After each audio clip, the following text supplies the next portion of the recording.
Like nobody would be able to do anything. Thank you. So let me answer that question, right? The answer is our military. So if given an illegal order,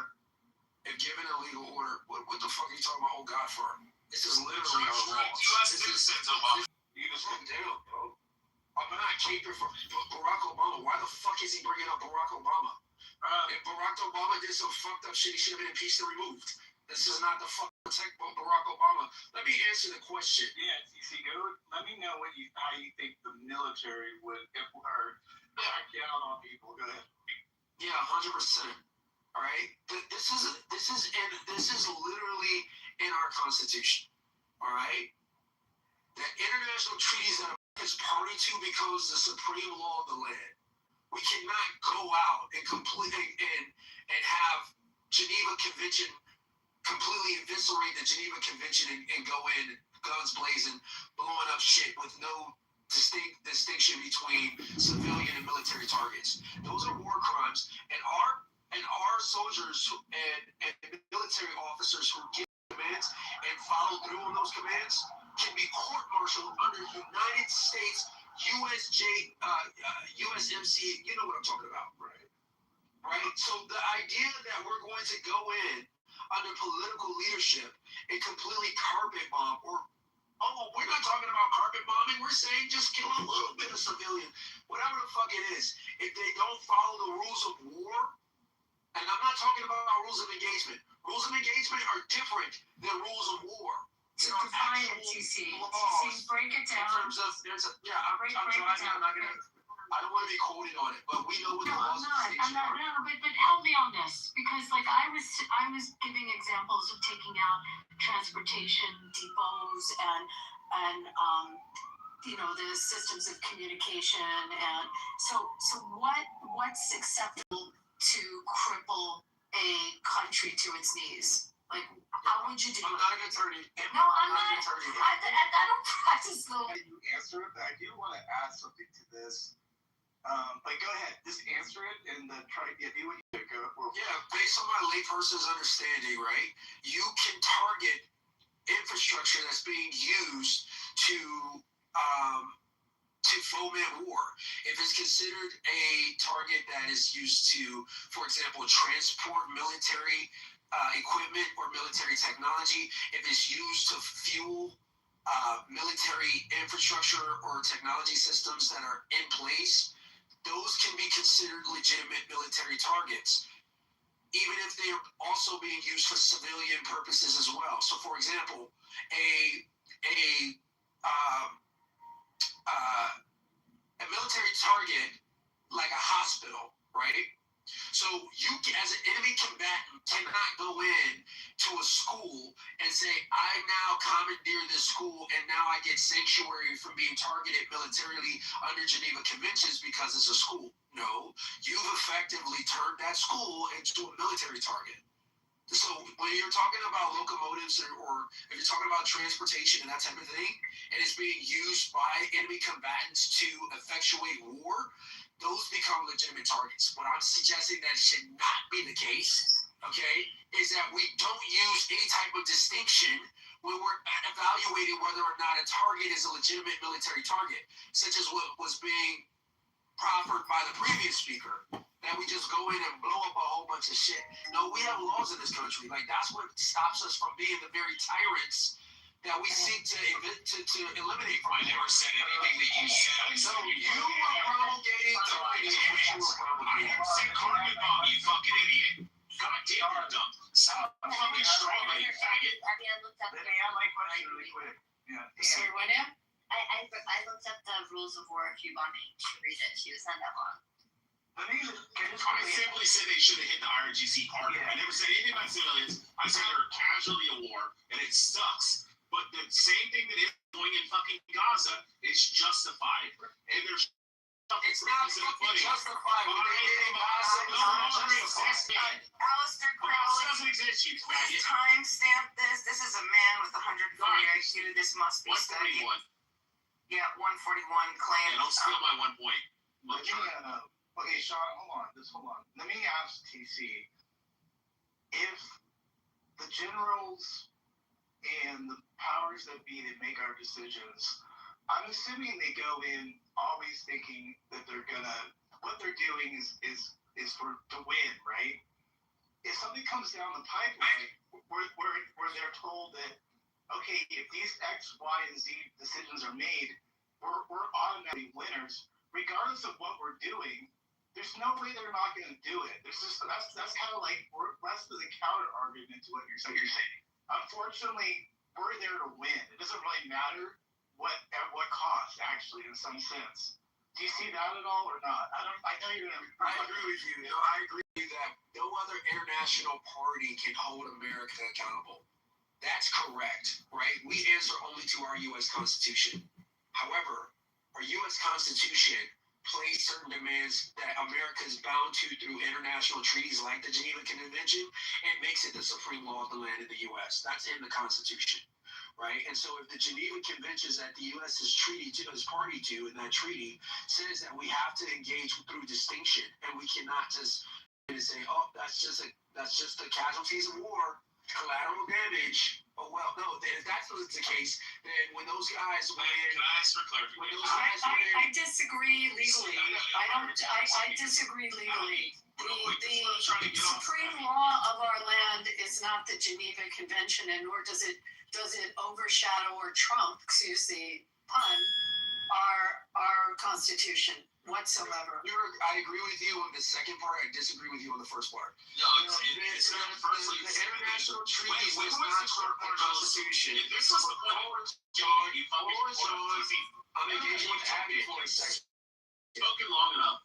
All right, so hold on, Sean. Let me respond to Abby specifically. Who would Abby, while I disagree that the United States is not treated to international constitution. Where was the Geneva Convention violation when Obama, where they had to go and fucking before a tribunal because Obama instructed them to fucking drone strike U.S. citizens? You said they wouldn't pull the trigger. They surveyed our lockdown or a severe situation in the United States. They would engage U.S. civilians as combatants and fire on them.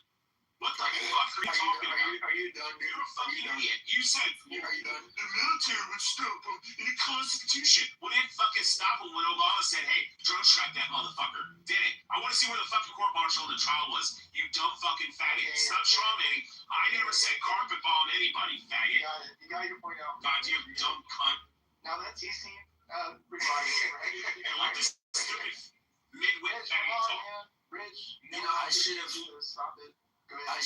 I should have never gotten down to this level because I know I'm not going to be able to match that level of idiocy.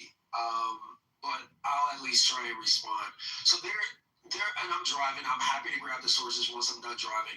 In the Iraq War, I can't remember exactly what the situation was, but apparently there was some situation in which a few of our soldiers went in and. No, it was in California. It was a guy who killed a cop, too. Don't forget about that. Our guy, fucking black guy. There was a black guy that was running road I don't have the energy for this. in California, and they drone striked him on U.S. soil. You fucking retard. I'm not talking about.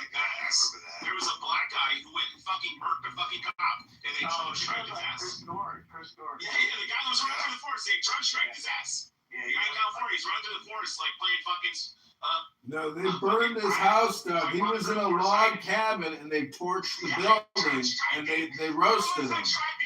Where was the court martial? You dumb faggot. Where was the fucking airman that said, I'm not going to do that because it gets the fucking Constitution? You know, what's interesting about all of this is that ideologically, I kind of align with what TC is saying to an extent. I do think Gaza was wrong. I do think killing civilians is bad. But unfortunately, because we needed and did go into Yeah, they have free elections in Iraq now. hey, because what we were going to do in Iran, and it should have just been, again, overwhelming force from day one, because this sends the word. Senior, what makes you think that it wasn't overwhelming force on day one? What makes you think that? Because they put down an incredible amount of firepower, and so apparently it's not enough firepower for you. Well, how much more firepower would you require to satisfy your complaint? To satisfy my complaint, I want honestly, jokingly slash not jokingly, I want enough firepower that I don't know the building standing in fucking Tehran. That's what I want. So you want to nuclearly obliterate an entire city full of innocent people? Wow, that sounds like black supremacy and black fascism to me. Nobody would hold us accountable. They all would have been fucking happy when the RGC was completely eliminated. Just like everybody's going to be happy when Hamas is eliminated 100%. Let me ask you a question. Since you put this on the table, Senior, what do you think the unintended consequences of that action would be? If we did do what you're suggesting, which is to flatten the red, what do you think? I think that's what he said, though. I thought he said, no, he said flatten fucking RGC and the 10% would support them. No, right. No, he wanted the bomb. Yeah, he said all the ones that are part of the RGC are the 10%. No, that's not what he said. That's not. I need clarification. He said, yes, that's exactly what I was saying. Because they said, let me ask you, Senior, did you say, I thought you said you didn't care much about the civilian casualties. They said the casualties. I'm less concerned about it. Yeah, I'm not open. It's been okay if you dropped a nuclear bomb and eradicated it, right? Would you be okay with that? No. Okay, so what's the balance here? What did you want to see? If I'm going to be asked, well, what sort of overwhelming force would I be having would have satisfied me from the beginning? Jokingly slash non-jokingly, I would have said level all of Tehran. Or, at a very minimum, every address that we had for someone who's in the IRGC lives, the whole fucking building came down. Yep. If there's a guy in the IRGC who lives in your apartment building, it all comes to the fucking ground. Okay, and what are the unintended consequences of change? I mean, listen, dude, hold on. I'm not going to sit here and say that there's not going to be any unintended consequences or there's not going to be bad consequences from it. But I think for America, because that's where my concern is, the consequences are going to be now. We look like we can't fight no fucking body now. Yep. We look like the fucking Iranians are able to hold. Yeah, but man, Infinity, the point is, like, do you think they're looking at the consequences, Rich? Do you think they're looking at the consequences of what happens to American citizens when they threaten death to America and when they get the nuke and they have long-range ballistic missiles that can hit our shores? Do you think they really care about the damage to American citizens? No, they surely didn't care. Wait, let me just finish my sentence. They surely didn't care about the damage to the Israeli civilians on October 7th with their proxies. They went in and they caused all kinds of damage to civilians. They didn't care, nor did they care when they shoot their ballistic missiles into Tel Aviv and into Jerusalem. And they hit civilian targets like universities and hospitals, installations. They don't care. So why are we? That's the balance. Okay. So wait, and let me just say one last thing. On the other point, the Constitution is our supreme law of our land, and it overshadows foreign treaties, legislative, and it should not become the supreme law of the land. You want me to get you a chapter and verse? I will tell you what part of the Constitution Israel's the size makes it of fucking very New Jersey. clear that the Constitution They've been is the claiming that they were supreme going to bring up law on war crimes. Oh my Fucking throw God. them to Hague and shit. So, the supremacy clause, so if we want to talk about what part of the Constitution, we can go through Article 6 and we can talk about the supremacy clause. Treaties that are made under the United States are supreme over state laws, but not over the Constitution. Abby, Yes. You're not gonna be able to debate me on this. Yes, you can. Yes, you can.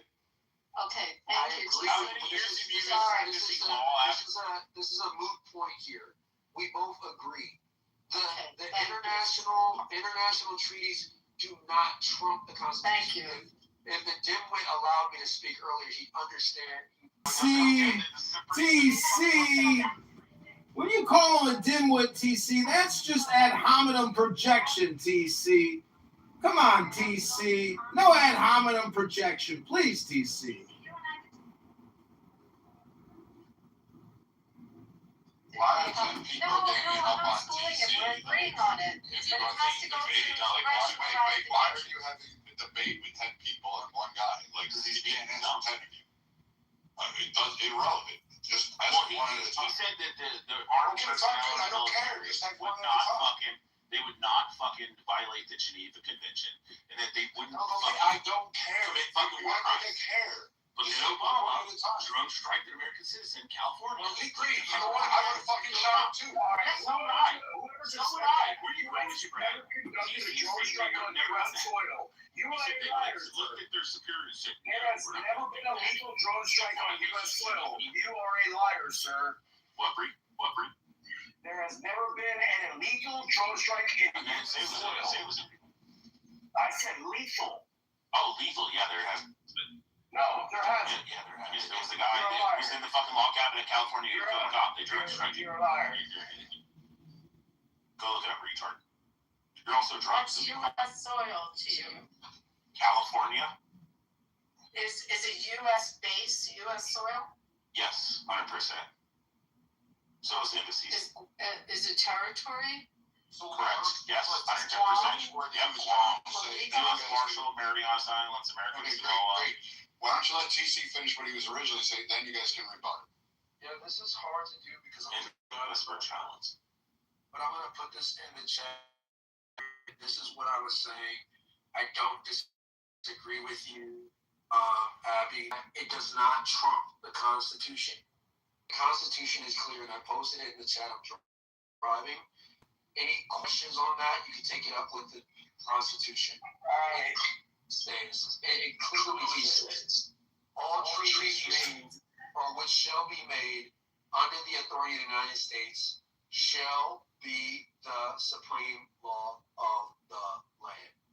Take that and shove that up your ass, Sean. But it also that the Constitution is the supreme law of the land. Yeah. Without Treaties have to be self-executing. They have to either be self-executing or they have to be, which means they're implemented by Congress, or they have to have legislative action. And the one that we're talking TC's about equivalent argument is when the Muslims say, "Oh, well, this is contrary to the so don't accept it."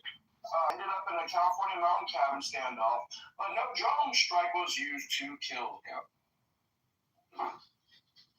Like conservatives, we have to do better. Like if we're gonna be as dumb as Sean, at least mute him so that we can correct the misinformation that's spewing out of his mouth. Can I leave it at this with At you? the very least, that- we can have some credibility and mute him when he's spreading bullshit. Although the treaties will have certain status, they can't supersede it. Again, TC, please stop with the ad hominem project. UCMJ, Uniform Code of Military Justice, which stripped me away of having my constitutional rights because I was not underneath the UCMJ, but also because I was a medic. In order for me to get medic on a battlefield, I had to take the Geneva Convention license. I am certified to be, no, but like, I have my Geneva Convention card, I have the Constitution, I have the UCMJ, and like, y'all are completely, dude, I'm 100% on Abby's side with this thing. Like, if you were a civilian, the Constitution lasted 42 minutes. Reed, let me ask you, people who have served 45 minutes. Because I do want to get a real world example. So just real quick, if there's a person in a house, a high value target, right? In a house, and we need to get him. We can't do it like with special ops, let's say. And he's built a nuke. Okay, maybe. Just hold on, Rich. But we'll get to that maybe. But the person's doing their business there, and there's family members and what have you. What is the rule there? Like, what are we doing? Like, that would be like when That was for Abby, not Bree. we cornered a Blue Day. Bree, it could be Abby. And Let's hear Abby, so we don't have to hear about Bree doing teardowns. Chill. No, but when we cornered Uday Hussein, right? He was with his family in like one of these little small palaces. We surrounded it. Like they had people that were in there, plus his family and all that shit. And we were taking fire from them. We surrounded that motherfucker, and we got tired of it. So look, yeah, we dropped the J down on that motherfucker. So is that a war crime? Like, are those people in prison? No. And The who's TC gonna said they enforce wouldn't do it? that. That was my question with TC. We do that. So in HVT, Yeah, that was the whole point, Brad. okay, dude, chill. I'm talking. All right, chill. You can talk after me. Just take a breath. So, like, in HVT, if it, depending on who's ordering it, I mean, and we're talking, you said high level, some guy that we, like, Soleimani type. Yeah, we will take out the house, we will take out the children, we will take out the wives, we'll take out everybody if we have to. If that's the last and best option to go ahead and do this, yes. Even if they're not a citizen. Jesus Christ. Even if they're a U.S. citizen, like, fuck, people act like we didn't drop fucking bombs on top of an apartment building because Black Panthers were in it. Like, spare me your outrage. So this HVT, if they're an asset that we deem that has to be killed or removed from the field, yeah, they're gone. So are their children. And unfortunately, in the days of modern warfare, the way they hide amongst children and they put family members around them, Bree is right. Like, you're going to, yeah, we'll try to snag you in a way, but if it doesn't work out and we have a limited window, yeah, you're going to get a JDAM, you're going to get a tomahawk, you're going to get something coming through the window to come put that warhead on the forehead. So it's going to be about So far, Bree, Brad, and Senor and Rich are all right. So is it fair to say that they have immunity of some sort going on here? I mean, how is this not being applied to, like, pretty much a lot of these things? I don't know. Because war crimes are determined by, to be honest, the winners. What do you think of what you're hearing right now? But that's your point. He's on a point, man. That was our whole point. Do you guys want an example on, or TC, do you want an example? Use on, I put a case in the chat. Don't worry, as soon as TC gets off the phone, he'll tell us about his multi-million-dollar deal that he was just throwing out. So I'm not, okay, I guess the difference is that was like a event, it's one person versus, say, 100,000 people. Look at it this way, Is man. that the difference, Brad? Yeah, it's one person, plus they're not generally, like, an enemy of the United States is not granted the same constitutional rights you may be. Hence why we still have, Guantanamo Bay, waterboarding, having people stand up and stretched out for days on end, tight little boxes, having to shit in their own hands. These things, they get a little murky on it. The UCMJ does govern us, but if Top Hat actually says, go ahead, it's cleared, Top Hat's going to get what they want. They're going to execute. So at the end of the day, it doesn't matter where you run to. So, like, for those saying it's a war crime, yeah, but who's going to actually enforce it? Because the U.S. The U.S. doesn't agree to any of that. Neither do a lot of the countries. They have their special provisions. Like, France is never going to turn over Macron for a war crime. France is committed war crimes, but no one calls them out. England, I guess you could throw Tony Blair under it. You think England's going to give up Tony Blair? Putin? You honestly think Russia's going to hand over Putin to a world court without any enforcement mechanism? It's just a virtue signaling court. That's it. How about like a scenario? Let me just grow it out a little bit bigger, and if we want, we can throw in Rich's scenario there of a nuke.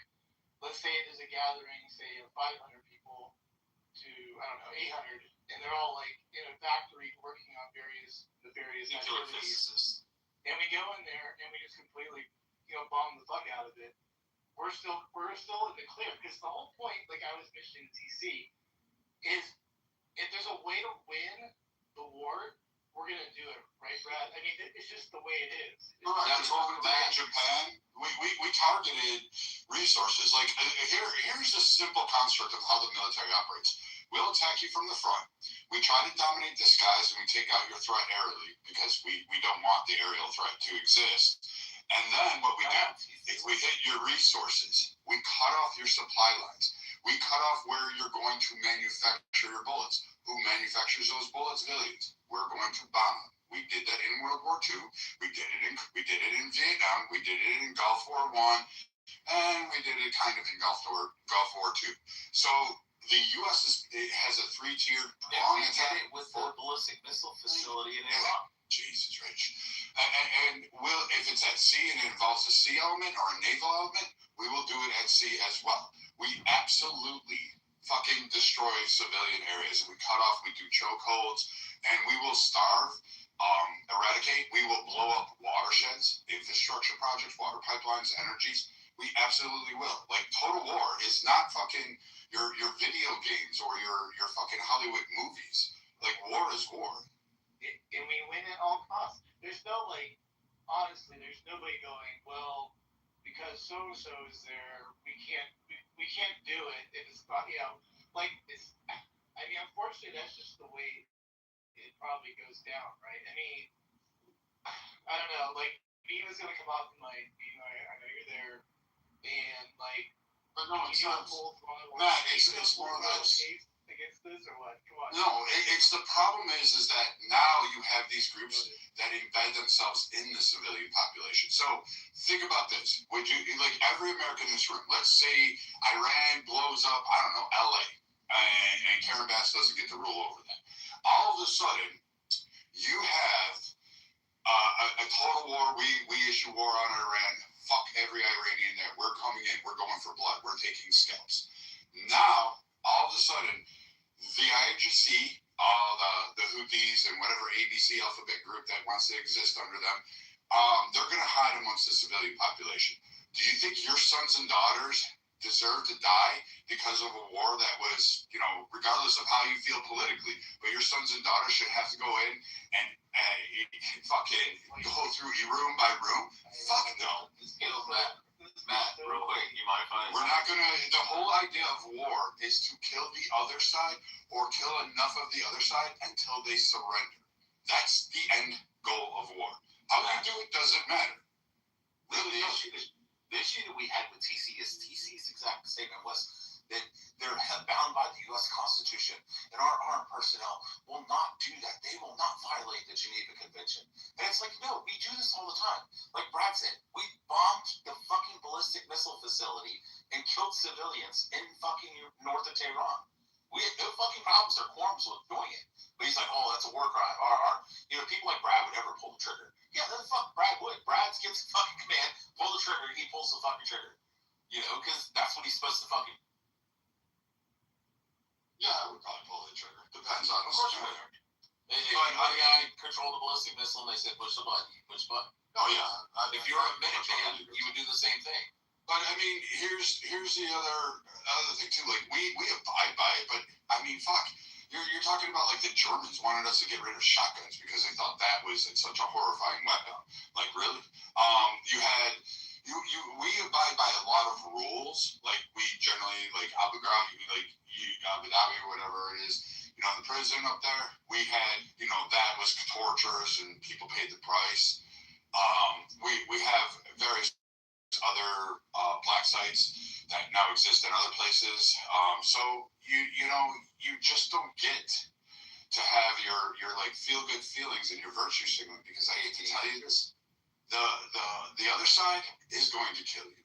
Like you may not like the grittiness of war. This is why it's a calling, not, you know, you're not forced into it in the United States.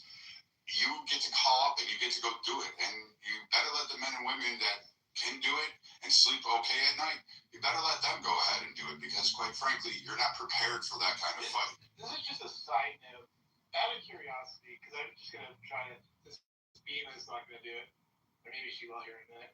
If we didn't have a army or military or any kind of defense, how quickly? This is kind of a little bit off topic, but I've always had this.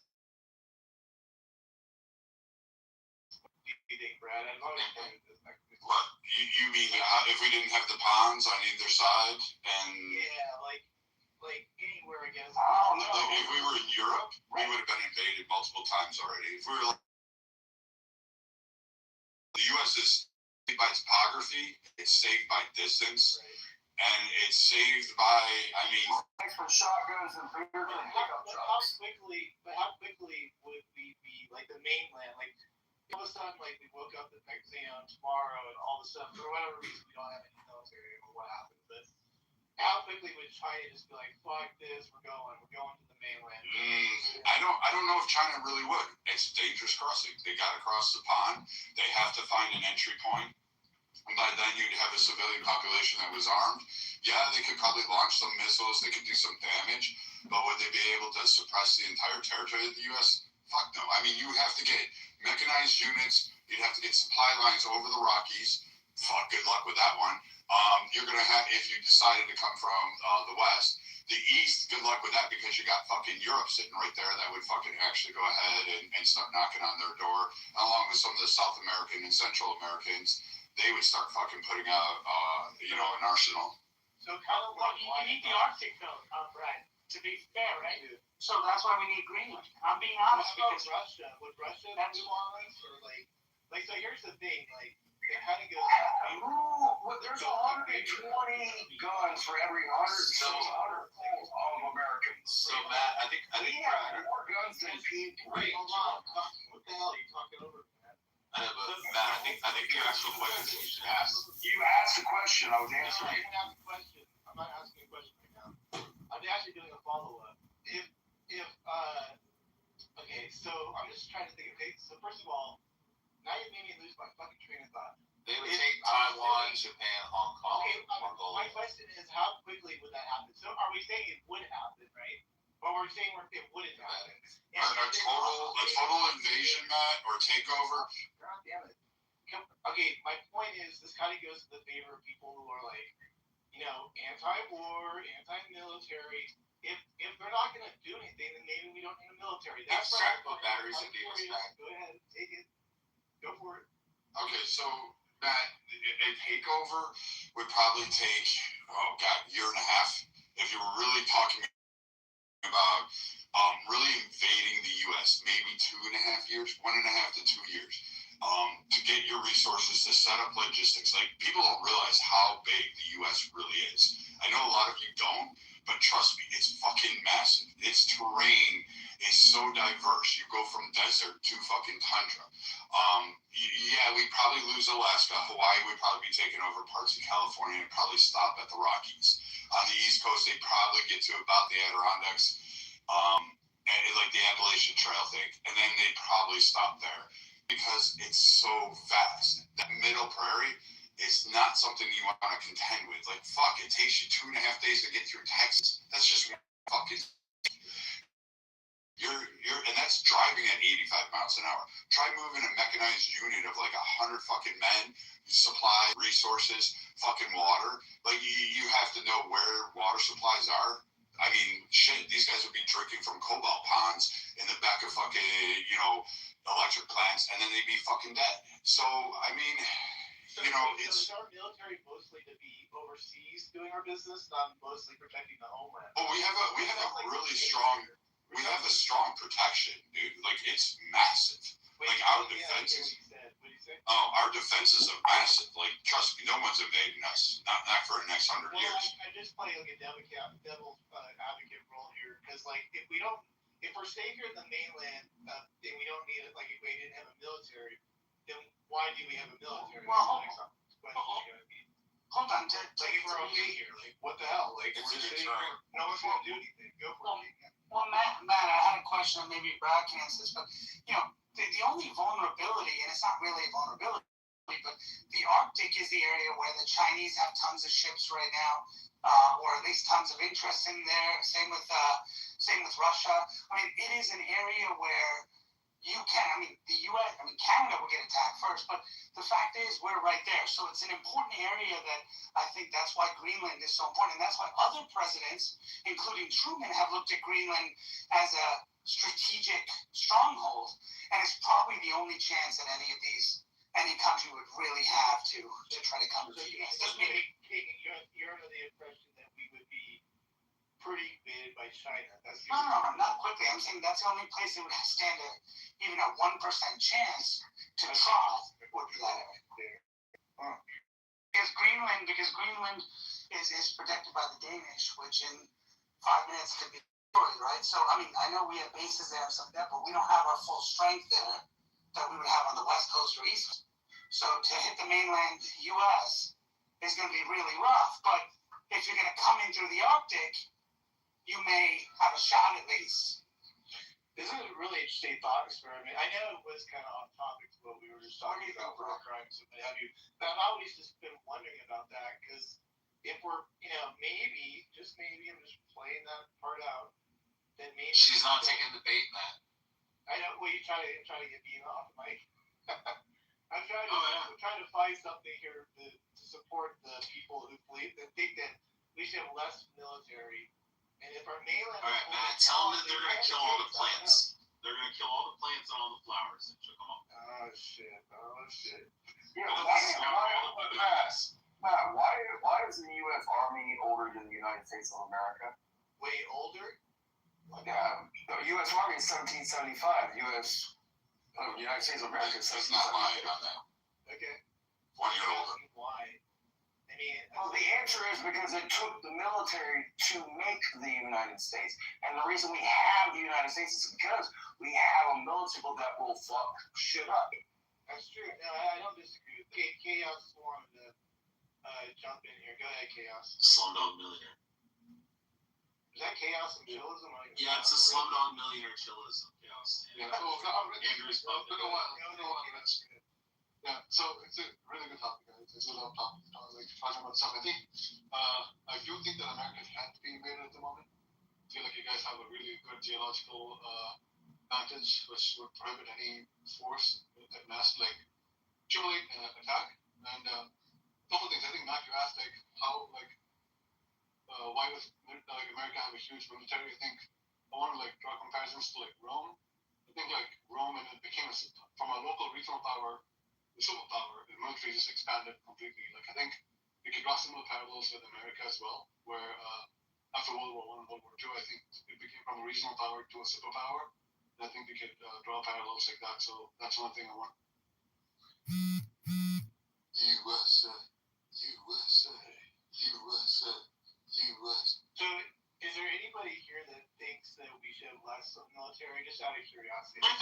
Don't try and look at it. I just want to see it. I don't. She's sleeping, bro. Her night because It's amazing she's not chiming in.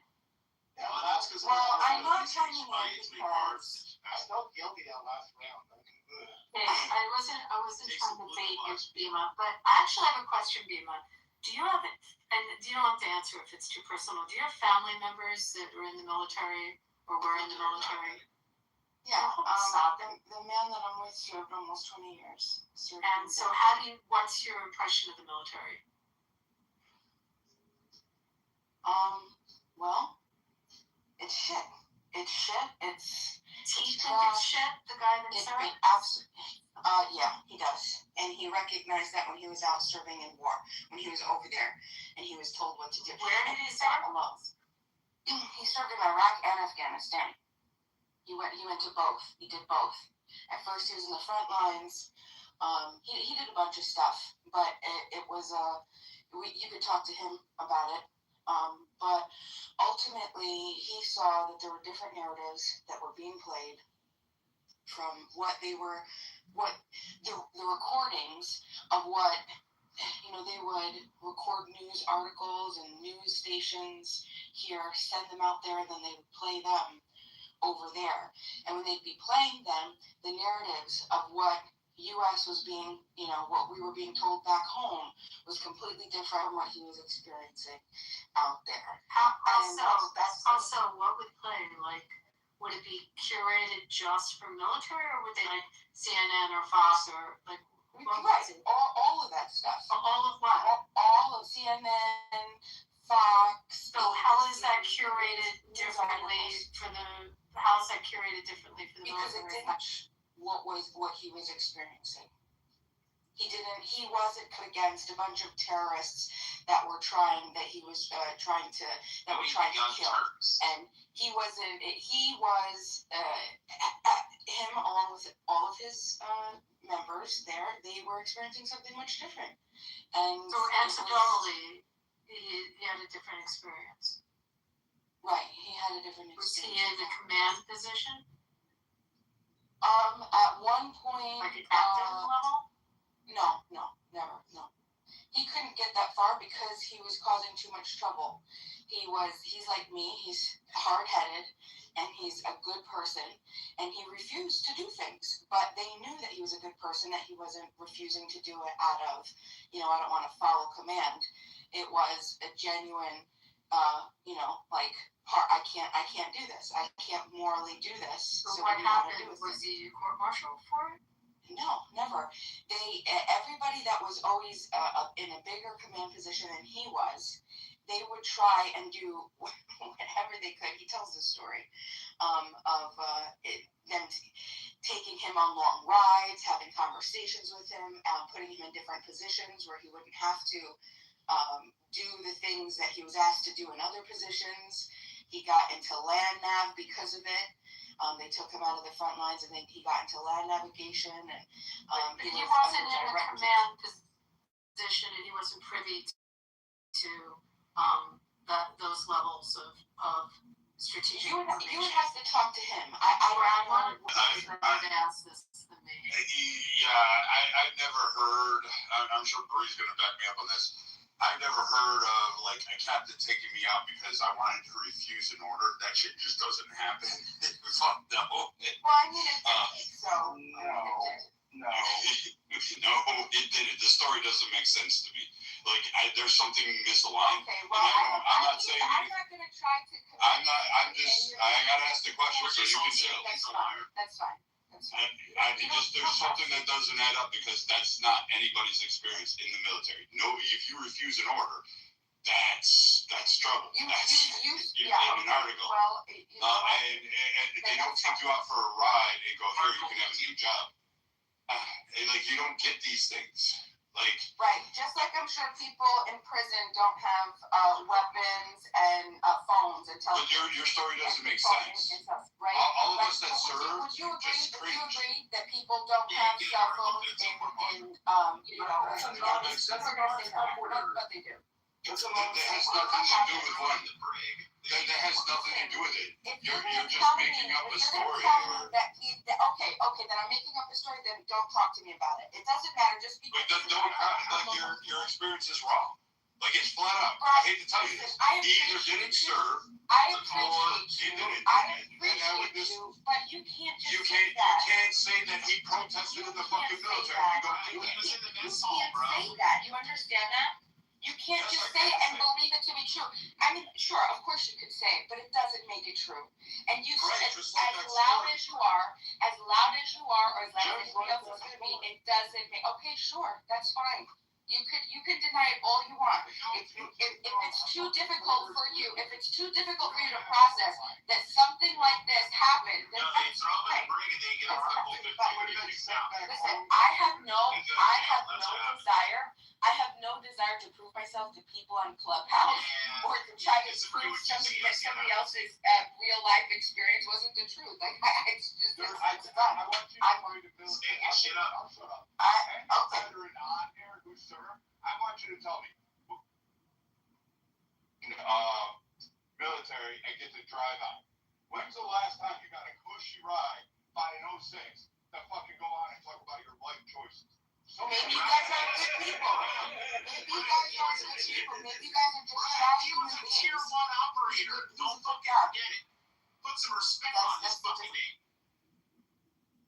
Especially out of a combat role. Like, fuck. Well, I know that you're scared, but it does happen because we do have good people, and we even have good people serving in the military.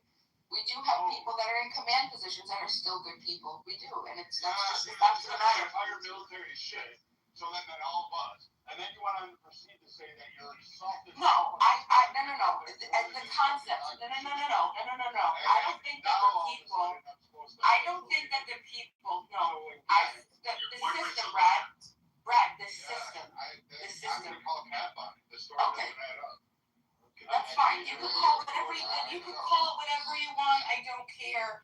It's not gonna make it that it didn't happen. I got beat off the bike. I accomplished it. Thank you, Beaver. What's crazy is that I feel like you guys are so disconnected that you think that this isn't the experience of so many people and so many soldiers that we had to add. No, not that. I'm talking specifically that there was. Hold on. Brad, it absolutely did. Okay. Okay. Sure. Okay. Well, guess what? Guess what? I have evidence where he can prove it to you. I mean, like, how far do you want to go? Like, you're just, it's stupid. It's no point. But I mean, and then what? How far is he gonna? He's gonna box himself up. It's like, I mean, come on. This is ridiculous. I understand that it is. I understand. Okay. That does it. I call Cat. I call him out. I'll say, that's the story he told you verbatim, and he's full of fucking shit. Can he come on the absolute? Yeah, he doesn't lie. Can he come on? He did with telling you that story, girl. Can you hear me? I promise you he doesn't lie. Bree, if you were active duty and you protested, what would happen? During the break? Dude.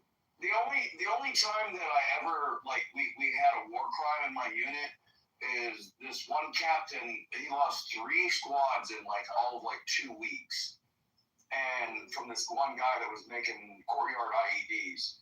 Well, he ended up getting the guy at the end of it on the last.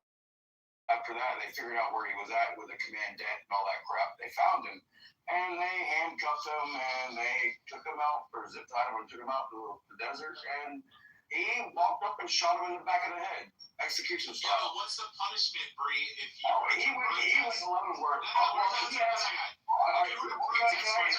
Can I answer? Yeah. Because he told a kid. Bro, we don't need the whole story, your fucking life story. He told the kid. You protest. You need to shut the front door. You need to shut the front door. You throw in the brigade, be court-martialed. That's it. No, he told a kid to shoot the guy first, and the kid would not do it. Believe your stories, but fuck, we don't have Second Cavalry. It was a war crime. It happened in 2008. Even when he's sober. Okay, Machiavelli, you've been trying to talk. Who are you? I don't know who you are. Go for it. Bro, I mean, dude, if you want to know the truth of it, he disobeyed the order. It was an unlawful order. He did not go to jail. The captain went to jail for killing the guy. You ask a question and you don't want the fucking answer. No, we asked if the person protested why they were active duty won't be the punishment. Take a guess, man. Take a guess at who this is, brother. It's not trolling you, man. Wait, is that beating? No, it's not. Dog, take a guess, man. Take a fucking guess. Who else was black that was in the space that was mentioned this round? Who else? Who else used to set Clubhouse ablaze? No one. It's starting to creep me out a little bit, but yeah. Man, it's my passion, man. Oh, fuck. I'm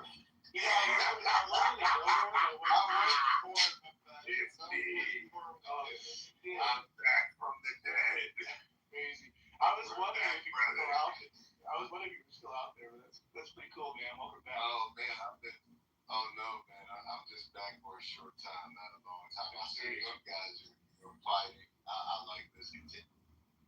All right. No, we weren't fighting, and I just wanted to clarify to Brett too.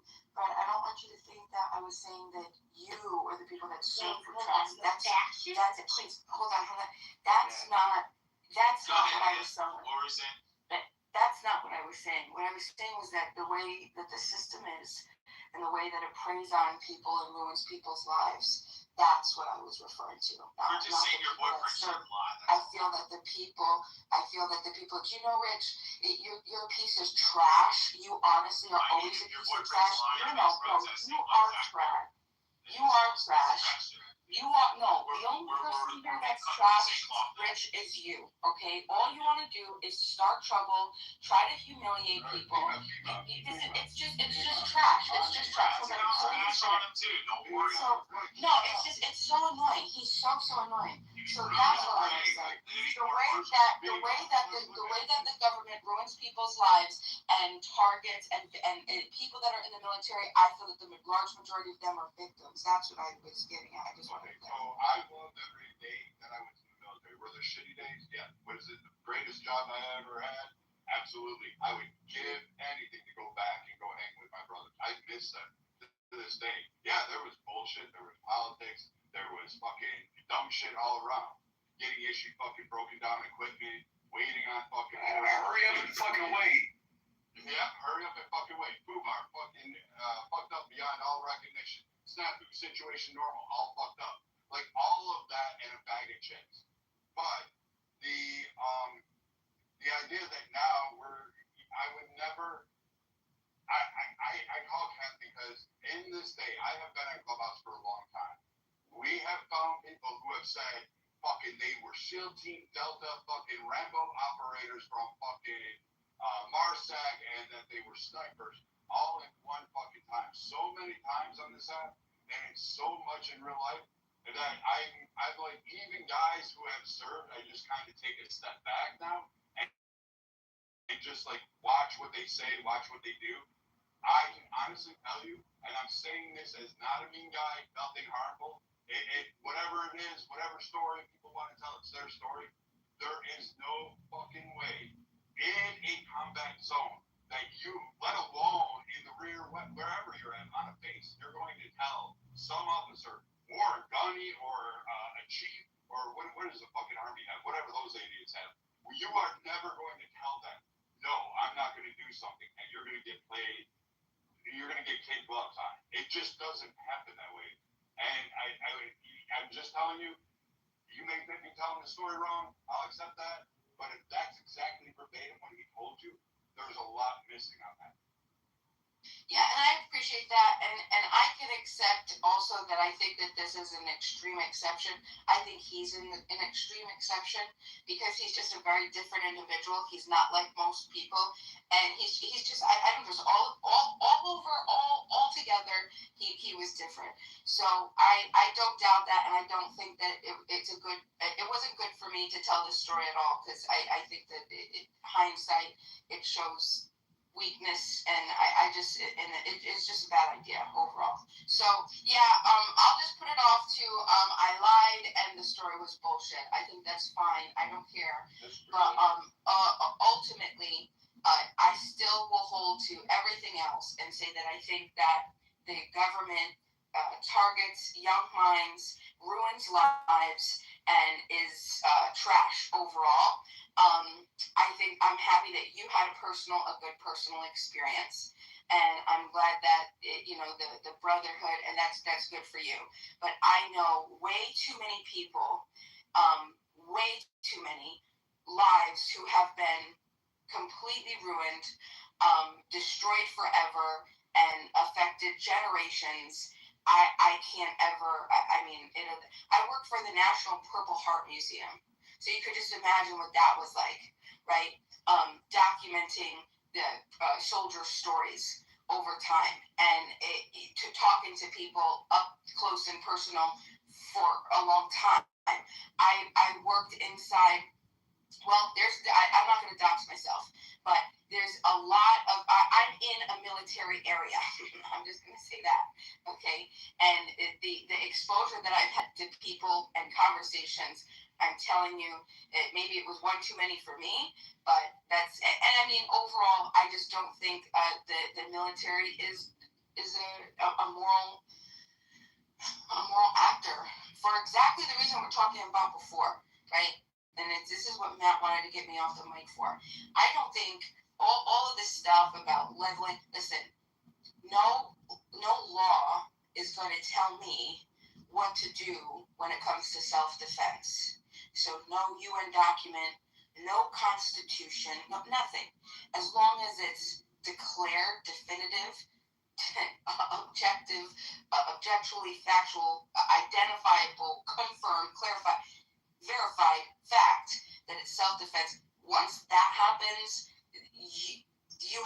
you've lost all sphere of protection, any type of limitations, any type of, you're done. Don't, anything goes at that point for me, right? Much different. But with that being said, also, I am not going to ever advocate for a nation, right? Because we remember that we're ruled by the ruling elite, and that the large majority of us are just people trying to live from day to day, to harm innocent people that specifically had nothing to do with the ruling elite's decisions to do whatever they're going to do. You can't kill innocent people, and it to your way. You can't kill innocent people in some sort of attempt to attain moral legitimacy. It's never going to happen, right? You identify the aggressor, you identify the situation, and you take care of it. You don't cause more innocent people to die. I reject largely war theory. I think the war theory is trash, and I think we need to update our compass. But at the same time, like I said, don't think that I'm a pacifist, because I'm not a pacifist.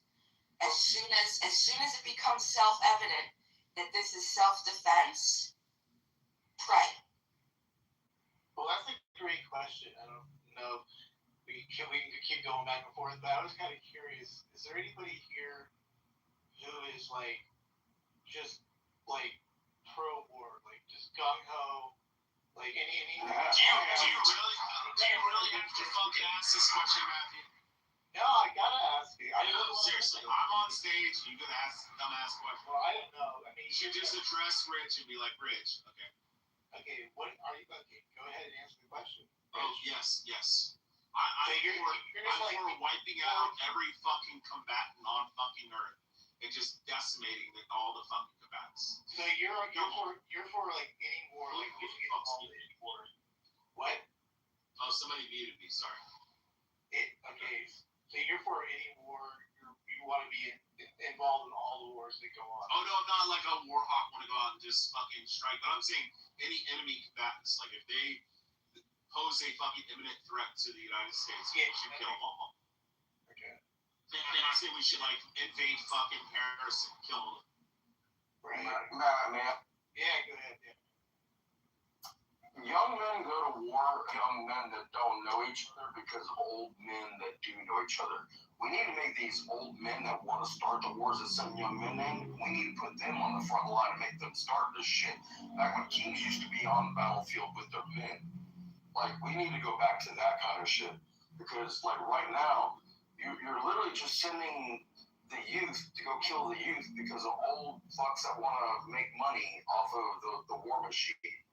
I'm going to be honest, you kind of pissed me off because you went back all the way that far. Like George Washington didn't lead his men in the war, you son of a bitch. It's a good point. Well, where are our leaders that do that? George Bush. You didn't see George Bush in Battle Rattle. No, but you saw Schwarzkopf. Hey, I love me some General Schwarzkopf. George Washington was a straight. You haven't had a president lead troops into battle. Washington was a straight up gangster.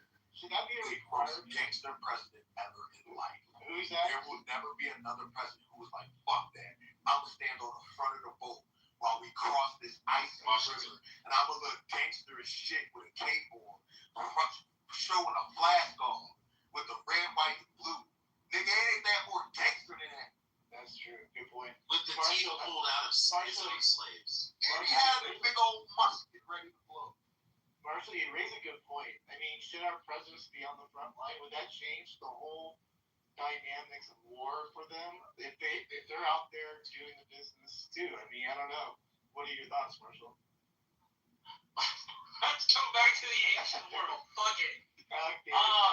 Realistically, it would probably bring in some kind moderating. You're probably bringing in some kind of a moderating influence because they would have to be there and fight themselves. Exactly. But no, realistically, modern presidents are not getting back in the field. The last president we had that led men into battle as like a general thing, like as a full commander was Andrew Jackson, but you also had Zachary Taylor, who was a general. Eisenhower was a general, right? Now they might not have done any fighting themselves, but that experience certainly taught them how to manage the military as well as United States expectations internationally. So, should they be on the front lines? No. Should we require some sort of military training? Probably not going to pass Congress, though I have a feeling if you had military training, you'd probably use the military a whole lot less. I'm not gonna lie.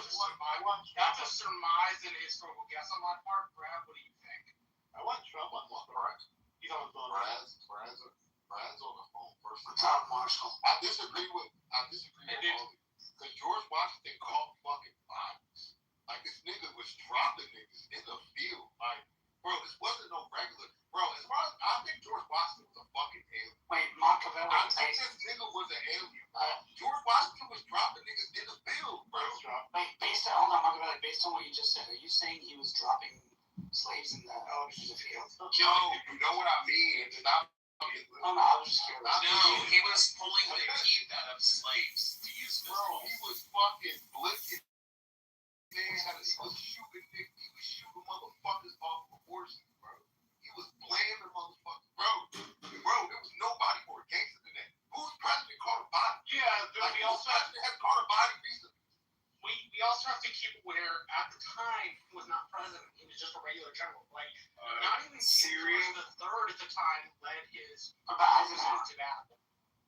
I mean, Eisenhower didn't lead troops into battle. Eisenhower commanded them. No, not as president. Not as president. The last time you had somebody who commanded men in battle, I think, was Andrew Jackson in the War of 1812. Right? Like, you had other presidents that served, like George H.W. was a fighter pilot. He wasn't a Texas National Air Guard. No, I'm not talking about W. I'm talking about H.W. H.W. Number 2. I'm throwing my hat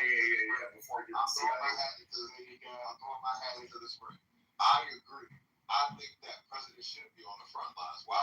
Because it forces the presidents to be physically fit. It also forces the representation to men of how we're supposed to fucking be. That's also going to set a precedent for men in America. I threw it into AI. So, sitting presidents to lead troops, the only one was George W. Bush as president, right? He led the Continental Army to put down the Whiskey Rebellion in Pennsylvania. Presidents who led troops and saw combat before presidency was Theodore Roosevelt, who led the voluntary cavalry known as Rough Riders. And Andrew Jackson served in the Revolutionary War, commanding forces during the War of 1812. But it wasn't President Ulysses S. Grant led the Union Army in victory in the Civil War. William Henry Harrison commanded American forces at the Battle of Tippecanoe. Other presidents with combat experience, Harry Truman led troops as an artillery officer in World War I. JFK, John F. Kennedy, served as Navy lieutenant in World War II, known for his actions in PT-109. And H.W. Bush was a Navy pilot who saw combat in World War II.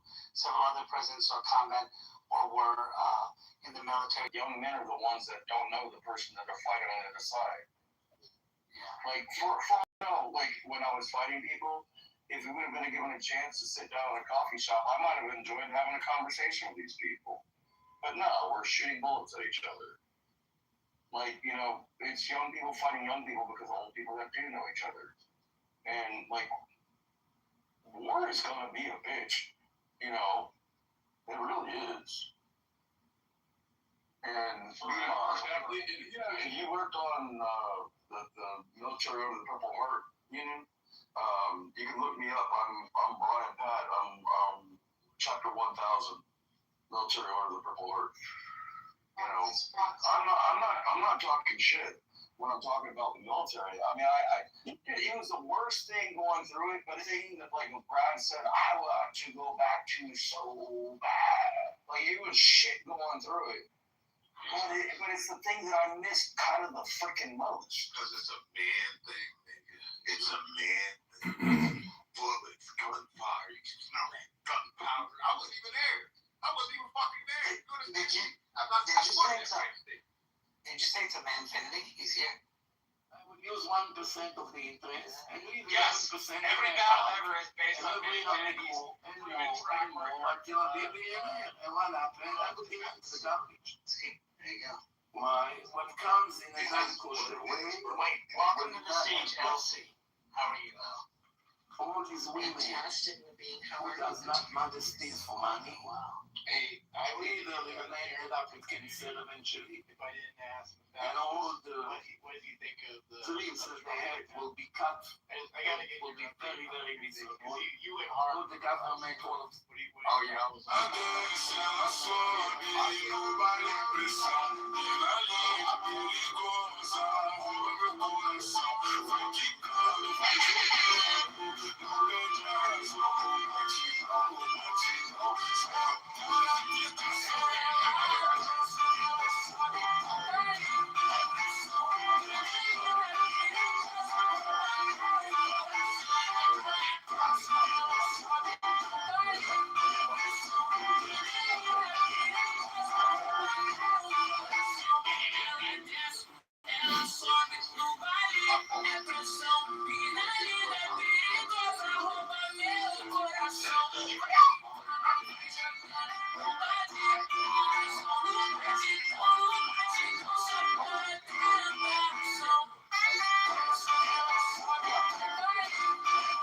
Whatever happens is going to happen, and they're going to expose the ugly of the world, whether you like it or not. So be ready. And that's what he said. So I don't understand why motherfuckers An image of Joe, and on the left side of the screen was like a panel where they put information on every record. On a horse dewormer, and for some reason they put me in a horse icon. Like, They literally took a little image of a horse. bro, and this is the problem with people. What? Dude, it was- so I mean, it was the and got so bitch made. They forgot what America was really like from the beginning. Nigga, we came from the days of the Wild Wild West. We came from the days where people rode on horses and shit. There was Randy say slightly different.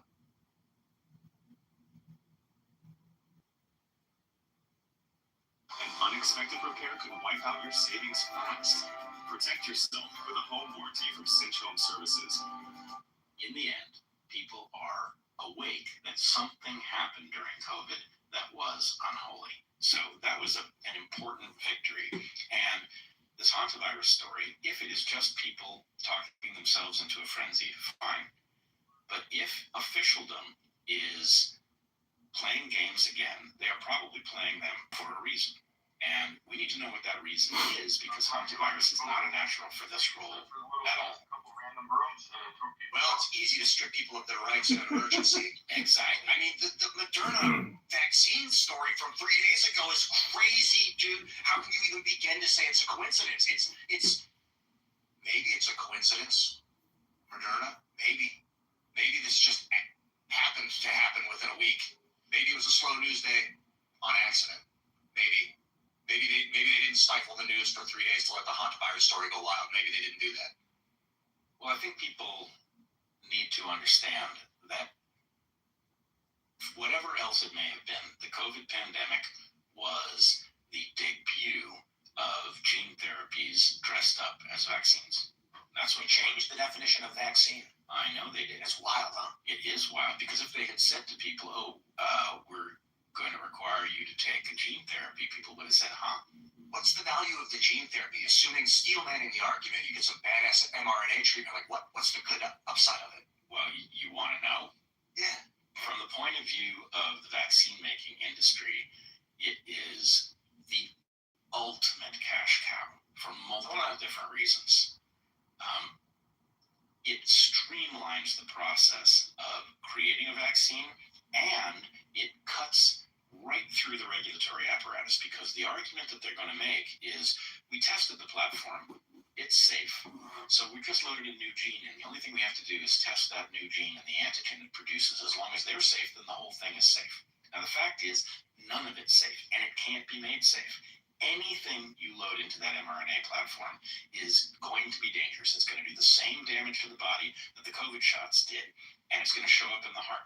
That's I want to show you guys this post from Jack Posobiec. He tweeted, "What if instead of a vaccine, we just were able to get exposed to a weak version of the virus that enabled us to build the antibodies we need to fight the real thing?"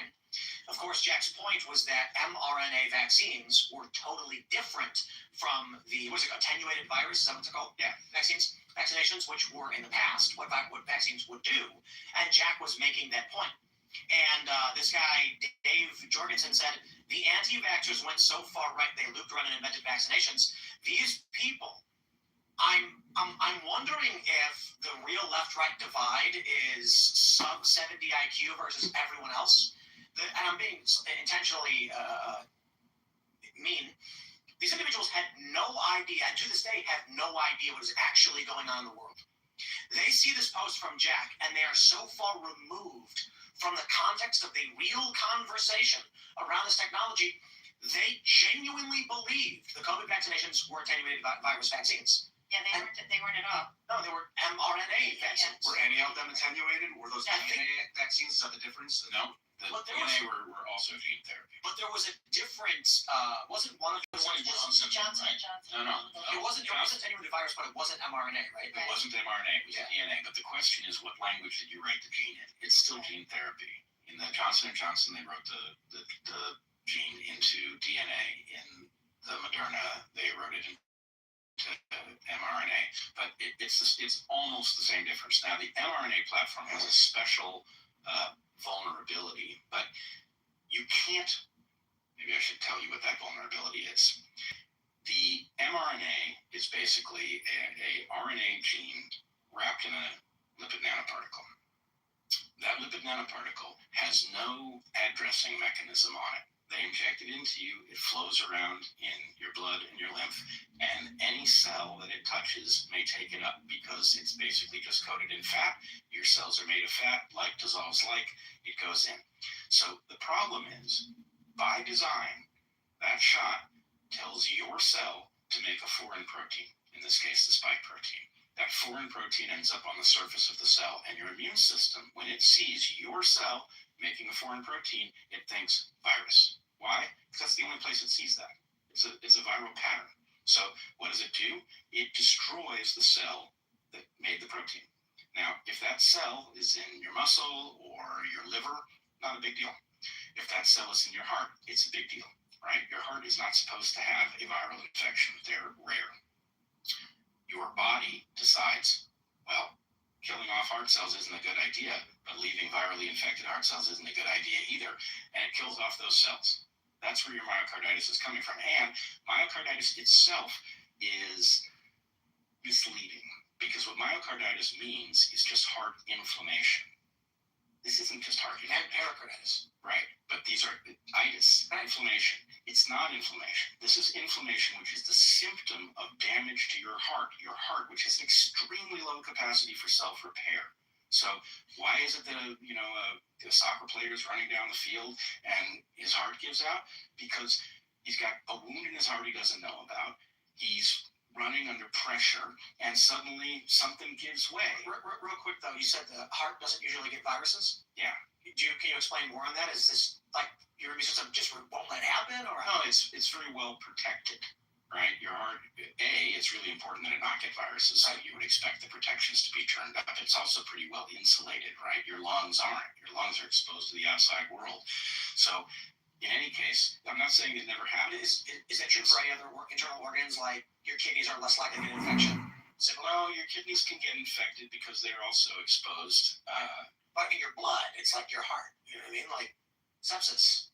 It happens, but it's very serious when it happens. Right. To clarify, you're saying, the pathogen in the body, and the pathogen would be there in the body, be like, immune system, kick on, go get it. And now you strike it. But these new mRNAs, they attach to a cell, healthy cell in your body, and then make it seem like it's a virus. And your own body destroys its own healthy cells, and that's supposed to knock up to create an immune response. It's built in, and so what the whole thing was predicated on was that the shot stays in your arm, right? If the shot stayed in your arm and their little pseudovirus infected your cells, and then your immune system cleared those cells by killing them off, it wouldn't be a huge deal.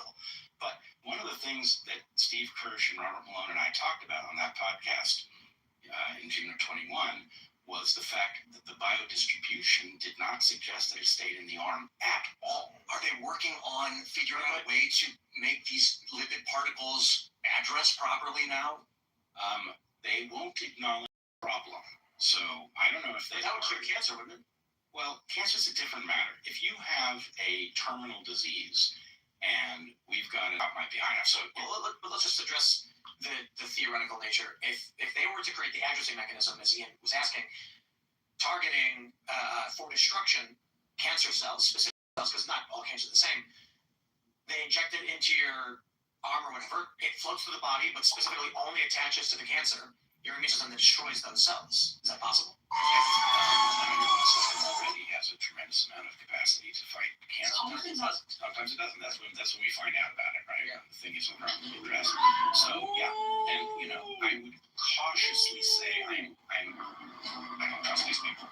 I'm not necessarily going to buy what they tell us about how effective it is, but I'm open to the idea that in extremely dire cases you might be willing to take such a shot, but I'm not open to the idea that it's a vaccine, and I'm not open to the idea of preventing infectious diseases because the platform itself is terminally flawed. So we're going to go to Rumble Rants and Super Chats. One quick last question, though, is how much information can be delivered to the cell? I mean, could they reprogram a cell to could they repair damaged DNA or RNA?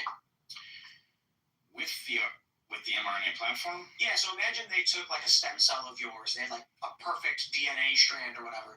Could they inject it into your body so that it tells the cells to reproduce perfectly, so that basically destroys the aging process or ends the aging process? Well, we're not going to end the aging process, and we'll have to talk another time about why that is. They're biological reasons or biological reasons. Oh, let's talk to you. Could they make the cells reproduce perfectly again? Like it's a damaged cell, but they give it the perfect information. Well, programming to reproduce. You're kind of coming at the story upside down, because the promise of gene therapy was very much like what you're describing, right? The idea is you might have cells that are doing the wrong thing for some genetic reason, and if you could get genes taken up into these cells, you could get them to do the right thing, and you might cure a disease.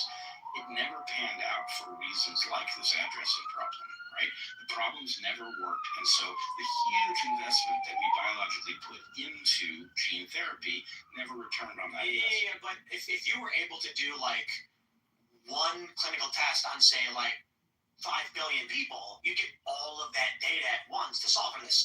You dispatch various batches to key regions, make everybody. I mean, could you imagine if something like that happened, where they were doing a mass clinical test like that?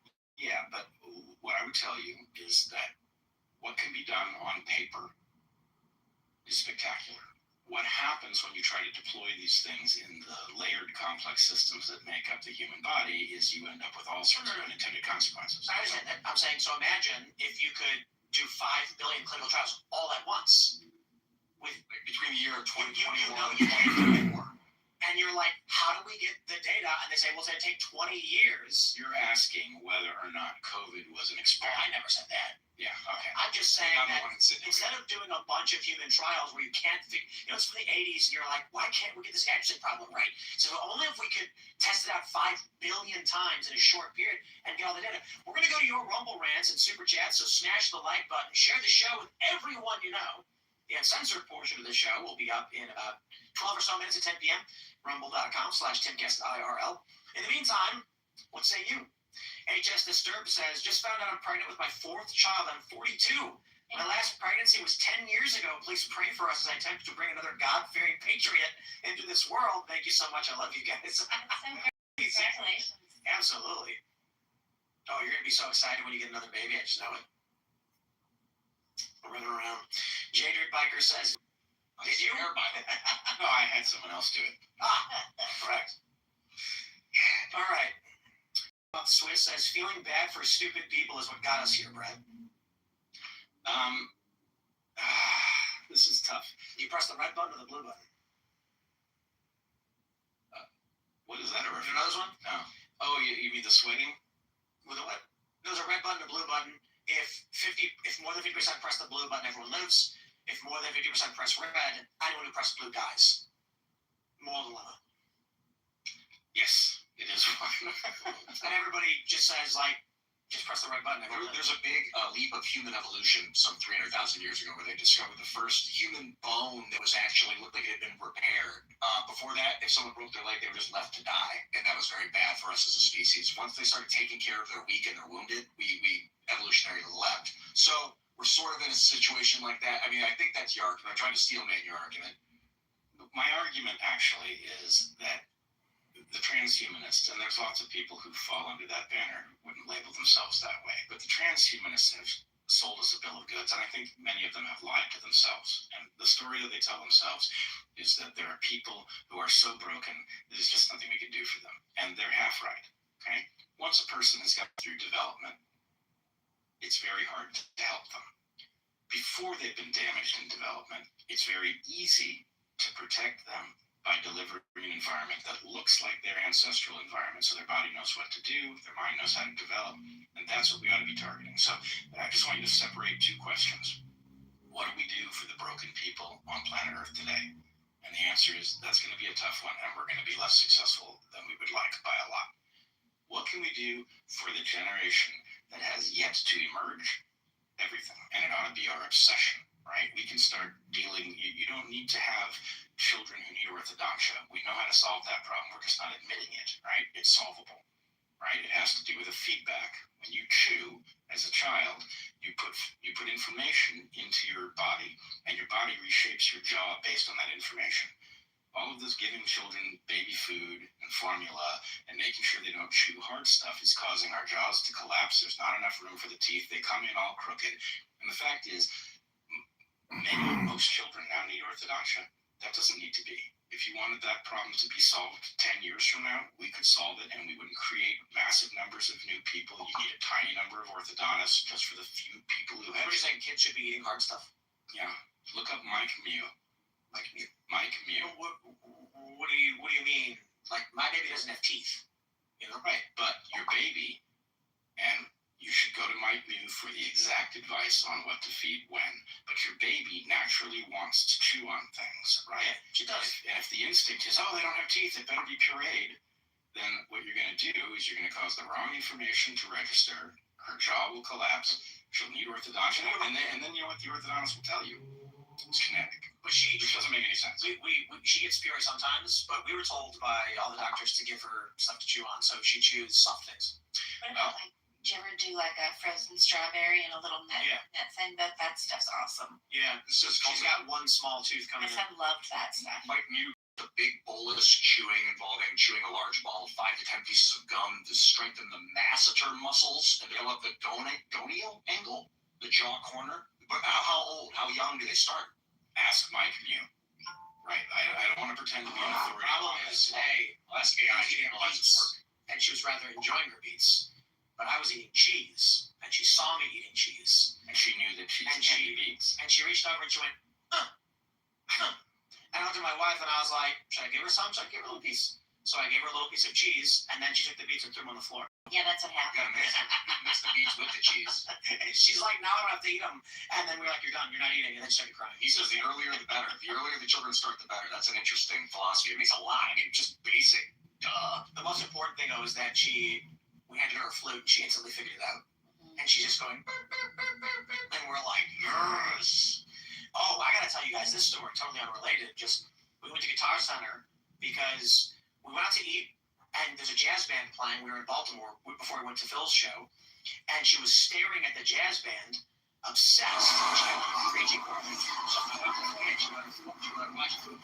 We're directing the chicks are really get pointed to go back to watch the jazz band, and we were like, oh, she likes music. So we went to Guitar Center, and we showed her the piano, and she immediately, I put her sideways on the bench. She immediately spun the keyboard, she went bang, bang, bang, bang, and we were like, she knew right away what to do. By the end. Yes, and we told the band we're at my end, and the kid was in her chair, and started reaching for it and yelling and complaining. And then she was refusing to go into her seat because she wasn't playing the piano. So we're very excited. Dude, yes. And then is it already delivered? Is it all in the house now? Yeah, so check it on the first store. We had it for 2 or 3 days. And she just ding, ding, ding, ding, ding. So it's pretty obvious she loves music. That's fantastic. I mean, Alice and I both play guitar and sing, so she sees us and we play music for her. So we've seen in all your studies as a molecular evolutionary biologist, you get deep on music and the value of music. Oh my God! First of all, I'm not a molecular biologist, though I am made of molecules. So I suppose there's an argument. But you are molecular biologist. Yeah, when somebody asks about a microbiologist, I often wonder how small they are. But evolutionary music is fascinating. What's the evolutionary level? I will tell you, it goes all the way back to what's going on with that? This is a place where First Free Church on Belleville and Boston. Our development town hall, our quarterly ones. You need to find out everything that we're getting. All the questions you have, we'll have to answer that. Love of and pursuit of music was the result of the fact that it combined a bunch of other things that we love, that it has no meaning of its own. And he compared it to, he said it was, I think, musical cheesecake. You know, that's ridiculous. Yeah, it's ridiculous. And so this is a giant mystery where we can't admit that the answer is it's for something really frickin' important, but we don't know what it is. And I have my own hypothesis, but let's just say the fact that all human cultures have music, the fact that both males and females participate in music, that every human being until recent times has had their own individual relationship with music, the fact that you hear a song, even a sad song makes you feel sad, but you want to hear it again. That's why you disagree with which part? Not all music is the same, and some things people just like. Ben Shapiro says rap isn't music. He's unmoved by it. He doesn't connect with it emotionally. I'm not defending every piece of music, every genre of music. So what I would say is the important thing is to reduce it a little bit and say every society has some kind of emotional communication through sound, speech. It's like an evolution of music. I would argue that I understand music is emotional, but it's actually it's nails on a chalkboard to me. Yeah, it fills me with rage. Right. Like I will strike the person doing it. You know what I mean? So let's just say I feel that way about spoken word. Spoken word poetry. Yeah, I do too. I'm not a fan. No, I've been outspoken. Sorry to interrupt. I mean, it's not the occasional piece. We have a couple more minutes. Okay, we'll come back to this for the end because this is fun. Freedom Strength says, I know Brett is not a big fan of Trump, but he must know that science is better with him in office at this point. Well, my relationship with Trump, who I've never met, so I don't have a personal relationship with him, but my relationship with him is complicated. I certainly voted for him. I would vote for him again. I think alternatives are disastrous. It is so terrifying that just even the fact that you have a person who is in possession of his mental faculties, who you could haul in front of Congress and ask questions, that can make a decision if the phone call comes in the night and, Mr. President, the missiles are on the way, what do we do? It's so far and away better than having a empty suit puppet or a demented old man or any of that stuff that covers the cabal on the blue team. It's no contest. Nonetheless, I very definitely voted for no new wars, and I am not happy that we are involved in a new war. But didn't you know that Miriam Adelson was backing Trump for the purpose of helping Israel annex the West Bank? Donald Trump had stated numerous times he would never allow Iran to get a nuclear weapon. He killed Soleimani. He fired 59 Tomahawk missiles into Syria. So while I agree he was the better candidate on the war things, I think it is fair to point out we didn't want him to start a war. And I'm not saying it's a view, but just generally speaking, I mean, we all knew the probability was decent. Well, I think we'd be at war either way, and I think what we've really learned is that we don't have a choice on that one. Yeah, I agree. My response is like, what was that? A president started a war in the Middle East? I'm so shocked. Oh heavens! I think there's a very good chance that that America's waging of foreign wars facilitates our peaceful existence here. I think there's a couple big reasons. Or at least our leaders believe that. I actually think one of the reasons the war started is because the economy is is burning in a very, very bad way. I want to say it's on fire, but I don't want to imply that it's good. Defense production is a great way to lift an economy, and being at war and spending all this money on weapons, that's a great way to lift the economy. That isn't. Yep. So that's how we got rich. That's how we got rich. It's artificially inflating, but the general idea is stealing the resources from other places to inflate our own economy. Well, and I don't mean currency wise. I'm saying we took Venezuela. We've now got spy planes over Cuba, just like we did before we took Maduro out. So Trump said imminently we will take Cuba. Right. The goal is, I think the economy was really, really bad. And there's a plethora of factors involved. But I think largely it's, okay, it's time for a war again to take other people's stuff so that our economy could be better. Did you see the thing about how lithium was found in Appalachia? Oh, no. Like 300 years worth of lithium, like massive lithium deposits. We're going to go to the uncensored portion of the show. We'll talk more about this in music. So smash the like button, share the show with everyone you've ever met in your life. You can follow me on X and Instagram at Timcast. Brett, do you want to shout anything out? What are you asking for? Dark Horse Podcast. Oh, the Dark Horse Podcast, of course. And find me on X at Brett Weinstein. And Brett has What's the newest book? Well, the only book that I've published is A Hunter-Gatherer's Guide to the 21st Century, which I co-wrote with Heather. And if you were one of those people like me who likes audiobooks, Heather and I read the book for the audiobook. So if you want to hear us tell you what it means, you can hear that too.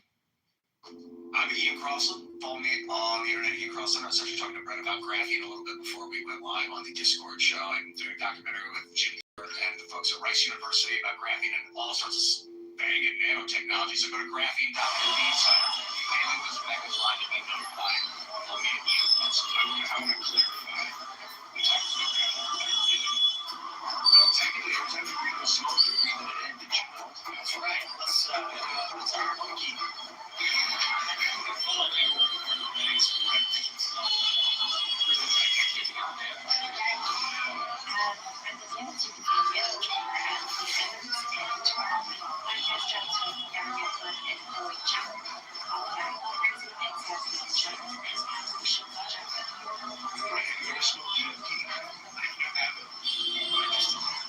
I want to ask you about mass population reduction and the mass genocide of people over the past several years, which will be available at rumble.com/TipcastIRL. 10 seconds. We'll see you there.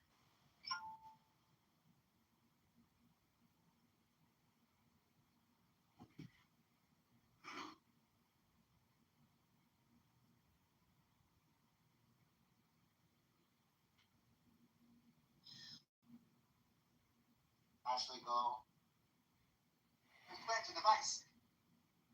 Like, aren't you like, I don't understand. No shit, we know you don't understand. You're fucking dumb. Literally dumb. The dumbest of the fucking doornails, but yet you mob these rooms that have hundreds of people in it, and I don't understand why. Like, the only reason I go in is to listen to how dumb they are, so when I encounter these dumb people in real life, I'm not shocked and appalled because I hear the dumbness here on Clubhouse. But I don't understand why you feel like that. I just don't understand why. People listen to them as if they have the authority on any information that comes out of their mouth because they are some of the most ignorant, dumb people. Dude, Bando has become so Islamophilic. Like, he sits there and he talks about Islam the way Tucker Carlson does now. So it's really interesting to see how everybody has shifted so much. What was his name? Goat, right? That was his name? Yep. Yeah, that's right. He used to be a friend, to pretend to be a friend of Jews, but he never was, ever.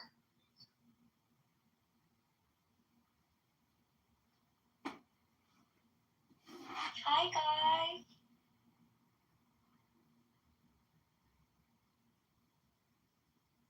Well, I said this from the beginning. Being a black case to anti-Semitism is not a good look. It's never worked out very well for anybody.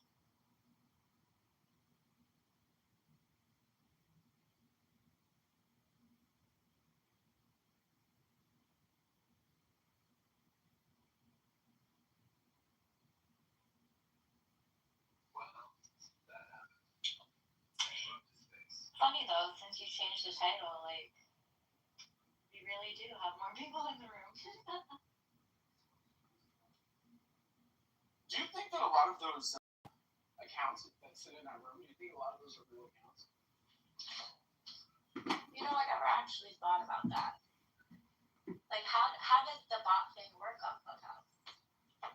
They just come and park in the rooms, but if you look at their engagement with the chat, it's just the same people arguing with each other. True, because every now and then I do jump in the chat.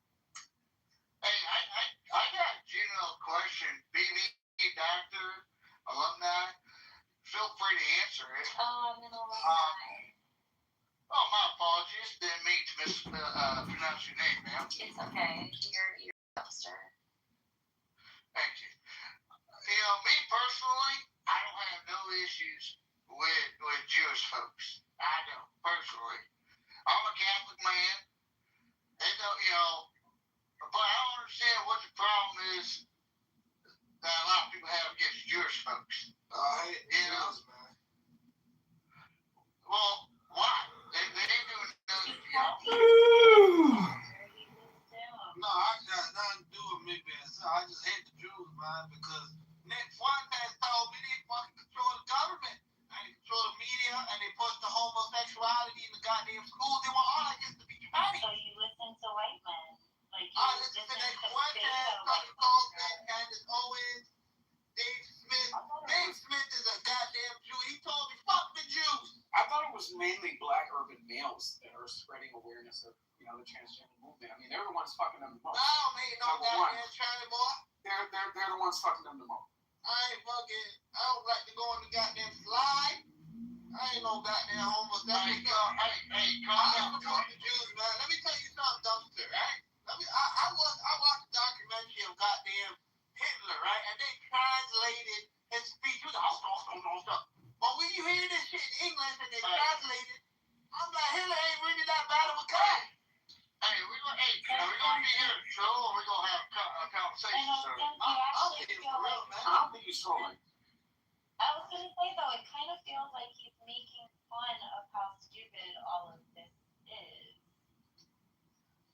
I ain't making fun of it. Listen, man, Nick Fuentes told me, fuck y'all motherfuckers. And he brought very good points.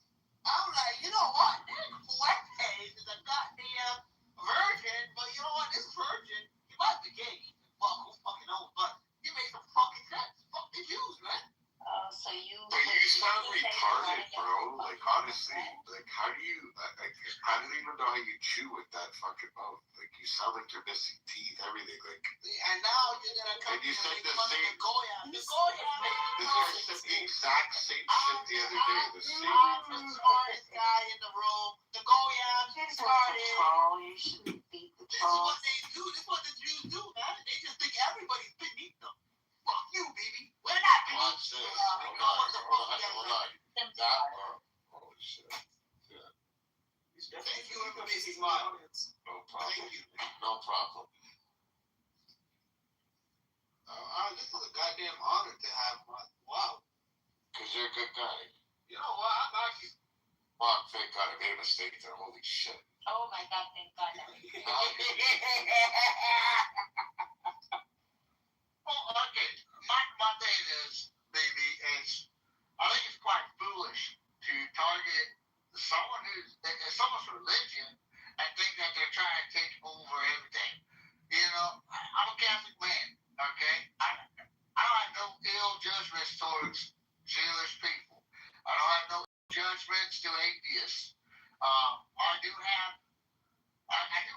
concerning issues with Islam, but you know, because the direction that they're going is directly targeting Jewish folks, Christian folks, and anybody that doesn't pertain to that. I have never met a Jewish woman or man in my life that gave two fucks that I'm not Jewish. They just go, I don't swing that way. That's a good point. That's a good point. And you know, I was just starting to like you guys. You gave me mud. I was like, holy shit. Like, I'm starting to like the Jews. But then you move into the fucking audience. No, well, Luke's here. He hates Jews. Oh, no, I actually hate the Jews, but then I like the Jews because BB gave me fucking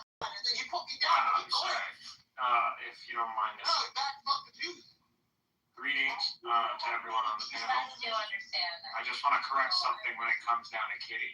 I apologize if I offended you regarding the whole friends thing. He's a fucking Hamas. I don't mean that I'm not friendly. I'm just saying that we're acquaintances. Do you understand that? Not that we're enemies. So She don't sound like she likes you very much. yeah, it's because I said we're not friends on this app. We're acquaintances, and she's taking it way too seriously. Understand this, Salumi, as long as I didn't mean like that we're not friendly. we're not going to be friends if you hate Jews. Got it? There's nothing. Kitty, I don't hate with Jews. titties I don't know like what that, you think, I 'cause you might become a Jew. I ain't gonna lie. Titties like that, you can make a But I just want to be clear: if you're being passive aggressive because of the comment, I didn't mean it that way. Listen, man. When I see titties like kitties, man, it makes me want. I don't want to be an anti-Semite no more. Fuck it. When was the last time you saw some titties, Sam? I'm a Semite, so I can't really be anti myself. I kicked that dude down. He's in the Middle East. Wait, I like Sim better than Illuminati. Like, Sim he could stay. It was another Illuminati. You fucking stole my name, you piece of shit. You fucking Hamas lover. You get fucked in the ass by fucking Hamas that takes your fucking piece of shit. Amen. Fucking piece of shit. That's what it Yeah. These fucking Islamic fucking terrorist piece of shit. Stop doing your shit, Illumi, and that way people that have cool names like Illumi won't have to fucking beat the shit out of you.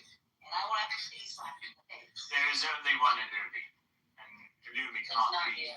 It's not you. mimicked. You're a fucking piece of shit. It's not you.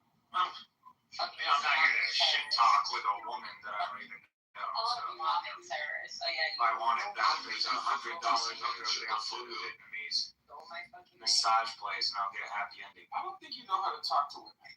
What the fuck just happened? I think I probably have a No, you have a pretty pussy. good record with women. Are you married? Have a pussy. You get fucked. You get fucked. What's up, baby? Not proud. I ain't dead. Be friends until you're nice to Jews. You can't even define a Jew. What are you talking about? In the Middle East, do you understand? You can't define a woman. Yeah, what is a woman? Yeah, tell him, ask him. Yeah, what he said. Look, he had a lion in his flag. He was okay. He had a lion. Yeah. That's it says, I don't hate Jews, I hate Zionists. Shitty, like bullshitty. No, I hate Jews. I love Jews. I'd rather be fucking. Okay, I took it. Address. Don't you have kids, Kitty? No, why? You want to make some tonight?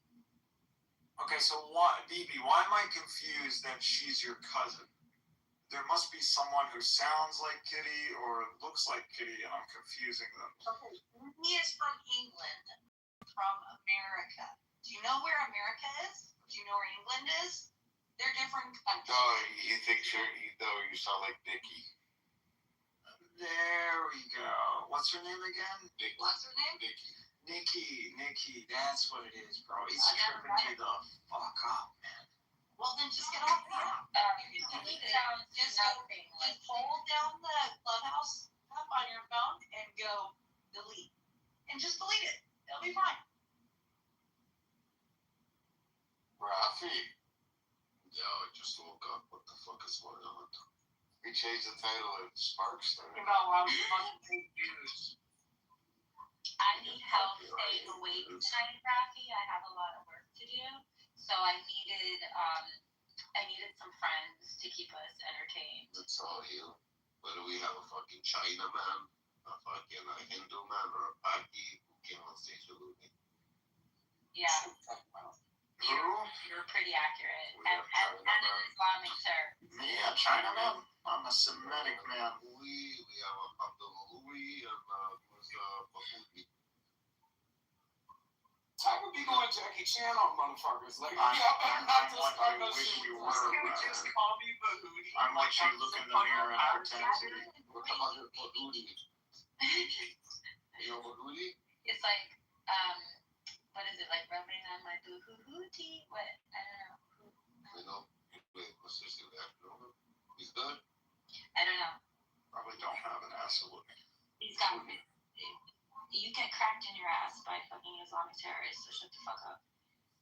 Bodhi, Homosexual in doing this. you are a homosexual, yes. This person is sexually frustrated. Homosexual? What the fuck? You, yes, this person, you. But we're not talking to you, we're talking to Bodhi. Hi, Bodhi, who the fuck are you? Greetings, Cody. I'm a individual who ascended with Jesus, and he made me come back to Earth to save you all. So. Can you start with the Islamic terrorists? I like their stuff on TikTok. Thanks, bro. Yeah, the Jews fucking killed Jesus, by the way, just so we all know. Goddamn Jews. Yeah, we try to kill you. That's the rule. Just like how the Muslims have. You can't leave it once you join it. No, what happened is that actual Earth is Jesus existing forever and giving us heavenly experiences and enlightening us for all eternity. And then these fucking Jews who are pissed off because he wasn't their God came and killed him. I don't think you're some of that dumbass. We got a bunch of Hellenized heathens pretending to be Jews. They can't define what a Jew is. I'm a Catholic man here, dude. Don't disrespect our direct here. That's what decorum, my guy. That's what decorum. My God, you know what branch are you, my guy? Because I can tell. Why do people continue to repeat that narrative that the Jews killed Jesus? Because they did. Jesus was put in the Bible by Paul, who didn't fucking exist before 2022. So that would we remember that the Jews killed Jesus and it wasn't the Romans. Why'd you guys drop a movie? Please show me a picture from before 2022. That was emotional stuff, bro. Do that for me. Wait. I want to time stamp. I was going to tell the guy. Yeah, it's sir. Be careful, Rafi. Can y'all control this? I don't even know who this person is. Yeah, it's ridiculous. He was killed by Italians. Little block right there. Just like you're down. Hey, sir. I was going to tell that Lutheran guy. Hey, Rafi and BB, just take note that he just said he's blocking me. So if you're gonna have him on your stage, Who's blocking you? Who's blocking you? no, it's just the fake ass of me piece of shit. Girl, you gotta be careful. You're gonna start wearing your wigs and your underwear soon. Yeah, but I don't know what these guys are smoking, but shit, man, you need to change your plug, bro. Change that plug. Sir, excuse me, sir. Yes, you asked me a question, and United States Marine Corps, sir. United States Marine? Okay. Just the way you're talking, guy, and all that, I can tell you're military. Air Force, tactical aircraft maintenance. Dumpster fire? Okay, I'm adding him right now.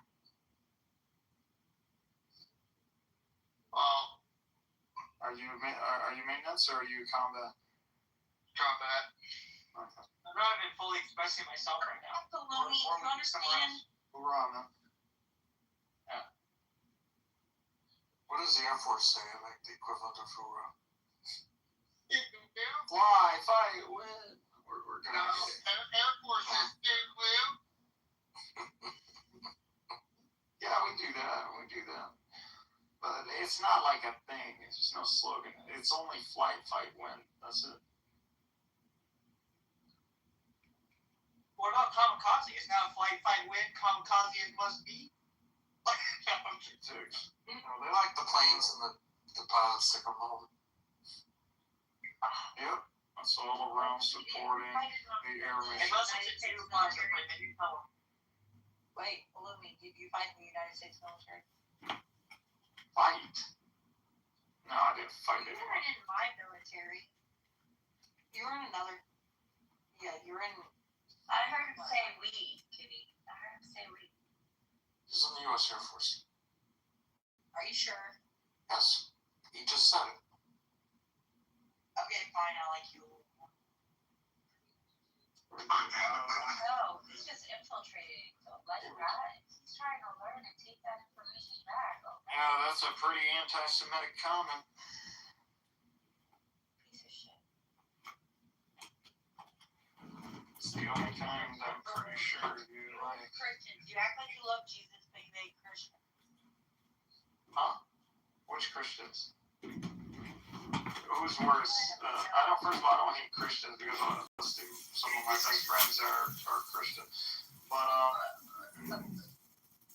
when we're talking about Christians among each other, the Orthodox Church anathematized everyone. Everyone's an anathema, so they're not going to paradise. The Western Church literally, responded with the same. The Orientals anathematized them. They're all saying they're all going to hell. Each of the churches pretty much is saying the other one's going to hell. You're really gonna come and talk to like the external? Pretty much explains, for God so loved the world that he gave his only begotten Son, that whosoever believes in him shall not perish but have everlasting life. Do you understand that? Do you understand that, Lemmy? Yes, we understand that, and that's the case for Moses and Muhammad. You have to believe in them because their way is the only way to eternal life. Call him Mecca. Call him a fucking no, terrorist. Don't call him a dumbass. I just want to say they're only because they're women, and I'm letting it slide. Muhammad raped a little girl, and he thinks that Jesus is just a prophet. None of the guys get any ideas.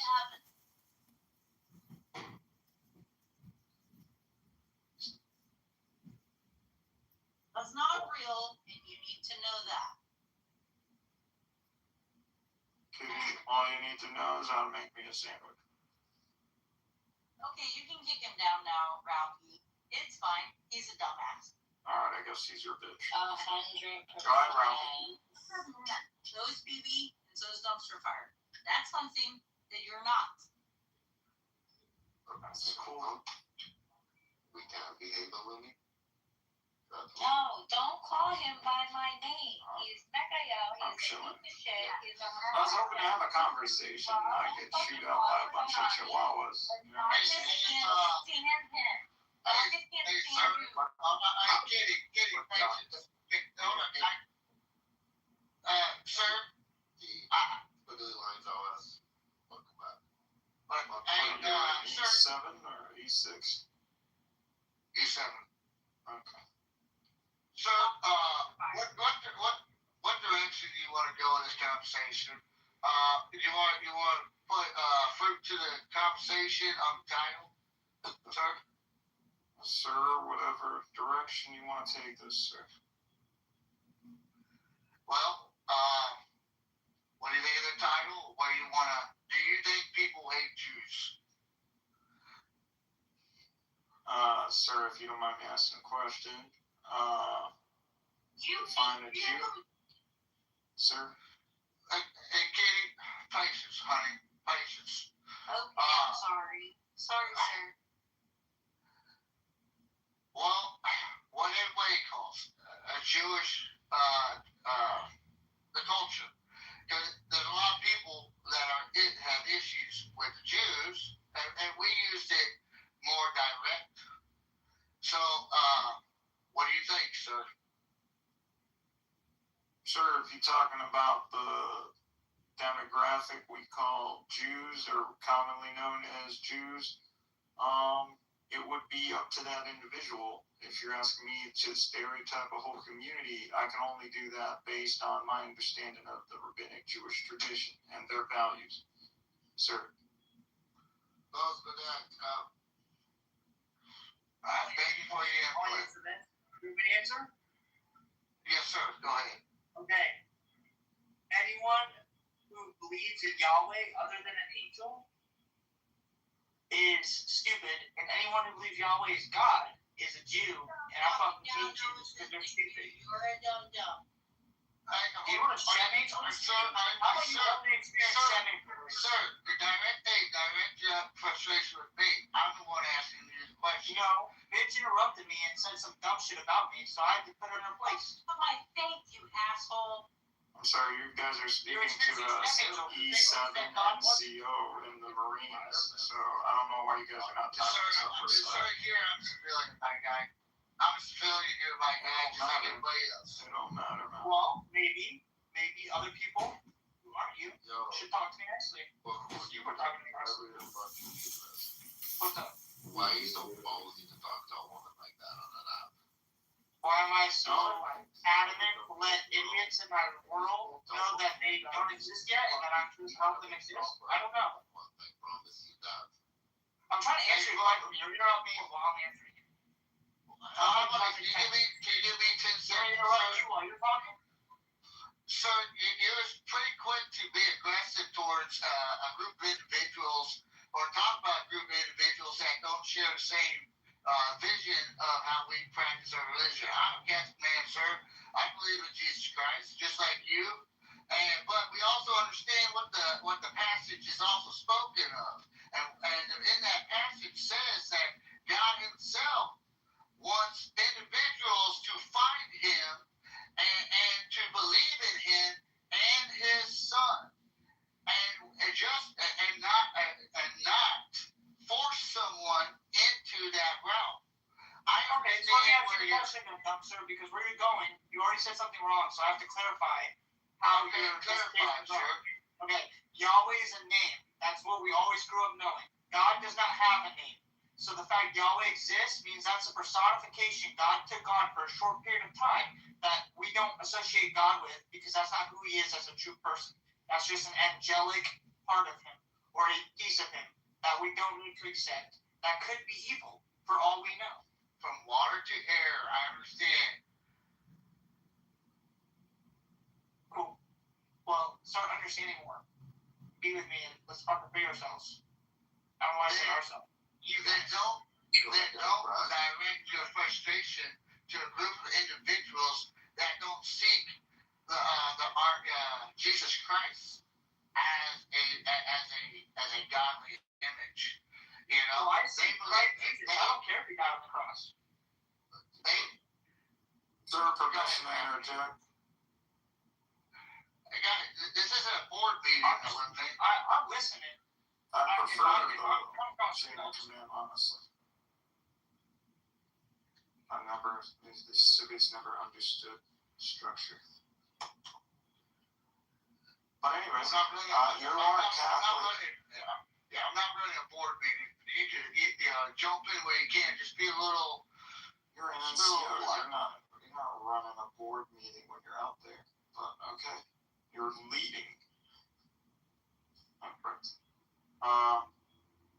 You're a Catholic.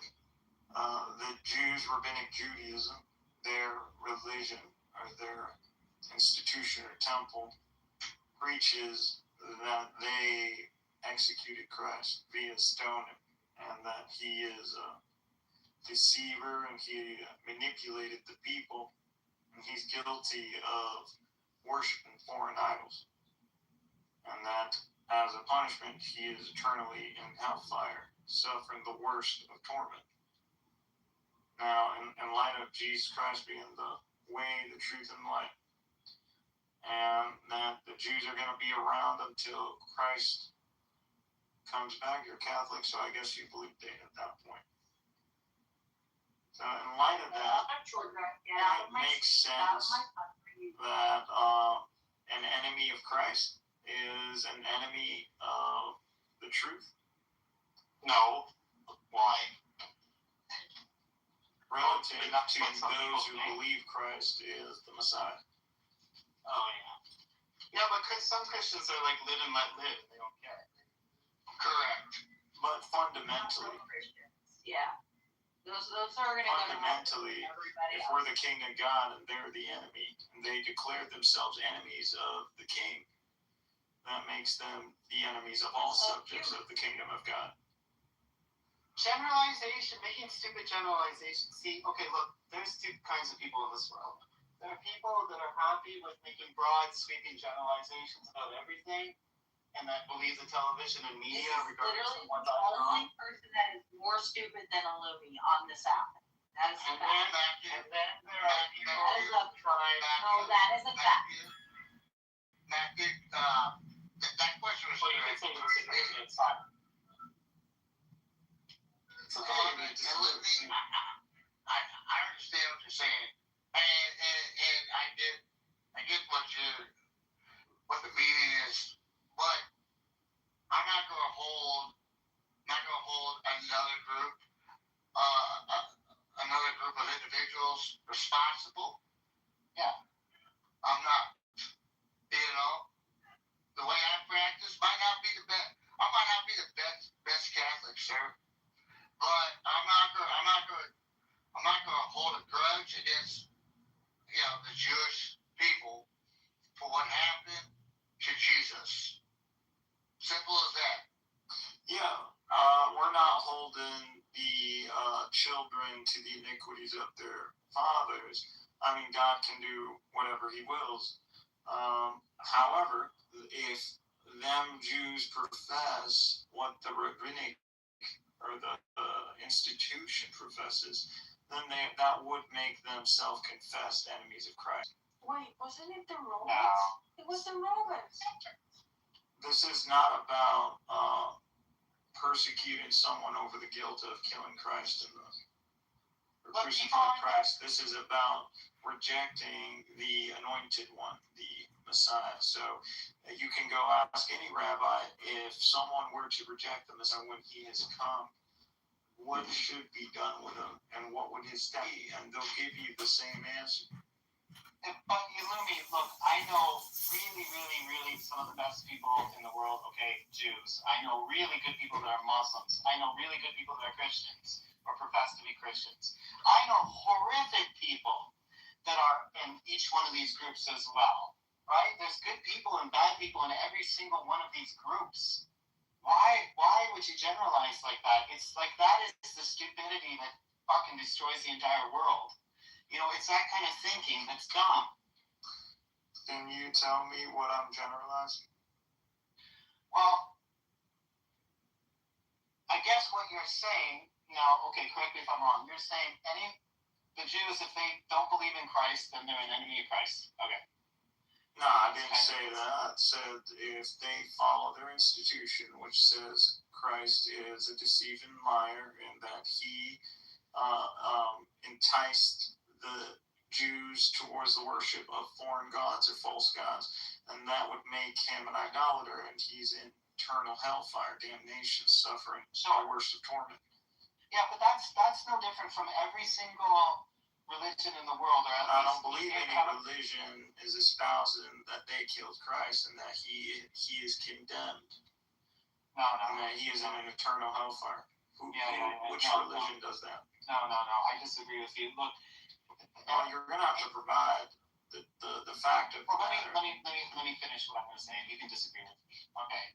What I'm saying is. So there's no truths. You don't believe in facts or truths. No, I believe that what you're trying to do is simplify the world. You're trying to say all Jews think a certain way, or all Jews within a specific synagogue or a specific. I said rabbinic Judaism. Rabbinic Judaism. Hold on. Rabbinic Judaism is pretty darn broad. Not everybody there believes the same thing.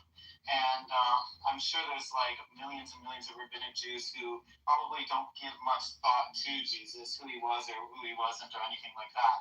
And so they don't necessarily have a problem with Jesus. But there probably are some people, and maybe there are some, certainly there's some Jews within Judaism who have a problem with Christ. Just like within Christianity, there's a whole lot of Christians, a lot of Southern Baptists, who say, okay, the Jews think differently from us, but we kind of admire them in a way because they're God's chosen people. And then there's some Christians. Look, my grandfather, right, World War II, he was 15 years old. He signed up, Irish Canadian Catholic. He signed up to go fight the Nazis, right? He was a Christian, and in his religious ideals, he used those to go and try to liberate Germany and, to help try to free the Jews and the Slavs and everybody else that was getting picked on the Germans. And there's also Christians, Germans, that can call themselves Christians, who are killing Jews in the name of Christ. So the world's just not as simple as you fucking make it out to be. That's what I'm saying. There's good people and there's bad people within everything. Sir, I don't think you understand what is being said. Perhaps you're not understanding the words that I'm saying. Simply, I make the statement that if a Jew follows in the tradition of rabbinic Judaism and confesses the notion of Christ being a false Messiah, and at this point in rabbinic Judaism, if you're claiming you're awaiting a Messiah and this isn't Christ, you're practically guilty of believing that, because he is a person who has claimed to be the anointed one.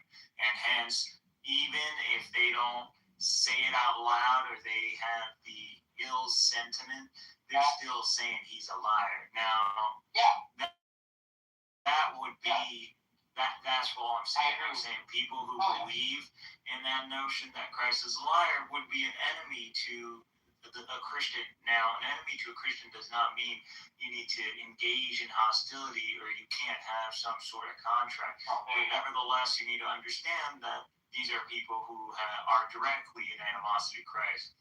Okay, so that's fine, but I don't think, them believing that Christ was not God's son doesn't mean that they have it out for Christians, doesn't mean that they have it out for Muslims specifically, all of them in a sweeping generalization. It doesn't even mean that a lot of Christians believe that Jews have it out for them. I'm sure a lot of the Germans in Nazi Germany were good people. Well, that's. I mean, there were probably Nazis within Germany. With what I chose, I'm going to disagree with that, but I'm going to say that their initiative or reason for doing it wasn't wrong, because the Jews we have that rule the world today, all we know about rule the world. They don't rule the world. Listen, they're everywhere in our higher political agenda. I actually will give it to them. Rule the world, and I think it as a compliment that such a small population, people. You're sniffing the pot. I love it. So I'm going to explain what happened. We're so much more smarter than you. You guys are so dumb that we can rule the world, and I love it. Thank you. No, it doesn't show you're smarter. It shows that if the Romans wanted to, they can come from the same place the Jews came from and destroy all of us. So if he doesn't know that, then I guess he doesn't know what he's talking about. Do you know that, Happy? I honestly wish. Thank you. I appreciate it. I actually think it as a compliment now. Alright. I don't think it as anti-Semitic. I think it as a compliment. Thank you guys. You know what all you fuckers need to do? You guys need to. You guys need to study up on some Buddhism. Is what you need to do. Everybody in this room. You guys have to realize how we got to stop ruling you. Apparently we rule you. I love it. Fuck off, Rafi. I love it. So what I was trying to say is that the Jews actually came from a place called the North, and we don't know what the North is. So if we look at other that happened, if we look at the Crusades and what happened to the Christians, is that Norse pagan people came over and started living on their land, talking them. We have no idea where they came from. You can't say they came from Greenland. That place doesn't fucking have that many people. I have a question. It had its own. What are you even talking about? Bodhi, what are you? Tell me how much rent do we owe you? How much rent do you owe me? Yeah. We're taking up seeing Jesus in his real earth. We're taking up a lot of space in your head. We're taking up a lot of real estate in your head, so we must owe you something. Nah, that space is small, so it's fine. It's complimentary. I just told you what you owe me for rent. I just told you what you owe me. What do we owe you? Tell me what we owe you. It's something to do with I get to see your reaction when you see Jesus on his earth. That's what you owe me. So what do we owe you? Your reaction when you see Jesus. That's what you owe me. You got it, pal. You got it. Okay, I'm sorry you were hurt. I'm really sorry some Jewish girl broke your heart. I'm sorry some Jewish guy fired your father. I'm sorry your mother didn't get a job because some Jewish woman got it. Who knows the origin of your... Every villain has an origin story. Hitler's origin story was he didn't get into an academy, art academy, blamed it on Jews. So what's your origin story? How did the Jews fuck you over? Well, I first want to give him a golf. He can show me where I should touch.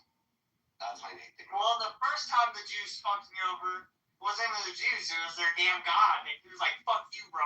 I'm going to go be a god. That's what happened. That's when it fucked up. Who was that? Jesus? Because Jesus was Jewish. That was Yahweh who did that shit. Rob, what made how Jesus much is the Jewish? predestination of Jesus? Rob brought the soul for all the animals. Jesus brought the soul for man, and Yahweh came in and fucked us all over. Are you trolling or are you being sincere? I'm being sincere. Jesus brought your soul, bro. You know what's the best part of it too? Not only we live rent free in your head. Dude, this guy's an embarrassment to other Christians. That's even the best part. This guy's an embarrassment. Hey, Rafi, you know, this guy's an embarrassment to other fucking Christians. He is. He is an embarrassment. He worships. He needs to acknowledge that, you know, the whole message is that they find him. You know, and like you said to Randy, you know, the funny part is when you see Jesus, that's disrespectful. You know, that's very disrespectful. Have a little bit of, you know, of composure. You know, you might not agree with someone's religion, how they practice it, how they're at, you know, why they operate they do, but to come on and target them because they're not the same boat you serve, yeah, and then have the audacity to fucking reject Jesus Christ. Dude, I hope when you pass away, you go to those gates, and when Jesus looks down upon you, and he presents all this shit to you, I hope he turns you around and says, you already know what happened. Yeah, you know, I just gotta say something. You know, Jesus was circumcised. He was a Jew. Thank you, Rafi. Thank you for the. Yeah, thank you for a little bit more. Yeah, you worship a Jew. Anybody who believes. Circumcised yourself, prove no point. I feel worshiping a Jew, but seriously, how do you feel worshiping a Jew? Even though, like, you believe in Jesus, right? You know he was Jewish, so you're worshiping a Jew. Yeah, he hasn't really fully thought it through. Okay, he hasn't really thought it through. You know, the entire situation is just such a fucking tragedy, Ruffy. If you really are objectively scholarly about this, yeah, you had a god down on the southeastern part of the Mediterranean, small group of people wandering around, mostly a bunch of sheep farmers, you know, and they had Yahweh, and then you had one small group of these guys, Jews, right? And the fucking Roman Empire decided, hey, I'm gonna adopt it. Without like really getting permission or telling the rest of the Jews that we're going to spread like one specific branch of it, and then they spread it all over the fucking place. So not only did the Christians steal the religion that originally belonged to the Jews, but then after they stole it, they said, and I grew up Christian, right? And I'm trying to be as objective as I can. Not only after they stole the idea, spread it around, mutated it and changed it, brought in a new hero, but then they killed the Jews and the original people who studied and had the origin of this religion, and they said, hey, you're not believing our newer version of the one that we stole from you, and we're going to kill millions of you. It's a big fucking, it's a tragedy, and this is what humans do to each other. We tell ourselves stories, we tell ourselves that my opinion is the right opinion, anybody who thinks differently from me is evil, we're all narrow-minded, and then we group people up and we kill one another, and the whole fucking human situation is a goddamn fucking horrific story. Matthew, I'm worried. I was next. I interrupted him and then I was going to talk next. How are you next? I was talking before you were talking. How am I next because of this? Boom. That's called a fucking moderator badge. It's called a moderator badge. Because he's a Christian that believes in Jews, he's got the moderator badge. That's how it works. How do you use that? You know, and I will bring that guy back up. But the thing is, how can you come up here, project yourself as a Christian, and then criticize others for the direction that they go in life? You know, at least in their religion. You know, and then it just dumb fucks the shit out of me. You know, this is the individual that say he's preaching on behalf of Jesus Christ. The very Jesus Christ that I love. He is my Savior, and I would never denounce him. You know, you guys might not agree with him, but I respect you. You might not have love for the guy. That's fine, because I still respect you. Because to me, he's everything. But that does not mean I have the right to come down and tell you that, you know, you guys a bunch of fools because, you know, you don't see salvation through Jesus Christ. You know what? I'll pray for you. That's all I can do, but I'll still be your friend. Where's that guy at so I can bring him back up? Well, there you go, and I think this is a good illustration of, like, you go into any group of people, I don't care who it is, you're going to find good people and bad people in every single group of people in the entire world. Muslims, Jews, Christians, black, white, Asian, China, go travel. It's you're going to find that. And I'll just land there, and I'm fucking taking off. See you guys. Yeah, Matthew's another interesting character, I have to say.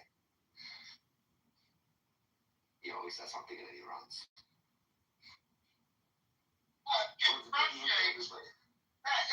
It just frustrates me, you know.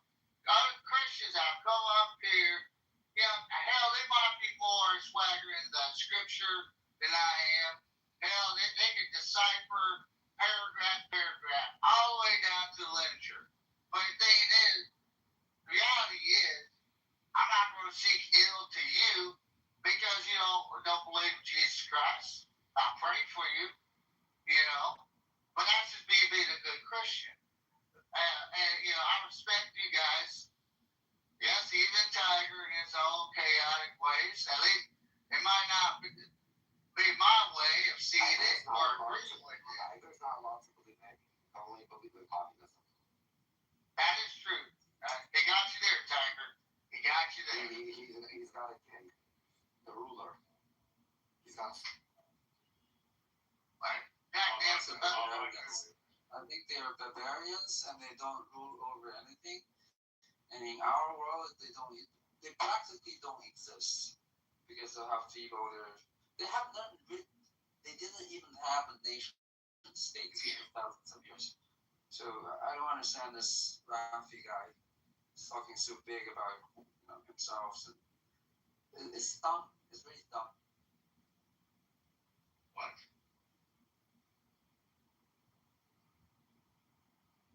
Sorry, I missed it. I have no idea. He's speaking. All I know is, you know, I grew up in Los Angeles, California, as well as other places. And one time in my life, I was fresh out of high school.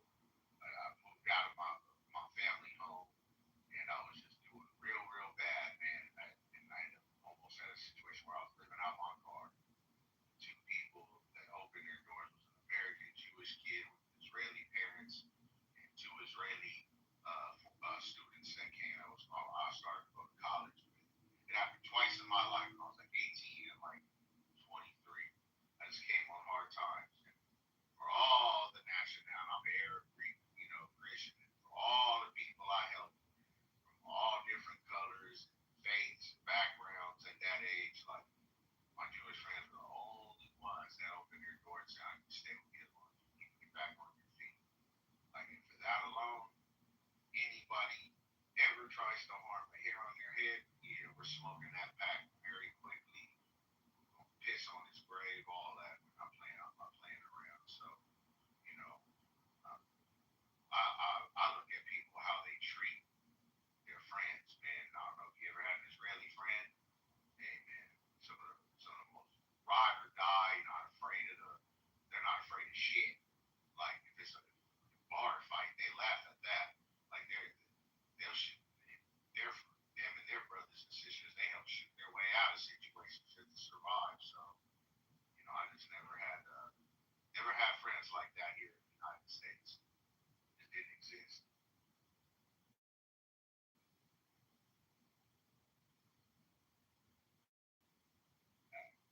Thank you, Rabbit, for that. I really do appreciate that. Thanks for opening it up for us. You know, that's a heartstring story right there. Oh, Rabbit. So, I did a little bit of that Chat TV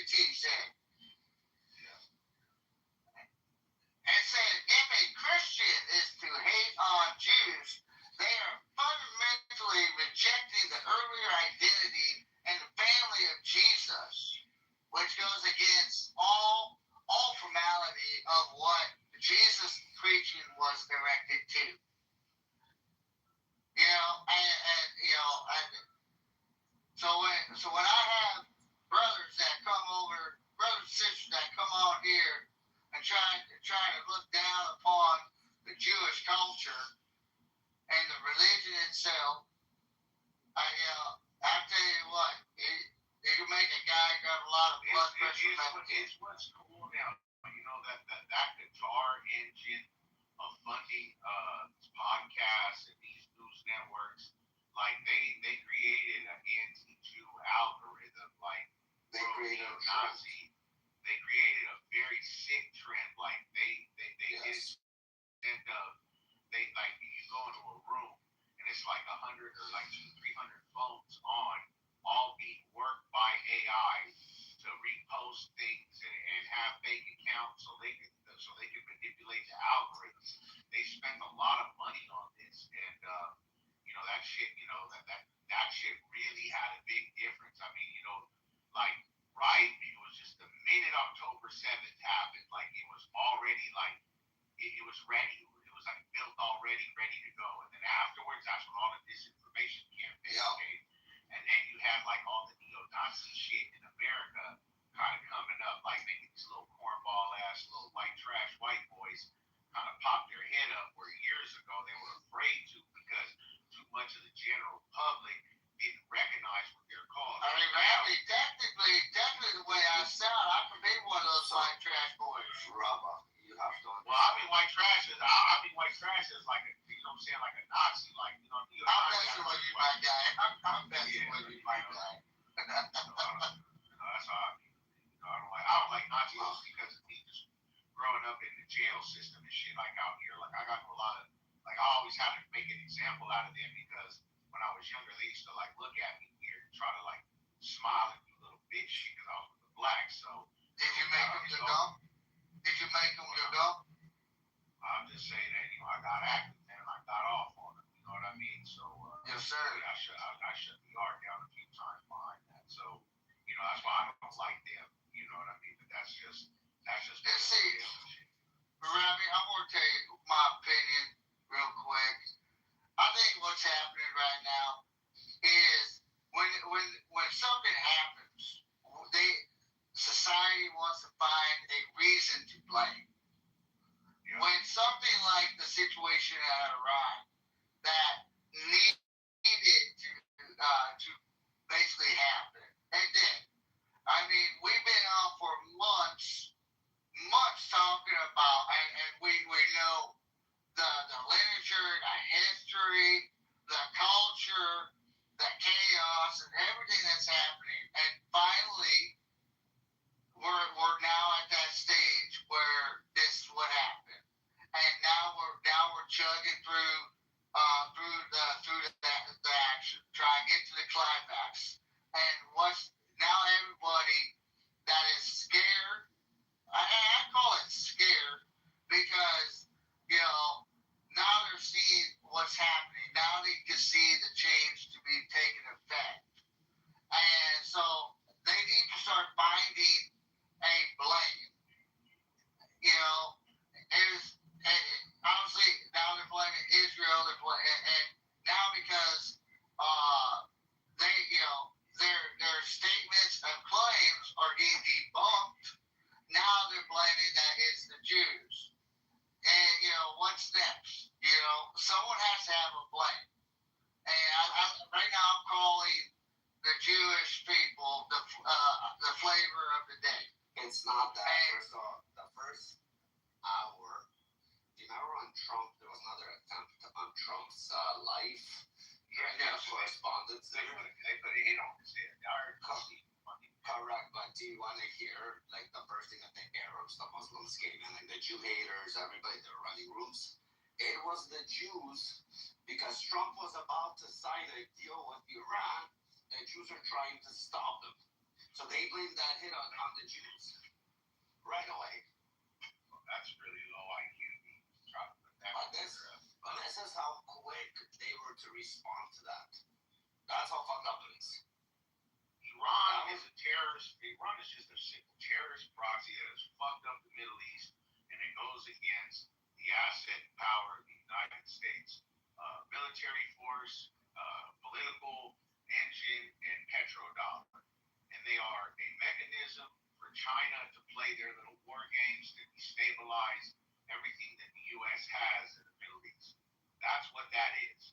So, that China, Russia, Iran, alliance is what Trump is trying to beat out of trade and power.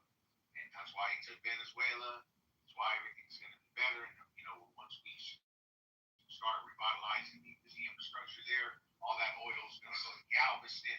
It's going to boom the economy. There's a lot of great things that are happening, but these pieces of shit have to be taken out, man. It is what it is, man. Like they threaten everything that we have. I mean, it is. You want to know what's crazy too, Rafi? What's really nuts? And it shows how you can't just do business with China and think you're safe. So Kuwait in the last 3 years, Rafi, they paid the Chinese to come and redo infrastructure, digital infrastructure in the country. They put up AI cameras. They put up security surveillance equipment in commercial properties like hotels. They had all the security in the ports monitored by Chinese software and technology, right? And then of course, the Russians have the drones, and they have satellites in space, so they're able to coordinate with they use the assets that they have as far as government wise to help their technology build in Kuwait. The minute the war started between Iran, all of those security cameras, the speed cameras, the AI facial recognition cameras, all the data was getting mirrored to the IRGC from Kuwait. All of it. So when the United States contractors that couldn't stay on the base, right, when they had to go live in like private apartments away from the base to kind of blend in, they were using all these traffic cameras and everything to follow them, and then they were sending drones to the apartment complexes they were staying in, or the Airbnbs and hotels. So they spent all this money to try to, we're going to have better technological infrastructure, and now you just gave them full transparency of their nation to your enemy within a day. It's a sick game, bro. It's a sick game. They're playing, they're trying to disrupt our power over there, man. That's what they're doing. So they gotta be stopped, man. I agree with you. I think Trump's going nuts with the gifts over there, dude. Freaking. Like, I don't know if you're blowing like kisses to Gravy, Gravy, you got a freaking cheerleader, dude. The whole entire time Gravy's going, you're just sending gifts. I'm just over here dying, Chloe. I'm just having fun. No, I agree, Gravy. I just want to see a good economy come back to the Middle East, man. I don't want these assholes to have any leverage over anything anymore. Enough is enough. Like, I think it will happen. Gravy, think about this. So before Kamini, freaking look at the GDP for Iran. Look at the economical growth. I mean, look at it. I mean, the data's there. I mean, you can just go back and see the growth under the Shah. You can see it, and if once the IRGC gets out, well, to say fully out of Iran, I would say you have a better chance of winning that Powerball than that actually happening. But I think it would be contained. It would be there but contained. And that's just me personally feeling it. The IRGC is going to be there like KKK in America. It's going to exist, but they're going to do it quietly. It's going to be, They're going to go to rural areas. They're not going to be those metropolitan areas running shit anymore. They're going to become all like poor and second-class citizens. They're going to have their ideology. I agree. They're going to be like you said. Or they'll just like the new, or if we're lucky, like just a new part of the army just pokes their head up to say they're taking over the country and they call it something else, but they don't go to civil war. They just kind of rebrand it and shut the fuck up and listen. You know, and not cause that much problem. But look at Iran, dude. What I'm trying to say is, you know, modernly, the growth of the economy of Iran, the people will benefit so much more. You know, they'll bring back value to their currency. And also, I mean, they have a good market platform of oil, which competitively Iran can really promote its economics and GDP very rapidly. And that's my personal opinion. But what's happened? But the RTC, you gotta have the RTC has been starving its own people, you know, for 47 years. And I think what it is they when you take away control from someone, they just, you see this a lot in fighting. You know, when someone can run his mouth and look tough until you actually get up there and fight someone, grab you know exactly what I mean. Then they start fucking windmilling. Hey, look, bro, I thought you said you can fucking fight. I thought you said you're the guy on the block. You're over here fucking windmilling and can't do shit. That's what we're seeing right now with the RGC is, you know, fucking Israel and America fucking blasted a fucking face. Now the IRGC is just fucking windmilling fucking fish, hitting whatever they can fucking land on. And so that's how we can tell they're weak as fuck. No, I just kind of want Trump to do one more good round and just bomb the shit out of him one last good time, though. I mean, I would have done it by now, but, you know, I want him to bomb one last good time, bomb him, fucking really, really hit him hard.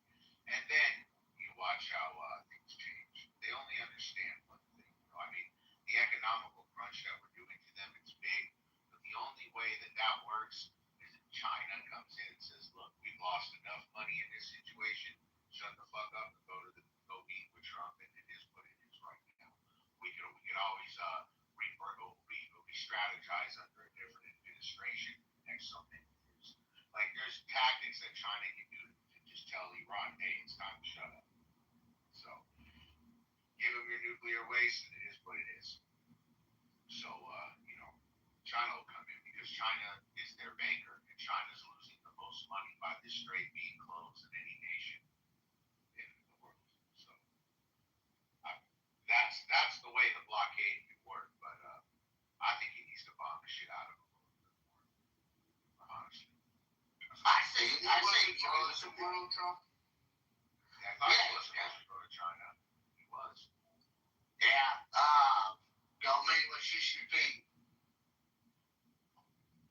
I say that if Mr. Paladin doesn't show up, I will gladly give my vote to G-Lo. I nominate you for the president of Iran. Thank you so much. I'll just pass it to Pahlavi though. Okay. I say Rabbi and G-Lo. Rabbi and G-Lo. Well, I'm not Iranian, so I don't think I'm going to be allowed to take the seat. But you're Western, so, you know, we need that Western influence. Yeah. I'd rather be in the Gulf, like the Arabian Gulf. I don't want to be there.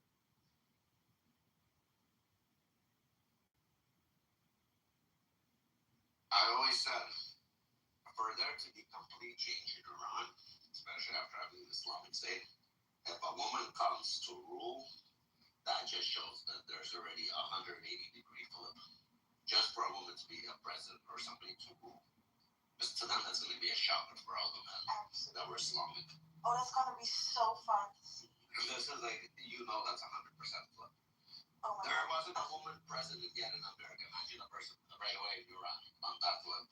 Yeah, and imagine that Pahlavi's daughter, you know, it would be a queen.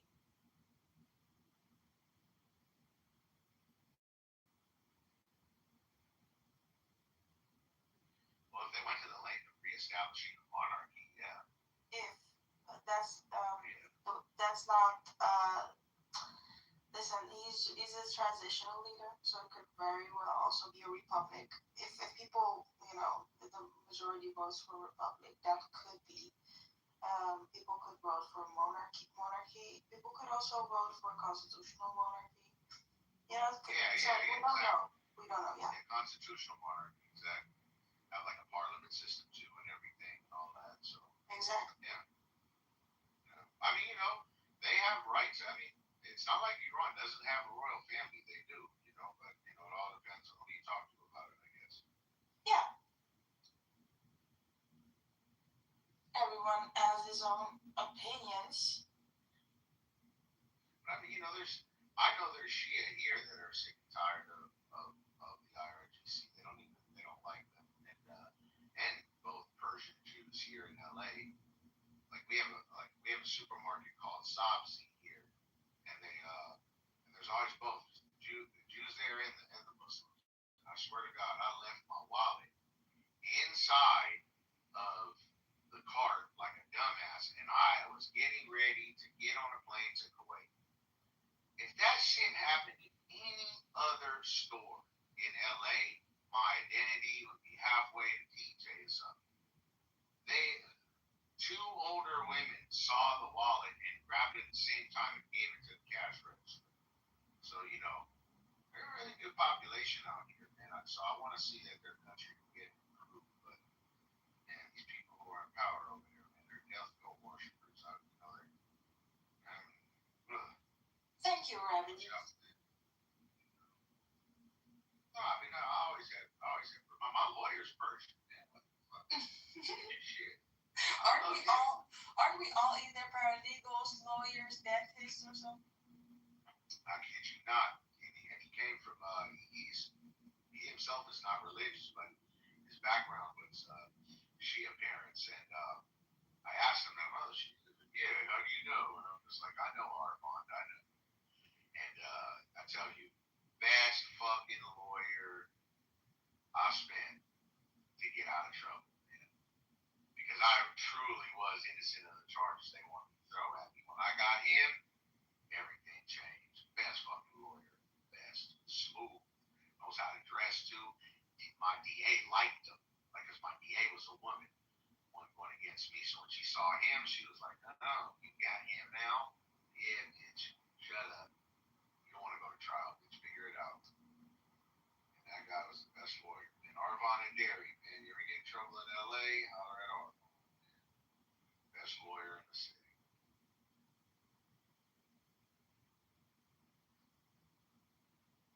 Yeah.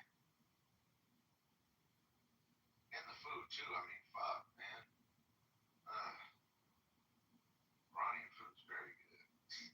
It is. I mean, if I say myself, yeah, it's not bad. No, it's not bad. It's some of the best food in the world. You guys talking about that Kubi Day?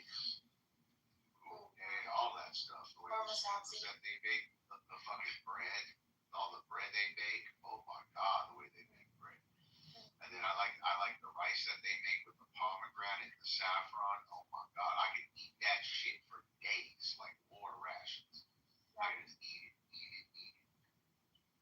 Me too. I remember in London, it was a little restaurant back in the day, a good Iranian restaurant. I used to go there. I literally I get a whole bucket of that rice, man.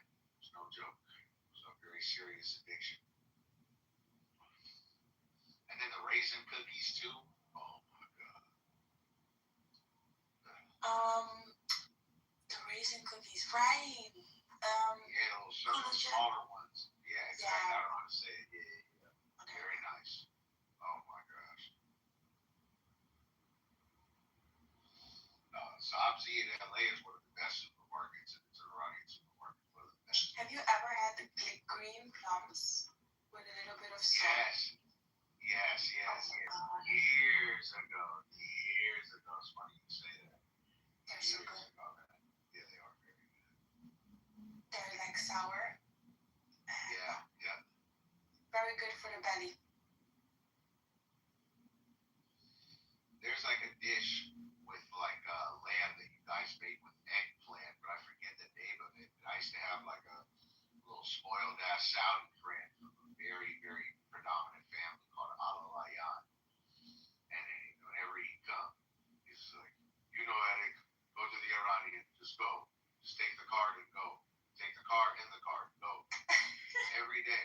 Every fucking day. Like, because I was the only one he could trust with his cars because I don't drink. He's like, go. I'm like, how should I go? Go right down to fucking La Cienega, go to this Iranian restaurant. I think it was called Daraband or something. Daraband. Yeah, you know what it's named after? Daraband is a place in Tehran, in the north upper side of Tehran, where it's like a park with a bunch of restaurants and waterfalls, and you can sit in between these waterfalls and have food and shisha and drinks, and and the water's just flowing underneath your feet, and you see the waterfall, and it's amazing. That place is called Daraband. Okay, so that's okay. Now you're teaching me something that I know the other day. Derbent. I know Derbent very well. Yeah, Daraband. One of my partners from Derbent, he speaks Farsi, Hebrew, Russian, English. Wow. Yeah. And he speaks Kafkazi too. Have you ever seen region? So yeah. Kafkazi, I know that region. He speaks like 5 languages. So it's funny. We do deals with sometimes with Persians. And he just sits there and listens, but he doesn't say that he speaks Persian. And then he goes to me, he's like, okay, they want this, they want that, so be prepared, they're going to be asking for this. He right away knows. But he translates it in Russian. It's tricky. Mm-hmm. I take him in a lot of meetings with the Persians, he doesn't ever say, but like, he speaks fluently, like, well, Kafkaz, well, even like their language, like the Tibetan language is very close to Persian.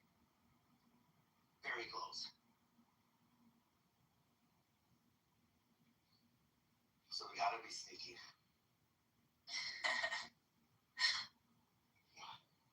Yeah, we actually have Iranian Afghazis, and they're usually more white skinned, maybe even blue eyed, maybe even blonde.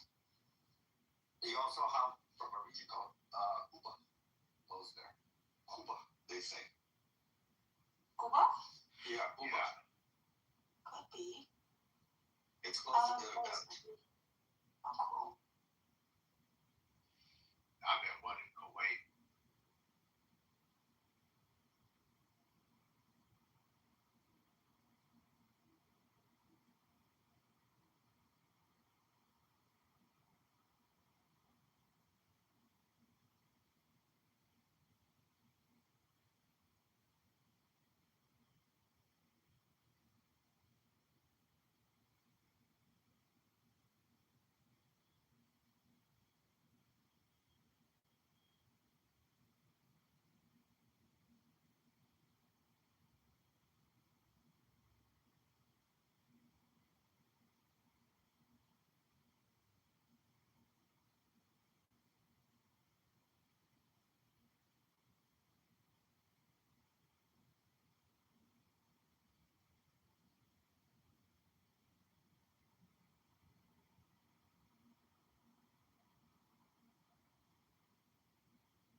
Iran war or the coming because they're building up. How is it what all he says is the same thing? He just repeats it over and over and over. Iran cannot get the nuclear weapon. It doesn't appear that was enough to win confidence of a majority of Americans in the war, at least of the younger generation. Now it polls very well for the boomer generation, but when you get down to the millennials and Zoomers, it is not. It's not polling well at all. It's awful. And Joe, sorry to interrupt you, but I think one thing that we're missing here is this, right? Trump is talking about something that's 10, 15 years could be an issue. It's called hedging, right? He's saying, hey, in 5, 10 years from now, this could happen, right? But it's not something that we're seeing at the moment, right? So if people knew, for example, if Iran had issued, some kind of attack, or there was some proof that they had done something, related to American, now it's a different story. Now it's like, okay, yeah, this makes sense. You're going to do it. Okay, this is going to get worse. We got to stop them now, right? But people aren't seeing the problem here because it's not being reported and what's happening. And so they're like, hey, you're assuming they're going to do something. What if they don't do anything? And they want to be like, are you going to do the same thing in North Korea? Hey, they have a nuclear weapon. Let's take them down. Let's make sure they can't do it. Like, where does it lie? And so I think his lack of communication. And the other thing is the fact that he went all in with Israel on it. But then, okay, well, why not let Israel lead the show? And we kind of say, okay, hey, you bang up Israel, we'll knock the shit out of you. So kind of say, hey, we got your back, but you lead the show, is also something that bothers people on it. And that's amazing. Real quick, I was under the impression early on, it made it sound like Israel was going to lead a lot of this. Am I just... No, that was the plan. But then I think here's what I think. And again, you guys don't my point of view on this, but or at least when it comes to Trump. But I think what happened is, and the New York Times reporting, love it or hate it, someone leaked what happened in the Situation Room, and if it's true or not, we don't know. But nobody's directly answering the administration whether it's true or not. It sounds like, basically Netanyahu presented the information, and Rubio and others said it's the same. To Trump said it's the same old bullshit. The Israelis kind of give you some intel about severity that may be true, may not be true.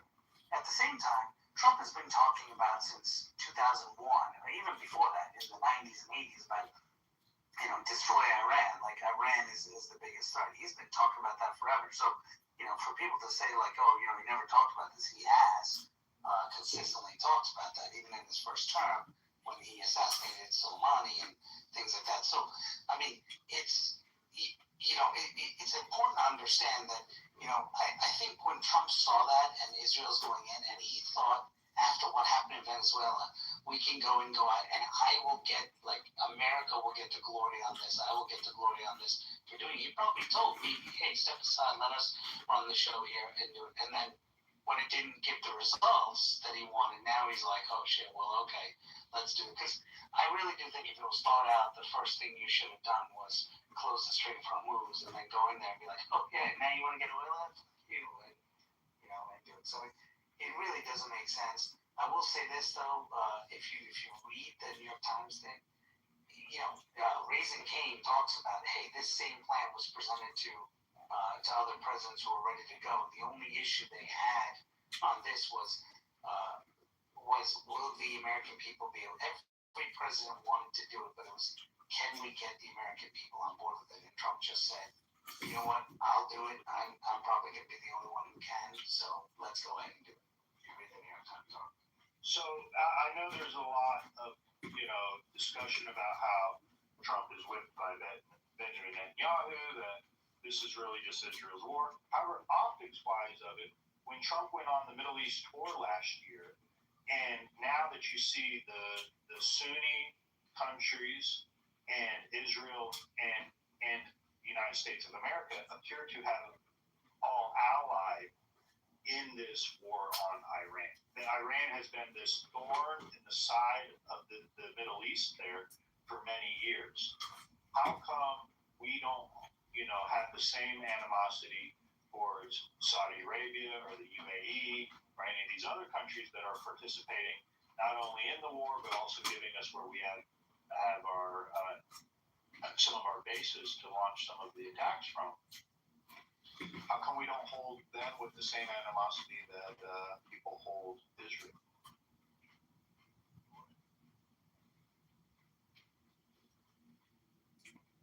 Maybe I'm just saying things people haven't thought about yet. It's just what I've observed.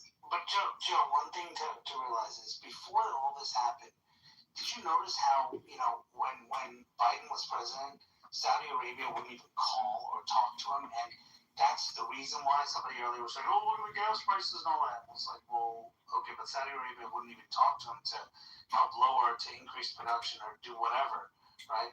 So you actually have, right now, I'm hoping Trump tells the Arab nations, because everyone's telling the U.S., oh, do this, we got your back. Instead, he should say, hey, Saudi Arabia, just take him out now. We'll close the Strait of Hormuz, we'll do that stuff, you take him out now. We did our part, you take him out. Because Saudi Arabia, it sounds like, wants Iran gone. And you have these allies in the region who want to do it, which is going to be fascinating to see how this plays out and what France and all these other countries, how these Middle Eastern nations treat them, knowing that they weren't willing to get rid of Iran, because Iran is hurting these nations just as much. And it'll be interesting to see how this all falls out. Clearly, go ahead, Edward. You want to jump in here? Yeah, I just know because the news outside of the United States look at Israel as being the lead other nations because they know that they're actually going to be the House of Commons put out an article recently talking about the fact that they look at the United States as backing Israel because Israel, their military, their everything is really the lead of this particular war. Even though some people think that is proactive, but I look at it completely different because most people today, even Americans, think that Israel's wagging the tail of the United States, and that's the furthest from the truth. I've been to Israel 3 times. That whole region is surrounded by Muslim countries, right? But if you look at the government in Israel and how they operate, there's a lot of Muslim people that actually in Israeli government, where you don't see any Israelis in any of the Muslim countries' government. So I think it's just me from October 7th, that horrible situation, all of the missiles that's been thrown at Israel the whole time, they're just trying to get a handle on the region, and I think the UAE, Jordan, Qatar, Saudi Arabia, I think they want Israel to be in a position. That's why they partner with them. That's just my observation. And when you read the House of Commons, it just gives a completely different perspective from America, what I call mainstream media. It's not any news at all. It's just it's the tell of the Democratic Party. That's all I live.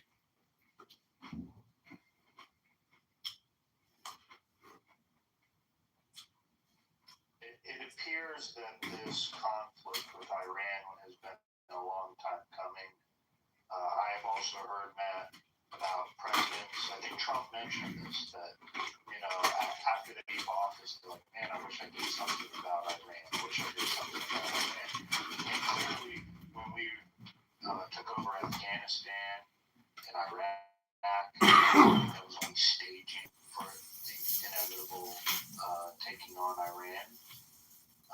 So it's unfortunate, though, because it's not popular. Gas prices going up. Elections will always come back to the same issues. What have you done for me lately? What are you doing for me now? Trump and the Republicans made a big deal about the gas prices. The gas prices are through the roof right now, paying the highest I've ever paid in at least probably 25 years. So I don't know. I think the polling's really bad, and because I'll tell you what it is, because I'm kind of in the tweener generation, is many younger Americans saw this as an opportunity for prosperity, to have their moment when we would have a large growth of prosperity, would bring back that type of economy. Now, he's done a lot of long-term stuff, $21 trillion in investments. However, it's not resonating quick enough. And if we don't do something about the gas prices first, it's going to be a tough midterm. I'm letting people know.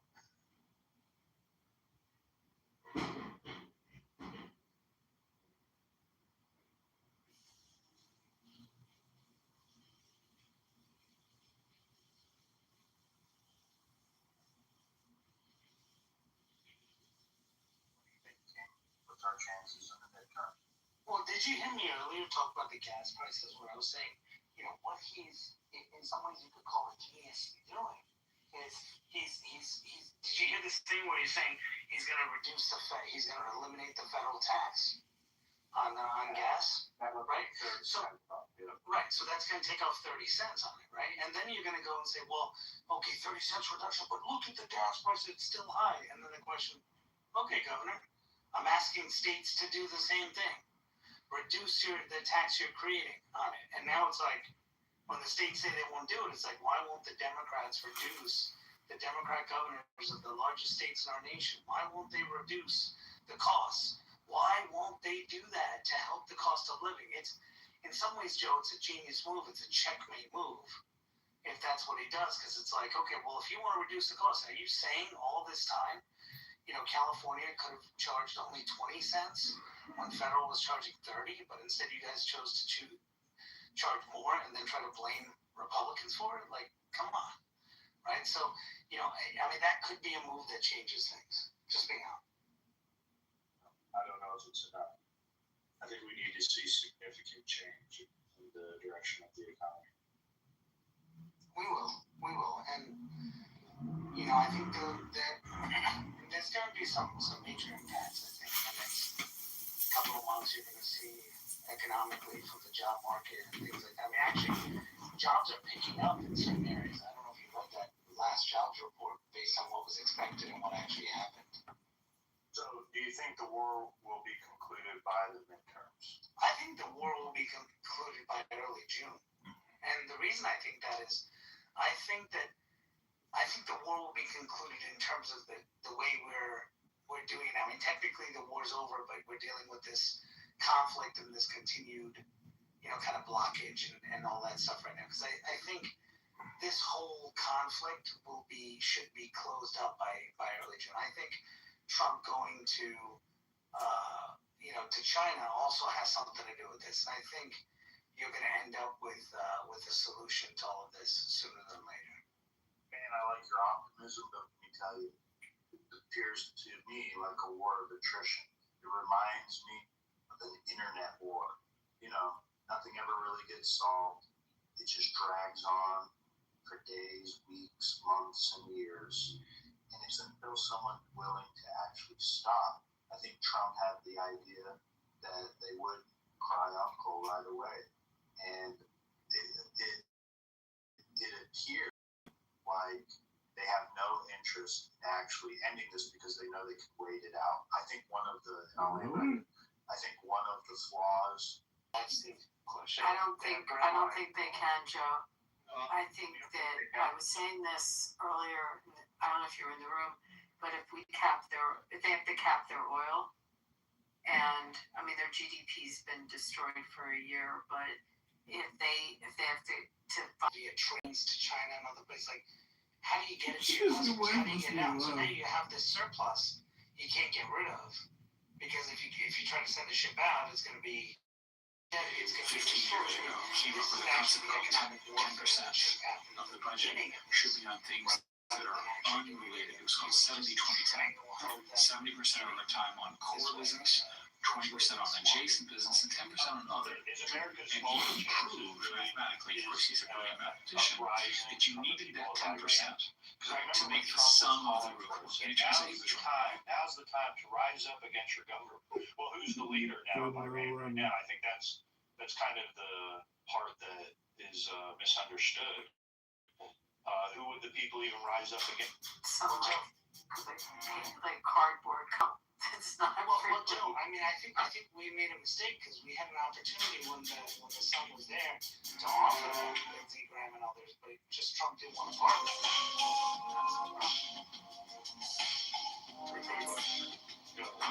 I mean, it's the economic war that we're going to have to do now.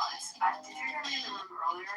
Just talking about You can play Ash for me. I'd love to. So he's kind of shackled, you know, with 80 years ago, our country kind of determining the rules of warfare and what would effectively shut them down, really shut them down, so that they hit rock bottom and the people erupt enough to change that regime.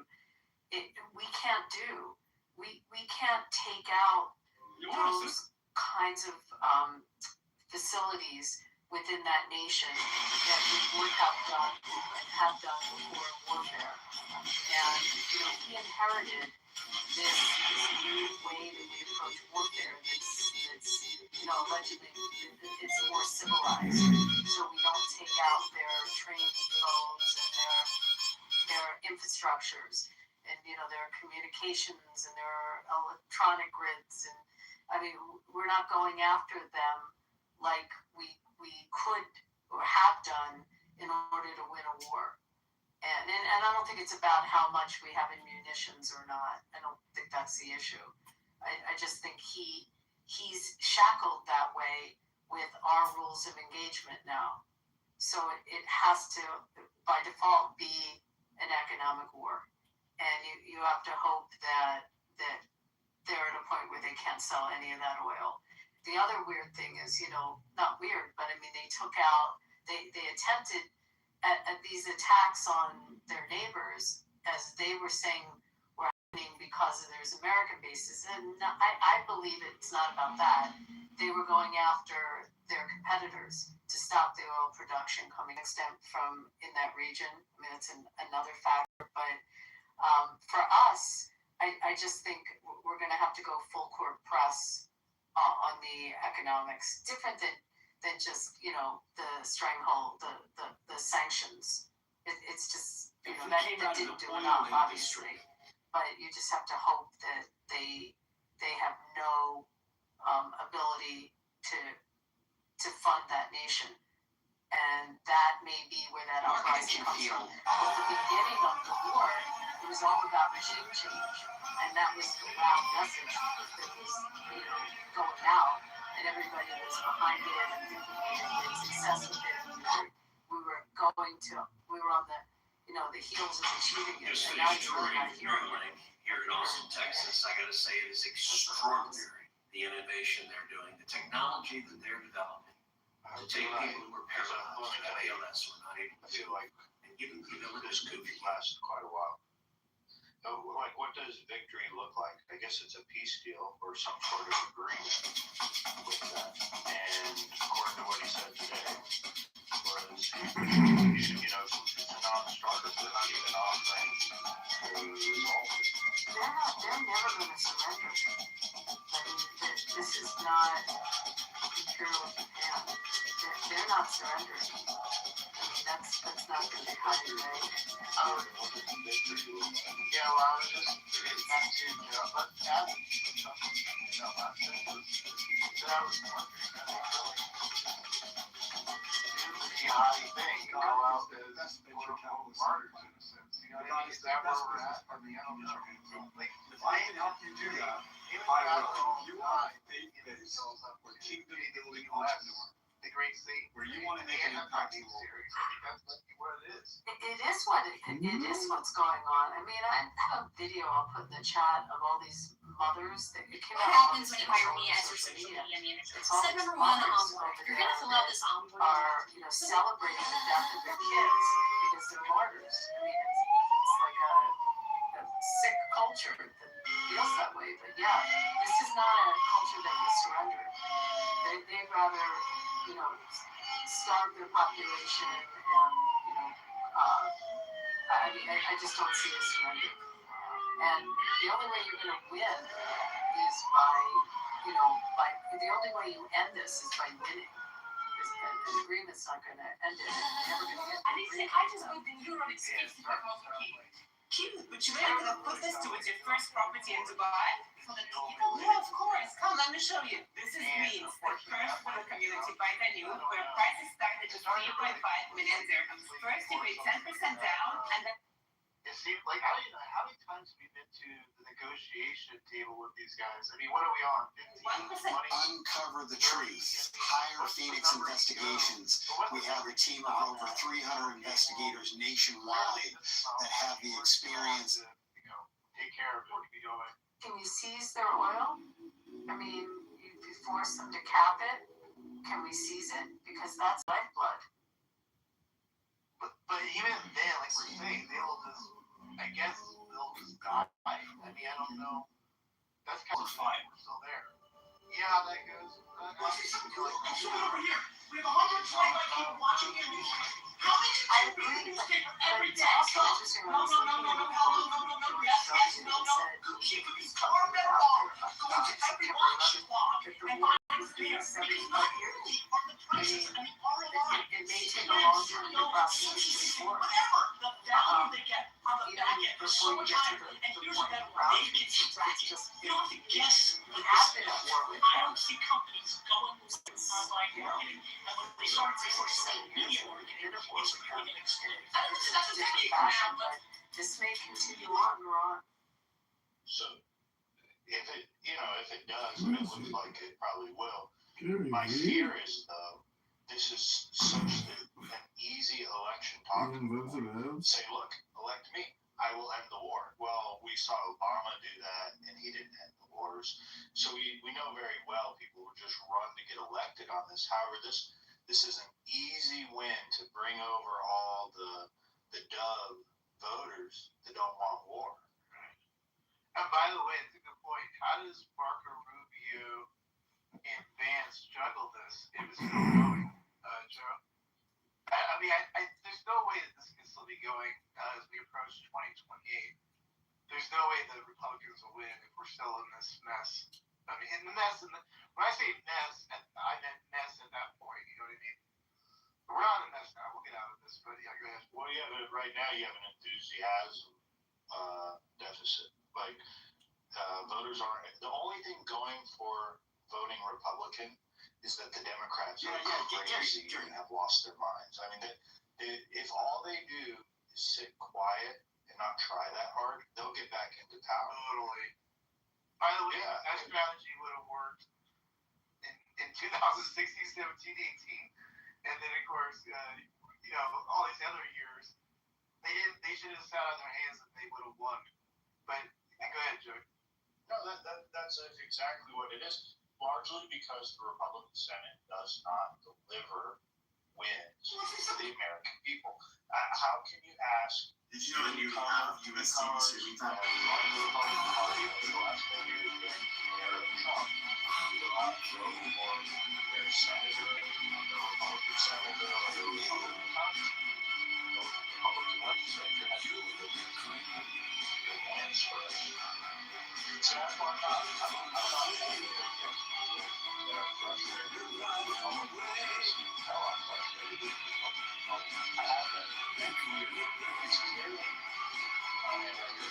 The election of the party is still being led by the Lindsey Graham, Mitch McConnell wing. And this has been the thorn in the Republican Party's side for a year. But Joe, that voter, like that independent voter or that moderate R that is turned off, the problem is that their alternative is the socialist Dem. It's not the moderate Dem anymore. I mean, that's the problem. And the Dems are being dumb.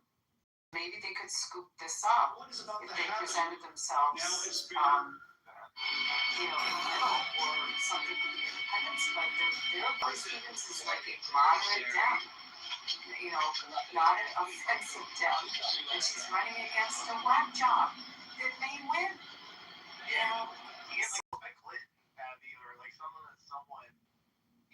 The way that I can be unique is by just being creative and reveling in being young and just being a little crazy. So, for example, I'm just there's saying, this feature called they poking, could where scoop you just go to it someone's up, profile and you but can poke the person. unfortunately, And, they're like, being what does that taken do? over Nothing. by It sends this them a message extreme like you've been poked. Like, who progressive cares? side. And it's like, I I thought mean, the that Michigan was primary or something. is Like, such an people example really of it. like poking each other for This some Abdul reason that, or I don't think anyone can really ends up with with that. I mean, hopefully Rogers will beat him, and the R's will keep that seat. But what? So, voter in Michigan, what's your alternative? You're pissed off at the Republicans. You're going to vote for Abdul, whatever. I mean, what's his name? I can't even remember. I'm sorry to bring up Michigan, but it's like a good example. People ask all the time. Is it possible for Jeff Bezos? He's extreme. What is your claim to fame? No, I think he's a doctor. There is a reverend somewhere, right? For a reverend or something, it's a reverend or a corrupt. I should go like right there. I don't know who it is, but I want to respond to you, Abby.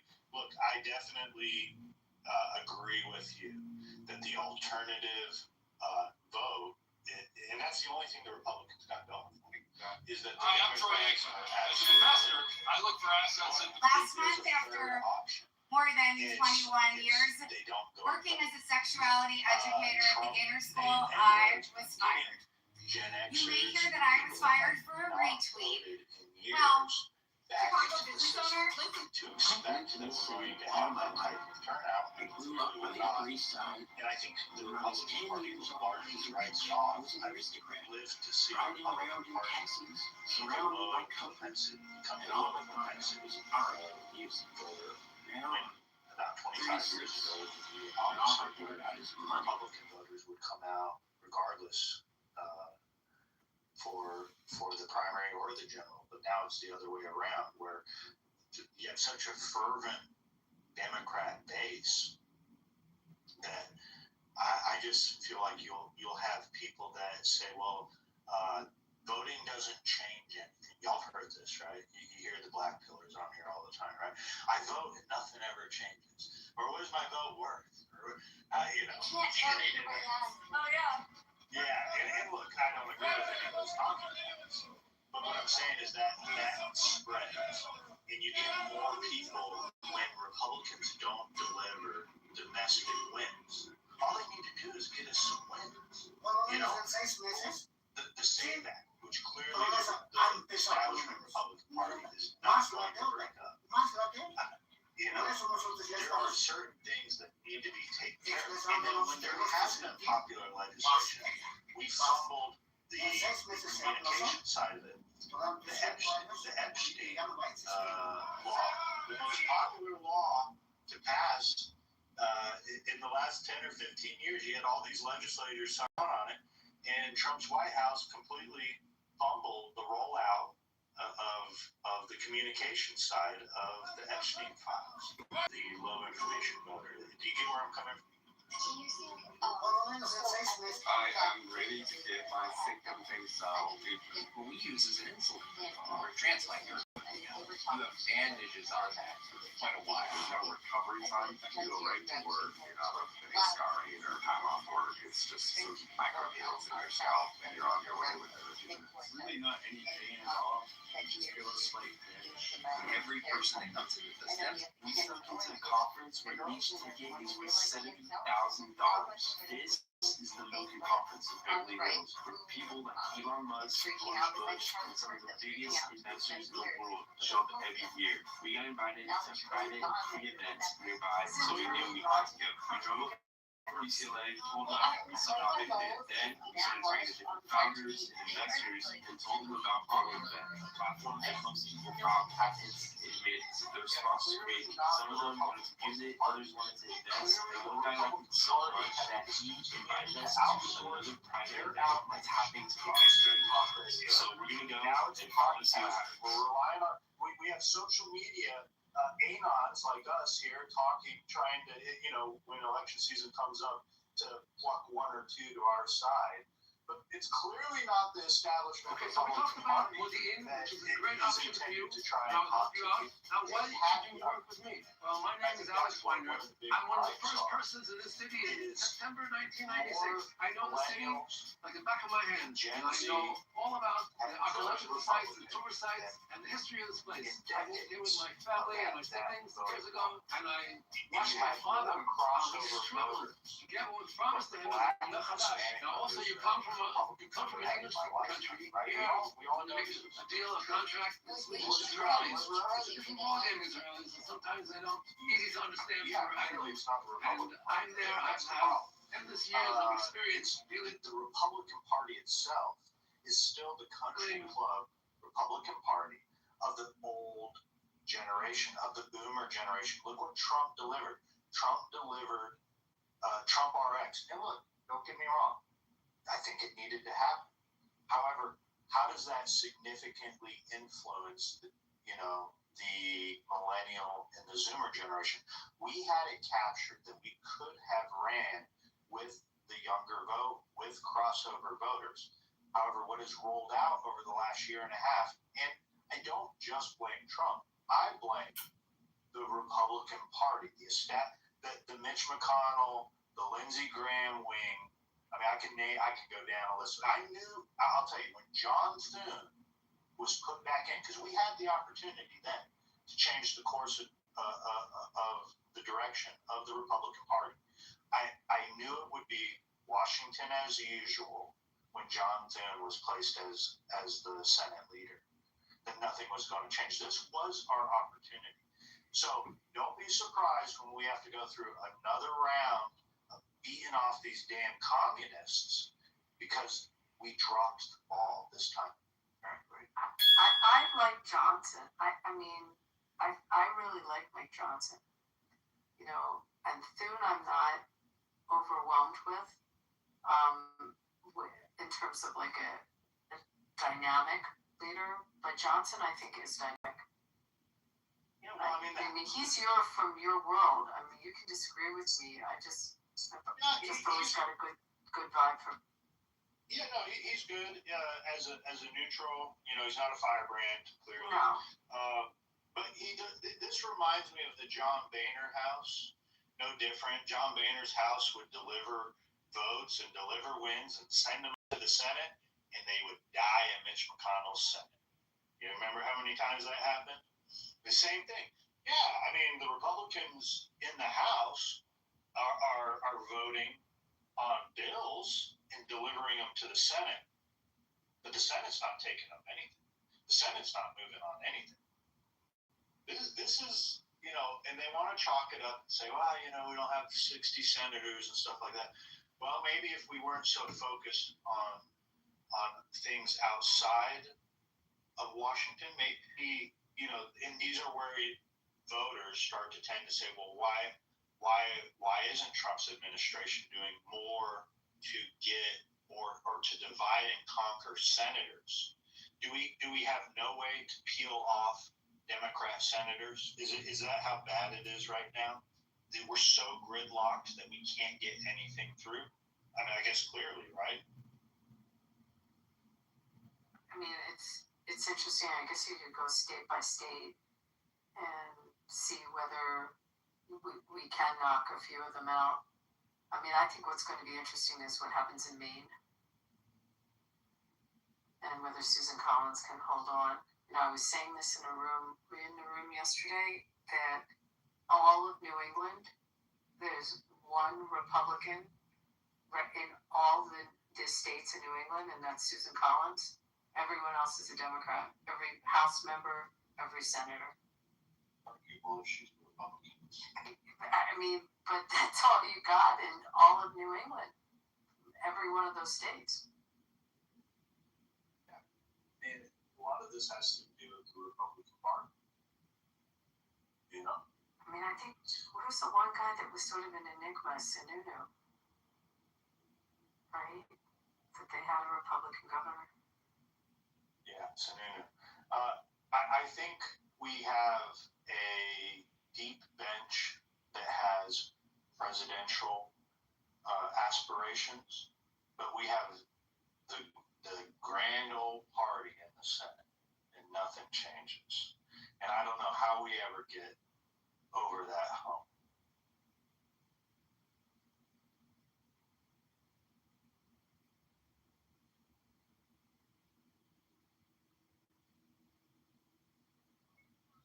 I think it depends on, so if I had to speak about what's going on in my community, would say that for all of the people who left or don't really believe in the Republican Party anymore, there's a lot of black people that's coming to the Republican Party, and they're coming for different reasons.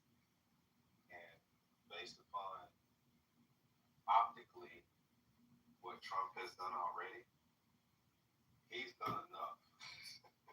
Even regardless of the war, because many black people see that as necessary evil, in which a lot of us, I ain't gonna say don't really understand, but we don't have the like I didn't have the context. I'm no measurement, but a lot of us only really know what's going on in our community. And when it comes to the whole Iran thing, we get it, but that's not really something we really pay attention to, you know. So, and then when you actually get somebody who does what they say they're gonna do, even if he got into it, where we can say, okay, well, if he said he was gonna do it, at least he did it. And he's winning over a lot of black people, and slowly but surely, a lot of black people are tripping on over to the Republican side. So, Lord, what about black Republicans? Like, do you think Byron Donaldson has a shot with the black community in Florida to get elected as governor? I think so. And I don't think it's because I think so. You have it's two elements. Number one, he's a black person, and number two, he's a Republican. And when you combine those two elements together, that is what makes him attractive. For example, the guy out in Texas, he don't talk like us, but he's a black guy. He's aligned with Republican core values, and he's not afraid to really say that, or conservative core values, or whatever it is you want to call it. But the stuff that's coming out of his mouth sounds exactly like what black people traditionally care about. Even the ones that are batshit crazy, they just hate Trump so bad because they brainwashed. But yeah, I mean, are you familiar with why he gets so much hate from black Byron Donaldson? No, I'm not familiar with that. He does get a lot. That's why I was curious. One can tell from just this one scene that Steppenwolf never stood a chance against Superman.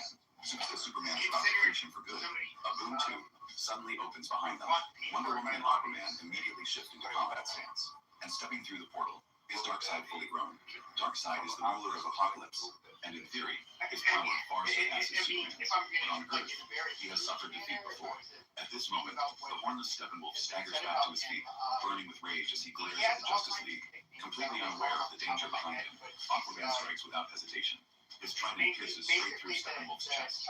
Superman follows up with another punch. Wonder Woman leaps into the air, gripping the Godkiller sword, leaving no time for anyone to react. And with a single strike, she decapitates Steppenwolf. The severed head rolls across the ground and comes to a stop, right at Darkseid's feet. Until the moment of his death, Steppenwolf never understood why his master didn't lift a finger to save him. The truth is, 300 years ago, Darkseid personally invaded Earth. As molten lava carved glowing patterns across the surface. Then he revealed 3 mother boxes. Preparing to conquer the planet completely, war erupted. Atlanteans, Amazons, humans, and the old gods joined forces to surround Darkseid. A Green Lantern fell first, killed, sent flying by a single kick. As Darkseid moved to claim the ring, Amazon arrows struck him, and the gods combined their power to deal him a devastating blow. Ares nearly split Darkseid in half with his axe, then finished by kicking him away. If this force hadn't arrived in time, Darkseid would have died right there. 300 years later, he sent Steppenwolf back to Earth to reclaim the mother boxes. But Steppenwolf never considerations. And if you're not saying this bullshit, you're going to say that, or people will say it, and it's such bullshit. He's in Florida. I mean, my question was, if the black community will rally around, and I picked him, you could pick, a different black conservative that you understand. He's awful. I don't really care what he has to say, but very, obviously, he's a fucking piece of shit. He's a weird guy. But, he's somewhat of a review online. He's had a lot of support online with a lot of very vocal people, and a lot of the I feel like guys in real life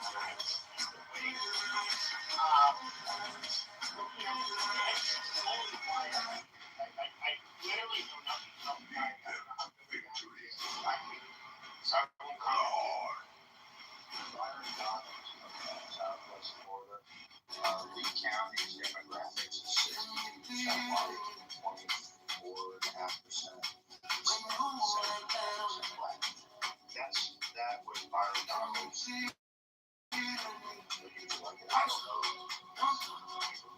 Her lives on that the black vote or support. He already hails from a predominantly white district. Isn't that like Naples, Sanibel, Fort Myers, and all area?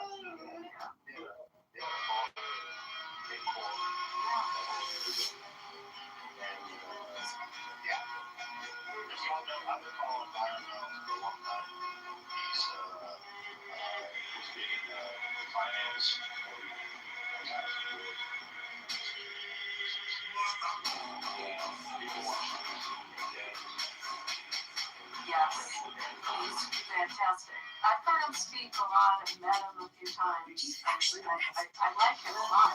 And again, Pepe, it's funny because I like him for domestic reasons. Like I haven't even thought about how he votes with respect to foreign policy. Like he's just. It's like, I mean, we can look at Tim Scott also. Like, you know, I happened to pick Byron Donalds and ask the question of Sword, but who's not on here right now. I think that this troll that has been, he's very anti-Israel. They're just, basically, it's, and you know, we know how it is with these bot farms and all of the, from whatever fucking Middle Eastern countries, they're all going against, and you know, they're paying for a lot of social media influencers. A lot of these guys are paid whores. They're going to slander him. If somebody, you know, and I don't know that he could be, you know, somebody who's pro-Israel, doesn't matter, but he's going to get slandered no matter what because people like him are running against him, and that's just a sad reality. And it's just something I've observed, and I don't know how, the kind of the disconnect for me is I don't know how perceptive the black community is to these kinds of smear campaigns against them, and how that would affect them. I don't know, where's he in the polling? Do you know? I personally.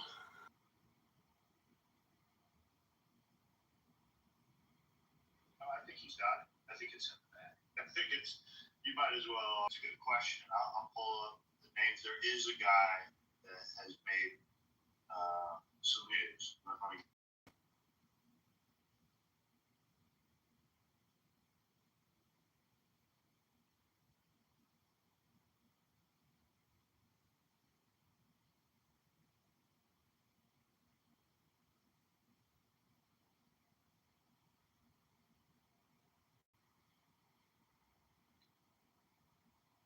Yeah, so Jay Collins, Paul Renner, and then the Jim Fishback guy, which y'all were talking about earlier. Yeah, he's kind of a weasel. And then the Democrat candidates are David Jolly and Jerry Demings.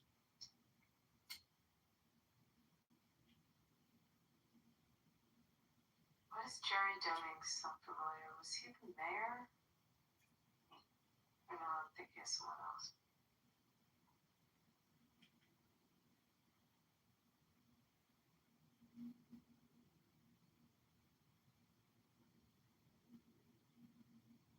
Hey, is the room quiet? I just got back in there.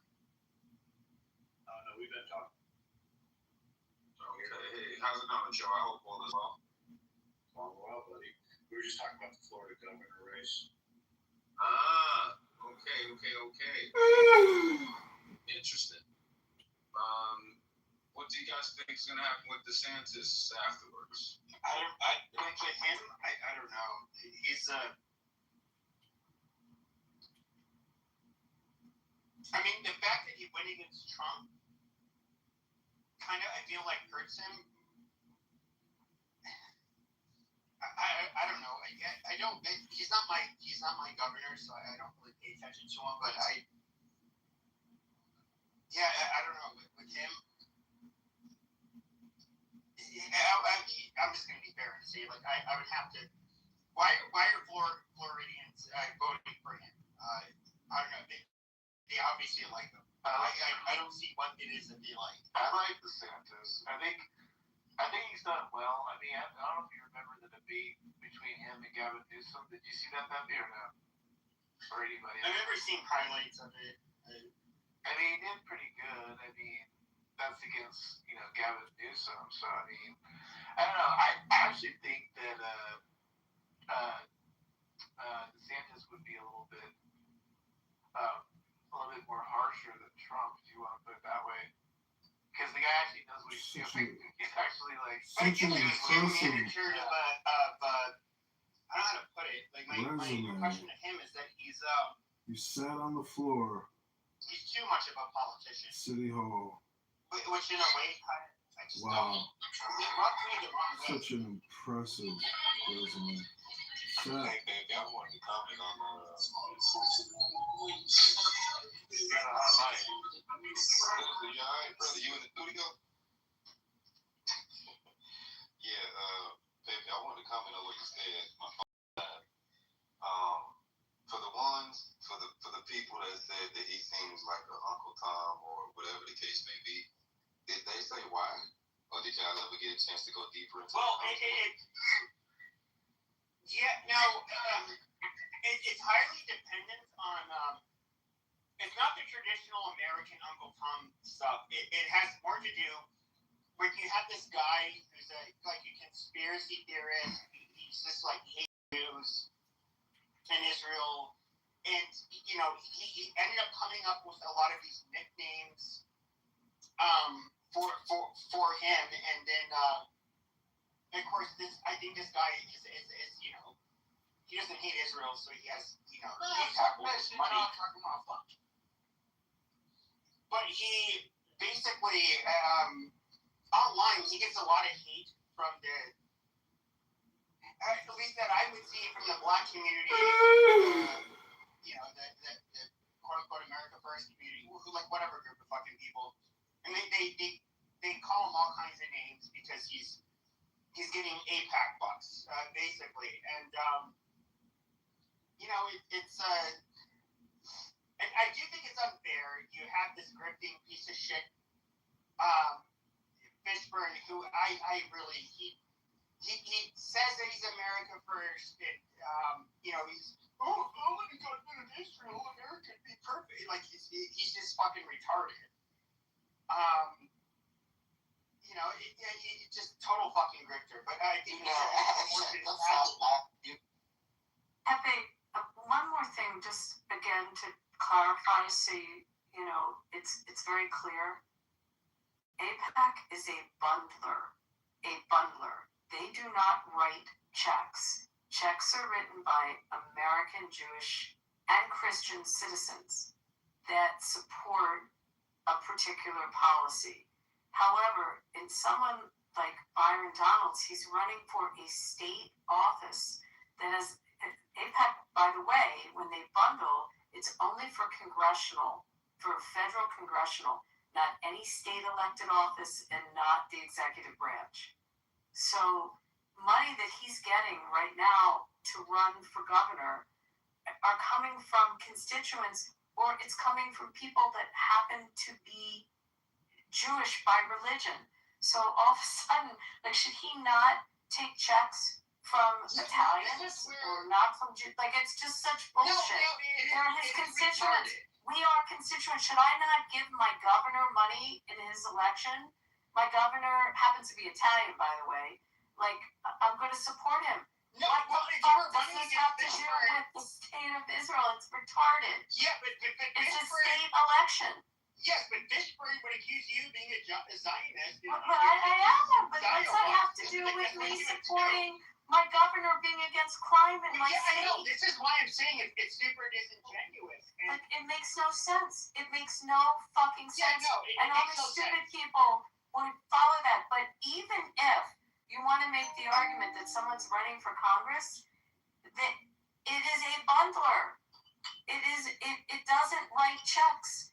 It takes people that are interested in a particular issue and bundles their money. That's it. And each person writes your own check, and only up to $5,700, because that's all you're allowed legally to write. Yeah, but this is the reality, though, is that this is, okay, hating Jews has become like it's what the cool kids have been doing for, the last couple of years. I think it's dying out, honestly. Everybody's sick of it.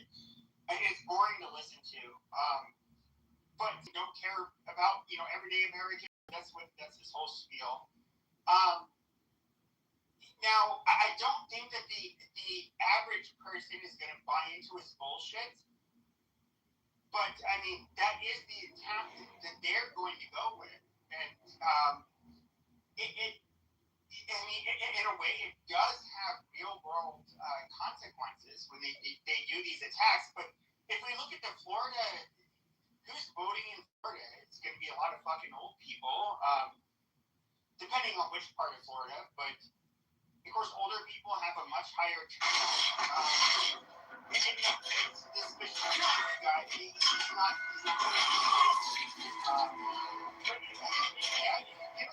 he had to deal with the slanderous attack.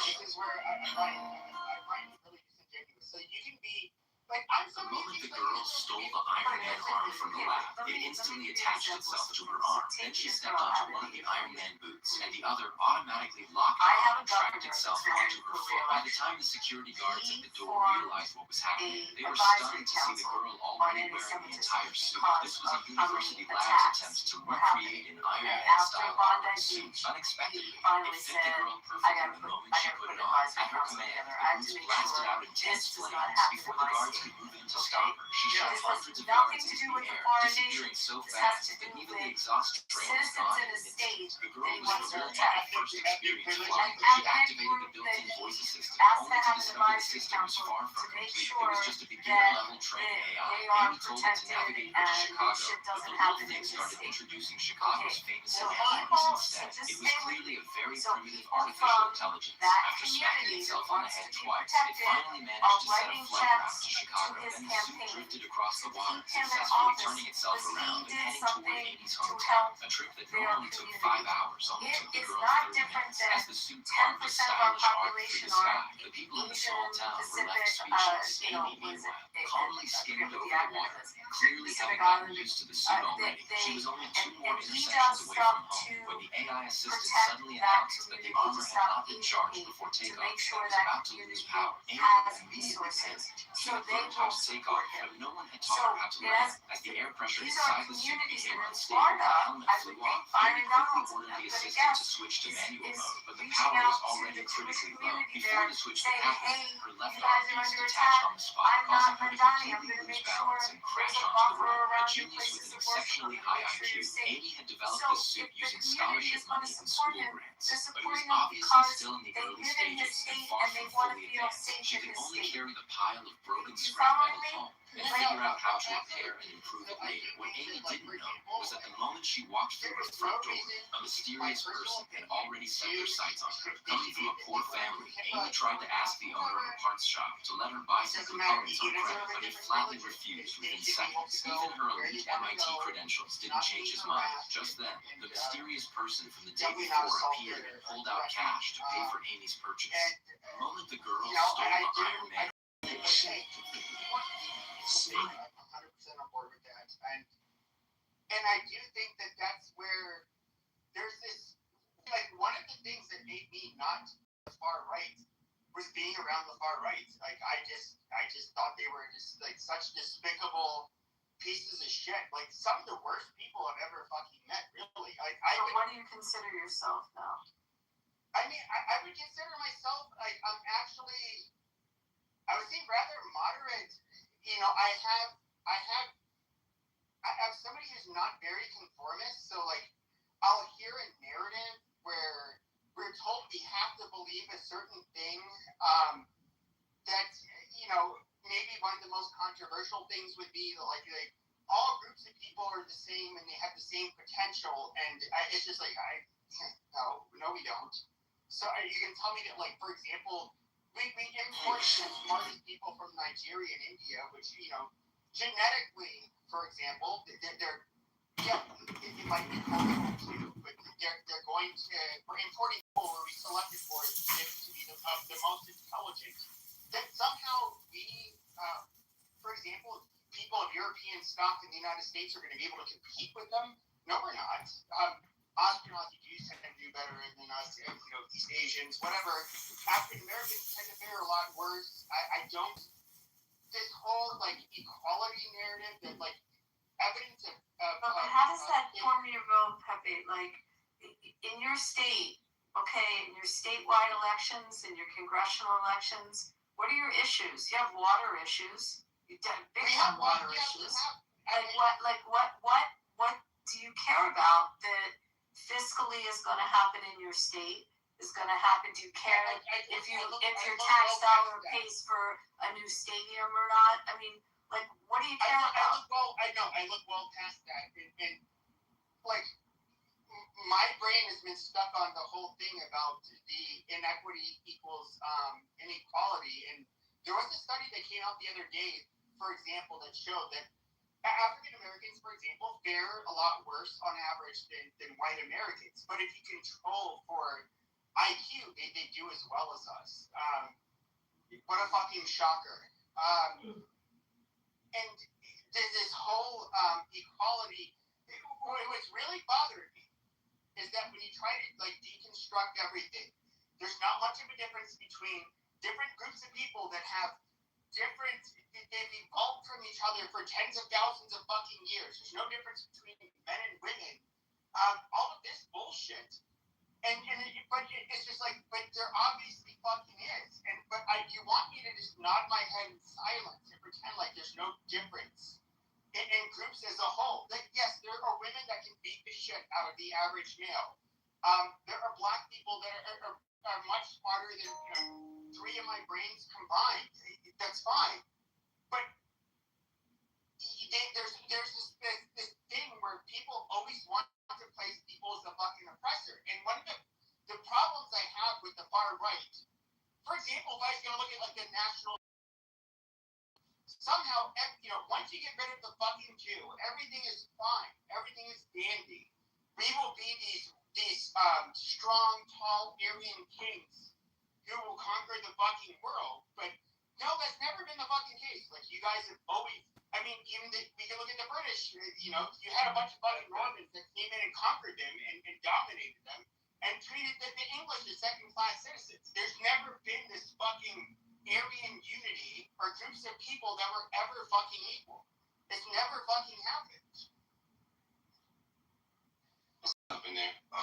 One thing that I was going to comment on earlier about, black people calling him Uncle Tom and stuff like that.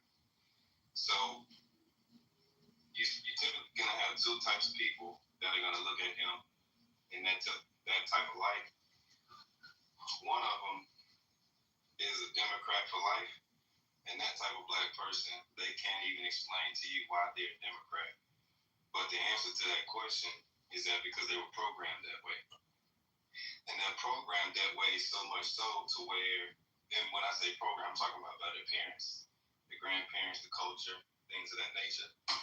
And they're programmed to the fashion that if you vote Democrat, you black, and if you vote Republican, you white.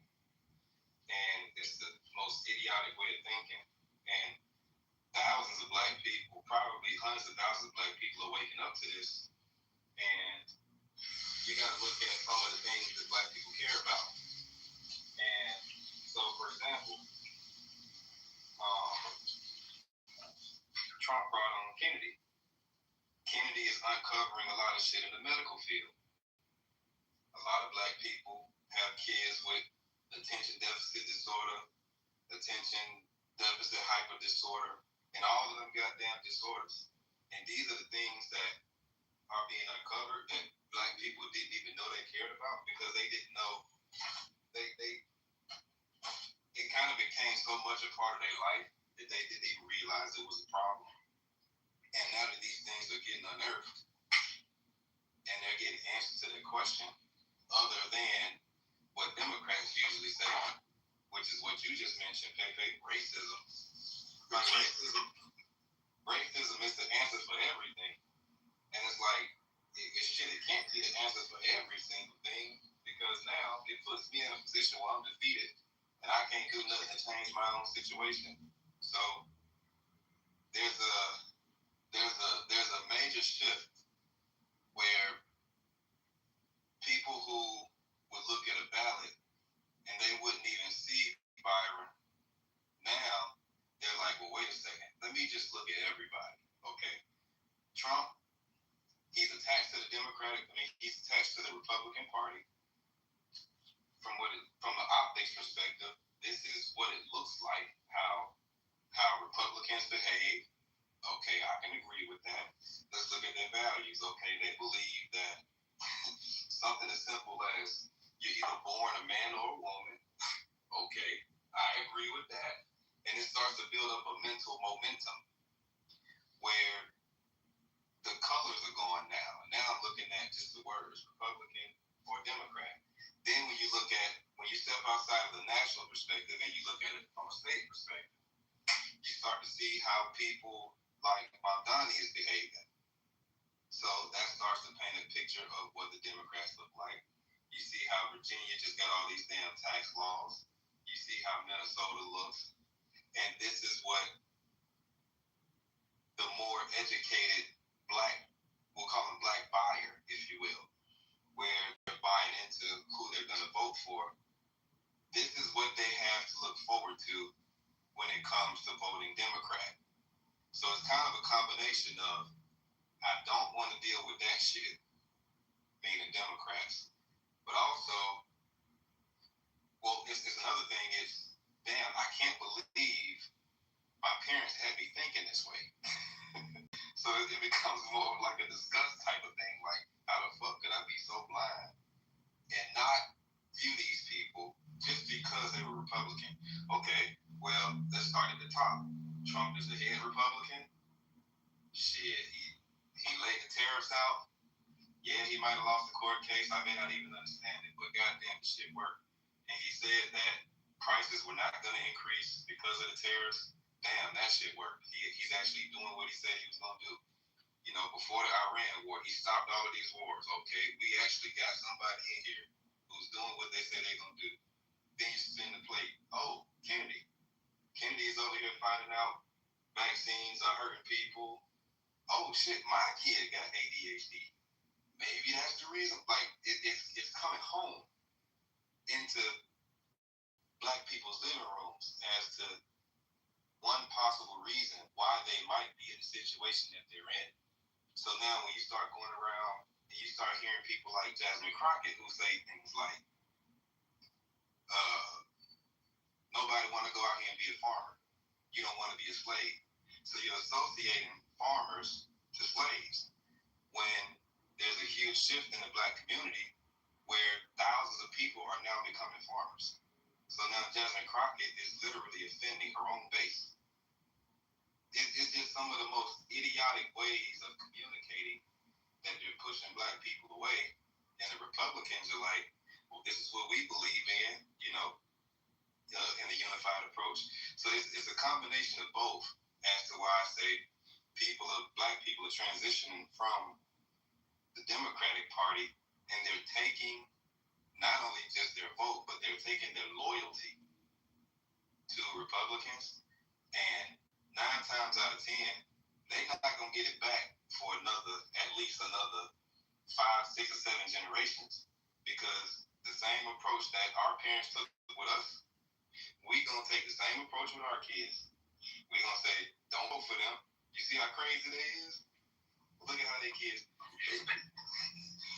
their kids believe that self-expression is walking around with different colors. They believe that you can be born as a him, her, ze, zer, they. They could be cats. They could be like all of that shit is gonna be associated with being a Democrat, and it's just never gonna work out. So I don't see them bouncing back for a long time. But you know, the story's Well, I will agree with you. Where it's kind of like the hard part about that is that if you look at the approach that Democrats have been taking for the last, I don't know, 10 years or so, and you do see it on the far right for sure. It's where they do scapegoat an enemy, and we are going to get this parasitic group of people, these horrible people. And we go get like white people, and they'll use a lot of euphemisms like the colonizers, whatever they use. And they basically, it's just like, oh, you know, once we get into power, it'll be amazing. And we know where the far right will do it to other groups, but it is a very cheap way of, in fact, it's a way of not actually trying to solve a problem. It's just, you're literally doing the easiest thing. You're just like blaming somebody else for the problem, and you're just going to, trash them. And that is one of the things where I do think that you get black conservatives, which I disagree with a lot. But Edward on this app, I think he's a very decent, moral man. Very conservative man, much more conservative than I am. But I mean, he does, for the most part, have like kind of like a roadmap for like how you're going to run your own life. I think you would want to be an individual to listen to. But yeah, I don't know. I have like lost a lot of hope for America. I'm just going to be honest. Like, I'm a rather nihilistic person. I don't see things the way I used to. I mean, when I would engage with black people, for example, I was known as like this huge mega racist. It's just like, oh, okay, these people are going to call me names. I'm just going to go ahead and throw insults back at them and, be very disrespectful and just kind of like how I get treated. But at the end of the day, I realized it's just like, it's petty bullshit, but I found, comedic value in doing it. But I don't know that like some of the biggest problems I see in the United States is that like we can look at a lot of the division we see in this country. It's going to come from people, large donors and countries that do not have our best interests in mind. It could be because they just have their best interest in mind, and whether it's Israel, but countries that want to fucking take us over with their religion, like Qatar. How do you stop the paid whores in our country from being influenced by these people? Like this Dan Bilzerian faggot, who's I don't know what the fuck is. I don't know what he does. But he travels to Qatar with the former leader of CARE. And this guy he's of Armenian descent. And he's somehow like a symbol of the West, of preserving the West. Like, no, he's a fucking piece of shit. I don't know. We have I don't know how to solve this. Like, it seems like such a human problem where people are just greedy, they're corrupt, they'll sell their own people out, even their fucking families out in order to make it. We should one issue at a time. So the question from Abby that kind of got us going down this path was, what is your top issue? So if Abby was to ask me that question, my number one issue has been for a very long time immigration, illegal immigration, also too much legal immigration, and I know I'm further extreme on that than many people on stage, but I want to see a moratorium on immigration. My second biggest issue is the economy, and my third biggest issue is abortion. Abortion is murder. So I can rattle off what my top political issues are of the day. What are your issues, Pepe? Like, what's your number one political issue that you would like to see changed in our? First, not to be divided, and for us to continue our course. I understand we're at a very special place in time where after World War II, we were not competing with the American dream. If I had to sum it up, that is literally for Americans to live the American dream. That is it. That is literally. If people could do that, any of the shit regarding race, any of the stuff, like it doesn't matter. Can we continue on in this country with our children having? I don't have children, which is I'm kind of ironic I said that, but could the people that that inherit this country have a better life than us? That is literally what motivates me. Simply as I can put it. Do you think that's kind of why we're fighting the idea of the American dream that would mean something different to everyone, right? Like it's subjective. Right, Pepe? To an extent. Yeah. All those platitudes. So, but I think I don't want to gloss over your very first point you said, though, which I thought was great. You said unity. I'm paraphrasing it. You said you don't want us to be divided. You're saying, as a country, domestically, that was your very first point you said. Yeah. I do think we're a very divided country. We seek to,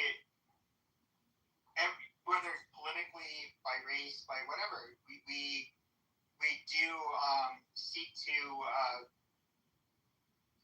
fight in a very tribal way where I don't see this as being a good thing. And people like me, I say somewhat reactionary, are going to fight for my camp, my people, and that is where I know I'm not the only one.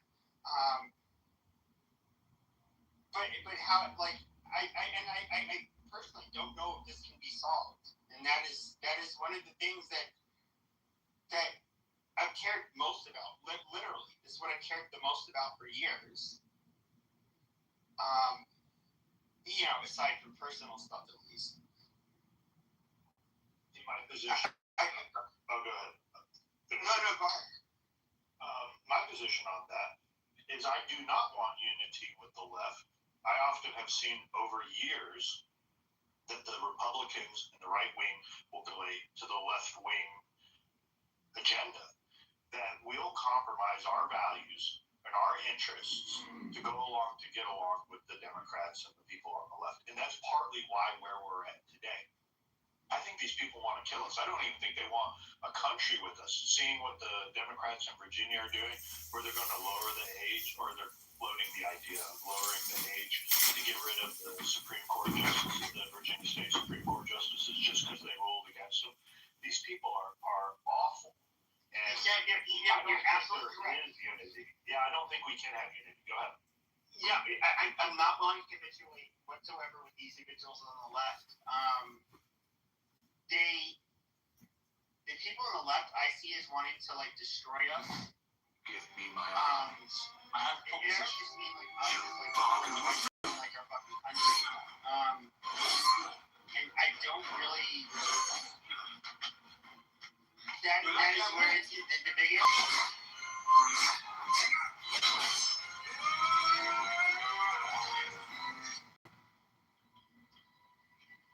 I think Trump's began some of it. The defunding of some of the universities. These ideas spread when parents send their children off to college. Is there News come forth? Many people that all these crazy ideas about 72 different genders and shit like that. It's not about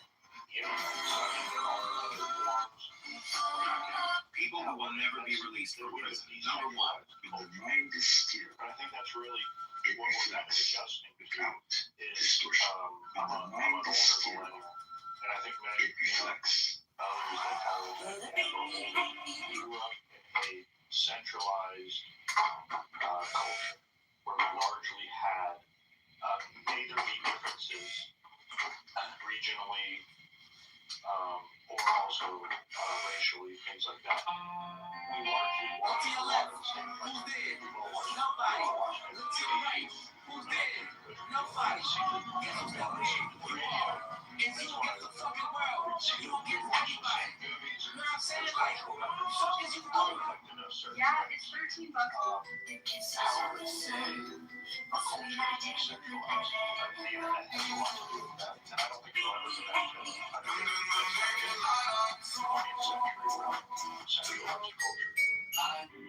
So, I think we're kind of adjusting to that. We're flopping around like a fish out of water, trying to figure out the path forward on how do we get a direction with our culture. Were there advertisers on Twitter that Linda Yaccarino will come and say, you gotta stop, man, or, I can't get these ads because of some of the things you tweet. Immigration, abortion, and education. And I kind of tie immigration and education together because I'm reminded of I have a lot of friends who are recruited staff. One of the things that I learned was that anytime the U.S. talks about a skill gap, all of these other countries will create a curriculum throughout kindergarten through 12th grade, and they will literally produce the talent that the U.S. needs. And it's like, well, if other countries are doing that, why the fuck can't the U.S. do it? If we got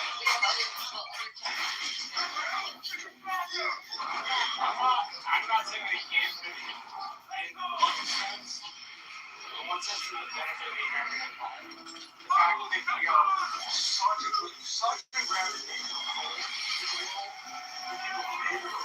change the curriculum to see our economy, if that doesn't show activity, I don't know who does. You got India, you got, I mean, pretty much, everywhere to be jobs. Those places, I know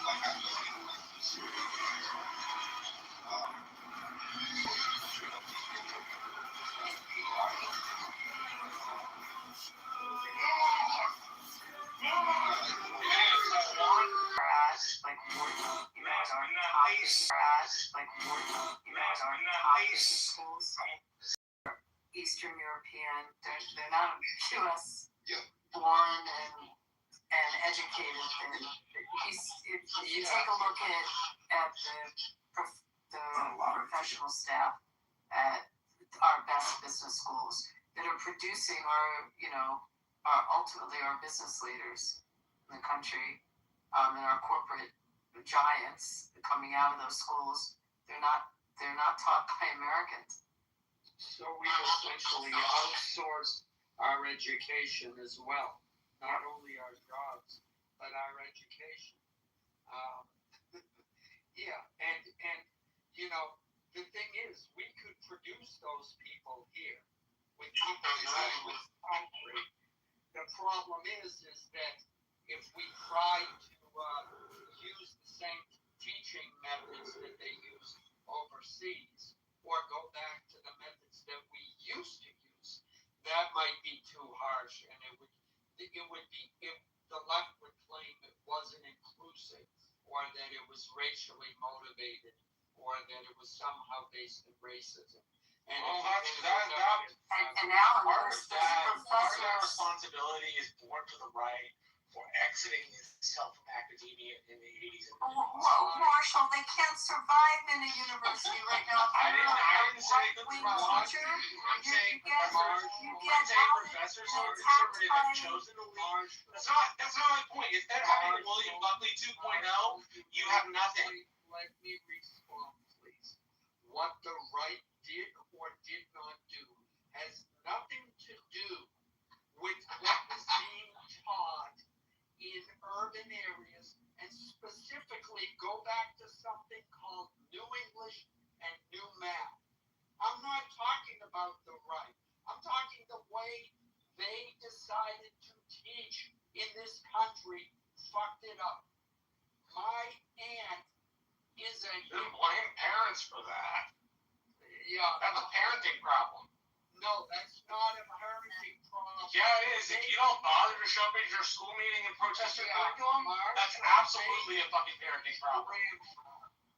They didn't teach grammar in elementary school. They didn't teach grammar.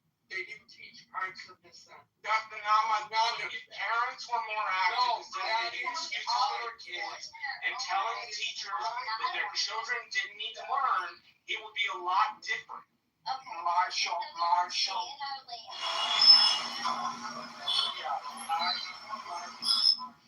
The 2 points you made, I agree with. Yes, the right ran away from education, and yes, parents need to do more. Absolutely. You and I are in agreement about that.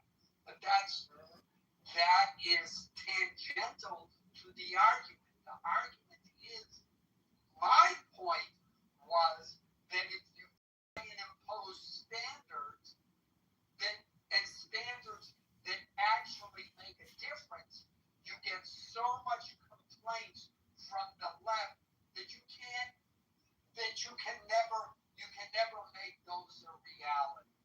And we're going back, and look, I'll give you an example, because actually that's a good point you brought up. No, it's not just friends, it's teachers. I have a friend who's a teacher that used to teach in the Rio Grande Valley. She wanted her students to write 4-page essays, and the school district told her she could only make her students write a half-a-page essay. Part of that's a participation problem.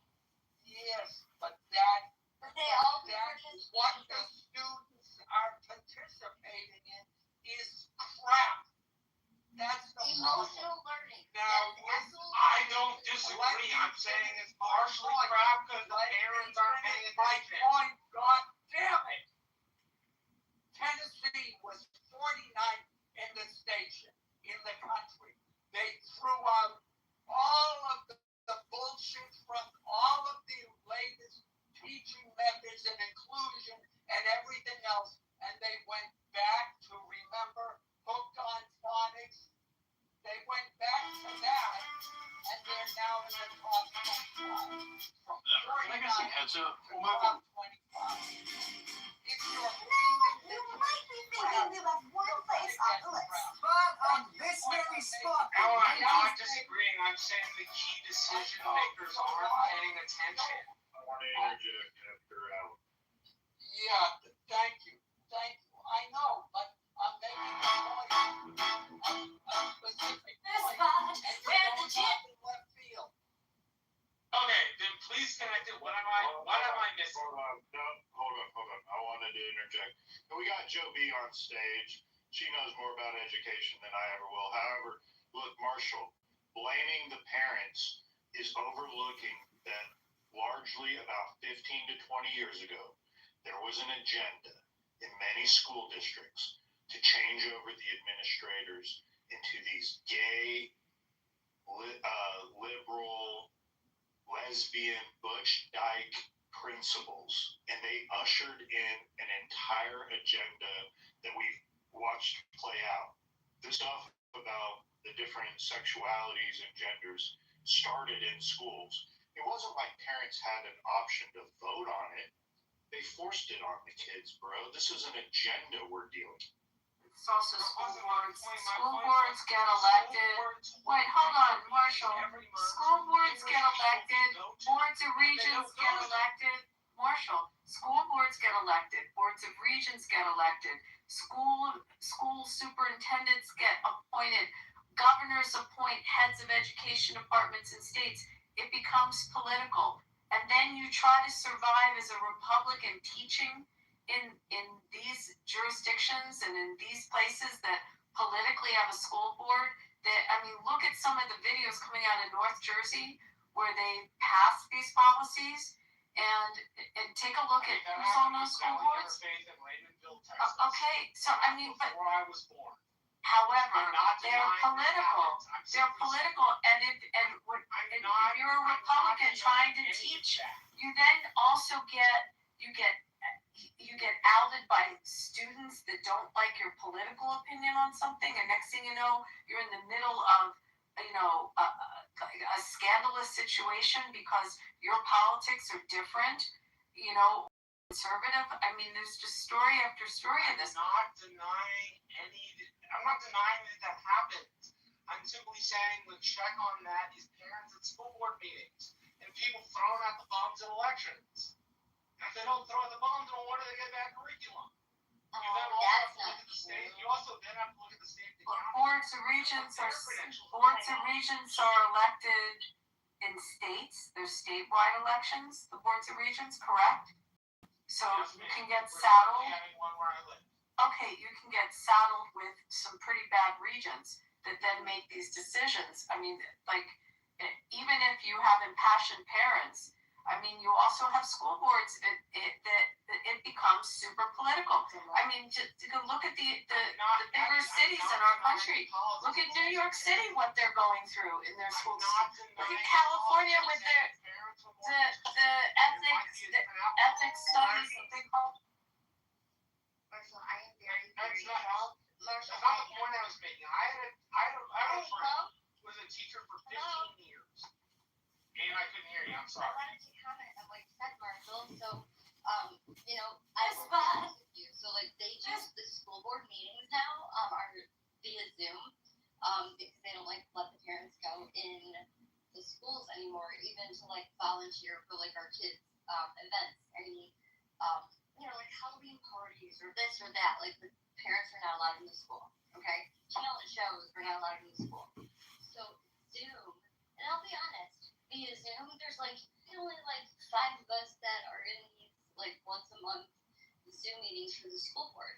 But I can tell you that this curriculum that every year they roll out the same bullshit curriculum, and they just word it different, but it's the same thing. And I mean, I'm heavily involved, and there's I feel like the parents don't. Maybe there's just not enough. You've definitely seen this gymnast on your For You page. This is Sydney Smith, and she proves you don't need a powerhouse logo to go viral. While athletes at big-name schools had national TV deals and full media teams behind them, Sydney was at Southern Connecticut State University, a Division II program, grinding with nothing but her phone, raw talent, and unreal flexibility. No hype and no spotlight, just consistency. Then everything changed. She posted one clip, the W pose. She drops down, folds her legs into a perfect W shape, and holds it like it's effortless. It didn't look human, it looked impossible, and just like that, the video exploded. Millions of views, shares everywhere. People couldn't believe they were seeing it. Overnight, she was being called the most flexible gymnast in the NCAA. You've definitely seen this gymnast on your... a lot to say about that. Where the gym is cool. Try and afford our lifestyles. But look here, this spot where the gym is cool. People take taxpayer money. They need to be accountable, and I realize the parents have to do it. However, we can easily blame the school districts and the administrators for doing this. We haven't put enough emphasis on getting kids increasing their actual test scores in reading and things like that. I mean, it's only gotten worse the more money we throw at this shit. Which is why my criticism was never enough. It's a criticism of participation. If people, for whatever reason, decide not to participate, then they get the government they deserve, not the government they want. And yes, people, please just let me finish. No, but what if Please just let me finish. Maybe the problem is government in education. That's not my place to decide. That wasn't the point I was trying to make. Hold on, Nathan. It is. Come on, I got interrupted. I was trying to make my point. Can I make it? No, we're having dialogue. It is our place. You just said, hold on, if you're going to hold the parents accountable for their participation, how can you then say, well, it's not my place to have any say in? You're speaking out of both sides of your Hey, mouth. may I finish? Because you would get Not into really. my statement, and maybe we would agree if I was allowed to finish the thought. The thought is, instead of having 5 parents, The only begotten child of Osiris, thy father, and Isis, thy mother, he that in our system. And yes, parents are busy. Yes, there are 1-parent households. But if there are only 5 parents in that room, and if when teachers try to assign and raise standards, that the school board shoots them down because the parents complain that their kid getting held high standard, then how do you produce children that are able to survive? Because I'll tell you, going through the system, it doesn't work when people don't participate. And the answer can't be that our choice is somehow left to people that don't have any time. If it's 5 people in a room, like Ann, who, by the way, Ann, I haven't said this in a while, but I always admire that about you. You always put your money where your mouth is. If Ann's the only one showing up for her kid, and the teacher wants to do something so I need your comments. I need your shares. And since no one on this app actually organizes anything, how do you make that change? I got the answer, and I'll pass it to Ann right after she wants to say something. You said Ann always puts her money where her mouth is, except when it comes to education, where the government gets to dictate where her child goes in the requirements, where she goes.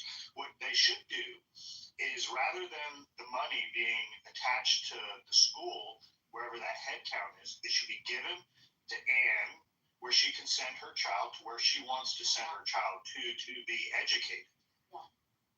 Something voucher. Yeah, so I'll pass it over to Ann, but she's not able to because of how government in many states, now I know some states have fixed I'm this, so glad you have vouchers and not kids. but many states You have still way more not fixed. flexibility. There's a party tonight, so I'm willing to give you an hour of my Ann is an involved parent. She goes out of her way to make sure that's done. She doesn't make excuses, right? More parents like that mean school system. Hello, I'm Ryan Tree. I'm president of Bison. Bison is a real estate fund located here in Texas. We operate in Texas exclusively. We're a small company. We're a family-owned company. My son, after graduating in Division I college football, works as vice president of marketing. You may have already talked to Micah. If you haven't, he's always available to take your calls. Another important member is Jonah Hansen. Jonah is a wonderful young man. He's very sharp. Things that are, and it's very cringe. But yeah, and so there's people that are not aligned with goes against. They don't want to. The only begotten child of Osiris, thy father, and Isis, thy mother, he that was. Basically, all the teachers, majority of them, but it's also the most underprepared for college. And it's because our standards are low. As George W. Bush said, right, the bigotry of low expectations tanks students. Here's the thing.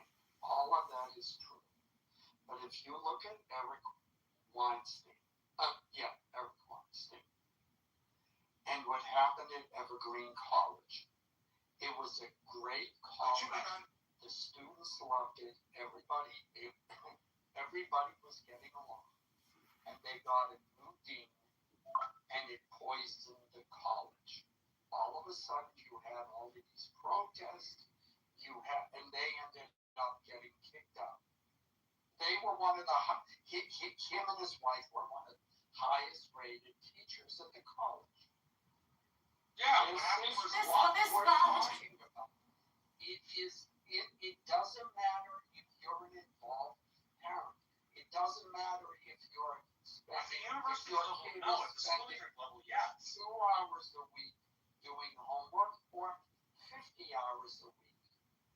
They're teaching garbage in, garbage out. Yep. And that's the problem. Without the original point, all of those education systems overseas, they see what they need to compete, and they make sure their kids do it. We know how do we fix that in our country? Say that again. If parents can't be involved, it's not a parenting issue. How do you fix the fact that universities are doing that? What do you do? It's not just the universities, it's K through 12. What do you do? Yeah, I got that point. I'm asking, what's the practical answer to the problem? Practical answer is you need to get those people out of the education system. And if that means homeschooling, as tragic as that is, then it's homeschooling. But that appears to be the only option. Or when the one-parent households can afford to homeschool? Or Republicans need to do what they did. Now that they've got an administration that just isn't going to go after them the way the Biden administration did, they need to go after the school boards and create the same mess they did at city council meetings back in the early 2000s. The federal government needs to do the job of the public. Is that what I'm getting? No, I mean the Department of Education, I think, needs to be shut down. Certainly would help, but I think the main thing is to get the left ideologues out of the education system. I'm sorry. I'm trying to get a stick in my mind. I just want to know how we solve the problem. No. It's a valid question. And my answer to that is, remember, Republicans in the early 2000s started raising hell at city council meetings. And by doing that, they ended up getting people on their local governments elected, and then that county governments and state governments. So I am simply suggesting the wrong level of political power with which to deal with this. It's not at the school district level, it's at the city level. I feel like it's the Federal Reserves. The Federal Reserve doesn't have anything to do with education. I feel like all the money doesn't have anything to do with it. Hi, I got a question for you, Marshall. Why are you such an oppositionist to just regular conservatives and regular maybe libertarian values? Is it a personality thing? Is it a borderline personality thing? What is it that makes you actually not want to fight the Democrats and you just sit here and complain about Republicans complaining about the Democrats? I'm just really confused. This guy called me crazy. Come on. I'm trying to have a genuine conversation here. Because I thought that all the people in this state, there are 3 people that actually contribute massively, maybe 4 or 5 out of everybody in this room. Marshall's one that actually goes and knocks on doors. The rest of us either bitch about it on Clubhouse or go to RNC meetings and fund, I guess you would say, priorities in order to achieve those elections. But out of everybody on this stage, Marshall's the only one. Marshall's the only one. Yes. That don't mean that you're why do you think have you ever door knocked? I had door knocked for Dave McCormick this last election. I flew to Pennsylvania. Have you ever door knocked? Have you ever tried to resist the liberal elite intellectual Democrats? Hello? But if you ever door knocked, you wouldn't get past my door. Just letting you know. Oh, it's hard. Door knocking is not an easy thing to do, by the way. I look up to Marshall he's good at it. And while I give Marshall all the credit for his efforts, and you too, Abby, door knocking is not the only metric by which we judge whether or not a person can have an opinion about this nor does every person reveal everything they have done in this. That was good. So we can eliminate that as the reason why we not listen. But I know, like, Joe and We centered this on me because knows that I give you the utmost respect. No, I give you the utmost respect for your background. I know. I don't like being with someone. I just want to know. And the only reason I was the center of the conversation. Marshall, how many other people heard of Blue District Red? You did that. Everybody else on stage managed to do that? Because I failed. So how many others did? Why would you want to turn the rage? We definitely moved a significant percentage of our vote. Yours or my contributions, but Marshall literally turned his district down in there that was blue for like 100 fucking years. He turned it red. He actually did that. Well, he turned it red for Viking. They're just being very vague. To me, I feel like these things. Why would he turn? Because exactly what we've been talking about on stage. What are your priorities? If you can figure out what your political priorities are, you might figure out what your party is and why you may need to take a blue district and make it red. I think a lot of people are misled about where things are going. And I don't know where you guys are at with Trump and him being taken up by Israel. Sweetheart, lovely man, whoever the hell you are, you're like way off on what our conversation is. No, I was asking questions. I said I don't know where you are. Well, you don't know, so that's not actually what we were talking about. We were talking about priorities. No, Young, you're talking fucking went back today. And keep your anti-Semitism like in check, so we can continue to talk about Republican priorities. I didn't say nothing yet. Yeah, you did. Yeah, you absolutely did. Yeah, you can keep your Jew hating like to yourself. Can we go back? Actually, a Jew is actually. Actually, okay. So Marshall, how long did it take to turn? Can we go back to what we were talking about? It is really exemplary to take a district. 10 years. 10 years to and what? And do you think it's solidly turned now? No, it's at the presidential level and the senatorial level, it's red. At the local level, it's very blue. Let me ask you, Marshall, did you nod for Donald Trump? No, I'm not for the Republican cause, but if I ever got asked, just one fact, if I ever got asked for the president, about the president, my answers were honest. I didn't give my personal opinion. That's not my job. Yeah. My job was to prepare. Just let me answer very. My job was to prepare people to vote. And so they asked about the president. I was told them that I voted for the guy. Did you hand out anything a brochure about him, or just the local? Like what physical paperwork did you get? A congresswoman and a state rep and a state judge. See, when we handed out for McCormick, we also handed out for Trump. Like when we knocked, no, we had we don't mix the two. like a flyer, and we had a flyer for McCormick, but we also had a flyer for Trump. No, we don't mix the two here. How does Brad attribute you turning a county or a region blue, and it occurred during a presidential cycle? I'm just curious, where's the connect the dot for me? How are you responsible for doing that? Oh, Congressional District 15 turned red. District 15 had typically been held by a Democrat.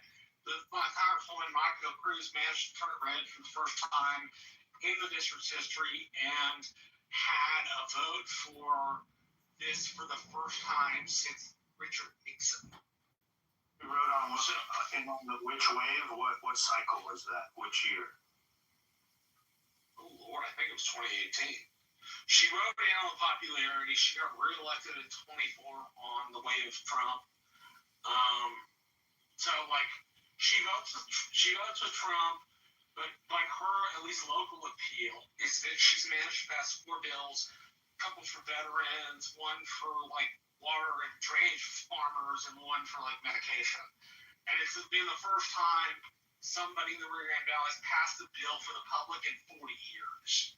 So by turning the congressional level red, it would also help us promote the president. Now, while I never directly promoted Donald Trump, the ability to get people to vote red on a congressional level meant they had to go past the presidential level. And if they were going to vote red for Monica, stats show, at least Texas stats like UT Marist and the Dallas polling and Just Morning News polling, stuff like that, that you have a greater chance of getting them to vote red for top of the ticket. If they're going to, basically, if they're going to go down the ticket and vote for Monica, they have to pass Trump. And more than likely, if they're going to vote for Monica, they're going to vote for Trump. So that's how my work connects.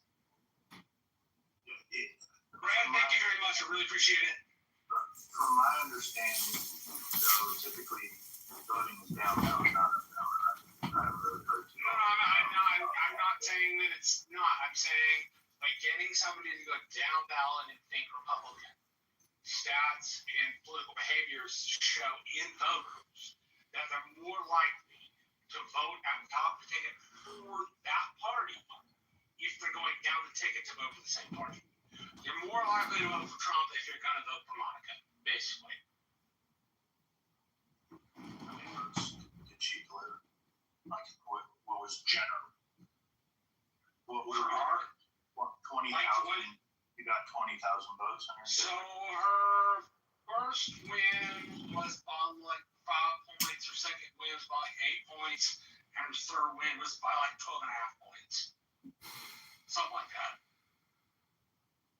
And she's still in office. She's been doing well. Yes, sir. Like I said, she passed bills. She's the only girl up in the Rio Grande Valley to pass legislation for the valley in 40 years. Since our former Congressman, Ruben Hinojosa, who was tied in real well with the establishment in Congress, both Republican and Democrat, was able to get stuff from the Rio Grande Valley. Marshall, if Donald Trump were to give you a call and offer you a job to work in his administration, maybe shaping policy, would you join the Trump administration and work for Donald Trump? Hey, Abby, what's your question? So I'm trying to find on my phone. We had an app that really kind of told us everything about each house and their voting patterns, and So you weren't going blindly. Like, we had a lot of no, there are several apps. There's one I'm telling you. There's one we have called Have an Impact. There's one we had called Campaign Sidekick. There's one I use called I360. So wait, what you're saying is you wouldn't work for Donald Trump because you don't actually like Donald Trump. Got it. Yeah, so I360, I worked out when I helped manage a state representative or a state senate campaign. We had a lot of trouble within our state senate campaign, so I'm like not as big a fan of it as I was, say, 5 or 6 years ago. I find Numenor and the Abbott Impact Act app in Texas to be a little bit more accurate than, say, I360. But I360 is still really good software. So yeah. Do you use it to knock on the doors? For those unaware, what this means is like when I go to the door, I click on the house, and it says, for example, Mr. and Mrs. Gonzalez live there. Mrs. Gonzalez is 56, and she tends to vote Republican. Mr. Gonzalez is 66, and he tends to vote Democrat. And your target list is Mrs. Gonzalez. So I knock on the door, and I talk to them, and I ask for Mrs. Gonzalez. We have a conversation, and at some point, she either says, well, Marshall, I'm happy to vote for Monica, or, thanks so much for your time, I'll talk to you later. Like one of those two things. But that's kind of how the data app works. And that's like 1 out of every 3 doors because you knock on 3,000 doors just to get 1,000 conversations, right, Marshall? So, Abby, did that answer your question? It sort of. I mean, we had a lot more info than just that, and pretty much targeted those homes that we, that was a high percentage we were going to have success with it. That's our software too. Yeah. Like, I'm in the persuasion model, so I'm getting independents and moderates. But once we transition to a GOTV model, all I'll be getting is the base. That's interesting. The worst part that I I-360 was the fact that you would like go one or two, and then the next house would be, it wouldn't match the data that was in there. It would just be like. I found that too. I found that the data in I-360 and Texas often did not match the people. That's interesting. Brad, were you going door to door for Donald Trump? I didn't know you were actually going door to door using software. How many conversations at the door fronts did you have, Brad? Did you beat Marshall? Did you beat Marshall? Yeah, it does. I mean, it's interesting. The other thing that we talk about this in rooms, and that is what state you're in. My state has ballot harvesting. So we did. Mine does too. We call it Malika Chaos where I live. And that really made a difference. I mean, we were able, and this last cycle, the Republicans really took advantage of the harvesting. And I think that helped really bring in a lot of votes. So, how many?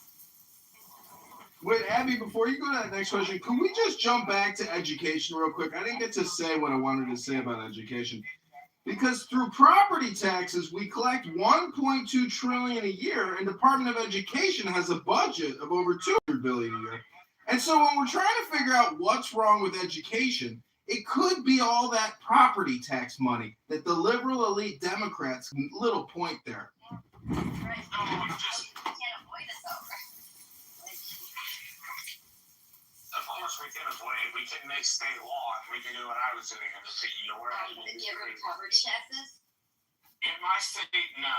The government in my state is funded three ways: through oil and natural gas sales, through property taxes they quarter, and through property taxes, which seem to increase ever more. Which the state legislature seems to be on a path to eliminate, which means the Texas government loses lots of funding. Easy break. That means the communist teachers lose all the funding. That'd be great news. So I'm not saying we should have two property taxes. What I am saying is the Texas government can't do what it's currently doing without the property taxes. We have to eliminate the amendment on Congressman that allows no income tax. And how about this? I got an idea. How about banning public sector unions? We used to have a ban on this years ago. Break up the teachers union. I think that's a great idea that was raised. These are public employees. Good public employees be able to unionize. We used to 100 years not allow this. So we should probably go back to that model because these unions have captured our government. Absolutely. I used to work at the IRS, and I was in the National Treasury Employees Union. And guess what? Push came to shove after paying union dues for 5 years and getting sexually harassed and physically threatened at the workplace. Well, guess what? They decided not to represent me in the EEOC case. So I had to do all the work myself. And that's fine because these unions are nothing but integrated into the organizations themselves. They protect and conceal to keep the scam going. We need to shut down 80% of the government. It's completely broke and serving no purpose. Why file a tax return? They can just send you a fucking bill. The whole thing is a scam. The taxation industry, the education industry, these fake Republicans like Marshall and Brad here who go around and act like Republicans, but they're really just Democrat shills. I meet these guys all the time here in Illinois. They don't fight the Democrats. They're fake Republicans. They're nothing but liberals themselves. Marshall proves it day after day here. Brad the Viking Warrior here on Clubhouse is the same thing. And that's all they do. They're just grifters. They're not really conservatives. They don't care about fiscal conservatism. They don't care about eliminating the liberal elite intellectuals who are ruining. All right, I am complete. I've landed my plane. People who doesn't like Lindsey Graham. It's one of the interesting people trying to depose Lindsey Graham. There was the Project 2025 guy, Paul Bannon. It ran into a lot of people in this state suddenly deciding they don't like Israel, which is interesting. Probably not reported on much, but it's a lot of people specifically trying to get Lindsey Graham out for that reason. But the usual normal reason people don't like Lindsey Graham is that he's kind of a rhino on other topics. So, Alice, doesn't he yield a decent amount of power in the Senate? I mean, as a constituent. See, I We had, let me just say this, we had Harry Reid for years, who was just awful. And you had to hold your nose. I mean, he ran against a very, like fringe Republican, and a lot of Republicans did not want to support that candidate. So they kept Reid in office, but he also, and just like Graham, I mean, he ended up as a majority leader. So this small state that we are, population, had this incredible power in Washington. So we kept him in. I mean, I would think in South Carolina, Graham is pretty senior in the Senate, and there's definitely an appeal to that, correct? There are videos where people will go to his hometown and just boo for 7 minutes straight, because the accusation is that he spends only 1 month of each 6-year term actually interested in South Carolina. I'm not saying I believe the accusation, but the accusation is pretty true.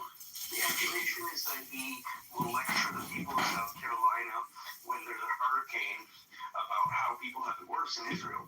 And actually, the election got pretty ugly. It's just a very small state. He's pretty focused on Iran, though. I mean, it seems to me his foreign focus was a lot more on Iran. The truth is, no one likes Lindsey Graham. Nobody in his voting district, nobody in the country. Everybody hates Lindsey Graham. That was speaking. Lindsey Graham is more focused on geopolitics and foreign policy than he is states. You have a right to complain about him, and as such, like, the people do have a right in Carolina. However, he has pushed like various Republican agendas across the finish line on a national as well as geopolitical level. The guy takes orders for F-45s over the telephone calls when prank calls call him and they say they're from Turkey and want to buy jets. The guy is a Raytheon salesman. Hello? And I wouldn't listen to people on Clubhouse that tried to campaign on Clubhouse to win a fucking seat in an office that they felt. I'm just going to throw it out there.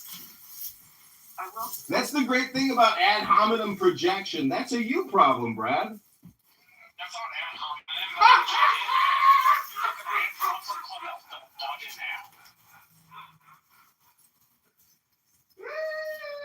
Anyway, I asked him what the state dog was, because I had just seen something on TV about that particular dog. He knew right away.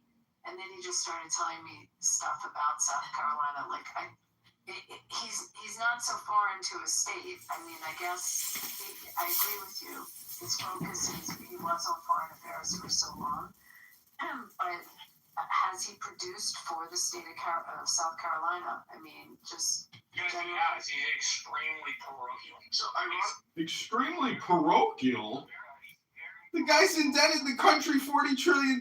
He's ruined the nation. He's a traitor. He's a schmuck. He's an F word. He's a P word. An F word and a P word. You can figure it out, right? F word, P word. That's what he is. F word, P word. As a consequence of being such a senior member of the Senate, it means that the state gets a lot of things. In the same way, that John Cornyn being a senior member of the Senate means that John Cornyn is able to bring the meat home for Texas. Right? Senators, to a really big degree, should be parochial. Right? They should. Parochial? House of Cards with Kevin Spacey. That's who we're talking about. F word, P word. A P word. He's a P word and an F word. Chosen by the state legislature. Personally. Are you ignoring you? I'm ignoring you because what you're saying doesn't matter. You're okay. Like, at least have the decency as a former candidate to wait till somebody's done speaking. So all I was saying was it's extremely important for the people of South Carolina to consider the seniority of Lindsey Graham and what he brings home to the state. I'm not saying he's a perfect guy. I'm not saying he's a guy that likes caring about domestic issues super well. But I am saying the senators should be parochial. They should care about their state. And if you have a senior one, they can bring a lot of meat home for the public. I'm not like... That should be considered when people think about getting rid of them. If you get a junior member, they're a backbencher for years. When you say, Marshall, that people in Senate that are involved in foreign affairs, like, you can make the same argument about Tom Cotton, too, that most of their public persona is about their position on foreign affairs. And would people argue he's not good for his state? You know? If I were to ask you, what are the top earmarks and pork products that came out of the Congress people, you won't even tell me who it is and how much and where. I already know these numbers. Number one pork product was in Jersey for $150 million by a congressman. If that's the type of meat you're talking about bringing home while the national deficit skyrockets past $40 trillion and monthly annual interest payments exceed $100 billion. $100 billion. That's $3.3 billion a day. Currently, you also have like his whole disaster relief. Like, granted, I think it still wasn't accurately like done, but he did bring that money going home. And his water infrastructure project that he brought that massive, I forget how much money, he put that at the top of the list and made sure that that was going on. So, like, you know, Carolina does owe him some because he doesn't really necessarily forget him. It's just his primary focus is always, like, when he takes a soundbite, it's always on foreign affairs. And I agree, he should. Yeah, he hangs out with Reza Pahlavi and goes to his little soirees. Oh, you don't like the truth about Reza Pahlavi and Lindsey Graham's relationship? It's okay. P words and F words. You all know he's a P word, right? Lindsey Graham's an F word too. F word and a P word. Should really just. His running for governor in South Carolina is Nancy Mace in that race. That's right. My sister in the long gray line, Nancy. Nancy. But like, I think she's a positive figure. But they're currently I think tomorrow they're going to redistrict when it goes. So the maps of who runs what part of the state might completely change. So I don't even know how they're going to. Here's the crazy thing, Joe. Like in others, here's the other thing, Joe. Like when they get rid of Lindsey Graham, who replaces him? Who's the power dynamic that has as much pull as he does? Okay, so that's what we're going to talk about. Lindsey Graham has significant challenges. Lynch is a businessman from South Carolina that is significantly challenging him. He's got two others, Paul Dans and Patrick Herman. Paul Dans came out. Yeah, he supported Mark Lynch, right? Mark Lynch is now moving up. Right now, it appears like at least Lindsey Graham will have a significant challenge. What makes this different, though, hold on. In previous years, Lindsey Graham has never really faced it. I agree with all that in the campaign world. But without Lindsey Graham, think about this. Would Trump have been able to push his agenda through? Like, Lindsey Graham has been one of the... Lindsey Graham has been a heel in Trump's presidency. I mean, a lot of things that... Like, Lindsey Graham has been able to stave off two fucking... He helped in staving off two fucking impeachments. He's also been one of the course boys. Like, to be honest, like...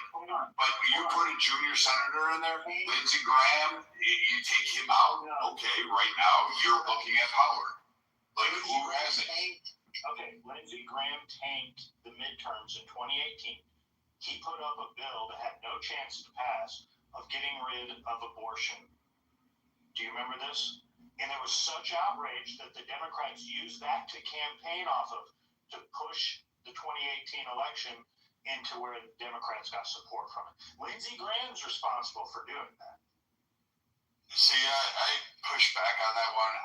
I think Trump won out on that one because he gave abortion back to the states, and like we just have to own it. Like, I'm pro-life.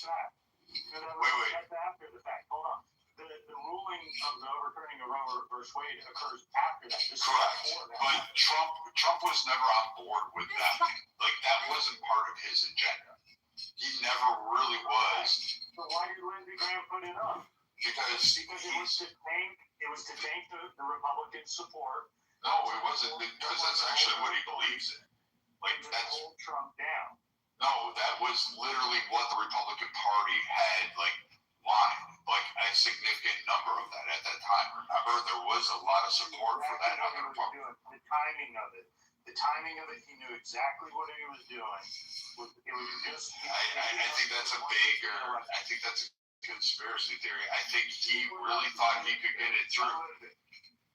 I'm fully aware. We all lived it.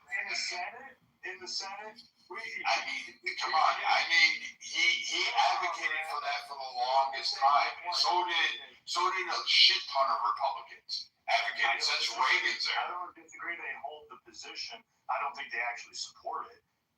But well, I mean, that's a whole different thing. They do cheer it on all the time. Lindsey Graham went up there and thought, you know what, we're going to put this on the ballot and actually create the divide. His problem was he didn't read the tea leaves.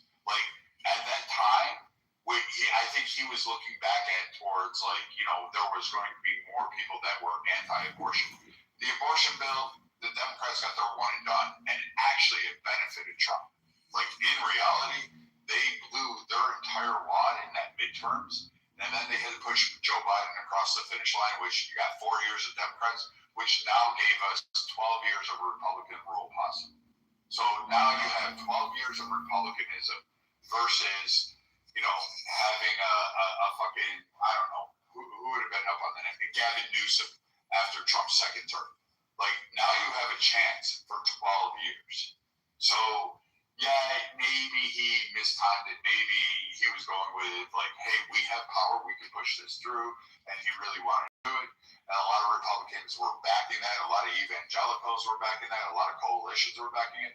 But at the same time, it benefited Trump. I remember specifically that the timing of it was done to tame Trump. And this was what was talked about. It wasn't like there was major support for that. I actually think he thought it could be a last-ditch grab. Okay, but then move on. You got the big, beautiful. I'm trying to say, legislation. He also went after the JCPOA. He fought that tooth and nail. I mean, but staying domestically, he got Trump's legislation through.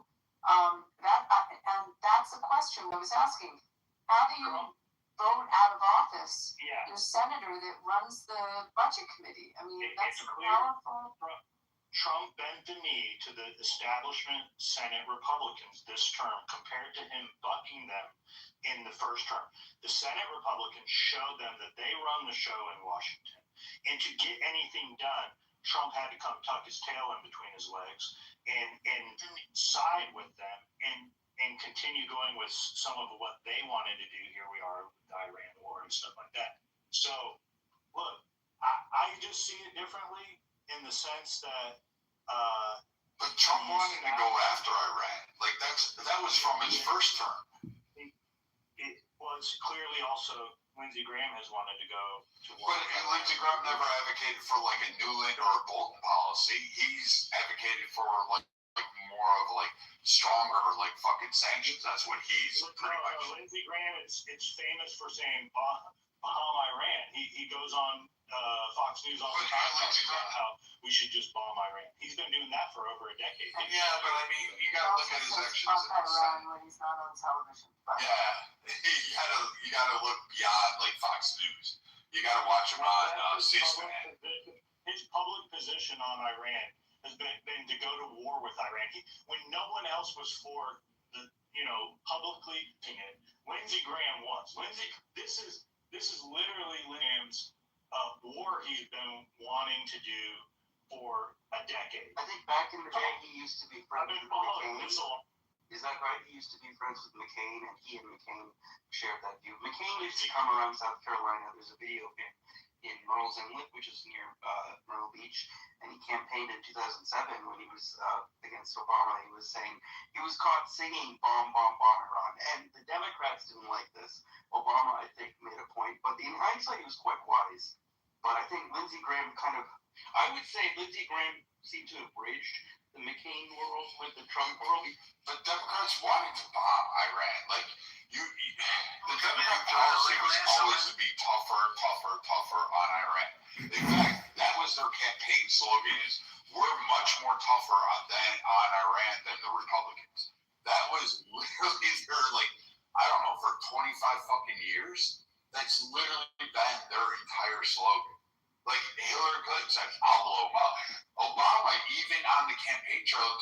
Hey said, I will deal with Iran. I'll solve it, and they won't be able to do any of that stuff.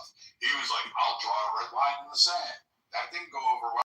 And so we're sitting here going, yeah, the Democrats were kind of soft. No, they had a different approach. Hillary wanted to blow the fucking Iran off of the planet. Then you had the Newland approach, Bolton approach, and Trump backed down on he used Bolton as a box. So now all of a sudden Trump is dealing with Iran, but he always said that he was going to deal with it. Lindsey Graham saying, yeah, we should say when it comes to like War Powers Acts and what they give their speeches on, you have to sit there and pull that in. What did he really say then, Brad? If you're saying it, because he's had the public position to go to war with Iran for 15 years. He can't go to war. Like, first off, it's Lindsey Graham. He can't unilaterally go to war. Like, that's absurd. I don't even know what you're arguing. But he's never advocated. In fact, he put measurements and he was like, we need to find a way to deal with Iran. He had bipartisan support. He was cheering on bipartisan support. Like, I mean, it's just absurd not to, like, recognize that. Like, he had Democrats and him and like, fucking Cruz and everybody else cheering on about, like, we need to deal with Iran. Like, all of these guys used to sit there and have the same fucking stream of thought. Like, it's what I said. It's the establishment Republican wing of the party.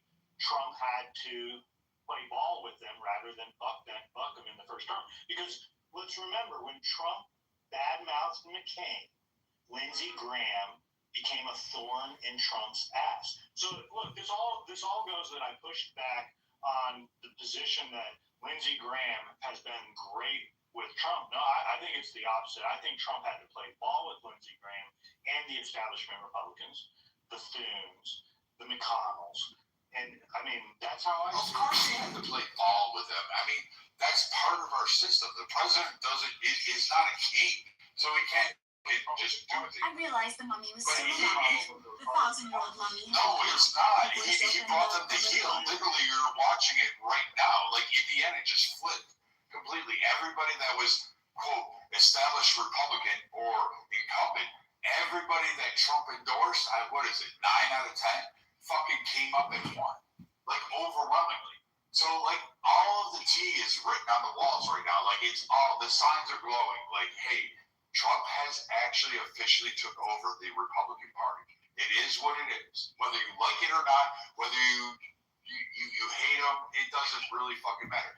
But his policies and his agenda are there, and Lindsey Graham has helped push the majority of his fucking policies across the finish line. I don't like the twat waffle, but I can tell you what, I appreciate the fact that, hey, I don't have Lindsey Graham really fucking around like Mitch McConnell played the fucking footsie games with, but I can sit there and go, you know what, Lindsey Graham? At least you're fucking whipping up votes, making sure people are following his fucking agenda, and Trump seems to have you on lock rather than the other way around. What votes are they whipping? What has the Republican Senate done? Did they not put constraints on, they didn't put any constraints on the fucking president for the Iran thing, right? He played within the 60 days. So once they... But I mean, they had that vote 4 fucking times, and they didn't fucking put constraints on. Who do you think solidified that? Do you think it was just, you know, they unanimously? No, these fucking twat waffles fucking talk together. They all fucking whip each other up. So I mean, other than the big beautiful bill that was pushed through, what has the Republican Senate delivered? Literally judges, White House, White House security, the immigration enforcement. Seriously? No, they did money. Hold on, for immigration enforcement, they did money, right? So you need to pay those people. You need the money to actually go overwhelmingly. All this is a big beautiful bill. What is some Tonight, I'm ordering an immediate freeze on discretionary spending in every department. We're issuing a 20% I'm literally not. Where the gym is cold, but the piano's hot. It's just a noisy hall where there's a mentally brawl. The House is voting on bills. It is dying in the Senate. But I mean, like, So the tax policy. I mean, you got your all your appointments. Security. That was big, beautiful. I did the security. Government funding. We did the big, beautiful bill in the first 100 days of Trump's presidency.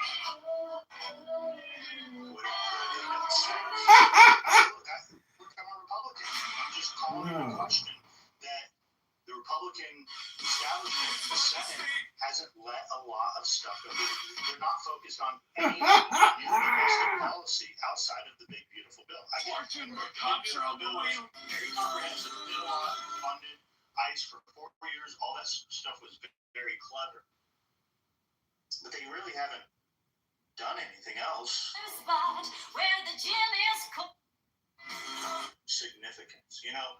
I mean, they supported the tariffs, the DEI restrictions. They helped the energy and regulation rollbacks. They did election. No, he can't do that unilaterally. Like, you understand that the Senate Congress can actually, like, fucking pull that back, right? Like, that power doesn't solely rest with him.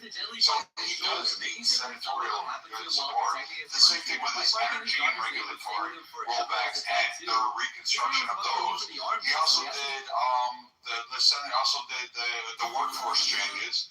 I mean, the housing affordability. Yeah, I mean, you guys saw the Lincoln Riley Act. You had, you know, a number of things now, and also the appointments. Like, they're appointing fucking judges left, right, and center. But, you know, those go under the radar. But this, I know. Water infrastructure, the nuclear modernization, you know, bringing all the nuclear plants back online again. So do you Sale stocks and cryptocurrency. But I mean, you know what it takes to deregulate. Like, you have to sit there and you have to get those passed through discussions. You have to go through a committee. That's not like an easy thing to just roll back like tens of fucking thousands of regulations and say, oh, hey, they ain't doing nothing. Like, the calendar's pretty fucking full. Then the question is, do you think this has been a successful Republican Senate term? Yes. So far, yes. Like, they have given the latitude for Trump to actually execute his administration because he couldn't get it passed through Congress thanks to the Dems because it's a narrow margin. Hell, it's even narrow in the Senate, really, if you want to be honest. So, like, what they have done is just shielded Trump to allow him to effectively go ahead and do it. While they've basically targeted areas that they actually could. I mean, I don't know what you want them to do with a narrow margin. Like, you need the Marshalls of the world to put fucking more Republicans out there, but you know, you're arguing against the Marshall, and then you're saying, well, I want to get rid of the big one that have that power. Who is it? Thune? Like, Thune's got power, but you can't chip away all the leadership and say, hey, you know what? I want to get rid of all these guys because when they're all junior, guess what? They don't have the power. They just don't. I also want to say something else that they did. I mean, if you watch the hearings and you see also in the beginning of this administration, a lot of the exposure of people that were in different agencies that were brought in front of them. I mean, maybe that was part of the Doge thing, but that coupled with kind of getting rid of or making sure that the progressives within the Senate did not get their policies through. I mean, a lot of what they did was also on the defensive, not just what they passed, but making sure what didn't get through, if that makes sense. Yeah, no, I get where it's coming from. I'm just going to tell you, there's going to be a lot of voters that have this. No, I get it. See, my response is, if we were to play back what you just said, haven't delivered enough wins. I'll give you an example. We have right now a bill that's supported by 80% of the public, and they're not moving forward with the Save America Act. It's been pushed heavily by Mike Lee. It's not moving forward. It's heavily supported by He sees the cosmic cube. John Thune says it. He sees the intensity of the violet flame through your your voted on many times computer by the House. It's not going to go anywhere. of souls. So There's definitely a disconnect. But there is one thing, Country it club is the hour of the establishment, harvest. Republican Party and the voters. To our midst, and daughters of Alpha and Omega, upon the situation. Well, They don't have the 60 votes. What do you like? They're right. It's a non-starter. They don't have the votes. And then on top of that, you're going to have the filibuster. You're going to take their time. You're going to take their calendar away for other agendas. They just do not have the votes. The problem is that you don't have the votes this term. Unfortunately, that's just the way the map and the math work. Like the Republicans are going to retain the Senate. Like there's really like a less than 1% chance that they're going to actually fucking lose it. Like even fucking Edmund could fucking run this fucking campaign for the Senate and actually succeed, and that's saying a lot. So like the idea that they're going to lose this, no. I mean, even the Democrats don't have a real big playbook. That's why they're not dumping as much money. Look at where they're spending that. They're trying to win House seats. They're and now now, out of control. yeah, The chamber, the Senate will remain Republican, at least more like as your dad has unlikely. The House is going to go Democrat. well, I don't know about that because the maps are. I still say 50-50, flip a coin. That's how you can tell. And it's going to be 4 +4 or -4, one way or the other. Okay, so there was one time in Texas history, 2001, we had a 1-seat majority in the House. The next election, we retained a vast majority of representatives. We currently have a 1-seat majority in the House. So you could be right. Maybe the scenario in which like that 1-seat margin grows. Correct. And so I'm sitting here going, yeah, like the Senate, just unfortunately, yeah, I wish the Save America Act would pass. I mean, there's issues I have with the bill itself. I think it could be a lot more. Trump is really good at running on vagueness and allowing interpretation to be like fought out in the courts. But at the end of the day, I still think that this would be a good thing for America. But when we look at it, he just doesn't have the votes. Like, where is he going to get them? What contrition do you want them to do with the Democrats to get them to switch sides and vote for it? Like, you have to play that math. Okay. Listen, they have the votes to get rid of the filibuster. And if you get rid of it, why would you do that? The Democrats are going to do it when they take. No, they won't. No, they won't. They will absolutely. They've argued. Harry Reid didn't do it. They've argued for 20 plus years they want to get rid of the filibuster. They've never done it. Here's the problem. Here's the reason the Republicans don't do this. If we do it, we get to say that, and maybe 2 or 3 other bills. But then, when the Democrats are in control of the chamber, they will be able to force everything in their mother down our throat without our consent. And it won't matter. And it won't matter because we got rid of the very rule that would stop them from doing it in the first place. And if we think it's inevitable, that we should look at the last 15 to 20 years of them promising they would do it. They've never done it. And they don't, currently the way the map is arranged, they don't have enough members who agree to get rid of it to actually vote for it. No, listen, it was down to 2 senators from them overturning it last time. It was Sinema and Manchin, and they're no longer in the Senate. So, and the guy from Philadelphia. Let me finish my thought, okay? So we're not dealing with the Democrat Party from 20 years ago. This isn't Harry Reid anymore. You see the newly elected Democrats in Virginia and what they're floating Is this the like the idea papacy? of changing, enforcing When are retirements Republican in, voters deciding to 4-year term Supreme Republican Court, leadership? Virginia State Why is Supreme this so Court. highly manipulated and controlled by fake Republicans? I get it. Why This every is ballot the there are no ideas Republican of what's candidates coming for from the judges? Democrat Party. Why do Republicans have no power and control by weak rhino Democrat control folks who can't slate or stop Democrats from dominating Chicago and Cook County, etc.? Hello? Now that they're going to get the votes, it will happen inevitably. If they get rid, so think about it. They have to be in power to get rid of the filibuster. So they have to actually go ahead and do it.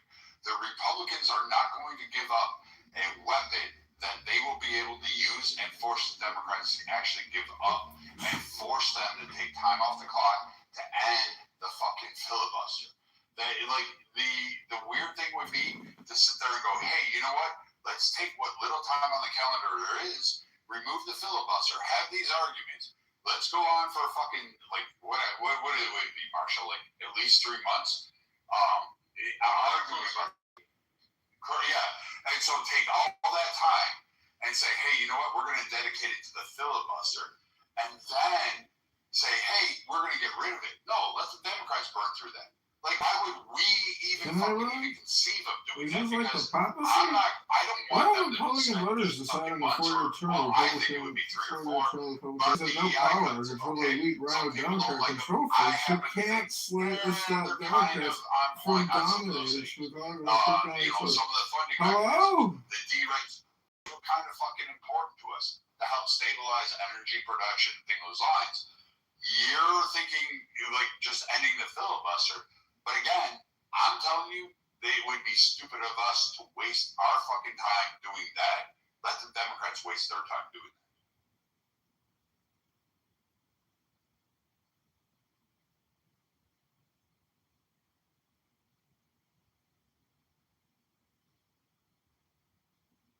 It's really hard to get the 60 votes, by the way. It's just, it's impossible. Yeah, because the Democrat Party doesn't want the country with us. Many of their supporters want to kill us. Even some of their politicians have advocated for killing Republicans. I was talking to, we have an issue in our state, obviously, and it actually is in your state too, because you have the same thing legalized there. In the big beautiful bill, they screwed over the losses versus wins in for people that are in casinos and gamble.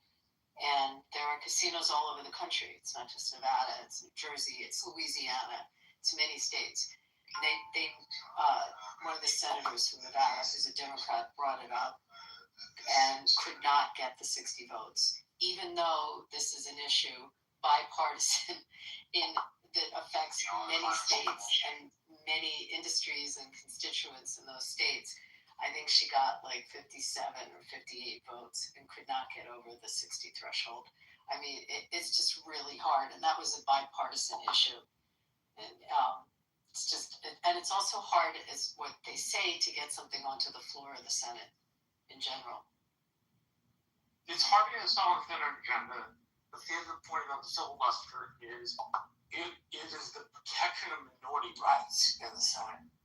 As convenient as it would be to get rid of it, the founders really genuinely intended for there to be. The founders didn't create it. The founders never created this. No, the founders did not create it. So what was created, it was created in the early 1800s as Senate rule. And the reason it was created was because there was no way to end debate in the Senate chamber. To getting rid of the filibuster doesn't just change it to a 50+1 calculus. It makes it so debate is absolutely endless. So the filibuster doesn't get rid of hold the floor. It does get rid of the rule called cloture. Do you put white sauce? Is it go for 60 votes? No. My point is the chamber, if you get rid of the filibuster, runs by endless debate. You put white sauce on white bread? Despite the son of a bitch and corrupt motherfucker that guy was the first dude since 1865 to get the chamber to run in a functional manner.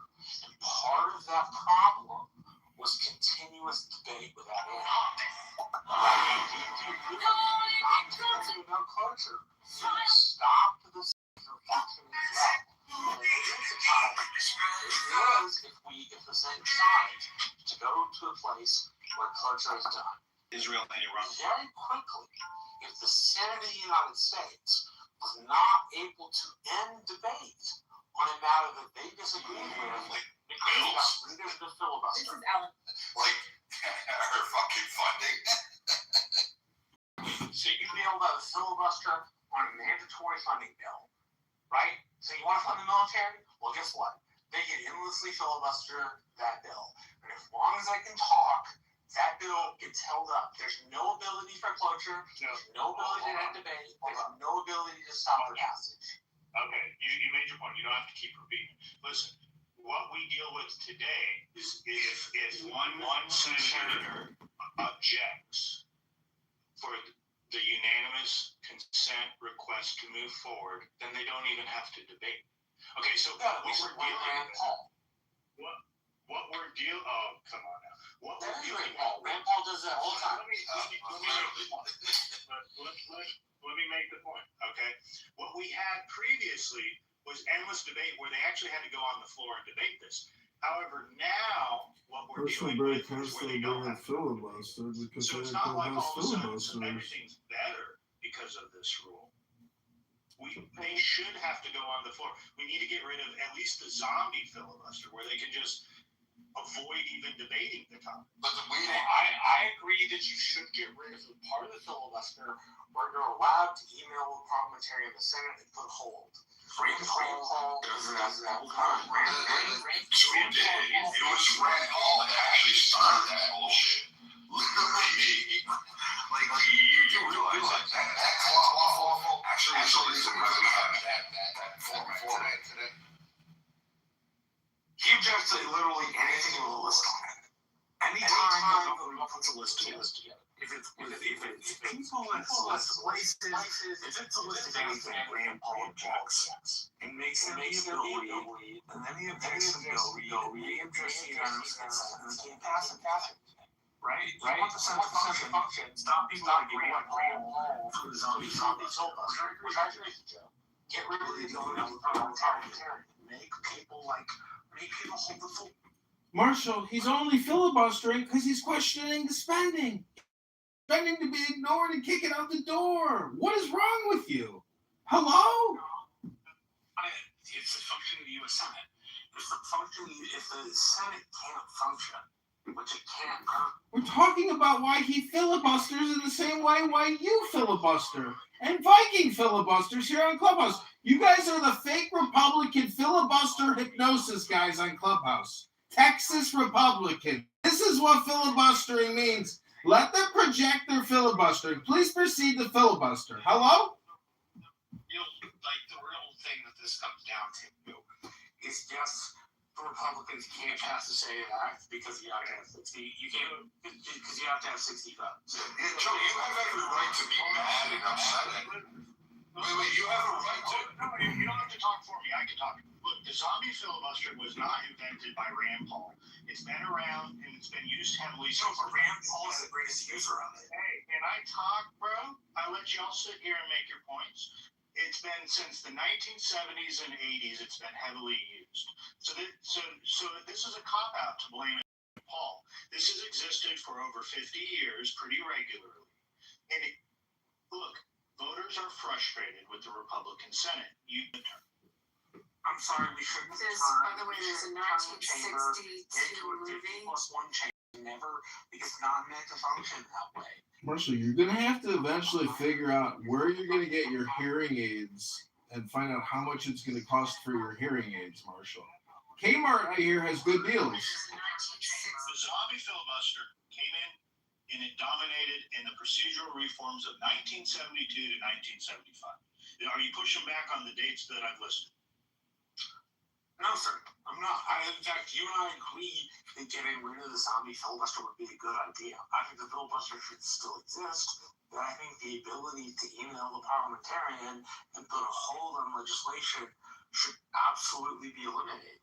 Right? I really genuinely don't believe we ought to eliminate minority rights in the Senate. I don't think we should get rid of it. Like it would be detrimental to us. Like Biden had problems. You remember all the times that actually the Senate Republicans kind of thwarted Biden's agenda. Do you remember a few of those? You want to end that and give it to Kamala Harris? You want to give her the Senate on full tilt? Biden's agenda, like giving Stacey Abrams $2 billion at the end of the day, passing out trillions of dollars in COVID scams. His agenda, you mean his frauds, his scams, his larceny, and the Democrat pilfering of our treasury. So to make your argument, there's a 1962 movie, very famous movie called Advise and Consent with Henry Fonda. It's basically about drama in the Senate. And one of the famous scenes in the movie is the lengthy filibuster and just the drama and how the filibuster screws everything up there. It's a great movie. I don't know if you've ever seen it. But it's 1962 that came out. Look, this isn't what the founders intended. I understand why they do it, and I understand why they went with the zombie filibuster after what happened during the civil rights era in the 1960s, how awful some of that was. It's because the politicians don't want to go on the record. Because the longer that they can advocate for their position silently without ever being put on the record, we can't, as voters, hold them accountable for taking positions we disagree with them on.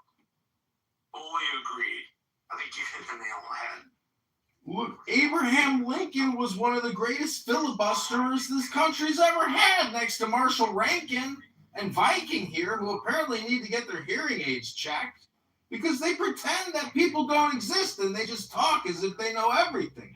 But they don't know what a good filibuster is, so I'm going to tell you what a good filibuster is. It's somebody who won't sit down and let guys like Marshall filibuster hypnosis you onto focused on stupid shit. Not priorities, not paying down the debt, cutting spending, being pragmatic. Probably make the agreement people have in debates, like getting that stuff in committee, would probably make us a lot easier. So I really do, I largely agree. Filibuster. I need to get rid of the zombie filibuster. Like you're right there. I think the filibuster itself should stay, but the zombie filibuster absolutely ought to go. It's how much it's useful to us. A lot more faith in Democrats not, jamming through their agenda. No, it's not that I have faith. I just don't think the Republicans being the people to get rid of it, the narrative after that will be good for us.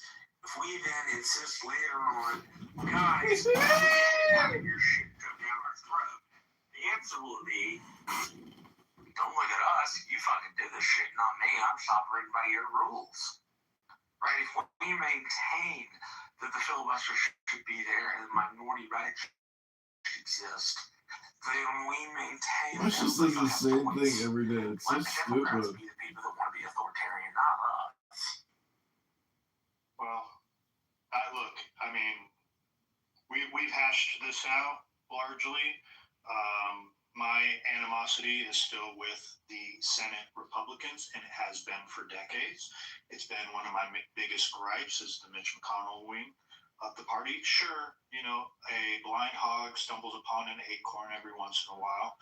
They get some victories here and there that I support. They don't necessarily represent the interests of the grassroots right-wing populists, and they haven't. I think Trump wasted an opportunity. However, he learned his lesson the first go-around in Washington that if you want to get anything done, and if you want to have them support, you better play ball with the major players like the Lindsey Grahams. I agree, he is a major player. But we'll see. We'll see what happens if the Democrats, as they prepare for life with the Republican Party after Trump, will they stab Trump in the back? I don't know. Look, I don't know, and I'll buy you a beer. I don't know. These Republican senators are snakes, bro. They go with the wind at any time they have an opportunity, and they only look out for their own ad. A couple of things, Joe. Like, I have my contentions with Mitch McConnell. There are things that, like, I can go throughout history and say, yeah, I don't agree with Mitch McConnell. We could all beat up on Mitch McConnell, but to sit there and say the motherfucker didn't hand us the courts across the nation and the Supreme Court, that feat alone has to give me like, all right, dude, I get it. I didn't like some of your antics. I didn't like some of your bullshit. I didn't like some of your positions, but you gave us a fucking monumental. And to be fair, Mitch Mitch McConnell gave the progressives a win. He gave them states' rights over abortion. The progressives are just too stupid to realize they won on that front. But the overall thing was that he actually got, like, you have to look at what the Supreme Court has overturned. Like, that, get rid of Roe v. Wade, but like the Chevron decision, like, have all these different things that they went ahead and did, and you're sitting there going, all right, now it's back in Congress's hands where it belongs, and you basically have Mitch McConnell taking them. You literally have a ball. You also owe Joe Biden a smidge of gratitude because thanks to him, and then the whole war, you owe the Democrats like a round of applause over all the attempts in the process. We should be definitely thanking the Dems for creating an action show that we didn't like. So, Mitch McConnell gave us not just a victory, but he gave us a multi-administration victory. Now, think about this. If, like, Vance or Rubio loses next term and Democrats in office, it's a conservative court. It's a constitutionalist court. Now, they can't legislate through the Supreme Court to get their doctrine. Because they pretend that people don't exist and they just kind talk of as if they like know Mitch everything. McConnell put up But a they don't know security what net. filibuster And I is. got I'll him tell to you what the a filibuster He's a is. fucking It's genius. somebody I don't who like won't it. sit down and let guys like Marshall filibuster hypnosis you onto focus on stupid shit, not priorities, not paying on the debt, cutting spending, being pragmatic.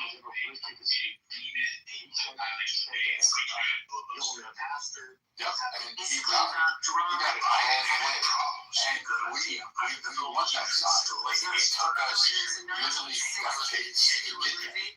And we fought tooth and nail, and Mitch McConnell never gave up. He never stopped. He kept charging forward. He kept playing the politics game.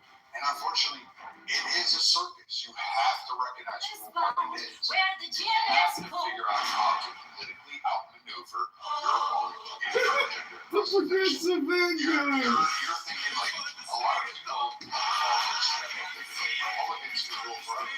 There's one and they're not all bad. Like, some of their policies are not 100% bad. But you have to recognize that when we are absolutely against the policy, we want the mechanism to be able to say, no, stop that. And we now have it. Mitch McConnell set that up.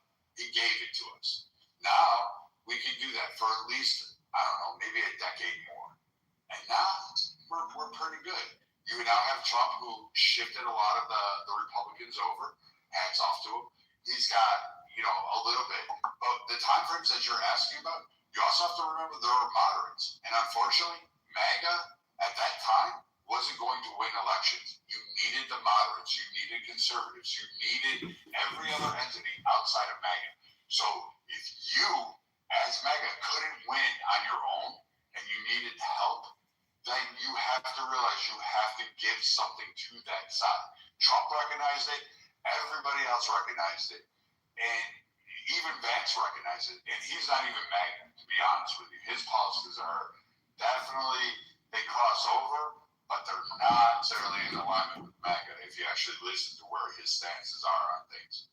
But he's, Rubio, he's more of he shifts a little bit over, a little bit more to the center as well. You have to play with the center. You have to draw votes in from the center. If you can't do that, you lose. Hats off. My case in point, my evidence to this is Kamala Harris's campaign. If you cannot pull the moderates, you will fucking lose in abysmal failure.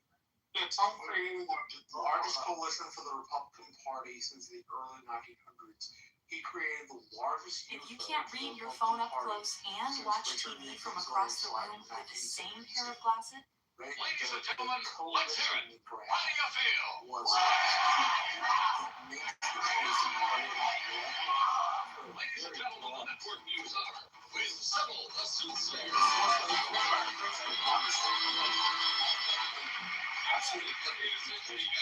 Broad tend to give us a broad enough coalition to win every time. Like he did a really good job in 24 at that.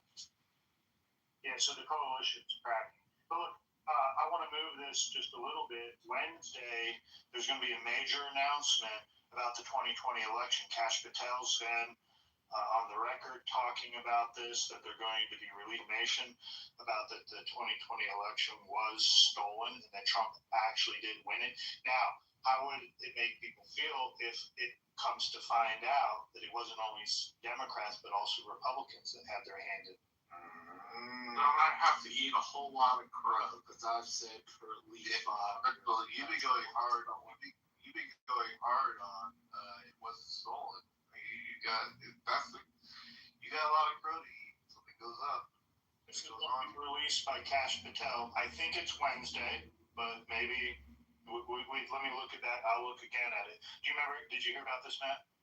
I saw little bits of it. I just haven't had a chance to follow up on it. But so they have an official date now, kind of like I think so. I think Kash was on one of the Sunday shows and said this this weekend. Let me pull it up. I'll get some more details for you on that. Yeah, I was curious, like what. He obviously didn't give out too many details, because I'd be curious to see how he will end up showing that part of things. You know what I mean? I wonder what it actually looks like. That I wonder if it's direct evidence or it's kind of like the whole like subtle evidence that something fishy was going on. Interesting. What he has said is that he's promising arrests. That there will be arrests that this leads to. Damn. I mean, I know a lot of people call this crazy when it came to this, but all we've asked is if this is true, this is like tragic. I mean, it's complete undermining of our democracy. I don't know what you even do. I don't know how you're even recovered. They better not hope that they have like a ton of good evidence, because I don't know what you do. Like if I was said, yeah, we crush them politically. And to our top story, an hour-long debate ended with a yeah, I mean, is that either them or us? That's yeah, what will that activate that? I mean, I don't know if this comes out. It's like we're looking at another side that's literally looking for our demise. It might just trigger something like that, right? Like it's just like let's just all go ham and get the filibuster, I don't know. Just hit them with. Trump. For a Just hit long them time. with the dopamine. Okay, AJR, thank you. And I just feel like we're at a boiling point with these people. I mean, they want to hold their boot on our throat, and I'm just, more concerned with the Democrats' authoritarians. And look, maybe my solution's wrong. Maybe we should save face, turn the other cheek, like we've been doing for many years. I just feel like that if and when the Democrats ever get power again, they are going to seek retribution. They have promised this. And we saw what they did to Trump supporters. You can't get the money from property and sales taxes. Just hit them with the dopamine. Why would a city take on the liability of a casino business? People that organized Tea Parties in America during Obama's term, where he punished them by using the IRS to go after them. We have seen that many of these Democrats are, they don't want a country with us. They advocate, they cheered on the murder of Charlie Kirk. And I don't have the solution on what to do outside of my natural instinct of saying we better do something before they do. So you believe that Charlie Kirk is dead? Yeah, we're not fight.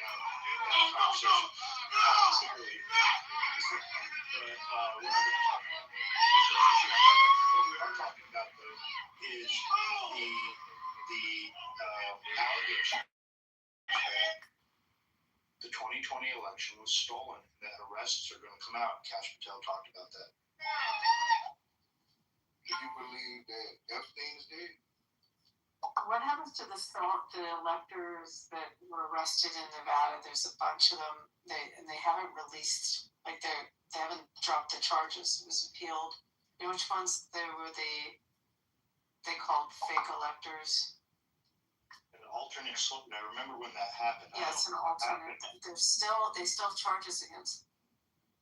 That's supposed to be legal to be able to put up alternate slates. I know, but it's I think it went all the way to the state Supreme Court here, and they upheld it.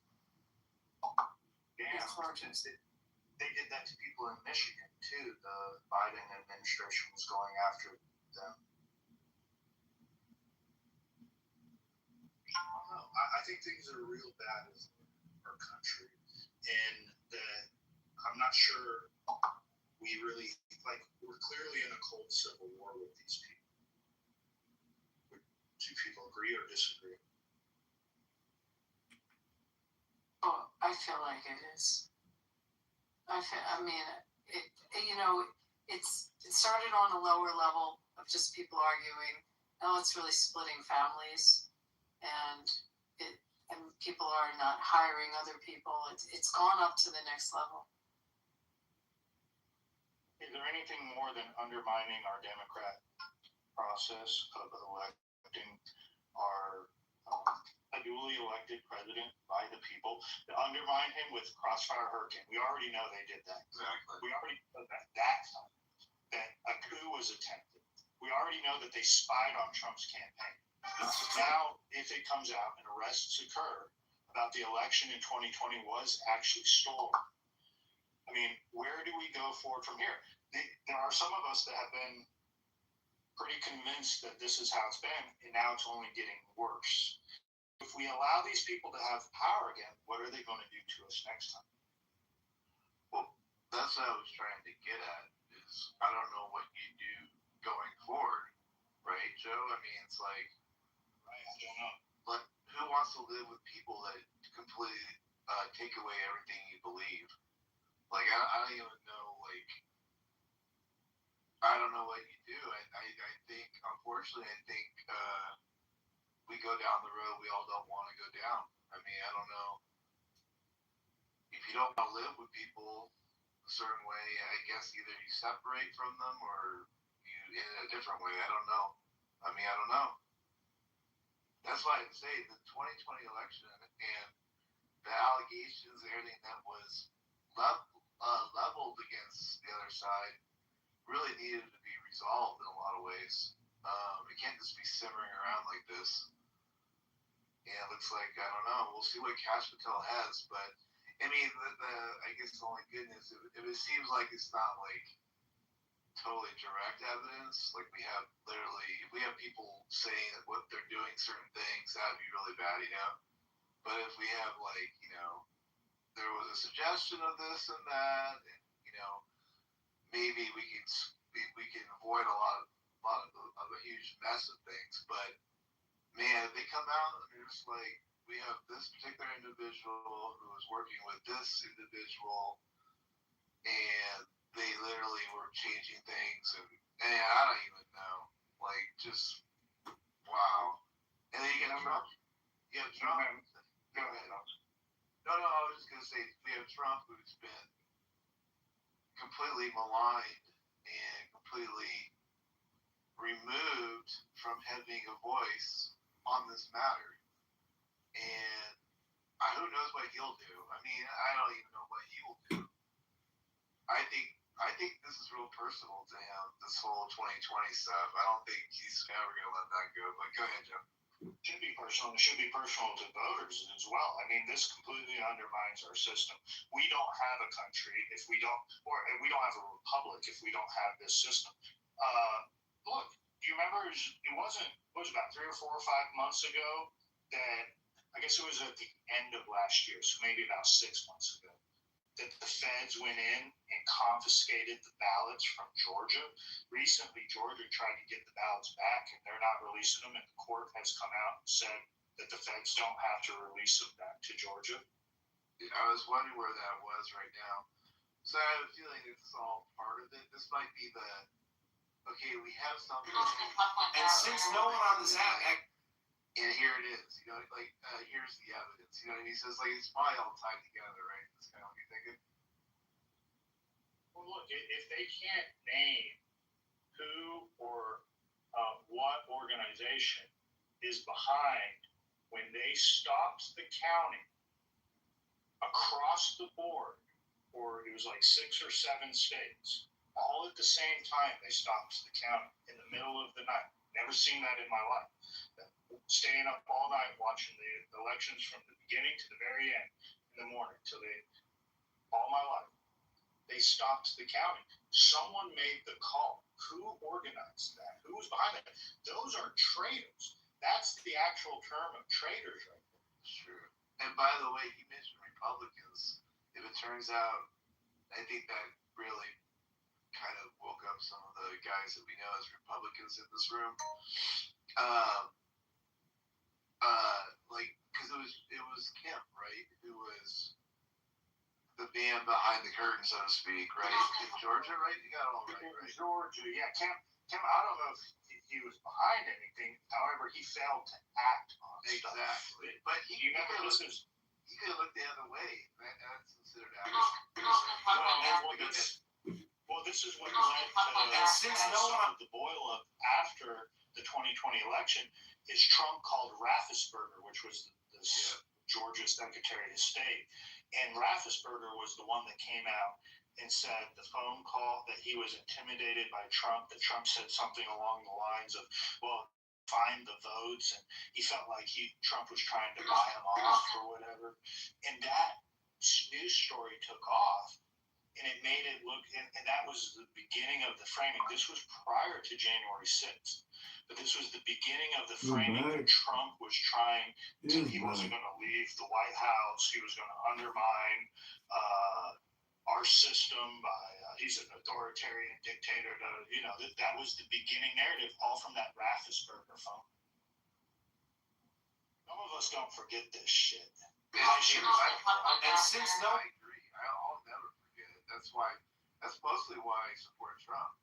Is what went down. I'm sorry, but it just is. I mean, and since no one on this app actually organizes that, it doesn't really matter. I'm still like, what the fuck happened here, you guys? There's really some pretty good evidence. I'm not like somebody that just goes along with everything. That some funny business went on. There's no way you can't look at this and go, what the hell? Like, especially with it was Philadelphia again. All this is coming back down. Where they boarded up the windows, that whole deal. Remember that? Oh, yeah. Where they blocked people from watching them count and stuff. And then COVID itself, there's no way there wasn't cheating with the whole country doing mail-in ballots. I mean, what the fuck?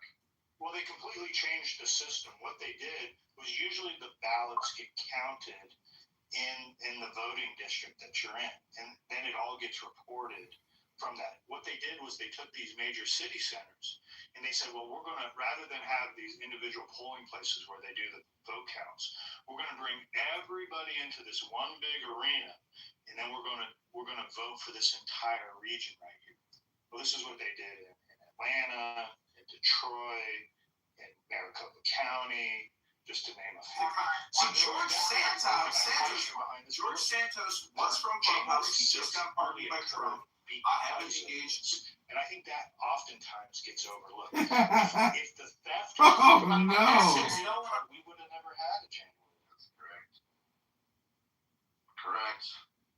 And of course, I've heard people say, I won't mention names, is like, why are we still talking about this? I mean, I can't think of a more problematic issue that's never been resolved. You know what I mean, Joe? Like, we're not doing this, what is it? What are we, 6 years after the fact? Maybe, maybe some. This is just for shits and giggles. Go ahead, yeah. Well, no, maybe some people think we should just let this go.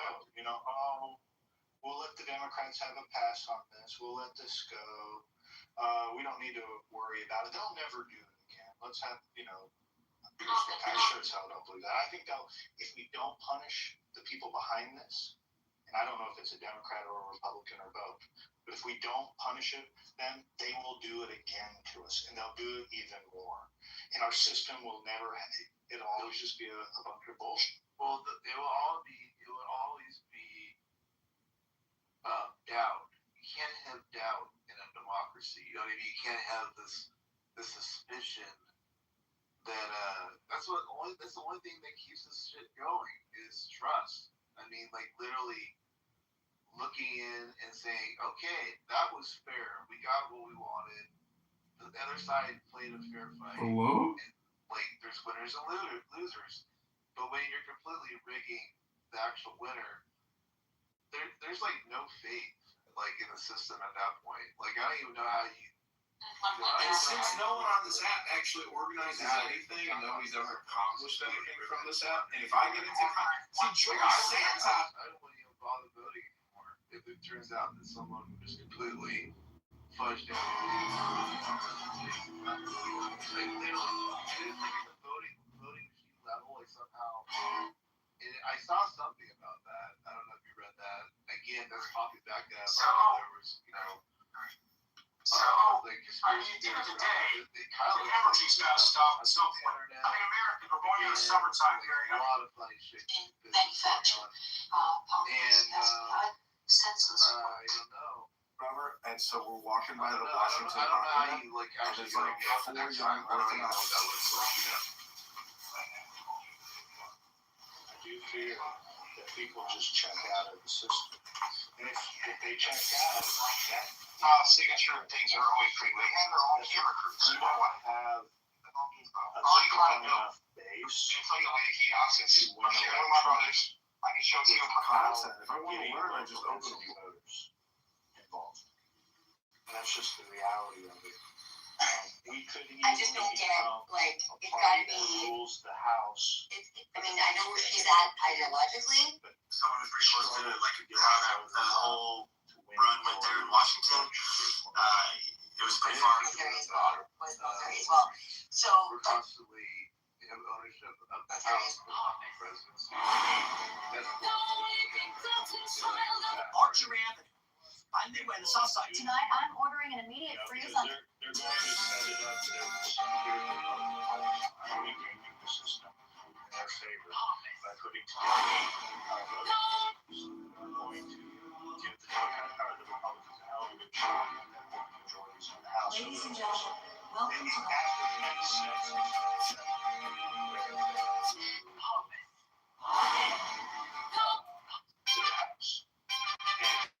Just get there, a Democrat president in power in 2028. I think 2028 we nail the top of this woke Democrat Party if we're able to hold on to the White House. We're not. Everyone learned that. I got married in 1975, and I was actually making more money than my husband practicing law. He was the Attorney General of Arkansas. I could not get a credit card in my own name. If you went to the bank to get a loan, you had to supply a baby letter saying that you were never going to have a baby during the period of the loan. In many cases, you had to have your husband's permission to start a business, and he did not have to have his wife's permission. When my husband died, all my cards had been Mrs. Lawrence Elder. Bella actually was able to pass legislation that allowed women to have their own credit. Yeah, what are you doing in the audience, Sam? Make you a moderator. I got married. Speaks her mind when she's told she should. So she can when they said she could. What is not? She keeps fighting because she needs to. What is not a woman? I thought podcasts were only for famous people. Then Podpitch got me booked on 4-Pole Podcast. Look, realistically, they're just not populist right-wing supporters. I mean, they Marshall's very by the book, and he sees the world by the book. Like his arguments about the education earlier in the night is like, well, the parents just need to hold them accountable. And it's like, look, man, not everything can be done by the book. That's a lot easier said than done. And man, I don't know about Brad. I'll reserve. Brad's a funny cat. I mean, like, you know me, I like Brad, obviously he is. Brad is very knowledgeable. You know, I don't take that away from him. He knows a lot of stuff. But I don't know. I think Brad can go probably either way when it comes to it. If you were looking for short-term, and Mark, like I said, Get out, Baba! that kind of person. since no one on this app, I guess it's our job to convince those folks, I suppose, right? Besides moderates, but yeah. Yeah, they pushed back on all my prognostication. We've been talking for like 5 to 6 years with these people, right? And I largely get tons of pushback from Brad and Marshall, but I just want to say for the record, I've come through with a lot of predictions in the future about how politics were going to play out.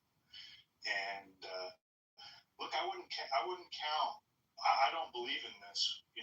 We have the chance for 12 years of support. I didn't believe it when Trump won the presidency a year and a half ago, or almost a little bit longer than that. But I don't know, man. I think we have some Republicans that just support the status quo, and they don't want to take risk. They don't want to push outside of what we're familiar with. And it's natural for right-wing people to stick their thing. They just go along to get along. And, since they no don't one on this really app, have significant policy that affects the culture. And I've used this in debate often. And it's like you can't really pin any of the racial discrimination or any of that stuff on Republicans because they don't ever pass any laws that has anything to do with that. They don't really pass laws. Now, financial stuff, lowering taxes, they play it very safe. And when the Democrats understand that to force generational change, you have to max it out and push that Overton window with sometimes extremism. However, over a period of time, your extremism becomes common thought or commonplace. It's kind of like 30 years ago, gay marriage would have been unheard of. Now it's just common thought. It's common, it's commonplace throughout civilized society, right? So if we ever really want to make significant change, we need to push hard on issues. We should not play safe. We shouldn't want to be advocating to get rid of the personal income tax. Trump's idea about if we can raise $800 billion in tariffs, 90% of the tax-paying population would not have to pay taxes. Like, these are the ideas that if we pushed through, we would get generational change. Rather than we suffered, I'll land right here. In the 20th century, we suffered under massive progressive changes between what Woodrow Wilson did, the New Deal, the Great Society. We don't have anything like that in our, the last opportunity we had was Reconstruction, and they killed our president before we got to really enforce it. They had it for 30 years, but they weren't. The world, America would be a much different place if they didn't kill Lincoln than they did. And we haven't really advanced that type of cultural change, and we're living largely in what the Democrats of the 20th century have built. Yeah, I don't disagree with that. And you can't know what works if you don't try it, right? That's one thing, like you're saying, you gotta push the boundaries a little bit because we tend to play the safe game and just kind of feel comfortable and not get uncomfortable. I think Trump has tried to do. There are some things that he's tried to do to really push that, like make us feel uncomfortable, let us get out there on the front. And if we fail, we fail. But if we grab a win, then we know it works for everybody, right? That's the idea. Is you rack up wins, and like you say, you can get one that's generational and keeps you in power. I mean, all it takes is one. And you gotta try it though. You can't just be playing it safe, doing the same old, typical Republican, not willing to do something because somebody will call him racist or whatever. You gotta get out there. You gotta work it. You know what I mean? So yeah, you have to look at it as a battlefield of ideas. That you advance your ideas, and even if they fail, the next generation can pick it up. Okay, so if Trump's tariff plan and getting rid of the income tax on the lower 90% population fails, which it will fail. I mean, there's not enough support for that. We'd get pushed back by the Brads and Marshalls on that idea, So we just wouldn't have enough support for it. However, if you plant seeds now and fail at it with the Trump presidency, we could have a president in 10 or 15 or 20 years from now that would be able to advance that idea. You have to look at it through the Overton window. The idea should be thrown out and advanced as far as we can get it, even if we fail, and take that risk now and let the next generation lift it and advance it. Because look at what the Democrats do. You can see how the Democrats advance their ideas through the generations. Each one pushes it one step further. Now, there's a reason why they do that. That's how they stand out of their monolithic crowd. That's a whole nother story we can talk about one day. But Republicans don't do that.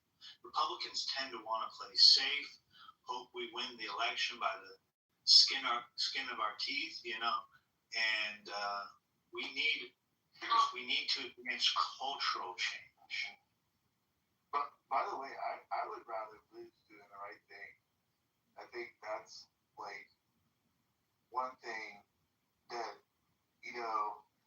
as much as people think that Trump is all about him and politics, I don't think that's always completely true with Trump. I know this is a huge stretch, but I do think Trump does things, like I just said, where he wants to do right, even if it does cost him anything. Like, I think he would throw the midterms just to do the right thing. I had that discussion in this room. I don't know when that was, 2 weeks ago or whatever. I think we were trying to figure out, like, what's the balance on that? Doing the right thing and supporting your party. I don't know if you remember that conversation, Joe. I don't know if you were here, but maybe I'm completely, maybe there's two things going on. Maybe Trump is self-interested, has self-interest in other things, like, I don't know, like we said, maybe in the money game. When it comes to politics, I think maybe he doesn't really care for politics and rather just do the right thing. I don't know if anybody else has that impression. I don't know. Maybe I'm just being weird about it. Maybe I'm a cold. Maybe I'm a cold, Ann. Go ahead, Ann. Again, I was gonna say he definitely wants to go down in history as the best. So I know that. But with that being said, like, he has to have the support from the American people. So I think he's in it for himself, but I also think that he's in it for us too. So I mean, it's a win-win. Like, he is gonna, he wants to go down as the best president ever. So with that being said, I want to have my hopes. Like, he's not going to screw us. That would be like a bad look on him. He definitely survive. By the way, is that a bad thing when you always get told that he wants to go down as a really good president, and our law is told, like that's a bad thing. Like, why is he working toward that? I don't know. Let's have you get that impression. You know what I mean? Like, why wouldn't a president want to work on doing things that he feels will make him the best president? Like, I don't know why that's so, like, coming into town. think what you're raising is this great question that should a politician govern by the polls, or should the politician govern by the gut? I think every politician is faced with that, and I don't know. Look, I've seen it extreme both ways. They lose this by governing by the poll.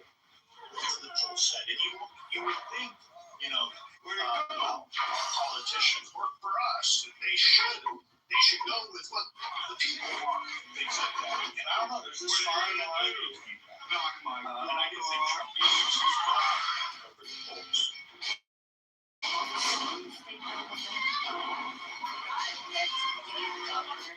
You would govern differently the way that you want to be governed. Yeah, like I think, that's clearly oftentimes, if you really think about it, if you've ever been in position, it's like how you want to be governed versus how you would actually govern. And since no one on this app actually organizes anything and nobody's ever accomplished anything from this app, and if I get into it, started back in 2012. And he's absolutely power. And also learning from his mistakes over the years, right? Changes how he approaches things. But clearly, I do think there's this difference in, especially every person who wants to be governed, largely different than how they would actually govern.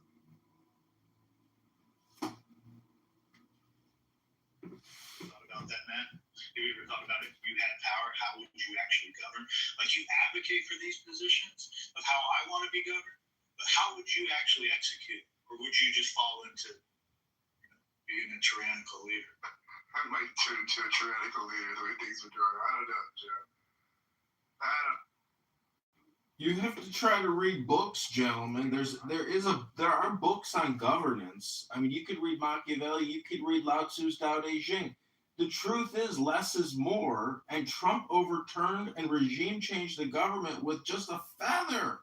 So there's something mystical, magical, powerful, and Trump has always branded himself, and everyone is essentially Trump branded, meaning that when you think of Trump, it's that gold hair, red tie, blue suit. Like, the guy has conditioned us to a very high degree.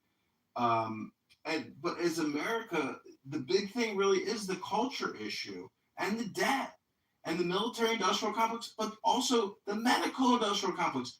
$4 trillion? That's $400 billion a year in fraud. Everybody in here knows there's fraud in the system, and it's rampant. And doctors and health insurance corporations and medical groups and big pharma, they rape the country for trillions. The COVID-19 response is like a $10 trillion fucking response. It's bullshit.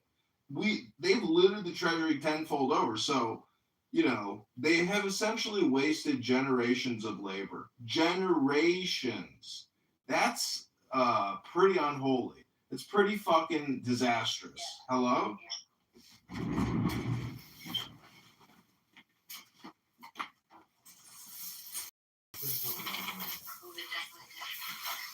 Real big number.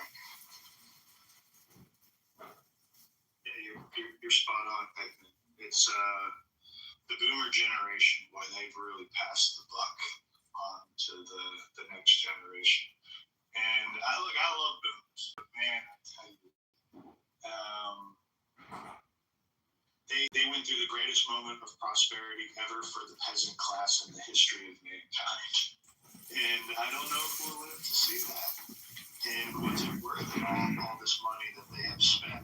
They've spent us into oblivion. And I think, it's been and I've said this earlier, and I'm kind of torn on it, but I feel like we've passed the Rubicon. Like, there's no way to return. Like, if we don't have the most powerful military in the world, it all falls apart. Well, not necessarily, because you got to look at the other two major GDPs in the world, which is India and China. Those are the top three. So all rising tides raise all ships. We just have to make sure we don't go to war with fucking China. And we got to make sure, if we do, India is on our side to fully invade and take out the communists. But, hopefully we won't have World War III. But World War II is a good indicator that we will have a World War III, or we are already in a World War III. And the fact that Zelensky is a goddamn fascist who's not elected, holds no open elections, but sells U.S. manufactured drones on behalf of Silicon Valley and Palmer Luckey, it's like we're living in an alternative fucking reality here that most people don't know that you're actually living in, which is that the CIA has $100 billion a year budget. And they've been doing it for fucking 50 years, 100 years basically. So, when does that shit end? When do we as taxpayers keep funding top secret paramilitary operations globally on behalf of pretty much private business interests? But, it's neither here nor there. The fact of the matter is, is this the society you want? Because if you listen to the Democrats, they want to put MAGATs in re-education camps. They want to arrest Pete Hegseth. They want to arrest Marco Rubio. They're the bigger fascists. If Trump was a fascist, he would do what they want to do to him and everybody else in America. All right, so yeah, I get you, Alistair. Francis, welcome to the stage. I didn't know if you wanted to speak on what's being talked about. We're open to any opinions. You can be do whatever you want. I don't know if you're there. Are you there, Francis? Yes, I'm honored to be on stage. Just give me a little bit more time before I open my mouth. No worries, no problem. I'm not seeing your name. You've been on stage before. Welcome to. Do you want to say something? Go for it. Otherwise, carry on.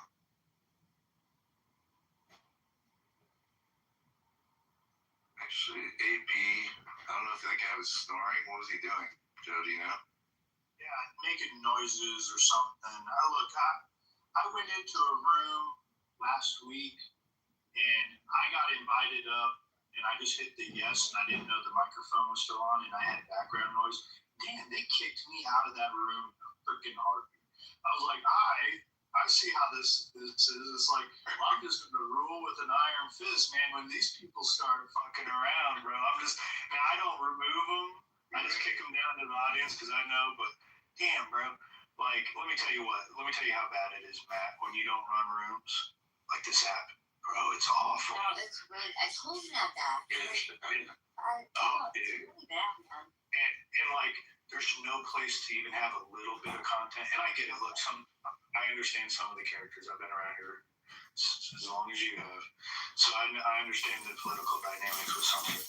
But, man, I tell you what, like, just to have a place where we can share what happened this week or what's going to happen in the week with the news is all we're looking for, because, like, we're out of the room.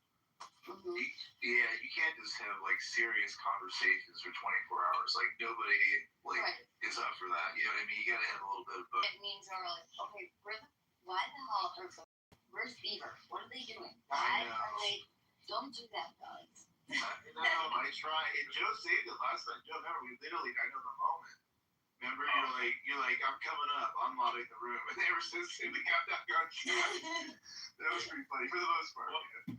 The constant, when your rooms aren't going, the constant is crash out. Like every room, everywhere you go, it's, what do they call it? The Oppression Olympics and, racial struggle sessions. And like, it's just, it's so awful. And so like, that's always the constant. And I get it. Like we got to have some comedic breaks. That's why, look, Alistair, I think he's low-key hilarious. The way he was trolling. And look, I didn't say nothing when Adams was tearing into Brad last night. Oh, God, that was incredible. Holy shit. Oh, my God. You guys must have just you guys must have been really having a good time, you two. Holy shit. Here's me not getting in the way of that fire. I don't mean to like Like the last week, Brad's finally stopped, getting on my ass. He used to scream at the top of his lungs at me every time I was in a room. Literally every time, yeah. So I'm trying my best to like.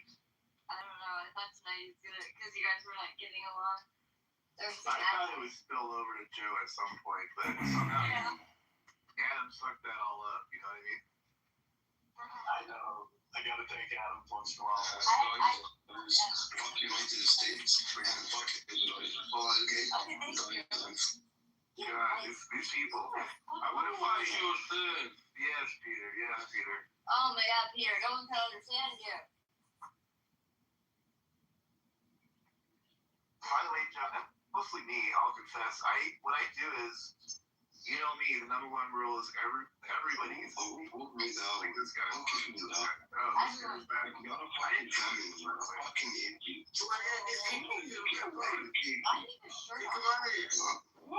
Put his shirt on.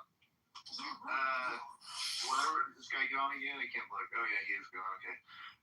Joe, what I was saying was I pretty much give everybody a chance, like a one chance, like that guy. No, I don't really look at profiles. I just throw them up here, and then like if they're not gonna participate, then I just toss it down. So that probably is kind of annoying for you. I just want to. Yeah, no, just like a little bit of like These film punches. Me and Matt let up Jules a thing every time, and everyone gets all pissed off. That's cool, man. I've ran rooms. I know what it's like. And you don't want to get to the point where you're cutting people out of the rooms because all of a sudden you're going to look around and there'll just be a dozen of y'all in the room. And you got it right. If you look at the opposition rooms, they're pretty low on actual people because they've been scarred up and like it's just mods, you know what I mean, left. Yeah. So it yeah, exactly. My secret sauce, I'm just gonna give it out. Not that it's like too much of a secret, but if you let everybody speak, you're gonna have a room. It just is, you know what I mean? Exactly. If you don't like them, get on your ass that way, like yeah. Not, and I know that they get on you. That's how it used to be with me. I let then it was always like, why did you let them say this to me? And it's like, dude. Like, y'all are adults, and I used to take it really personal, and I used to, like, try to, like, accommodate everyone. What a waste of time that was. Well, that's what the Democrats say. They say it's too dangerous to have the debates. So they are really the biggest echo chambers, the biggest hypocrites, the biggest fascists, the biggest supremacists, the biggest fake intellectuals. And, you know, that's why we have to essentially defeat them through the law and start making arrests. And until we have sheriffs and federal prosecutors and state prosecutors willing to actually put criminal politicians who are not fiscally conservative in jail, because it's all a grift. The NGOs in every major Democrat city are pulling the same scam that the USAID and all those NGOs pulled, it just on a micro level, but it's still in the fucking hundreds of billions nationally. So it's a huge fucking grift. And we need 100 Cash Patels. Can he clone himself in India and bring a clone, Cash Patel clone army here to make mass arrests? Because it's not just the illegal alien invaders we have to arrest. We have to actually crush essentially the criminals in the political system who, have taken advantage. The biggest thing from the COVID-19 was the Triple P loan. That was $1 trillion government program. And look how many people they're arresting left and right. Every day some new fucking person gets arrested. That's very much true. Yeah, Edward, hey, you're here this late? Edward, what are you doing? Yeah, let's tell people I wait for you. Yeah, I'm up late because I have a project tomorrow. I'm going to be in a nursing home for 12 hours. So I had to prep all the food and stuff. Then my wife decided to go to sleep, so. You're sneaking on Ed. Ed's all sneaking on a clubhouse this late. Yeah, well, she's sleeping, so it's all good. But, Alice, you forgot what group, because, you talked about all of the leftists and everybody else. You forgot the race hustlers on the Democratic Party. That's all they talk about. It's pretty sad. They're the dividers, but they call everybody racist, but they're the ones who always want to highlight everybody's color. Got interesting. I know that's what Ban does. He goes, "You don't support gay black men? You don't support black women? Hello!"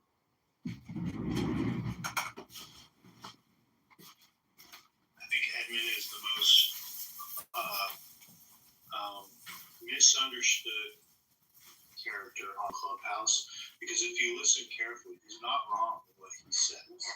He just has the vision to get it out there and say it. He takes the risk of saying it. Because look, Lincoln, he locked up a bunch of Democrats.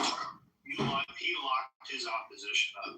And that may be what we have to do with this cold civil war we're dealing with the Democrat Party. I don't know how we continue to exist with them in the future if it comes out that they are responsible for the stolen election in 2020. Mr. Edward, that's what, right before you came in, there's supposed to be a big reveal by Kash Patel probably on Wednesday about the stolen election. A lady that did not get 2 points. Hello? Can you hear me? Yeah. Can you hear me? All right. Yeah, hold on, I'll come later. Yeah. So a lady that did not get 2% for her run for president, the guy that was half dead, got 81 million votes. Yeah, okay. I know you can tell me a lot of stuff, but that right there will never happen. You guys hear me or no? We can hear you. Oh, yeah. Oh, I didn't know if you could hear me or not. I thought it was like myself. That was annoying. Glitching. I thought like nobody could hear me. That's why I was like, hello, can you guys hear me? Yeah. So, but Joe, have you ever seen? Don't click on this one. I'll either. Joe, have you ever speed ran through Super Mario Bros? You can hear me though, right? He's doing this purpose. That's what we did, dude. We like speed ran through like 200. Hard to remove him because he has a stupid gay thing. Okay, good. He's gone. He has the stupid thing where if you click on it, it freezes. He doesn't do it. I'm immune to it because I'm Android. It doesn't do that. Thank you, Peter. Thank you. I love you. Yeah, you got Mercy, Peter. Oh God, how's he back? You're welcome. Peter, I said mercy. Peter. Pussy's trolling. Wow. So, Joe, I think that we all know, the country knows, the Democratic Party knows, they can't win based on policy. I'm sorry. I made a mistake. So they know they can't win based on policy. I always ask Democrats, could you give me your number one pro-America policy?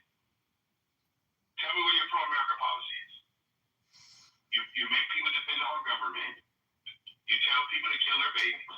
You tell them they're not to be responsible for their What the fuck? Notice how Peter forgets English when he's in trouble. So yeah, we're still looking up. What's my problem? Sorry, I showed you. You gotta have. See, Matt, that's why I'm not on at night. This is crazy. Edward, they'll tell you that their plan is restorative justice. We have an attorney general here in Chicago who issued innocence certificates to 100 people. Multiple people in that group she knew were mass murderers, and she still released them and gave them over $300,000 in settlement money, and some up to $2 million. So this concept of DEI, social justice, equity, attorneys and ankle monitors, there's no cash bail, so they can go out and do recidivist murders. It's utter chaos, and why we don't have sheriffs and attorney generals, especially at the federal level, who can do special interventions and make arrests and correct the legal system when there's problems with corrupt lawyers and judges who are 100% Democrat, because on our ballot, there are no Republican judge options, only Democrat options. How is that possible? How do Republicans not have equal representation at the ballot? So we live in this huge Democrat-controlled industrial complex where crony Democrats are at the Cook County Board presidency for 30 fucking years. You can't beat them. They got the whole system rigged and fixed. They control the whole fucking thing at the election commission, everywhere. So until there's arrests and until the federal government does interventions, we will never ever Guantanamo. I think California is kind of an example. Edward, would you agree of how the Democrats would like to just kind of like overlord, completely own every mechanism of our government because California is just completely run by Democrats. So there was something else I was going to go there. Oh, Edward, did you see? Oh, go ahead, Joe. You're going to comment on that? Go ahead, Dan. Yeah, no, that's definitely what it is. It's the Democrats' agenda is to create a one-party rule system where they get to advance through the hierarchy of their party who the next leaders are of our country, and that's their ultimate goal is, and that you see that in communist countries. It's the same thing that the Democrats want. Can you give the example of those democratic countries who let Republicans to be their leaders? China's the best example of a one-party rule system. Interesting. Yeah, China has. Okay, let me explain my side. What about the limitations that they impose to their citizens? Are they in the same level of mindset with the American Republicans, or they are different? They are different. They have different mindsets.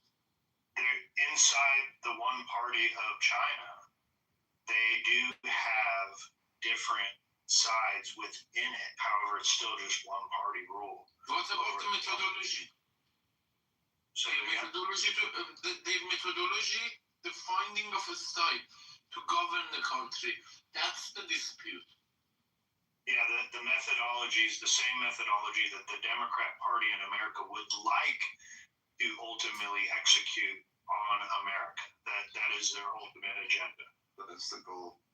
But when you see Uyghur groups of China, would Republicans do the same like China do to Uyghur people, to some group of people in the United States? No, not the Republicans. Exactly, they are completely different. Yes, Peter. You're understanding it. Hanging out in these rooms, you're understanding it. The Republican Party has a different concept. The Republican Party believes in a republic where what we have is a system based on federalism. And what that means is a decentralized governing throughout different levels of government, state government, up to the feds. However, in a one-party rule system, even within a republic, if it was ruled by one party, all the actual deal-making would be done in the party back room. And everything else would just be for show. It would be just going through the motions because they'll have already agreed upon what the outcome is in the background. Mm-hmm. By the way, Necro, welcome again. You're always good opposition.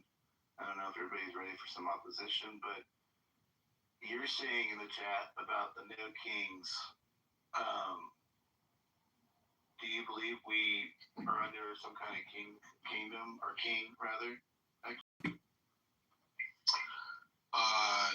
I mean, not right. The Constitution doesn't allow it. So right now, yeah, there's no sort of king.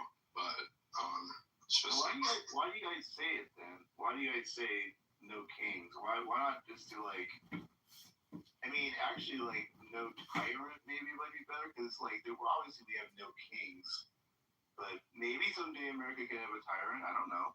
But anyways, go ahead. Yeah. I mean, I feel like you have to make your voice known if you have a person who is in office who is lead the country and make it into a monarchy. I mean, like you have to make it well known specifically on your opposition to it.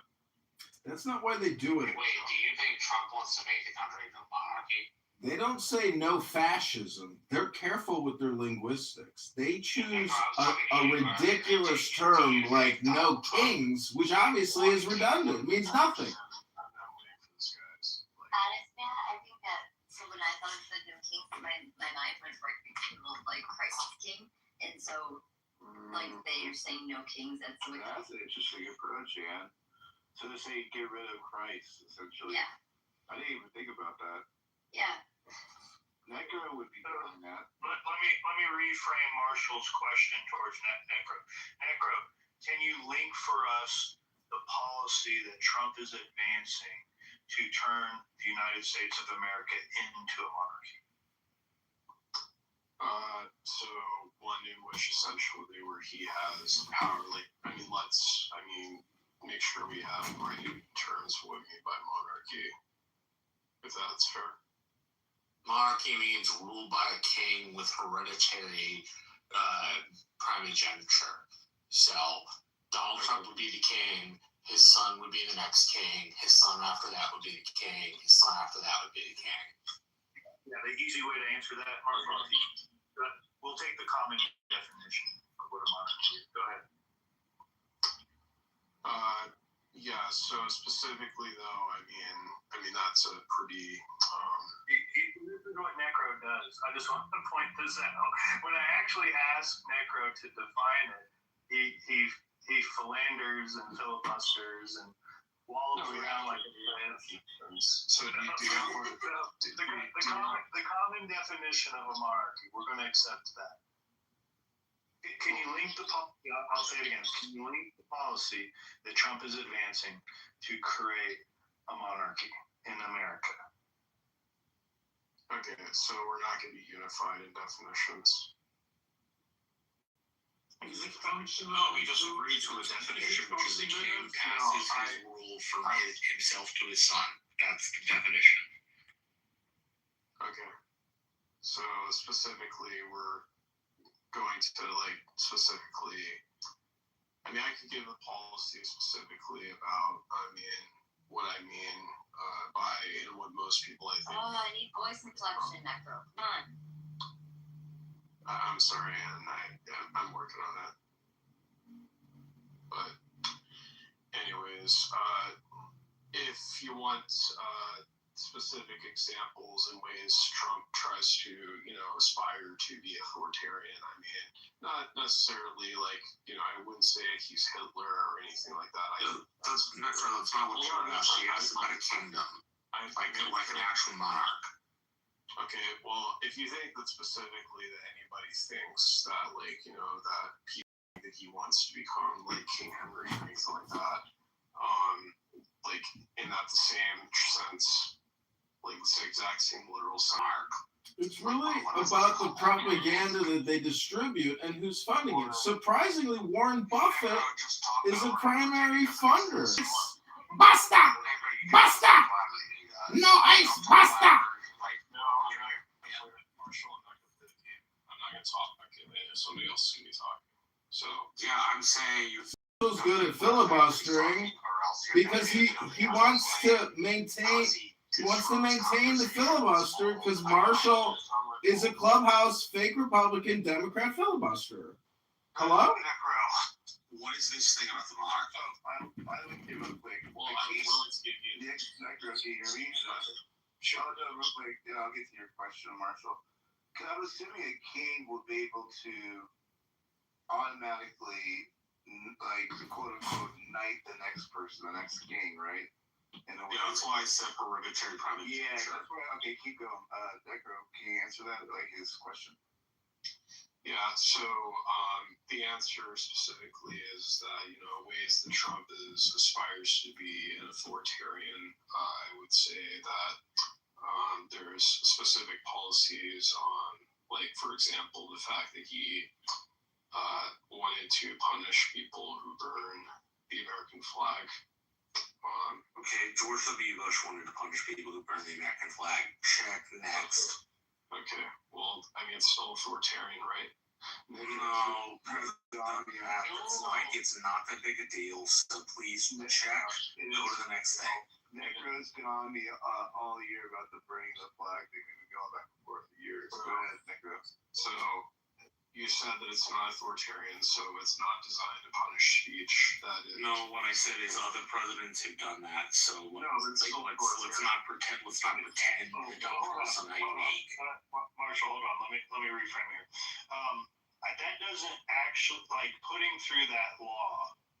If he is able to push that through, doesn't give him a monarchy. What I'm asking specifically is not policy that you find authoritarian. What I'm asking is, what policy is he advancing that will give him ultimate unilateral power in our country, because from my understanding, we still, at my chagrin, have a Senate controlled by an establishment Republican that I complained about for 2 hours. And we still have the House of Representatives. And we still have a Supreme Court, to my chagrin, doesn't rule on everything that I wish would go my way, even though it does rule on some. So we still have state governments. We still have state constitutions.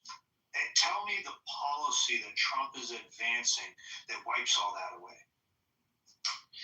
Yeah, I mean, this conversation is essentially going to go nowhere if we're just going to be like saying that, it's not here yet, therefore, I have no right to say. That's not what he's asking. No, he's asking he's a specific question about kings and the No Kings protest, and people with the No Kings protest thinking Donald Trump's a monarch. No, and you apparently wanted to defend this act, and people thought he was a monarch. So he's asking you specifically,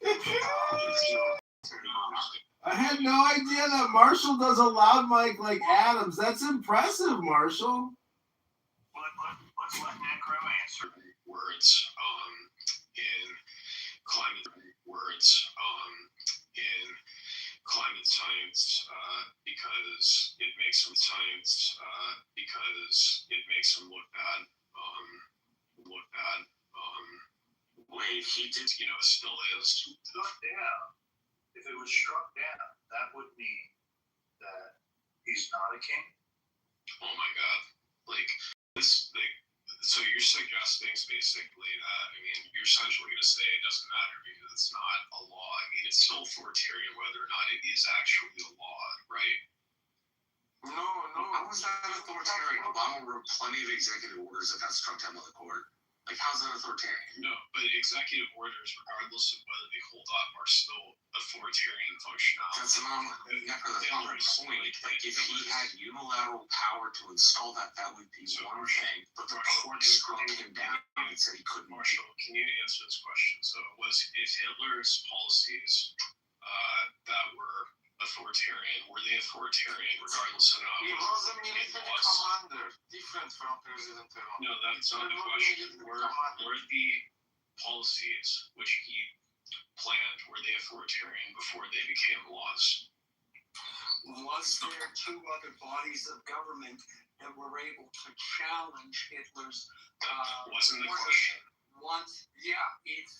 That's the part you're leaving out. That wasn't. It's completely avoids the question. There's a big difference between what Hitler did and what Trump is doing, as much as you would like to conflate the two. This government is set up, the Constitution is set up with 3 branches of government. They are constantly challenging each other. But to say because Trump exercises his authority as given by the Constitution, and that when that exercise is challenged by another branch of government, instantly makes him a dictator, is where your argument falls apart. Because every president does it. Some are challenged, some are not. But to characterize what he's doing as a dictator is bullshit framing by the left, because they're trying to dig into their grab bag and find anything that will create an emotional response from the public so they can get votes. It's the same as when you're at your senior prom and you're trying everything you can do to get your hand on your date's titties. And you will say or do anything to cop that feel and hopefully stick your dick in her. It's the same situation. Yeah, so the question and since no one on this app actually Marshall, you can answer it since you're on stage if you want, but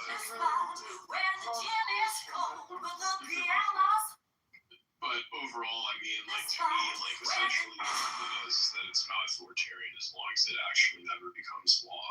So essentially, to me, confusing the map from the place pretty much is that, it wasn't ever something that was implemented, therefore it never was.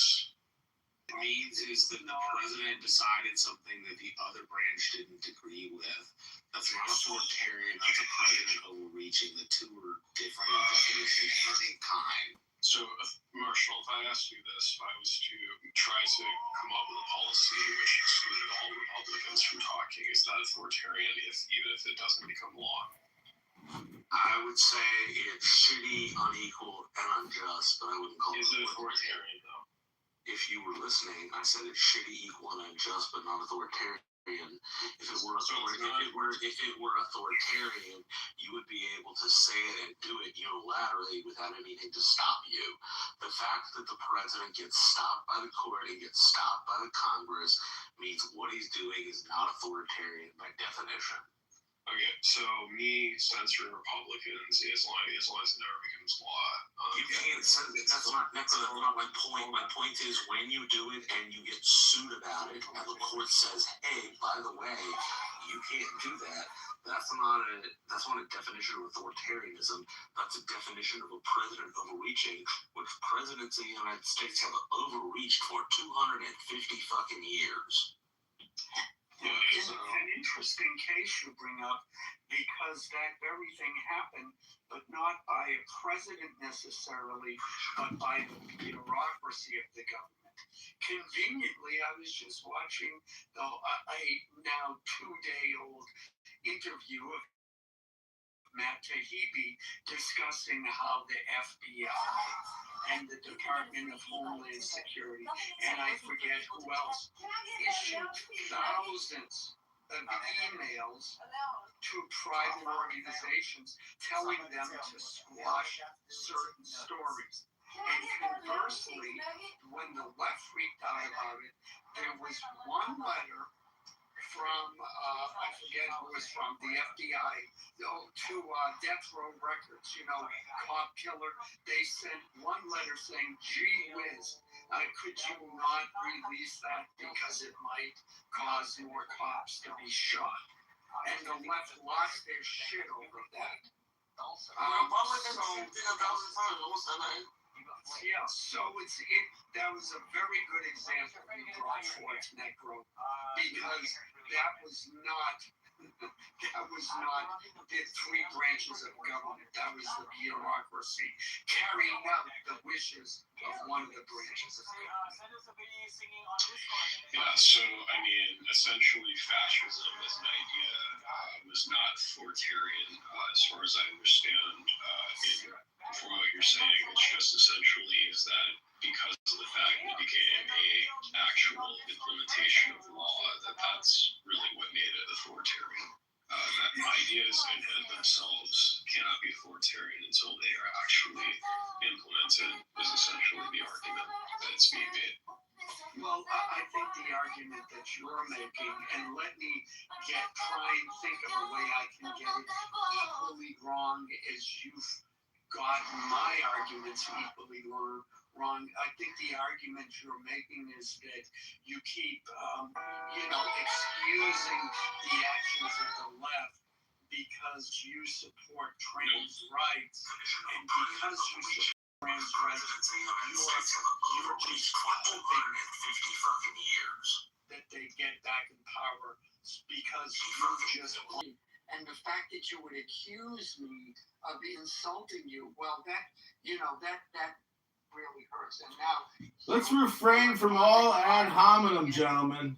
This is violence against my person. I got a question for Marshall. He was talking about Reconstruction and how America didn't make the investment in the South. And I'm just wondering, is that why there's such a class difference between the North and the South, and why the South is full of white trash? Hello?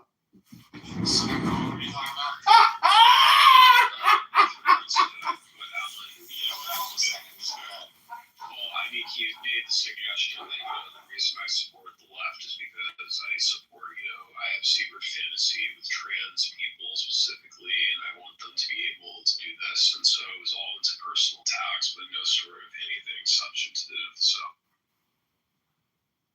which echoed what you said, Necro.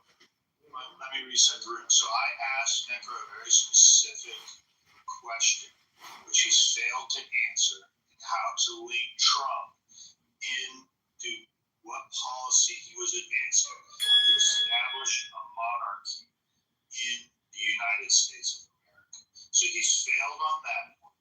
What he countered with largely is that ideas that are proposed, even if they don't come into effect, and even if they are not enforced, can be ruled as authoritarian, hence making Trump a monarch or a king, right? That essentially paraphrases what we've had to listen to for the last 20 minutes. Yeah, I've made my position very clear, and I mean, I've not seen any refutation of what I've actually put forward specifically. You failed to make your point. And what was my point? Can you repeat it back to me? No, I think I gave you a very clear example of why you were wrong and you chose to ignore it. I think that's what happened. And I don't know, could we take a poll of the room to see if that, maybe I'm wrong, but I think the fact that presidents and the branches of government, are in conflict with each other.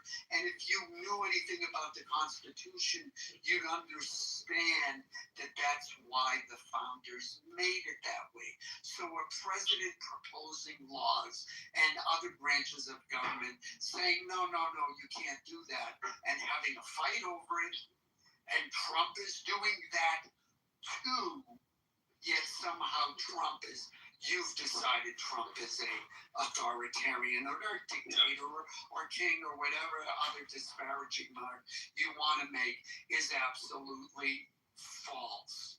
And yet you want to keep ignoring that. Now, I think that's a direct response to your question.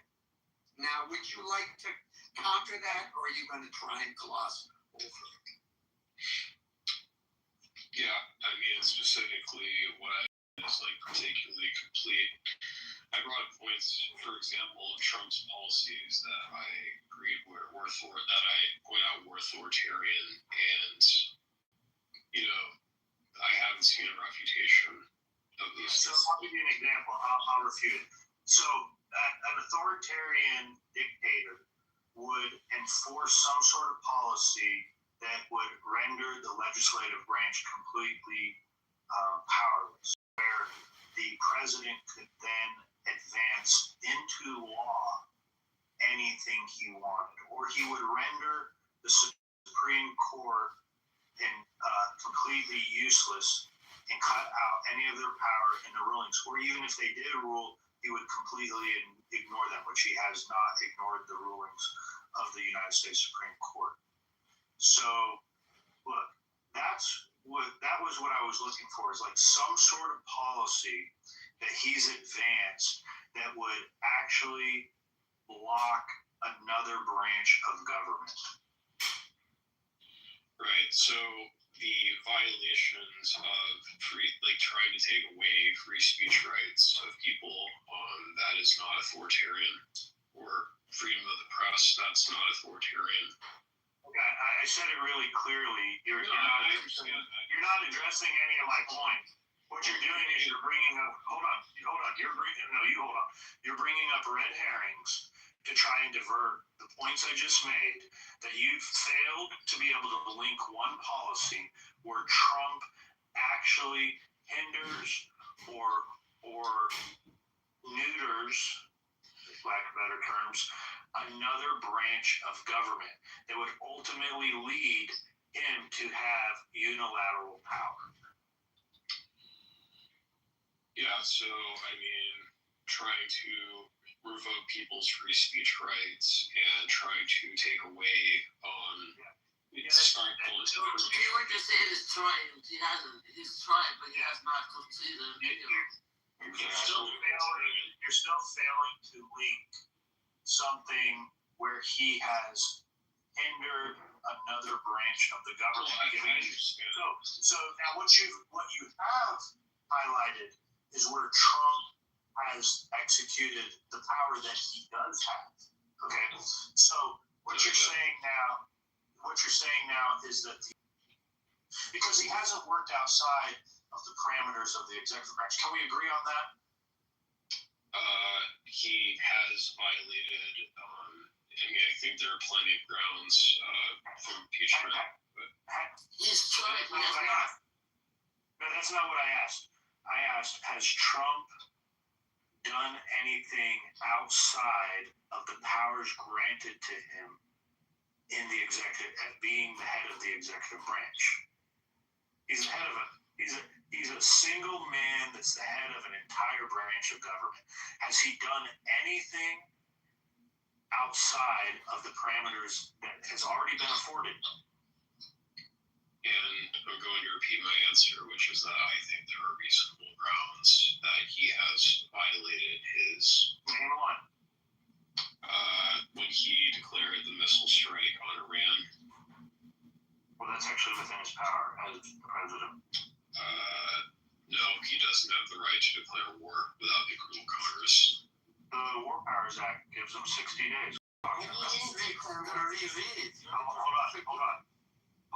The War Powers Act is very clear that the president does not have to go to Congress for 60 days. Okay, so he can attack a country as an act of. Every has the power according to the War Powers Act given to him by Congress. Congress gave the executive branch that power that they have up to 60 days of any conflict before they have to seek out getting congressional approval for war. So a president can launch. They don't have to do that. So they may not even have to do that. Yes. Your answer is yes. The president can launch. He can launch an attack. Okay. Is this guy done? Okay. Just so the president can launch any missile in any country as long as he notifies Congress. Not any country. To the no, he doesn't. Genociders. To people who don't that. He doesn't have to do that. Moving on. You know, you seem to have issues, so I'm going to help you out, Necro.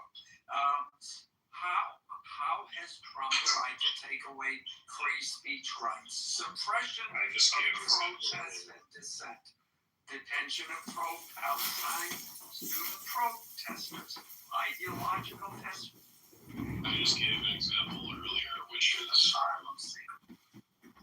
So law firms and lawyers. Alan, so I gave an example. Yeah. I gave an example earlier of punishing people who desecrate the flag. Yeah. So that's violation of free speech, right? How did he? I'm not seeing it in this list here. So let me look it up. Has Trump punished people? They're not allowed to do that. That's actually wrong. What about the violation of free speech in Iran? You're not allowed to face the American flag or Israel. That's a crime. What did Francis say? Go ahead, Francis. Facing anything like that, like the American flag, is actually a crime. It's not true. Untrue. It's protected by the First Amendment. United States v. Eichmann. Read the case. You know, Necro, I gotta say I'm okay with that because we saw the previous administration attacking people who desecrated the trans flag, the LGBTQ flag, and so yeah, you know what, I'm okay with. Do you have any evidence for that? Yeah, it was in the news. Let's see. In the meantime,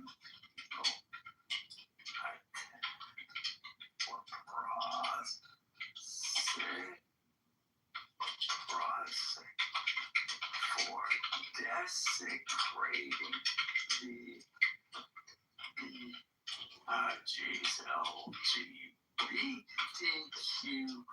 LGBT desecrate. Are you talking about Mayor Pete Buttigieg? Mayor Pete? How did Mayor Pete become a military officer without going to ROTC or even doing basic boot camp? How is it that senators or congresspeople can just create officers in the armed forces? Hello? Yes, in individuals have been both attacked and prosecuted for desecrating LGBTQ flags or crossings, often facing hate crime charges and significant jail time. Notable cases include a 15-year sentence in Iowa, 2019, for burning a church's pride flag, and multiple arrests in 2025 for vandalizing flag near Atlanta's Rainbow Crosswalk. It was good for the Google. And was it their property or was that somebody? Never attack a symbol of a gay, black, elite, intellectual Democrat. How dare you? How dare you? You know, the crosswalks were public property. Yeah, you can't do it to public property. Yeah. I feel like there's something that you're not. It's more to a story than just simply somebody had a flag. There is. They impose. Yeah, if I want to fly my American flag, that's fine. But why do I need to see it on a public place, on a crosswalk? And don't I get the right to express my opinion on that crosswalk? You have the right to express your opinion with your property. You have the right to move the flag, but you don't have the right to burn other. I think it's called public property. But you can't destroy it. Yeah, you can't destroy public property. How is burning a tire track on a crosswalk? It's not destroying it, it's still there. So guys, Yeah, okay, you're gonna, I can see. That's the excuse you're gonna hide behind. What excuse? So can I say something, gentlemen? The reason I say it's a crime is because I was arrested for that. It's a gay crosswalk, and I don't want it to, if I drive over it and skid over it. We have a true story here. Hold on. Go ahead, Francis. What happened to you? So during the Iraq War, I took an American flag. I went down to DC. I organized my university. We went down there. I took an American flag. I wrapped it. I had both my money. I wrapped it around and I burned it. I went to jail for 5 days for that. And they told me it was a crime and that my citizenship could be revoked if I ever did that again. That's why I say it's a crime. Hello? Francis, do you have any proof that you were threatened with your citizenship being taken away from you? I went to jail for 5 days. I know, but going to jail for 5 days isn't necessarily proof that an attorney general or something told you you can be stripped of your citizenship. It's quite a claim. What made you want to burn the U.S. flag and reap the repercussions of doing that by the White House? I learned my lesson. That's literally what I just said. Oh, so you fucked around and you found out. I was told it was a crime. I wasn't allowed to do that, and I was very ignorant about that. I thought I had a freedom of speech right to do whatever I wanted. Did you think about maybe just like doing it in your backyard and then putting up a YouTube video? Like, did you have to go to Washington D.C. to go to the White House? I didn't take the flag and took the lighter for it. It wasn't by myself. It was a group of us, and I took responsibility for it because I organized. Yeah, you took it. So what is it about America? What was it that you were protesting? What about America? What are you complaining? Iraqi women and children when they burned down an entire school and they killed like 150 children. In Iraq? That's what it was. I know I was wrong. I went to jail for 5 days. I said that. There was people who massacred 500,000 people, leaked wrong information, and they put the launchers of missiles inside the school. They locked the doors of the school to students who don't avoid exiting the school during the attacks. To make some kind of leftist excuses. I was a college student. I was fucking administration of terror because they are terrorists and they live with terrorizing others. Otherwise, they wouldn't have used 1.5 million bullets in 2 days to kill 500,000. So, I mean, I think specifically though, I feel like there's a lot to essentially the cases that you're mentioning, Alan. Now, if you could find a specific case where you had a person who simply had a flag of their own that was an LGBTQ flag and they decided to burn it, which I've seen a lot of online, but I've never heard of anybody who was simply, was prosecuted because they had a LGBTQ flag of theirs that they decided to burn. That's clear. And if it was the case that there was a Democrat who did that, I would be equally as opposed to it as a person who was punished for burning the American flag.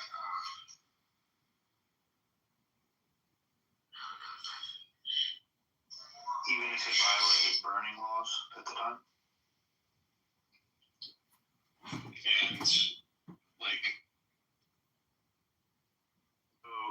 cities have burning laws, right? When they can burn and when they can't burn fires?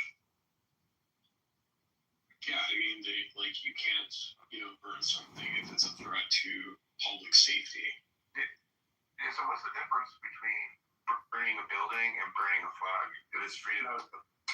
There's one... What it specifically is that certain regions have no burning laws where you're not allowed to have fires because those areas are dry or prone to fires. So you're only allowed to have a fire at certain times. Do you think they should still be able to burn their flag during those periods when no burning laws are in effect? Sorry, what was the question? Do you struggle understanding my questions? No, sorry. Why do you clam up every time I ask you direct questions? No, you asked the question. He's low on cue. He's not much for this discussion. No, so do you still support the burning of the American flag even when no burning laws are in effect in that region? Do I support the person's right to burn a flag even when there's no burning laws within that region? Absolutely. In effect, at that time, absolutely, you say. So they should risk starting a fire in a dry area. Okay, like areas like Colorado have no burning laws in certain cities, right? Certain areas because they're prone to fires. Certain areas of California have no burning laws in effect, right? Do you think that your speech trumps this? Do I think that free speech trumps people's whatever is considered a hazard? I obviously, like I said, if there is a hazard, then I don't support it. And if it's the law, then no, you didn't say that till now. Not like you've been saying. You say that till now.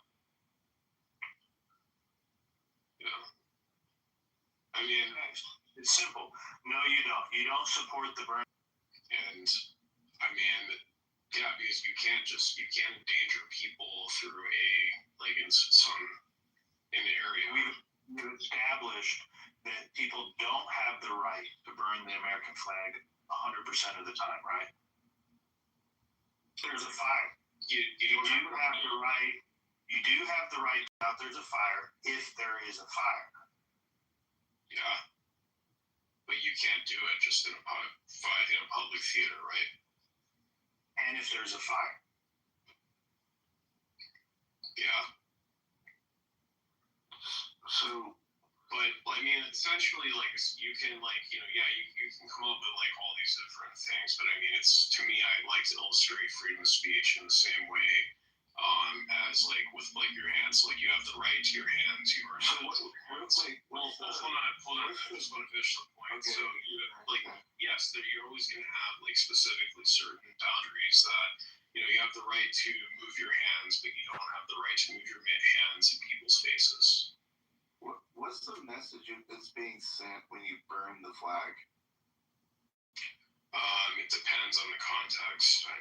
You can have people who oppose America's foreign policies in other countries, so many people, whether they be leftists, communists, or even libertarians, have done. But it's true specifically you expressing dissatisfaction with. So if I go so that's kind of back to my other point. If I go to the Pacific Palisades and I light the whole place on fire because I hate the rich, is it is that freedom of speech? Like if I just, that's how I show off my state or something for the American flag for the state, for the country, for what you just said that it did. Or can I just go to the Pacific Palisades and light it on fire because I hate the rich? Like is it your property or like a lie? Is it your property? Is it your property? Okay, so it's a property thing. Because you own the flag, they get to use your expression, right? Well, I mean, it's not the only thing. I mean, there's other things with property that does sense. Well, okay, let's say I just follow a piece of land with all like if I just like, I don't know, what if I rented a house or something? Arguably it was rented, but I thought we're going to get piece of land that had all the stuff on it, the sage, the burn. Is that good enough to meet that requirement that I own the property that led to the burning of Pacific Palisades? I don't know. If you burn the property that led to the Pacific Palisades. Mm-hmm. As an expression of frustration toward the rich. I mean, if it's your property, it's one thing. But given that everything is like secure, there's no other endangerment than. Fake random Republicans in Texas who hate Trump. Yeah. Is this like the papacy? I would like to see Trump, if that's what you declare as authoritarian, I would like for him to be authoritarian and arrest someone for burning the American flag so it can be brought in front of the Supreme Court again so we can overturn that rule. Amendment, but I understand why. It's not hold on, let's be clear, it's not a constitutional amendment. Yes, it is. It's no, it's not, it's case precedence. It's case precedence. It's literally, you even cited it. It's from 1989, a Supreme Court ruling. It's case precedence, much different than a constitutional amendment. So is McDonald v. Chicago something that's just the Supreme Court precedent? Okay, so do you understand case law, case precedence, and what it means? That it can be that the Supreme Court can just like what happened with Roe versus Wade. It was case precedence that Roe versus Wade existed. It was not the supreme law of the land. It was just a ruling that established, which the Supreme Court can then later in years on rule opposite of it and set the precedent a different way.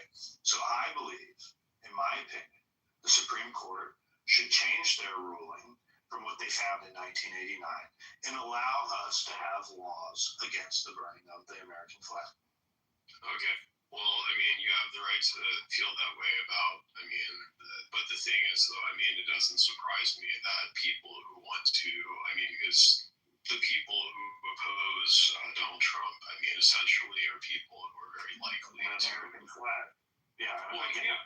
You want to burn the American flag. Gotcha.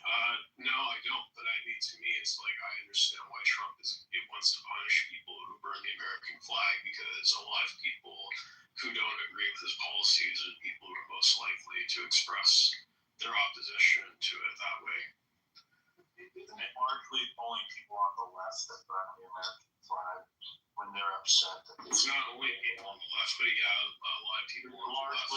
I said largely. I think the majority, I would say, yeah. Can you name when? Yeah, we have Republicans or conservatives burn flags. I don't know which one. What are they? Have you ever seen that show? There are libertarians who have burned the American flag. They're definitely not Republicans. So, okay, but that wasn't. You said leftists. Libertarians are not leftists. In a lot of ways, they are. Yes, libertarians are much more left-leaning than they are right-leaning, for sure, 100%. Where do you think the whole transgender ideology concept comes from? It's we're just going to let live and let everybody just do whatever the hell they want. Just prop up. It's individual freedom, right? Yeah, I thought that was what conservatives said that they liked, though, was individual freedom.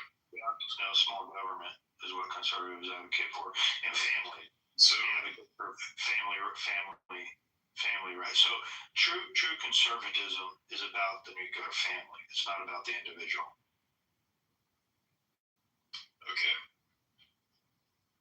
So I know libertarians believe that conservatives still support in any state, pretty much. What's that? Well, libertarians, they argue that even though they're better than liberals on, reducing, the government from being a nanny, they still think the government.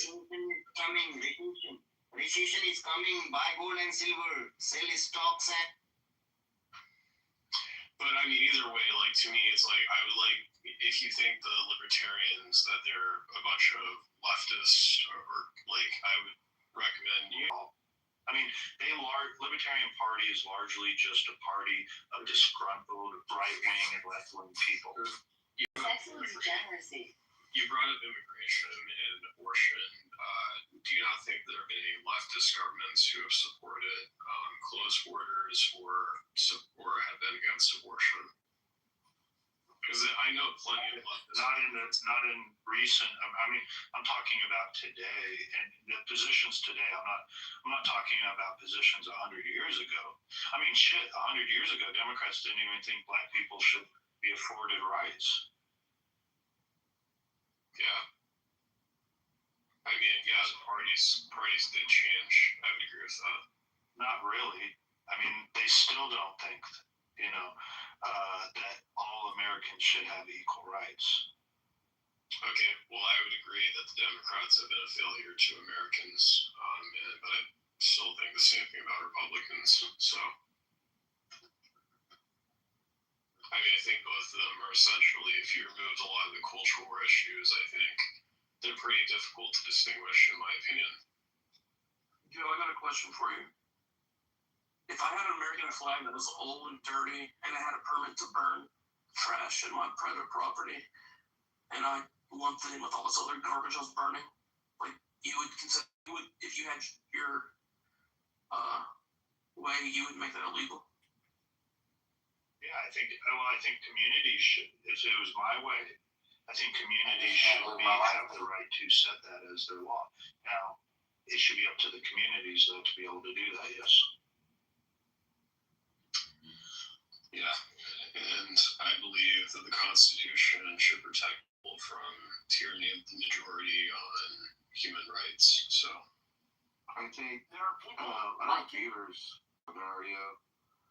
Probably just disagree a little bit with Joe. I think in that case,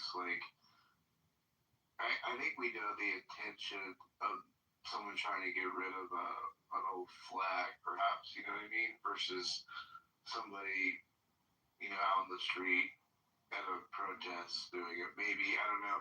But I'm assuming you're the standard should just be the standard, right, Joe? On that one, or no? I understand the question. However, should we have the right to govern ourselves, set a law to stop burning the American flag? Yes, we should. We should have that right to be able to set that law. Right now, due to case precedent, it says we can't have that law. What actual individual liberty are? We're not. Joe, you have to. It is a speech issue. You have to look at it as art creation, because the moment you outlaw it, now you create a fixation opportunity for people that will intentionally do. It's the same thing with the Quran burning. There's this Christian guy who goes around burning Qurans, and then the police have to put out the fire, and then the Muslims are trying to put out the whole thing is just wasting everybody's time. And I like all the debates and conversations, but I have to, I know it's just this fucking social audio conference call, but I'm saying, how, as a herd, do we actually intelligently prioritize what our government is doing, what the taxpayers are expected of, and how do we essentially stop running a broken simulation on a redundant, fully automated setting? These conversations are awesome. Honestly, isn't that, like you said earlier, Abraham Lincoln arrested criminals. So is Trump actually going to liberate us, or is he just got the fuckets? Hello?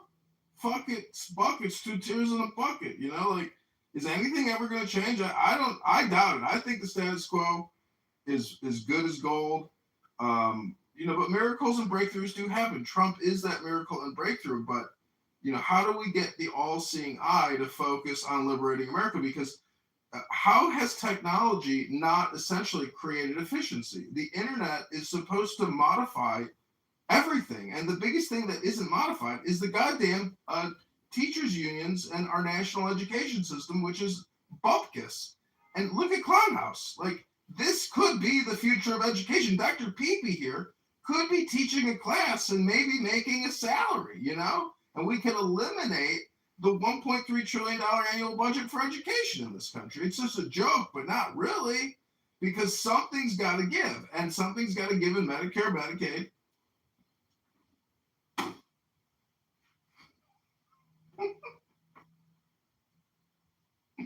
Yeah, we talked about this earlier. So we talked about this earlier. We discussed that Kash Patel supposedly has a big reveal coming up where he's talking about arresting people that are responsible for the theft of the 2020 election.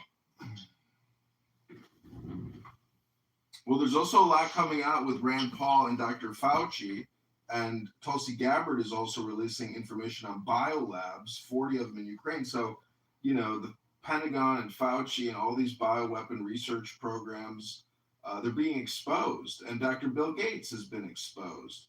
And, they still got these Epstein files. I mean, does anybody here look at Thomas Massey's, Instagram and X account, or Rand Paul? I mean, these are leading conservative intellectuals, not the homosexual elite intellectuals of the Democrat gay trans party, who want to tell you everything is racist and everything is because of structural right racism. We still got to think about indigenous rights. We got to think about the immigrant communities, and we have to think about the open border. Things got to go back to normal, is what they like to say.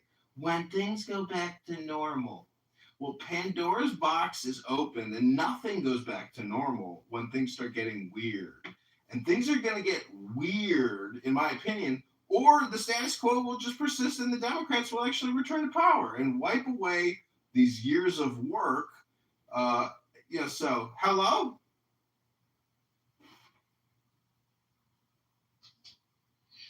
Yeah. I mean, as far as I understand it, I understand that plenty of Americans have gotten away from what our Constitution actually said. I mean, we have plenty of things in the Constitution that are pretty explicit,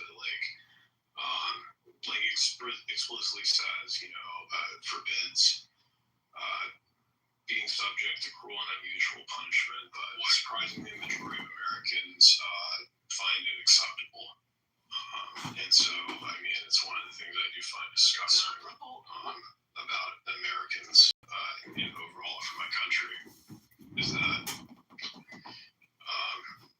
somehow it's something that we've been okay with. Was it acceptable for how the Washington, D.C. Legal system treated the January 6th protesters?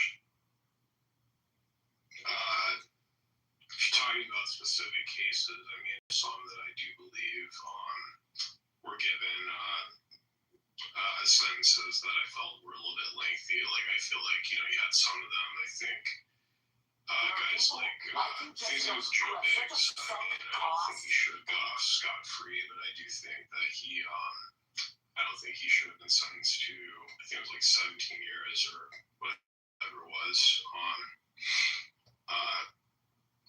I think, to me, the thing that I found really distressing was the fact that these people, got all this time that they served. Meanwhile, the guy who led it did not face any time, but that's something that, I knew was pretty much never going to happen. But overall, I mean, in regards to, I didn't really give specific examples. I felt lengthy, as far as people who assaulted police officers that day. It's like, I don't see how Republicans who have claimed to be the party of law and order could be okay with those people charge of the government's of Calf, the greatest city that ever was. Essentially, it's like if I was a person, if I was a police officer in DC, I don't see why I would want to be defending Trump anymore because of the fact that, you know, he could have any bunch of rioters come up and he'll pardon them if they assault me. Mother of dragons, but no man alive has seen a living dragon. Yeah, I guess Some of my more thankful that we skeptical have friends refuse to the believe Secret that Service all children don't have to rely on all we ask the is DC to police. for ourselves. Right?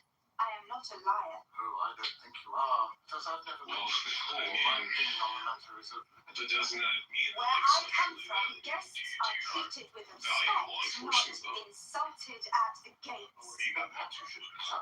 Well, you literally just said that you think it's good What for you the did, you DC promised police to force is see. captured. We have received.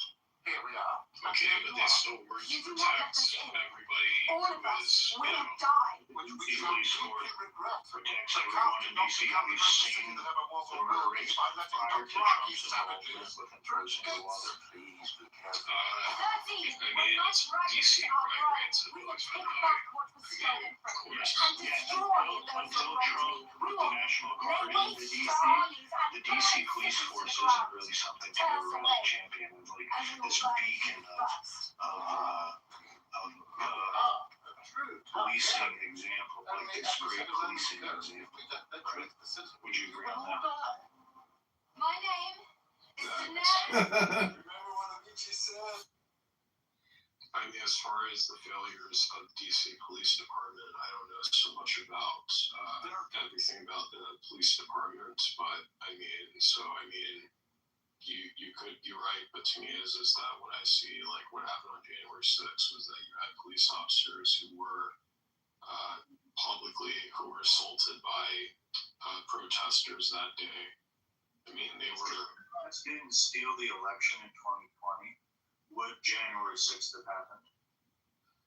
Yeah, and I mean, I think this is kind of the thing where it's like, I don't know if we're going to see eye to eye because, I mean, you believe it was stolen, but I mean, all the evidence that I've seen shows that it was secure. It was the most secure election ever. Okay, well, I don't know specifically about whether it was the most thing. Essentially, to me, it's like Do you think 100 million mail-in ballots is a secure way to run an election? I know there's been talk about the concern about the mail-in votes, specifically that, you know, there were a bunch of people who sent in their mail before they, right after they start counting or something like along those lines. I don't know about the security of mail-in voting, but I mean, in general, it's like I think that, you know, some people.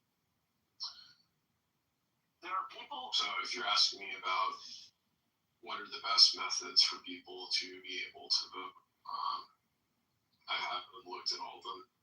Do you think it's authoritarian that the United States Supreme Court has now ruled that mail-in ballots cannot be counted after Election Day? I don't know what the basis for that is, but I mean, if During the 2020 election, they were counting ballots up to a week after the Election Day. The United States Supreme Court has now come out and ruled that they cannot do that. That Election Day is Election Day, and that if ballots arrive after Election Day, they should not be counted. Is that authoritarian? I don't know what the basis for it was that they made that. Said it in the 2020 election, they were counting ballots up to a week after the election. It was a secure election, you said. And I'm saying now the United States Supreme Court has ruled that they cannot do that any longer, that those ballots should not be counted. Is that authoritarian of the Supreme Court? That's the one. Sit down. Is there reasoning for that? So I would have to look at it.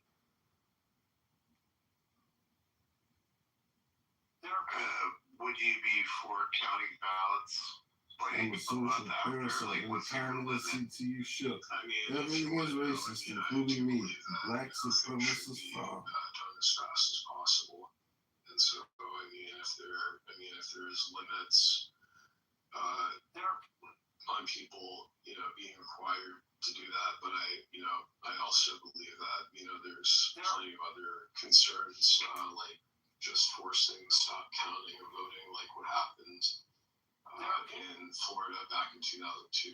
And so we're back 2000, but ultimately I don't know I know there's concern though about, them taking ballots in. So I can't say ultimately though, whether it's right or wrong. It seems to me that, election laws, what is decided by law is a state issue. I'm assuming you're not for voter ID. I do believe that there should be some form of verification. Wow.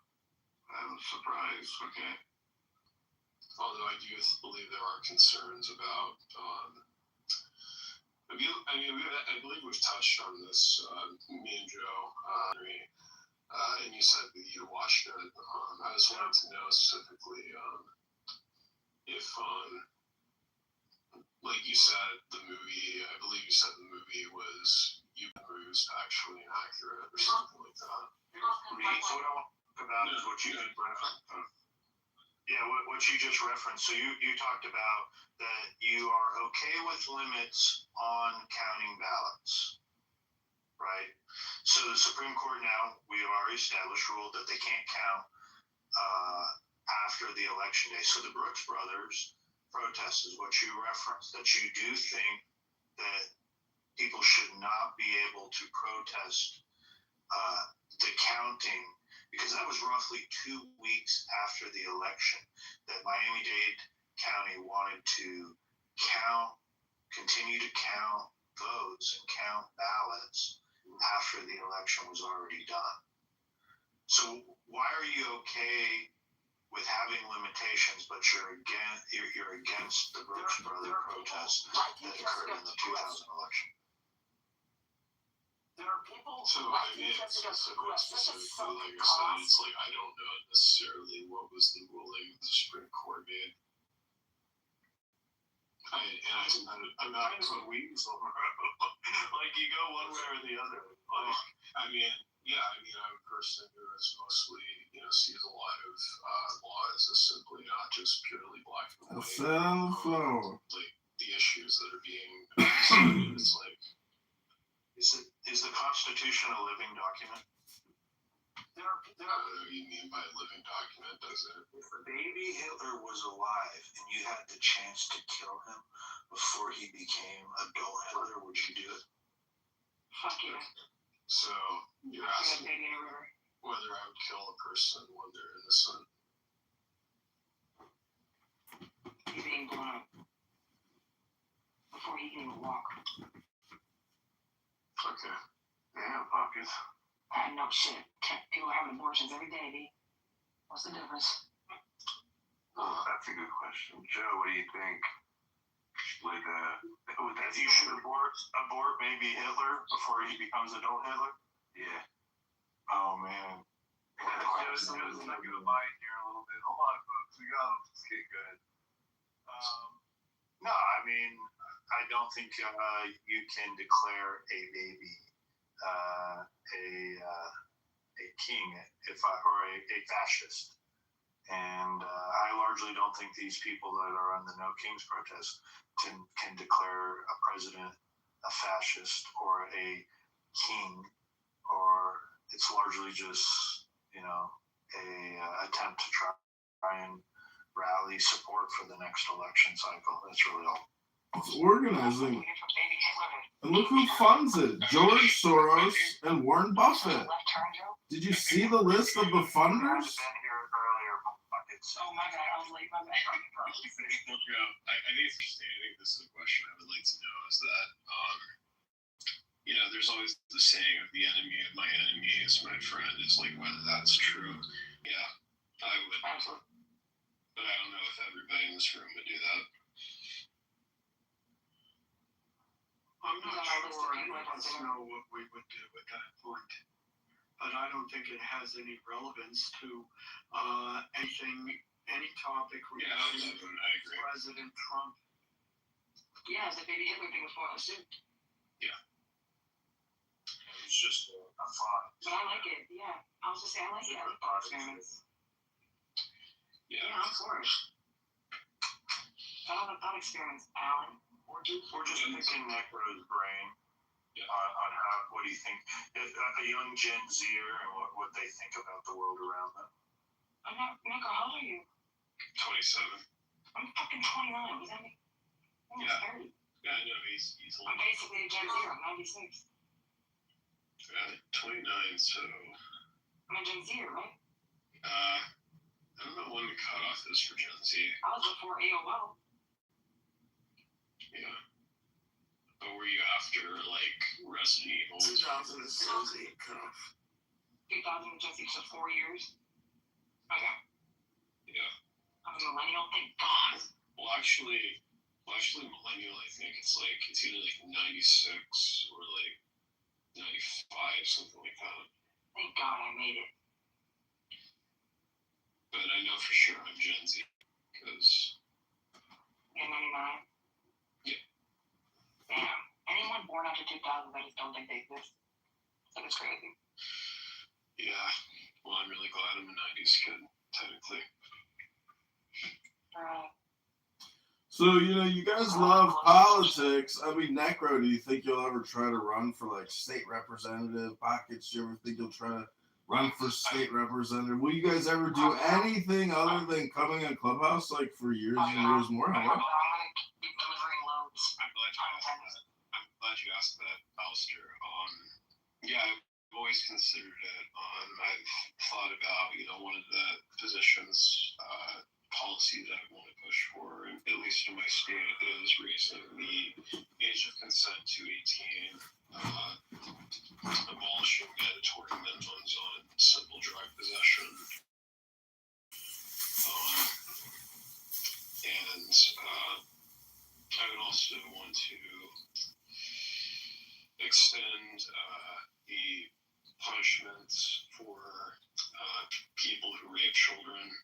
I believe that those people should be sent to life imprisonment without parole. I think they should be castrated. I would think. No, I will never run for any type of representative position. I'm not trying to sell my soul, but I will deliver your loads. Unintended. Load. I also would fight to, this is another thing that puts me at odds with most Americans, is my opposition to capital punishment. I think we should bring back the death penalty. So. Well, that immigration, Necro. I support closed borders. You can't have a functioning country without borders. I love that. Yeah. It's like, I think one of the things that Trump has done that, to me, it's like, it's his most effective policy that he's, actually has kept his promises with this immigration. I disagree with some of the methods that he's done it. But for most of all, it's like, I believe in, the purpose of what he's trying to do. I think, it's something even many of the Democrats have had to admit, as much as they try to pretend that they weren't in favor of a fence back in the early 2000s, and talked about how corrupt Mexico was, like Joe Biden did. The Democrats were the party that was, in many ways, just as, if not more harsh on the border for a while. And so, but yeah, even some Democrats have admitted to that, the border was more secure under Trump in his first administration than under Biden. So that's one thing, I think, why I thought Trump had a good chance of winning in 2024 was because immigration was so bad. H-1B visa holders, should we increase them or decrease them? Yeah, that's something I haven't really thought about too much. I mean, I do think, there are definitely jobs for people who are outside the country who I think are the only people who are qualified, that plenty of Americans aren't able to do it. But in the end, I also think that, there's plenty of lack of funding for Americans to begin with, which I think should be addressed. Are Americans incapable of doing these jobs? You ever ran for president and lose? No, yeah, I believe I would. Yeah, literally, people would hate what you have to say, which sucks, but it's awesome. Yeah.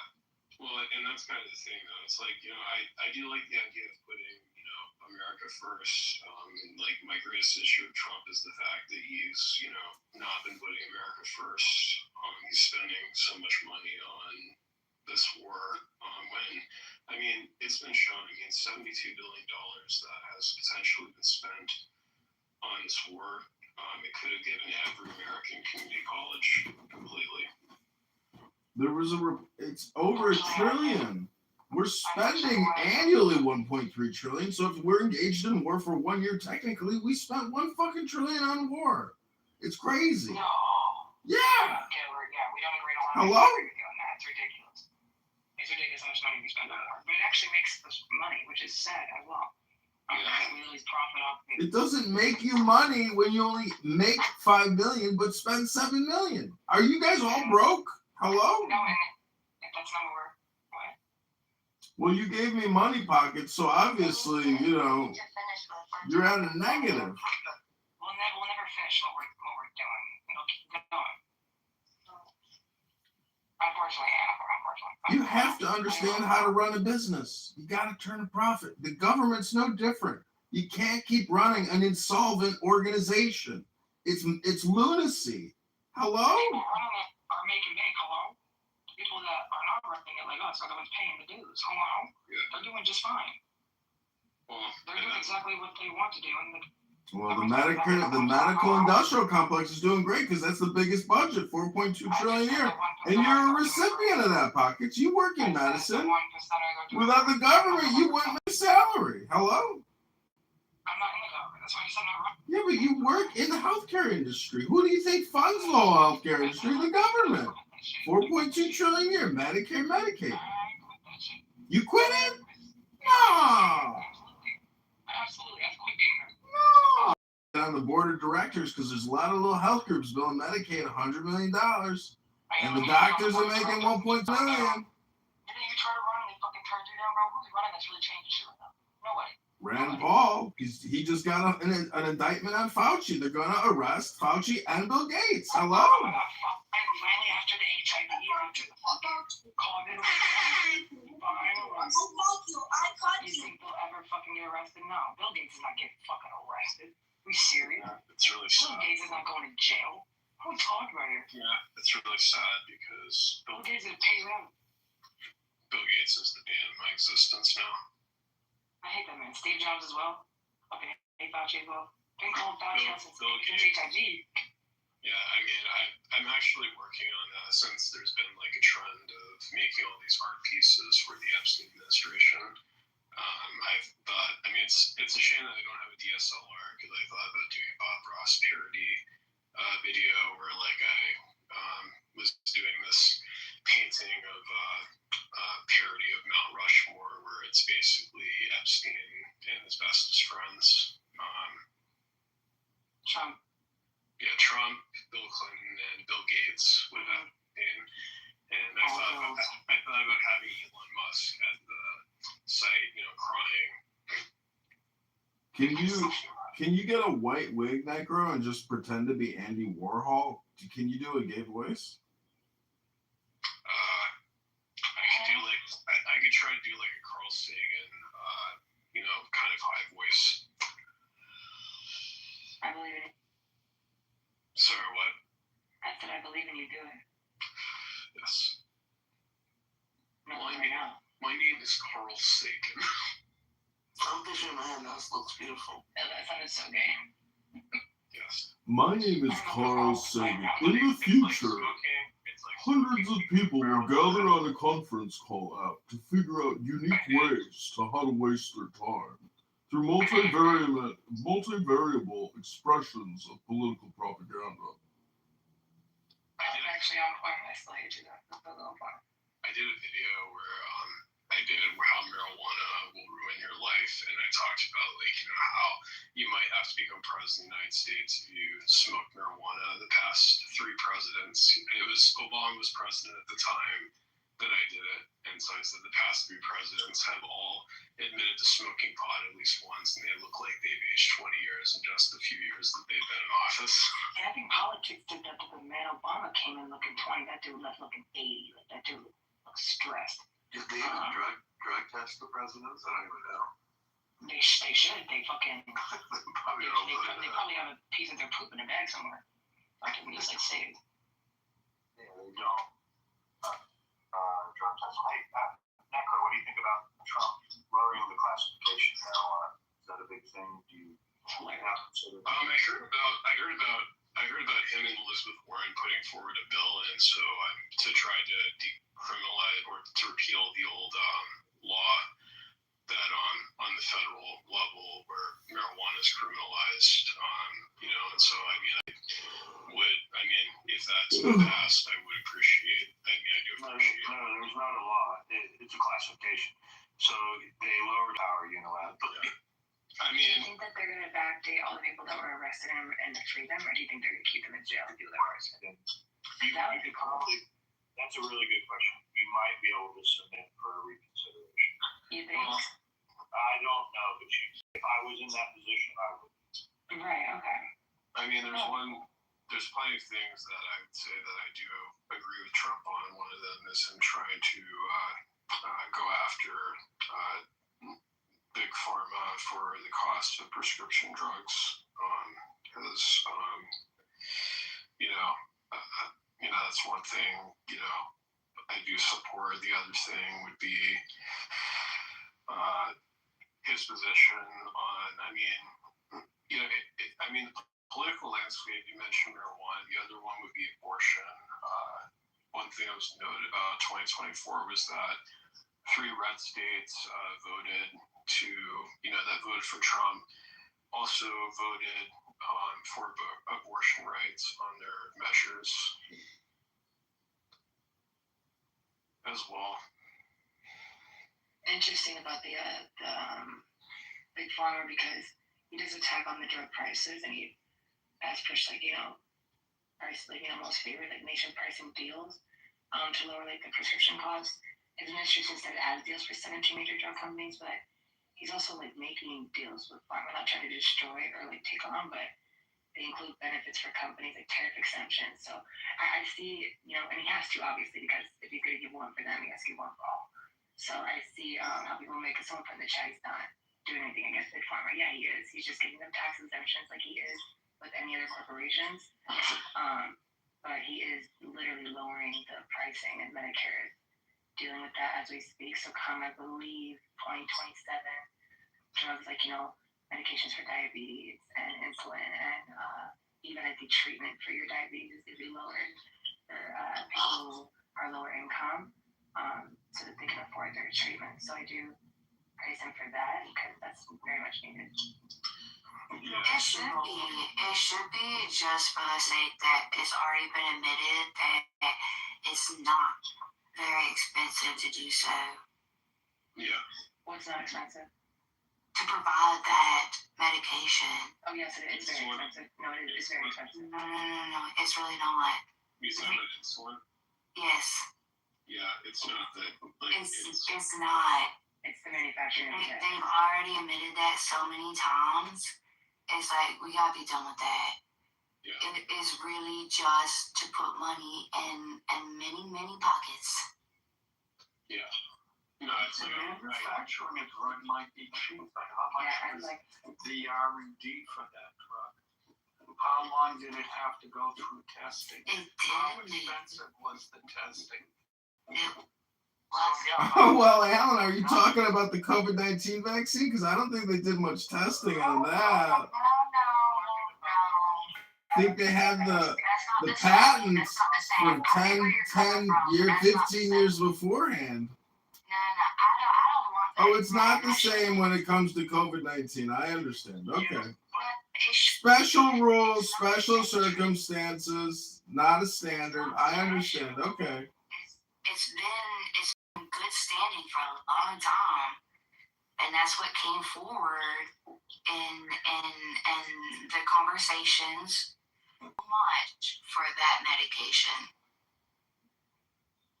I mean, there's also no reason to charge high prices for plenty of drugs. So yeah, I would agree. I mean, Ozempic, they said it costs like about $5 to make. In other countries like Germany and Canada, they pay less than $100. What we pay. Well, I don't think a shawarma sandwich should cost $20, but I'm still prepared to pay the $20 for a good shawarma sandwich. Well, and that's the thing. That's really funny, and thank you for that, but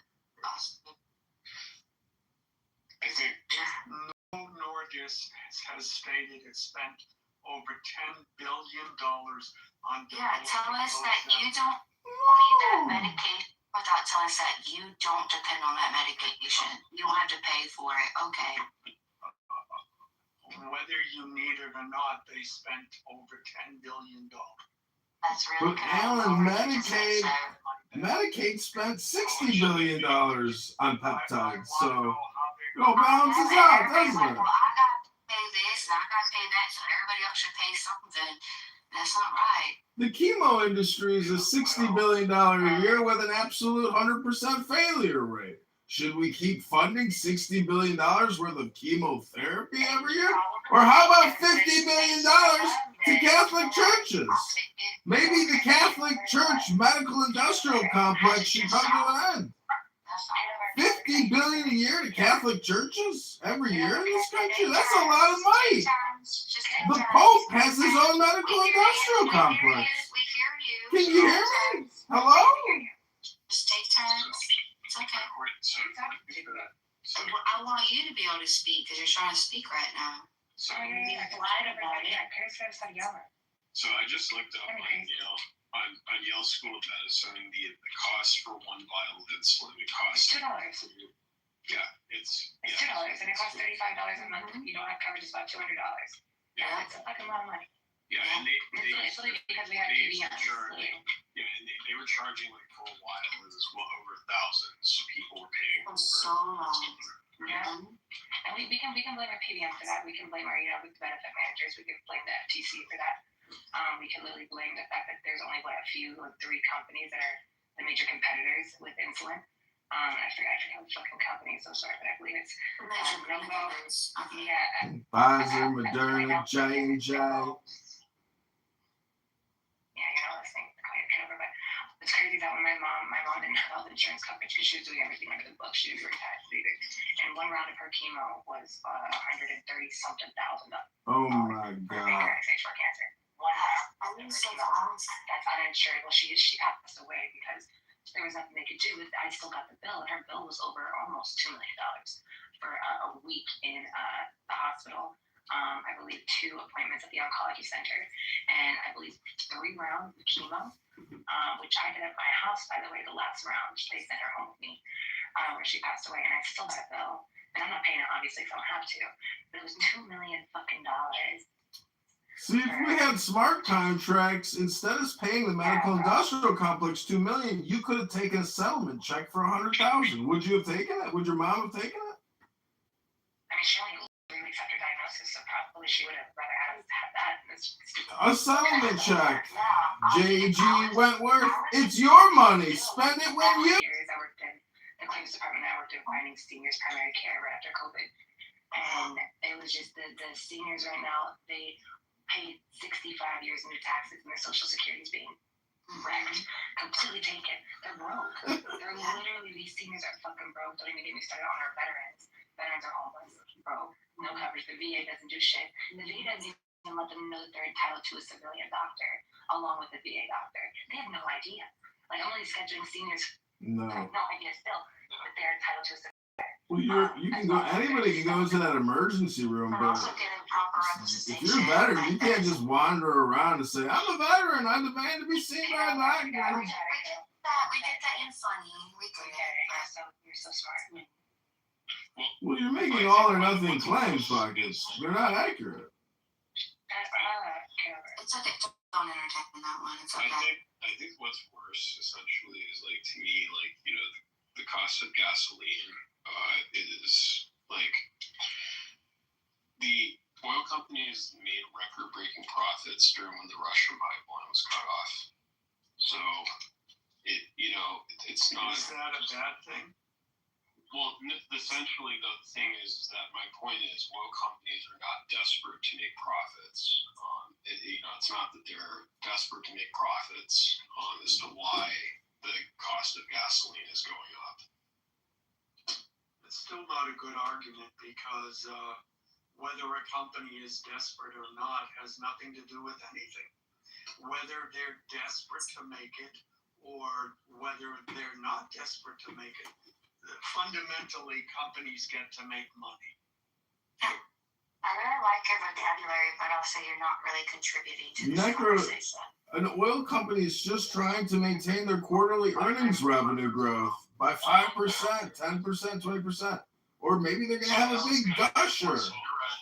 I think that the people that are trying to speak about things. Hold on. So basically, the thing is that to me, so people say they don't have an issue with business. Like, they have issues when the government decides what you get and how much you pay for it. But somehow, it's okay if corporations do the same thing.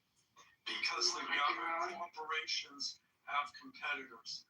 The government does not. Yeah, undercut. I'm sorry. It's such a benefactor on all. If one oil company decides cheaper, and then you can sell them and undercut them, and then the market will adjust. But also, why are you muting me? Because I was talking to your teacher.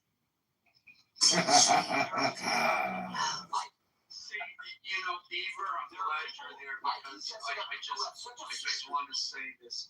It seems to me that the left has an emotional crisis. That what they're experiencing, that's the main problem. And the problem is they've decided they hate Trump. And they can't accept that other people don't hate Trump. So they keep looking for intellectual reasons why we should all hate Trump. And it's not working. And it's not going to work. We will never convince people that Trump is a bad person. They've decided that, and it's an emotional response.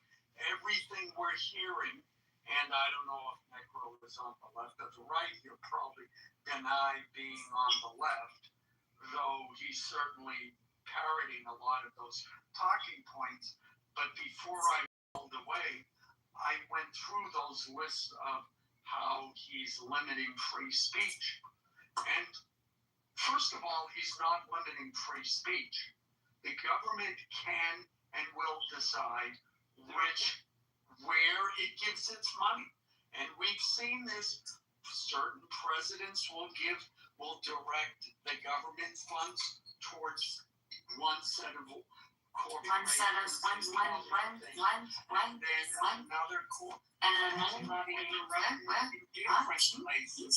and we see that time and time again. Yet when Trump does it, somehow he's inhibiting free speech. And you can see it. He cut funding to NPR. He cut funding to NPR. Well, where is it? We have to fund NPR. And then all of the places he started had taken legal action or taken political action against him personally and against his administration. So if they are going to get into the political realm, well then, I make you nervous. That's why you keep muting. You do it Well, because you keep this. I'm not even. You're rude. But you keep interrupting. Interrupting each other. And so, in conclusion, again, it's an emotional problem. And we need to treat these people like they're 12-year-old teenage girls who were upset because they didn't get invited to their best friend Susie's birthday party because the other girl that they hate got invited, and they just can't get over it. That's the level of emotion we're dealing with here. Yeah, you're speaking facts. It is an emotional response to hate somebody. I don't think people hate Trump, and then if they say they do, they're just being emotional or being petty. I think people just don't agree with his politics, and they use the word hate because they're emotional and they're petty. People just need to say they don't agree with them. And leave it at that. I don't agree with a lot. Don't interrupt me, please. You didn't ask for this. You asked for the same thing. You asked for the same thing. Go ahead. No, I got you, because I interrupted you like 10 times, so it's okay. Actually, with Trump, I don't agree with a lot of what he's done. I don't agree with the younger version of Trump, which, people are weird when they're younger. A lot of people make mistakes. A lot of people in the 80s were fucking weird. Okay, half of you on the stage were probably fucking weird in the 80s. Doing some weird shit. Look at the 90s or talking about weird shit in the 90s. But this Trump, the one, the dude's a businessman, dude. He's not even a politician like that. People gotta get that through their heads. He's good at sales. The dude's a businessman. He just wants money. And I'm for the green. I just want green. I don't care about the left or right. I don't care if you're conservative. And he's honest about it, though. If you really listen to him, he's not. He ain't honest about shit, but he's. I'm not saying like he's really forthcoming. He'll tell you though. This is why you're muted, though. This is why you get muted. Like, I'm good. Seriously? Yes, love. Like, come on, turn it on. He's much smarter than boy. He's much more politician than boy. I have to defend the 80s and 90s. For the record, you weirdo. The 2020s is a lot weirder. I'm going to tell you that right now. We didn't face tyranny, medical tyranny. We didn't face all this people confused with their gender, 72 different genders, transgender, all this bullshit. It's a lot weirder now. I was talking about like drugs and rock and roll and fuck yeah, like getting fucked, partying. I wasn't talking about that, but yeah, that too. Yeah, and pockets. I was talking about like the weird 80s. Go ahead. Yeah, but excuse me, can the 80s were one HIV hit. But pockets, 26, it's 26% of the people on the left think it's okay to kill Trump. Right, and that's crazy. Yeah, that's crazy. When you say no, they just disagree with them. I can't tell you the number of people on the left. They're like, I wish Trump would just die. Yeah, it's insane. Yeah, it really is. So that was the only thing I wanted to say. As far as the 80s, up until 83, 84, it was great. And then HIV hit. And then, things got weird. If you had sex with somebody, it could kill you. That fucks with people's brains. And there was no cure. And it was a long, painful death on top of it. People forget. I think it's crazy to wish death on anybody. My bad. Well, I think wishing death on someone, I think really it's like, it's something that plenty of people have. There's a whole... No, it's not both sides. You're not going to go there. I think it's like 3% of Republicans agree that political assassination is valid. But on the left, it's like 26%. That is a huge disparity. So no, this is not there are good people on both sides. So you think that specifically you have data that shows that, Yes, there was look it up. There was a poll that was done, and it came out. That's where the country is at. Go find the link. Well, I think that both sides, I think both of them can really use this cannon work in toning down their rhetoric as far as I'm concerned. As far as I understand it, and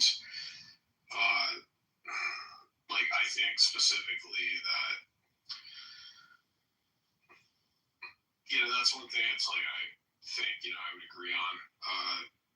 I just don't think it is exclusive to one side. And so, but if you have data, Helen, that shows that the left is look for the poll. Well, I mean, That's weird. That's just weird. Well, but you made the claim, Helen, that it was. Yeah, and it's a recent poll where both sides were asked if it was political violence was okay. Do a Google search. I'm sure you will find it. Well, I actually believe that you and I think actually had this conversation. I think what you and I went to can't remember if it was PBS or it was Marist or something like that. But I don't remember it being, where one side was more infinitely, completely inverted with how they view political violence. I mean, I'm disturbed by any side, by, any sort of violence to another person. As far as, feeling that somebody else you wish that, and I mean, is it something that people wish? I mean, I have any thoughts on it. So. Are you going to tell your cousin I said yeah, with that Bucky? Will be good. That'd be great. Yeah, it's very appropriate. Yeah, absolutely. Yeah. If y'all think Rubio or Trump's man, wait till Rubio and Vance come in. Mark Rubio, you think he's bad? No, I like him. I was gonna say. Did you hear my point? Oh, the left thinks he's bad. Got it. Yeah, if they think he's bad or they are bad, because I think they're going in as a joint ticket. I don't care what anyone says. Sit down and hush up. That's all I wanted to say to the opposition. I think Mark Rubio is going to be a great kind of because he is more, I want to say moderate, but he is very conservative. He's more moderate in the way that he speaks to the left about conservatism and his beliefs. I think he's a way more, I want to say, just better communicator than Trump is. I think Trump is just so blunt and brash, and he's just very shock factor that people are not prepared to even process what the fuck he's saying, just because how shock factor he is. But Mark Rubio, he's able to break it down. So I'm looking forward to him.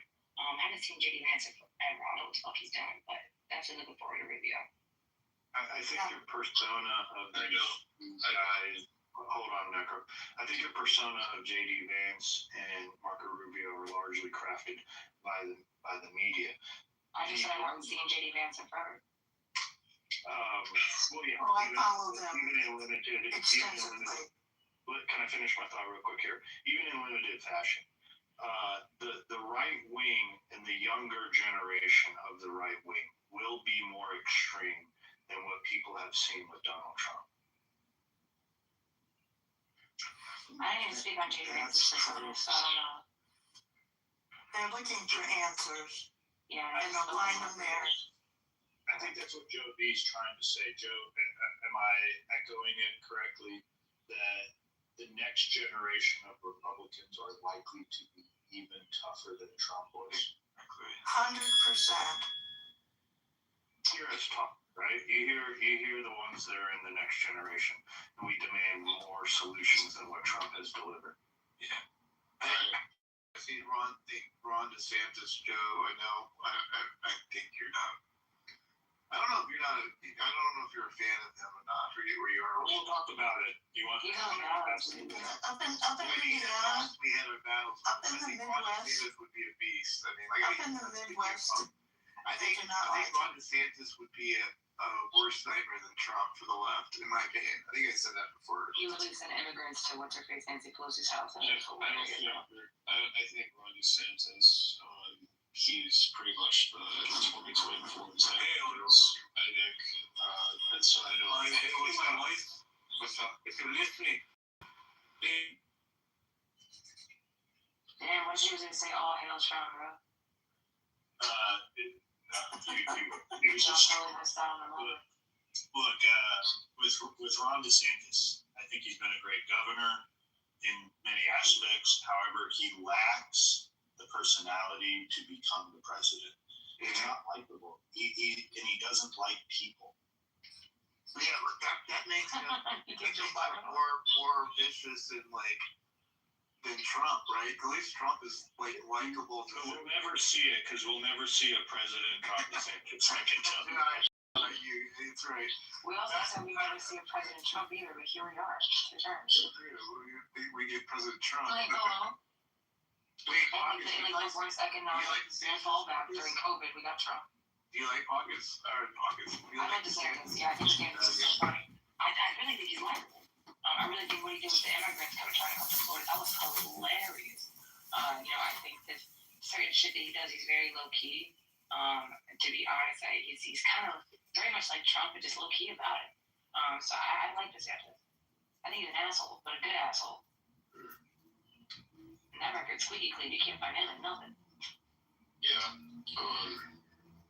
I don't know. It's like, I think to me, like, my greatest issue I had with Trump with DeSantis was probably when he signed his Stop the Woke Act, which concerned a lot of people who were teaching history because of the fact that his lawyer was pressed to define what woke was, and he said he believed that that racism that exists in any of America's institutions or laws, which in many ways is, is something that has been understood to be, pretty much established in academia. Understood by who? That is not true. Not in academia. See, it's funny. You're pointing to a specific person, Ron DeSantis, but when you reference what woke is, and you want to counter it, you're saying it's understood. Wokeness? And it isn't understood. There's a theory that racism and the effects and the disparities with which there's a theory that the disparities that exist in the United States are caused by racism, but it's just that. It's only a theory, and it's a theory that doesn't actually use data. It uses lived experience as the basis by which it arrives at its conclusions. So it's fraught with, even within academia, it's fraught with problems. That's why it's called a theory. Okay, well, I mean, essentially, it's something that is still like in academia. It's really something that there's, data that shows. I mean, you seem to implicitly acknowledge that there are disparities that exist. Now, I agree that they're not necessarily proof that, racism is actually that race is the cause of it, any more than, Asians having higher test scores, racist against white people. So I mean, I definitely am aware of that, but it's like at the academic level, there's definitely inconclusively like. That's all they do in academia is discuss. Come on now, show me a product. Right, but I mean, that's essentially what, DeSantis, the law, was saying essentially that it couldn't be legal for people to discuss that, basically.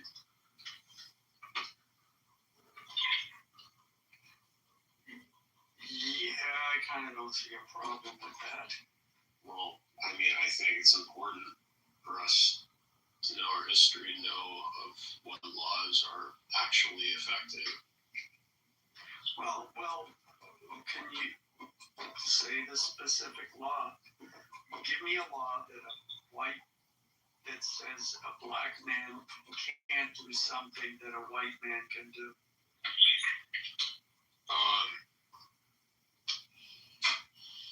Well, I mean, essentially, there's not anything explicitly that says that that is the case. Then problem solved, isn't it? But yeah, we still have it where specifically that plenty of people like who are black somehow like seem to be struggling to get to a position in society with roughly the same merits, if not more merits than the other person.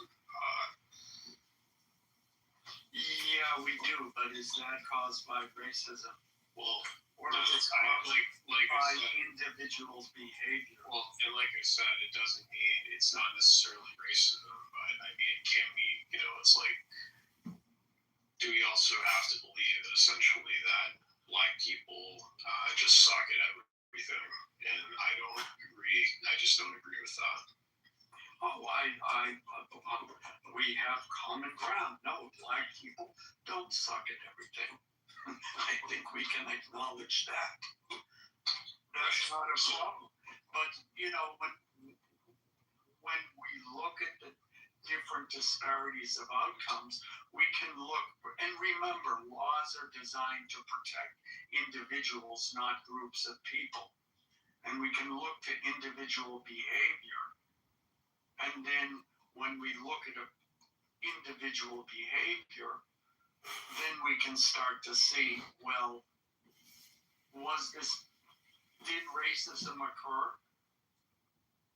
Was there prejudice involved in this specific thing, specific action?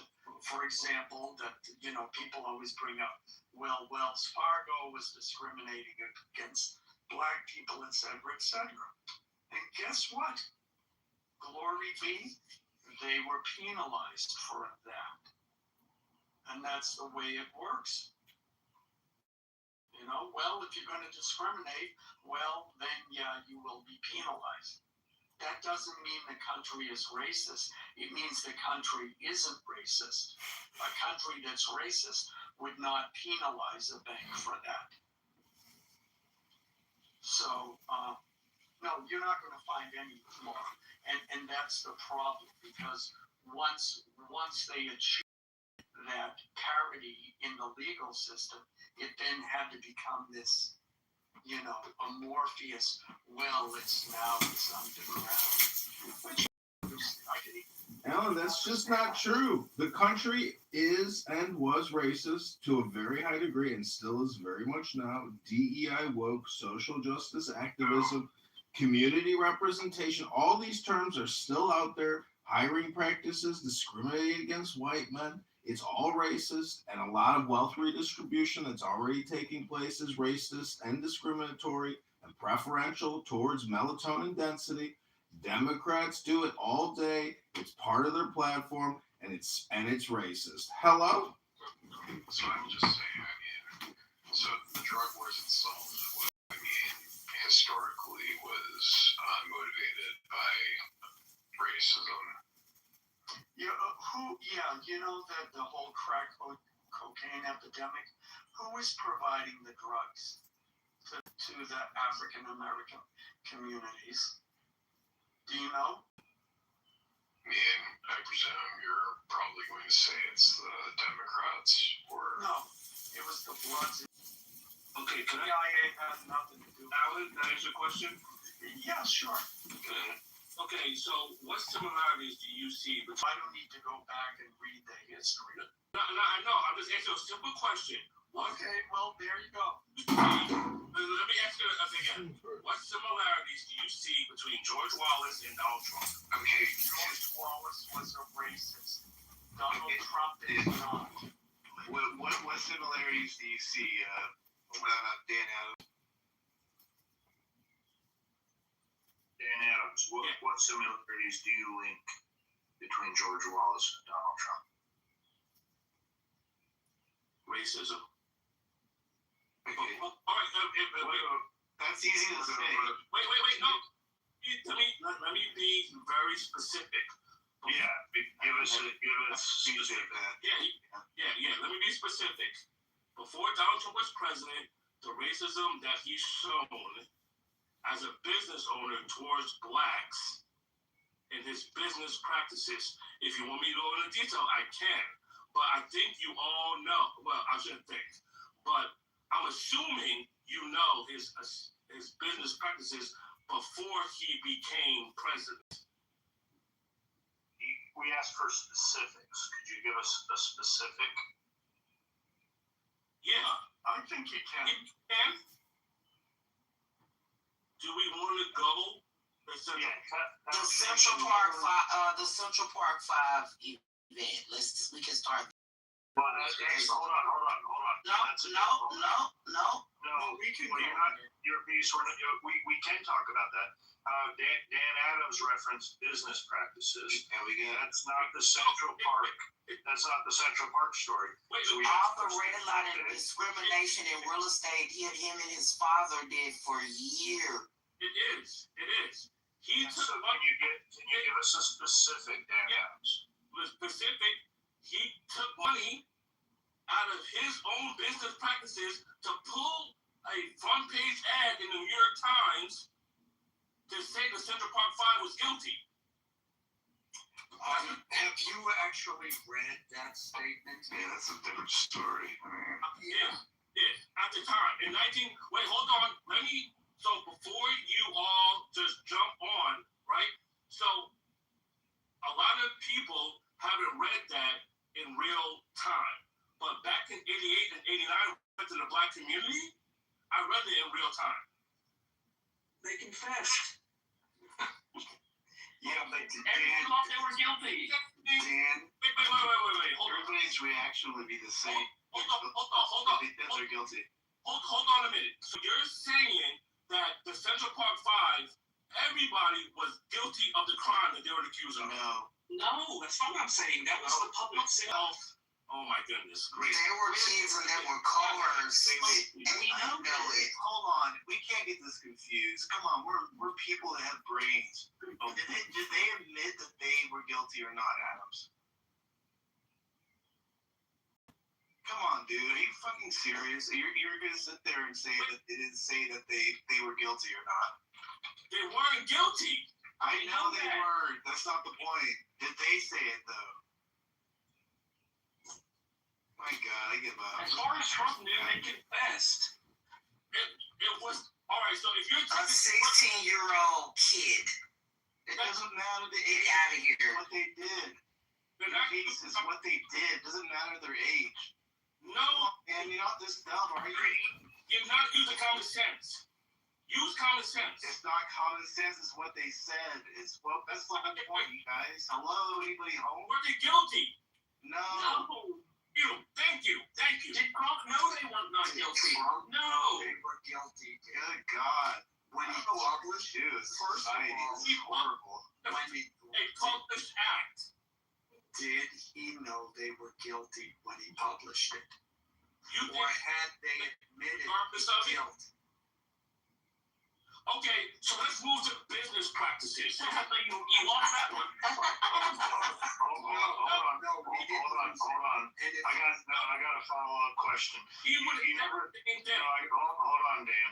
I got a follow-up question. Dan, can we look in this room? No, he would.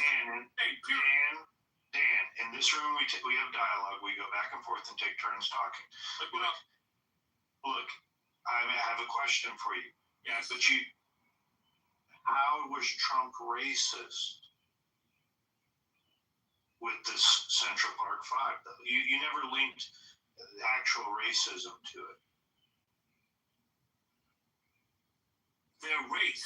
Okay, so before I give my answer, do not respond. Can I ask that? Good luck. Exactly. Thank you. Exactly. So before I state you came in to tell us that Donald Trump was racist, right? And you have failed to do that so far. I'm asking you to. Exactly. Then we're either going to have a conversation or we're not. A conversation is not allowing somebody to complete their sentence. Okay, you finish up and then we're going to go. Okay, go ahead. Okay, that's all I was asking. Thank you. So repeat the question again, please. Is there a disconnect here? I asked very clearly. I've also made a statement. So you asked for me not to speak. I sat here very quietly, and now you're asking me to speak again. Right? Interrupted. Because I'm not interrupting. You asked me to speak. I got interrupted. You're filibustering because you have an answer. No, I don't. How Trump is racist. Ask the question. Ask the question. That's the question. Oh my goodness. We're repeating your question that you asked. That's insane.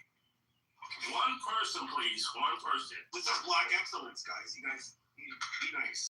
Okay, I'm really trying to be patient because I really want to have a good conversation. Racist. On comprend de sa PP. He wants to defend the girl, but he says something worse. Could one person speak, please? All right. Seriously. Can one person speak at a time and ask the question? Why are you acting this way, Dan? Like, oh my goodness. Link how Donald Trump is racist with the Central Park 5 listing in the paper. Okay, when I answered, nobody responded before I need more qualifiers. Go. That's exactly why I can't answer. Somebody jumps in.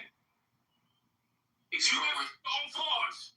You just filibuster. You don't have an answer. Dan, it's taken you 5 minutes. No, it hasn't. Somebody jumps in. Start talking. 3, 2, 1, go. Thank you. Number one. Sorry. See, here we go again. See? Every time I start talking, somebody interrupts. Dan, sometimes you have to ignore the little. Sometimes I have to ignore. Yeah, you do. Yeah, you do. Go. Okay, yeah, sure. Thank you. Yeah, it's convenient for you, right? So, number one, if it happened to a group of white males, he would have never have taken out a full-page ad. See, here we go. See, thank you. See, somebody was about to talk, and I haven't finished my statement. So, number one, I'll repeat again. If this would have happened to a white group of males, he would have never taken it out a full-page ad in the paper. But it was because it was black males, he took out a full-page ad and said they were guilty. I don't know if everybody here, I've read. You've made your statement.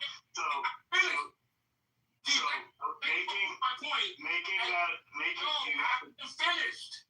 As soon as you've been taking a freaking hour. Go. Dan, we have dialogue in here. Dan, we go back and forth because it's time. Did I finish? No, Ian, I'm going to stop you right there because that was such low IQ bullshit.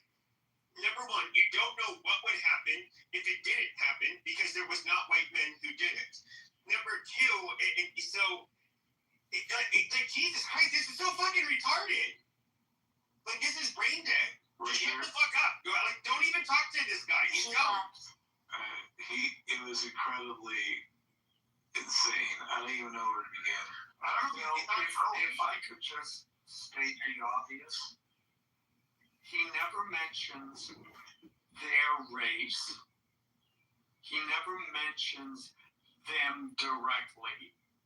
Well, what he says is his only thing is he says, I do not think, Mayor Koch has stated that hate and rancor should be removed from our hearts. I do not think so. I want to hate these muggers and murderers. They be forced to suffer, and when they kill, they should be executed for their crimes. They must have had to give up the pleasure of a leisure stroll in the park at dusk. So why was the assumption that this is the type of crimes that black kids do? That I think the assumption was out there. Would you not agree? I think the assumption was at the time he wrote it, that as far as he knew, there were 5 black youths, or as Joe Pesci says, youths, who had committed a horrible act. And so he was responding up to the lack of law and order. Yeah, in your piece, anybody's reaction at first would be that, regardless of color, though, right? Because there's no indication that he's doing anything that anybody else was doing at that time of a different skin color, no? Like the actual reaction. Right, I didn't live in that area at that time. I have family in Philadelphia, and they said it was just horrible for black kids. Just constant racial profile was just horrible. Okay, but the reaction, I'm talking about the human emotional reaction, not anything to do with skin color. If like that, like literally came across, tomorrow in the newspaper, you and I seen it, we would both have the same reaction, regardless of our skin color, right? That's my question. Not what's going on in the neighborhood, because that's assuming that you're planting an assumption on Trump is reacting to what's going on all over the neighborhood, and that somehow this is some kind of racial comment that he's making. I'm talking about just the normal reaction that somebody would have to an incident like this. Do you see that at all or not? Or is that just out of the question? I think that would be a normal incident, but I think that they were just, to me, have you all seen the movie about this whole incident? Have you all watched the movie? Free one? Yes. With Ava DuVernay. Yes. If you watch that film, you can't help but to have emotional response, everything that they went through, and then just to come out and say, oh, by the way, we found out it wasn't you, so we'll give you a couple $1,000. There's no way you can repay those kids for what they went through. Some of them were even raped. Okay? So a couple $1,000, that's bullshit. Okay, I think after the fact, I could agree with you. I could find some compromise here. I actually do have to watch the movie. I haven't watched it, so I need to get a little caught up on it. But I can meet you there. That's fair. I don't know if anybody wants to disagree with that. I don't think whatever happened afterwards is appropriate. But I was just saying at the initial time, that's because that's the main argument, I believe, right? Is that Trump went right to the newspaper, I guess condemned them, right, as being, insert whatever racial thing that you want on it, and that's that, right? That's the whole gist of why we're talking about this, right? It's like this is assumption that he, right? Am I in the right place? I don't know. Yeah, Trump thought they were guilty. The public thought they were guilty. They didn't confess. They were like everybody saying it, and then someone takes out an ad saying they should face the death penalty. And even, do you have children? And then it comes out that they were never false confessions, and the public sentiment totally shifts. Yeah, do you have children? How would you feel if someone took your kid down to the station and questioned your kid without your consent? Right. They know damn well that's illegal. You cannot question those kids. The parents were not there. Okay, you think Trump did this? He posted it. Yeah, that's nothing to do with Trump. Again, there's no connection between Trump and the police coercing and confessing out the kids. You see that, right? We got to get realistic here. There's no correlation. If Trump didn't call the police and say, can you coerce those kids to say something? Come on, man. Like I said, we can meet in the middle on many things, and that's why I think that's what crosses the racial divide if we want to go there. Like, we don't need to make this a race thing. We can meet in the middle on some things, but okay. But doesn't the belief of Donald Trump being a racist you have to take some liberties and some assumptions that all white people are inherently racist, so then Trump must be racist too, because Trump did this and took this ad out that he is a racist because of their race. Essentially, that's what Dan. Yeah, you still have to make an assumption that he did it because they're black, and there's no evidence that he did that. Exactly. That's very that's very hard to correct. Go ahead. Sorry, Joe, I didn't even go all over you. I mean, obviously, as we've been on this app, the default is white people are all racist. So going into this, we have to figure out how do we untangle this for this other community to realize that that's not the case. And that's a very hard thing to do because we do know about our historical past that has happened. We're not going to deny that. So we're up in an uphill battle. We see that, right, Beaver and Joe? I mean, come on. Like, the default is all white people are racist, right? There's no question about that. Yeah, she left. Yeah, they all leave. Call down what the elephant in the room is. The elephant in the room is they think we're all inherently racist, so they are racist towards us. That's really what it ultimately is. That's the only way you can link Donald Trump being a racist, is the assumption that all white people are racist. That we preside under has racial absence that transpire over to our communities, which does not level out to a equal playing field. All black people don't think all white folks is racist. That's bullshit. That's asinine for somebody to think like that. But are you sure about that, though? Like, are you really sure about that? Frank, I've been told clearly. Hold on, Frank. We take turns here. We'll let you speak. Look, Frank, I've been told clearly by some black folk on this app and in other locations that all white people are inherently racist. Frank, you can go, Frank, if you want. I will say this. I'm 51 years old. I done lived down south. I done lived up north. When it comes to racism, is a lot of people want to say, get over it or it doesn't exist. That's where the tension comes from. Now, after that, if you want to sit here and go back and forth, well, explain this and explain that, when we all having logic to see where certain things are and where they're not, that's where the bullshit starts.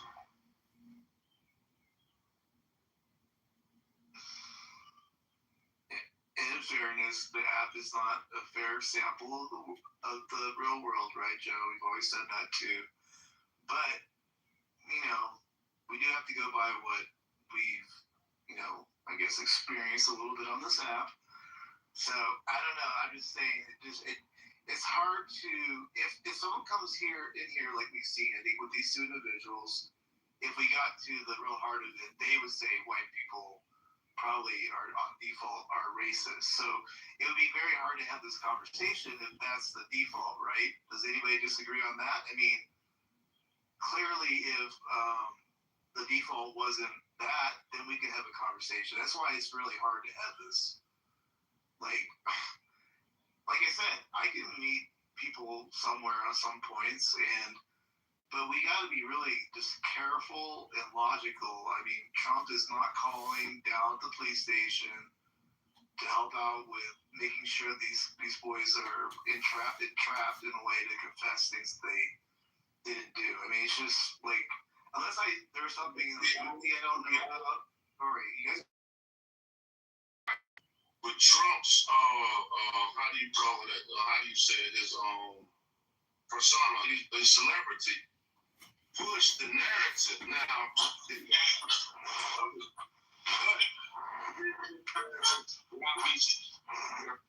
and if you didn't see it, if you haven't seen the documentary or the movie that the lady was telling you about, it's kind of hard to. I get it. Yeah. You gotta see it. You gotta see it. That's fair. Like, I'll speak for myself. Obviously, I need to. I just went by what I've heard for years on the app. I haven't really watched any movies or documentaries or done any of that. So yeah. But I think that goes back into the kind of the problem, because for me, I do not think all white people are racist. Okay. I also don't think that there's a cure for racism. You can only treat it. You can't cure it. Because it's kind of like an individualized, learned behavior. And if you saw that film, not only that film, a lot of other films, I think a lot of white people, a lot of other groups, they shy away from looking at it. It's too horrific. It makes you fragile. it makes you have to admit some of these truths and systemic things that are underlying that we can't see, but we know is there. And it makes all of that come to the forefront. That's why whenever I ask someone who is white, have they watched? Oh no, I haven't seen it. Why not? Because we all know what happened to people who are accused of rape. A lot of time they go to jail. 15 to 16-year-old boys getting raped in prison, and then just say, "Oh, by the way, we found out it wasn't you." Is there a reason why people would think that young black teenagers would be more likely to commit crime that doesn't involve racism, or is it purely racism? Let down your long hair. What's wrong with your face? I was born this way, and if they see it more often, and then they may just think, well, they might do it next time. They might be a black person. So, And you know what, Peter? That's a very good point. And I often wonder, I have this perception that there is an increase in this particular pattern, or an increase of that particular pattern. And I think, okay, is it actually happening? Or is it just what I'm being fed in my news cycle and what I'm being fed in my social media? So I try and look at the statistics for that and apply the same level of scrutiny that a group like Black Lives Matter applied when they declared that the police are targeting black people for murder. You answering your own question. The question is basically, is this a statistic? Hold on. You just you're saying they only show me these things. I'm straighter than you. No, you're not. I am. No, you're not. If you're not researching anything else, you're on my question. It's probably, it might not be the question you think I'm going to ask. No, but you asked the question and answered. Yeah, no, I haven't asked the question yet. You just said it's something that's off there. Statistics, and I see the numbers, and I apply the same logic and math that Black Lives Matter used in their thing, and I come to a conclusion. Why is it, and other people come to that conclusion, why is it instantly gets called being racist? Because, Frank, I can meet you at the idea that you want acknowledgement of your experiences. But why can't you admit that there are actual behaviors that are going on that we have the statistics for, and those things are a problem? Can you cite one, please, so I understand? When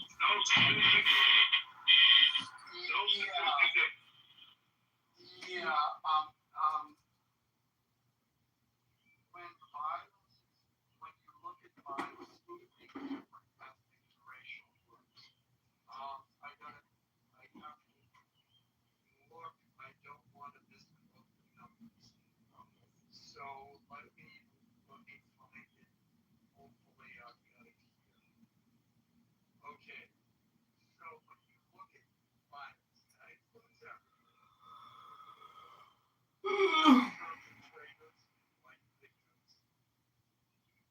From 2017 to 20, through 2021, so 4 years, there were 2,382,400 incidences of violence where there was a black perpetrator and a white victim. In that same time period, there were only 371,540 incidences of a white perpetrator and a black victim. Well, how many white on white out? And it's a How many white on white though at the same time? Not They don't report they only report what happened in our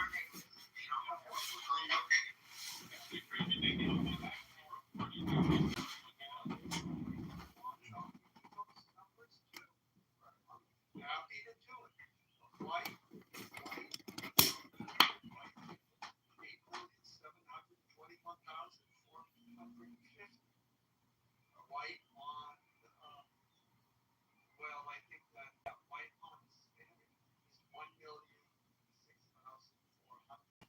Now the black perpetrator, black victim, as I said, the white victims are 2,382,000. This is using Black Lives Matter. Black perpetrators, black victims, 1,884,250. When it determines that all has to do with proximity, you're more likely to have some type of disagreement with somebody that you live close to. And people that probably look like you, because y'all come from the same community. So what you see, if it's a proximity issue, then you would see equal numbers between white and black victims. Yeah, but we all know that a lot of things that happen in certain neighborhoods, I'm just going to say it in white neighborhoods, it's not reported, Alan. White men are the ones that's doing the reporting. They sweep a lot of that stuff under the rug. No, actually, that's not true. Okay. When you look at the 911 call statistics, you're seeing that white people make up about 26% of all calls. Black people make up, so you have it, they make up, what is it, 65% of the population, but they're only accounting for 26% of those calls. But in the black community, I think it's like 14%.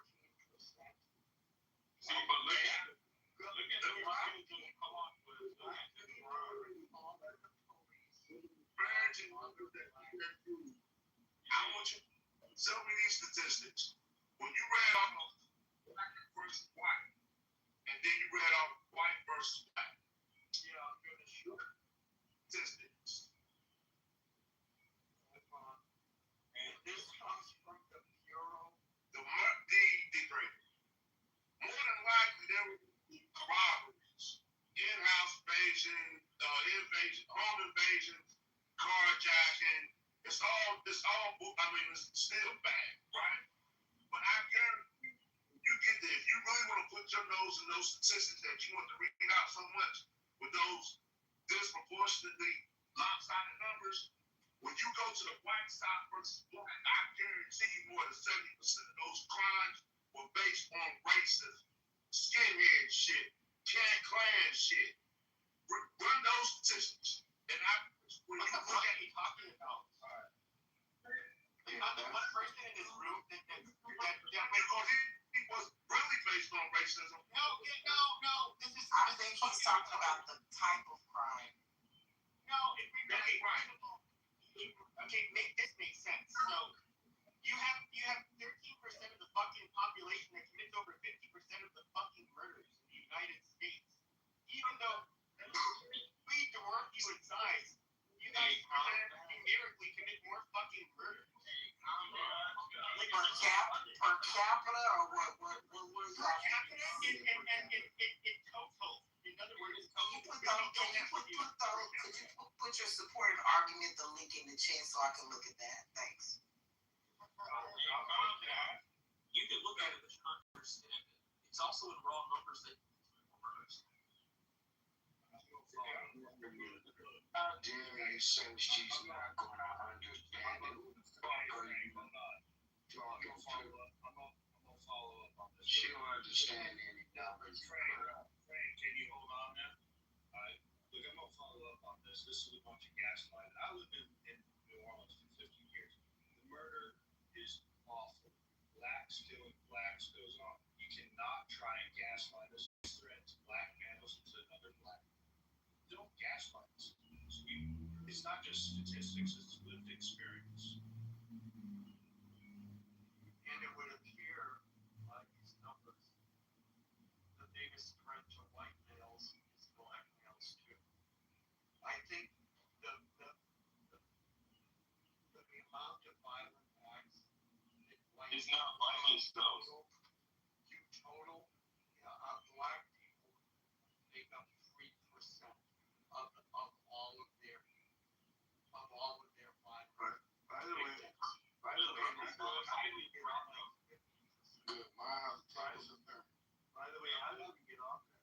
Because we were talking about Trump and whether or not the Central Park 5 is something that's just tied to Trump. We get something before we bring it back to that. The point is that individuals' actions and behaviors affect how we view that group. If you see a bunch of skinheads, protesting in a city or commit violent acts, people are going to blame white people for that. Is it right? No. And I forget who it was. Well, it wasn't Israel. It was the other person. Yeah, you're right. We shouldn't judge a whole group by the individual's actions. And yet, we do. And we start to notice patterns. And so, to say, well, it doesn't completely excuse it.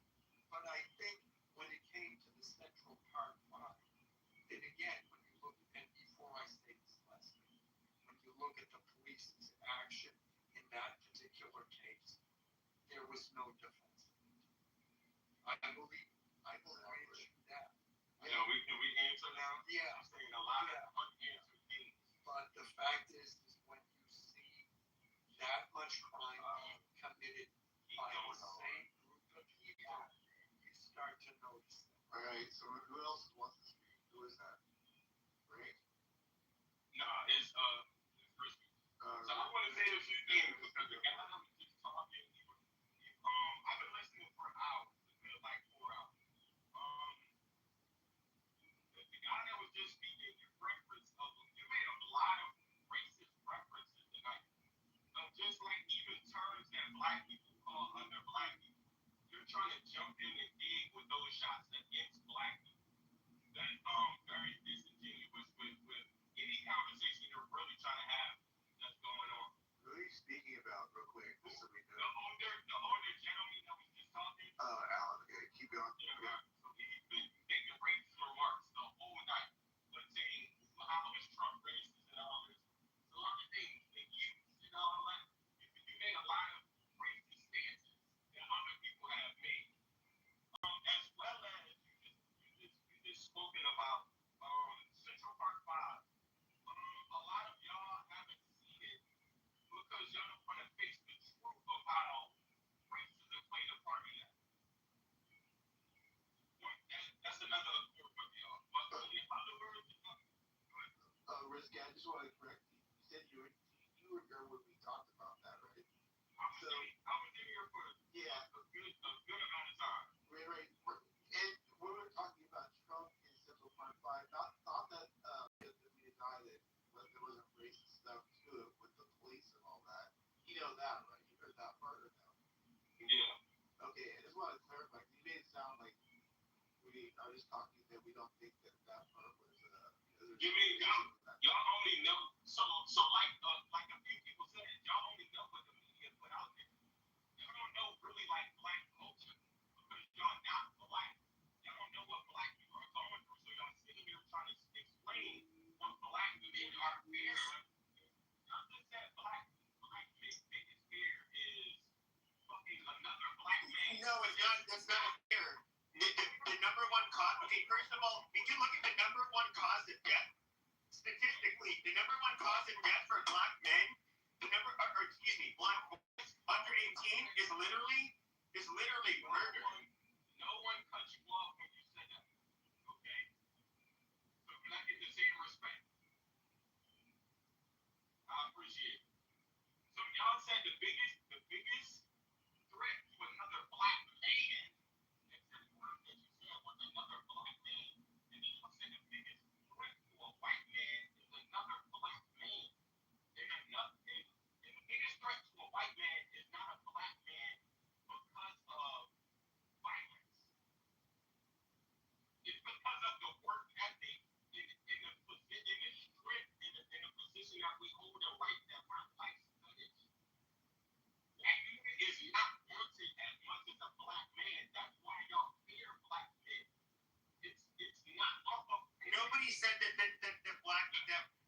number one cause of death for white men was black men. Nobody said that.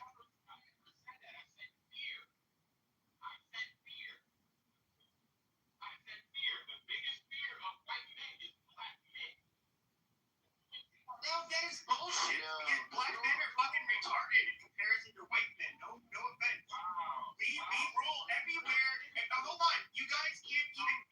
You guys independently can't even fucking name one black country that's even as fucking developed as I don't know Honduras. They don't exist. You guys have. And the places that the blacker the places most of them have been colonized. Most of them have been colonized. You guys can't run your fucking self. You guys should be colonized. No, you're not gonna raise babies.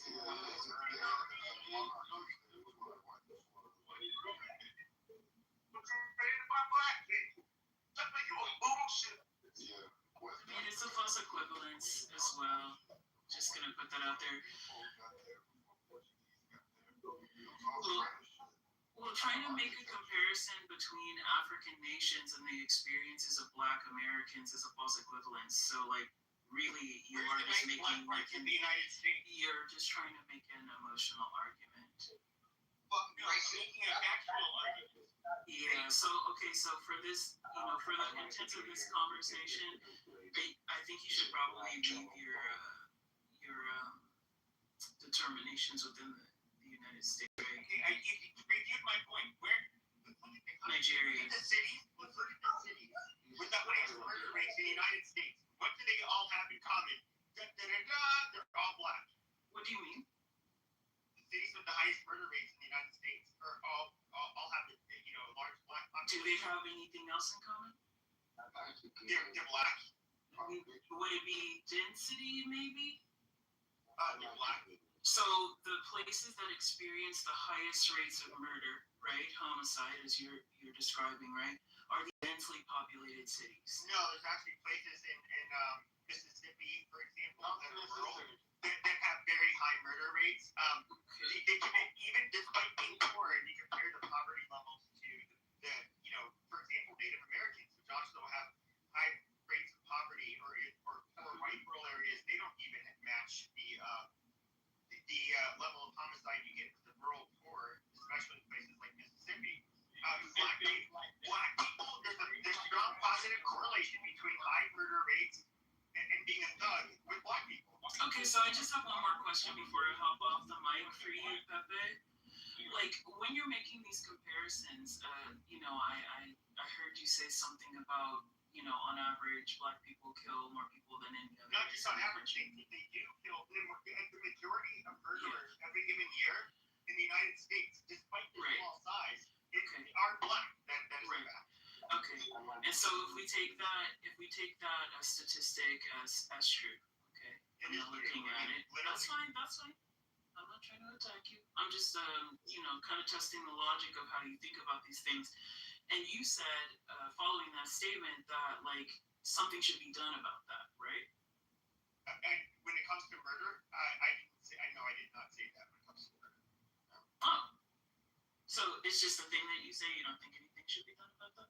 Oh yeah, something. I know. I was pointing out a fact. I was not pointing out. I was not making a prescription for what should happen. Okay, that's good. And you typically stay away from prescriptions. I heard you, Alan, by the way. No, it's just that I was trying to.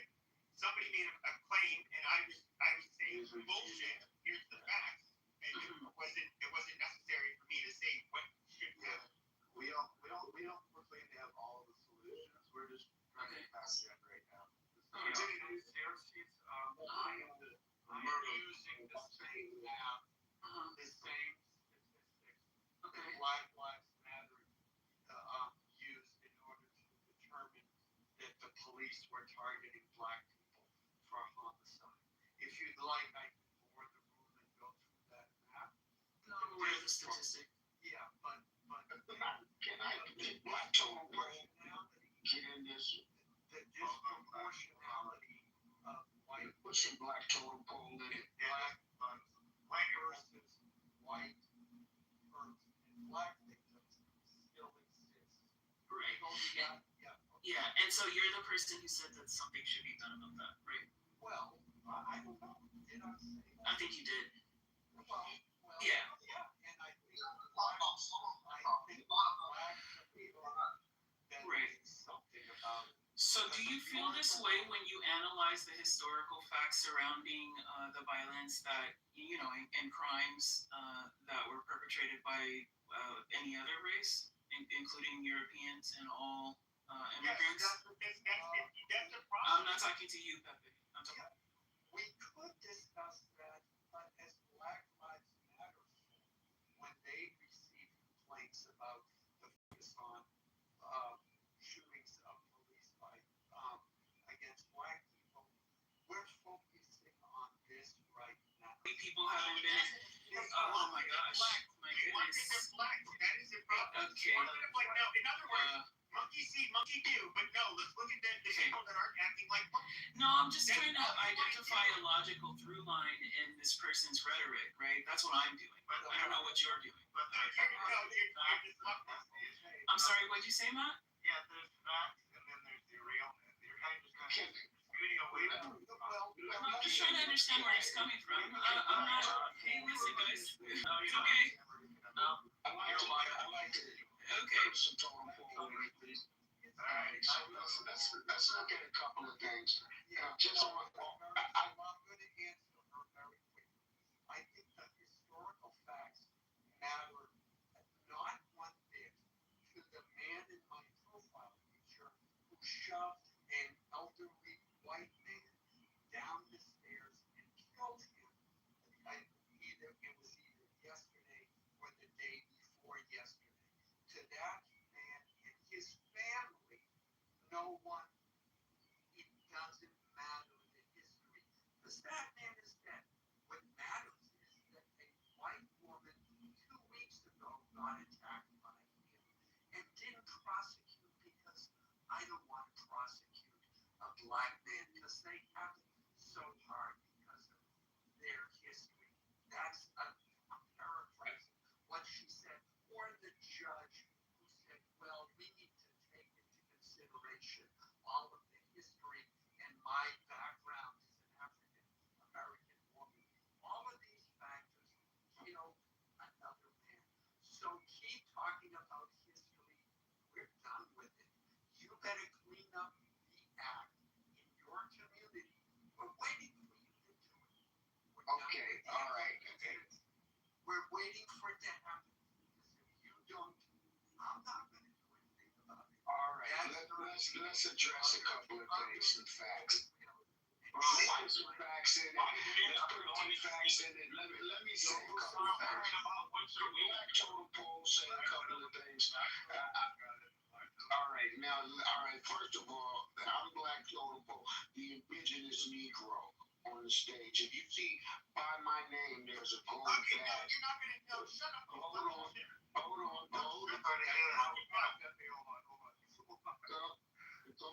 Just the thing is a fucking indigenous Negro. All right, you see that badge by my name? That means I bring value in this badge I'm on. I'm top 2% on this app, and y'all want to be respected as such because I'm the man in here. So with that being said, we're going to compare 2 states. Let's look at Maryland and let's look at Oregon. Now, there's a degeneracy in both of these states. There's a high drug level in Maryland. I mean, and there's also a super high. There's a super high drug level in Oregon. Oregon people. Okay, first of all, Oregon, you don't have to worry about these degenerate white hippies. Okay, wait a minute. You literally, we can look at the degeneracy in Oregon. However, but the white hippies that like to do drugs, I get it, but they don't have to worry about this little hippie sticking a gun. They're getting a gun stuck to his fucking head to have his shoes stolen. You don't have kids running around with windows and block switches, okay, turning each other up like you do in Baltimore. This is fucking retarded. Now, the state of Oregon has a much higher drug rate than the state of Maryland. And as we look at the communities in both states, now, Oregon is a white state. mostly Anglo-Saxon, and Maryland has a higher amount of Negroes.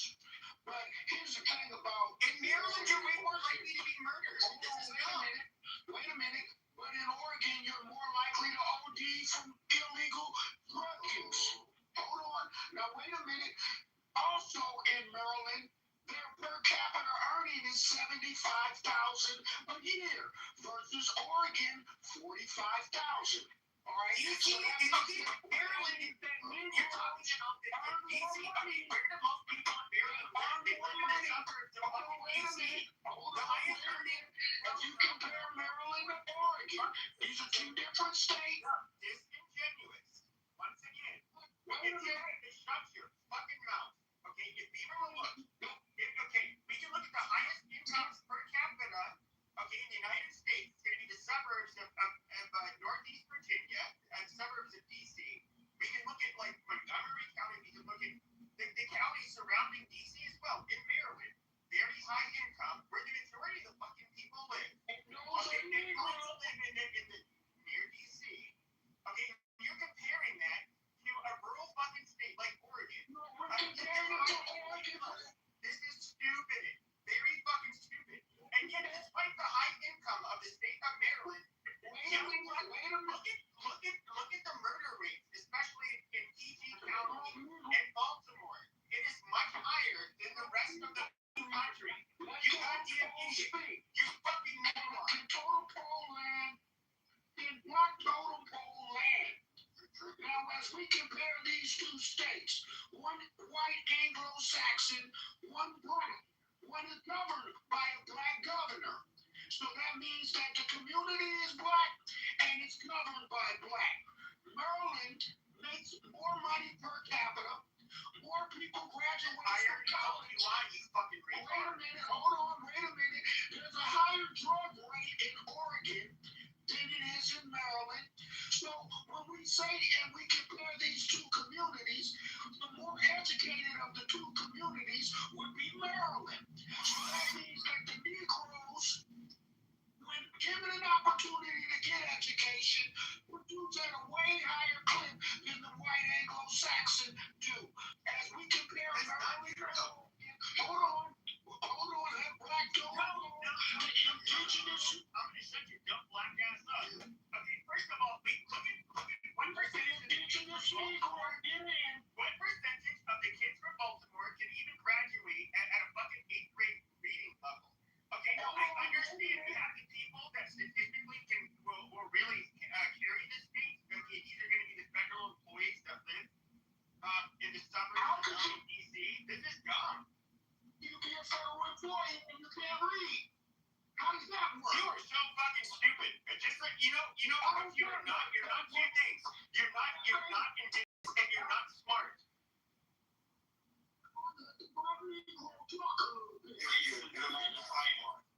This is racism at its finest. At its finest, man. Y'all racist as shit. This dude Pepe talk too freaking much, man. I wish I was really freaking prick, man. Drug use in Oregon is astronomical. The internet talk. Wait a minute. The drug use in Oregon is astronomical. We see deaths from youth and children on illegal substances. When they're given a chance to govern themselves, they legalize drugs.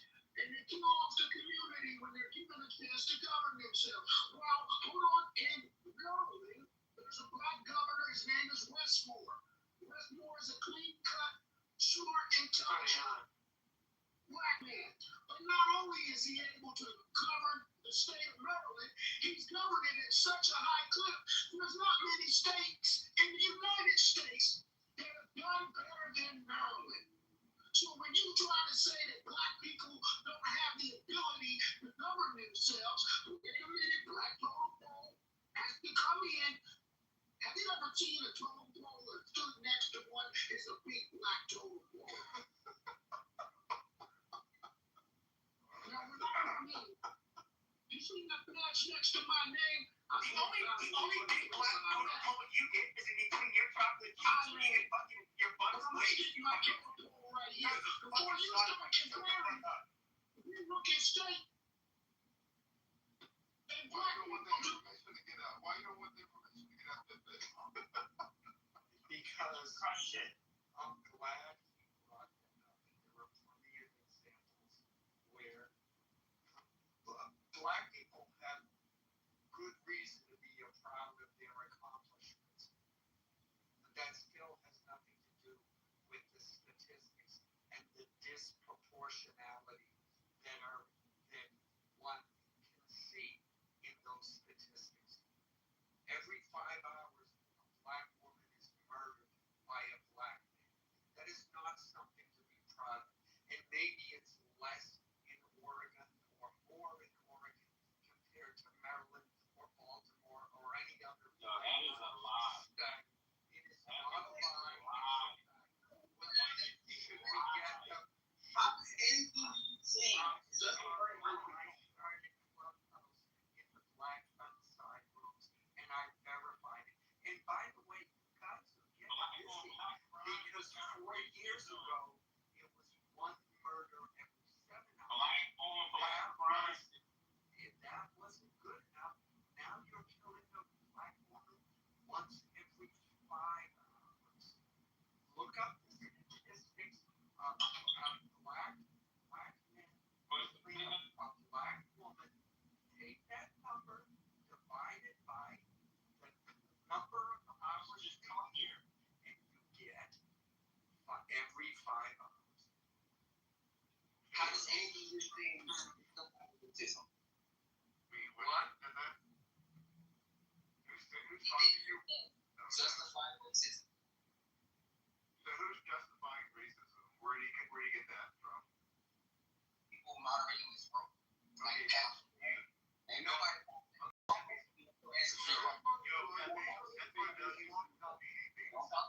I'm still answering your question. You won't be doing anything if you keep talking right now. So Pepe represents himself. I want you to tell me who is justifying racism. Mine is Pepe. Go for it. I want to say, Matt, I just want to say, as the only white representative on the moderation panel,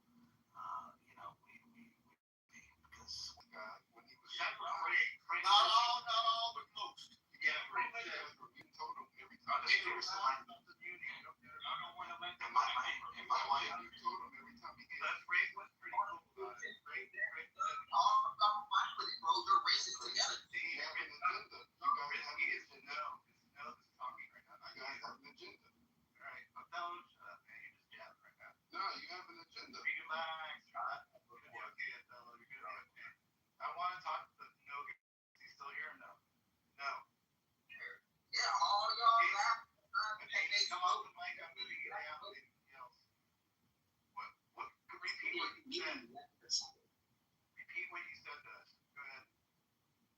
You're making these black jokes and shit. We see that racism. Stop playing dumb. And you're using these facts to justify racism against black people when people bring up the exonerations that black people lead in that you won't speak on. Okay, so you just mentioned there's facts, right? There's facts, right? You mentioned that. How's that helping help with racism if there's facts?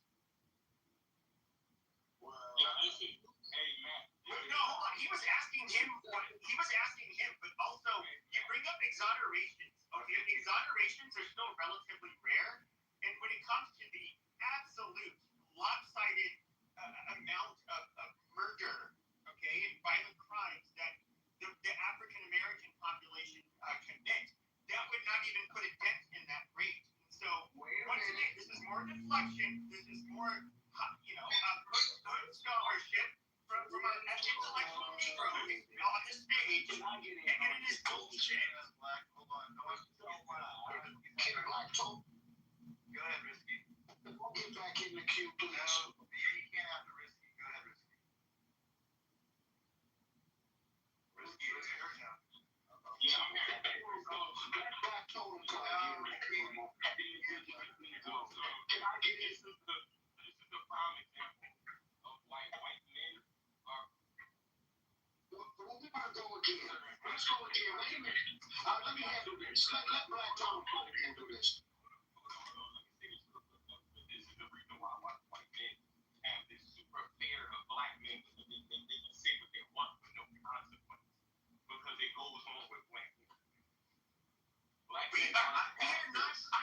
telling you the fucking truth. I'm not talking to you. The fuck are you talking about? As a white man, I support this moderation panel. As a white man.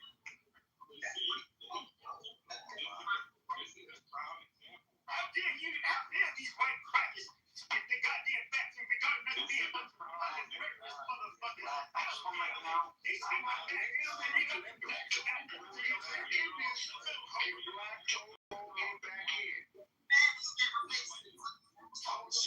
We'd like you more if you didn't refer. This is not in the third person. Right? When we look at illicit drug use, of course, once you look at Anglo-Saxon,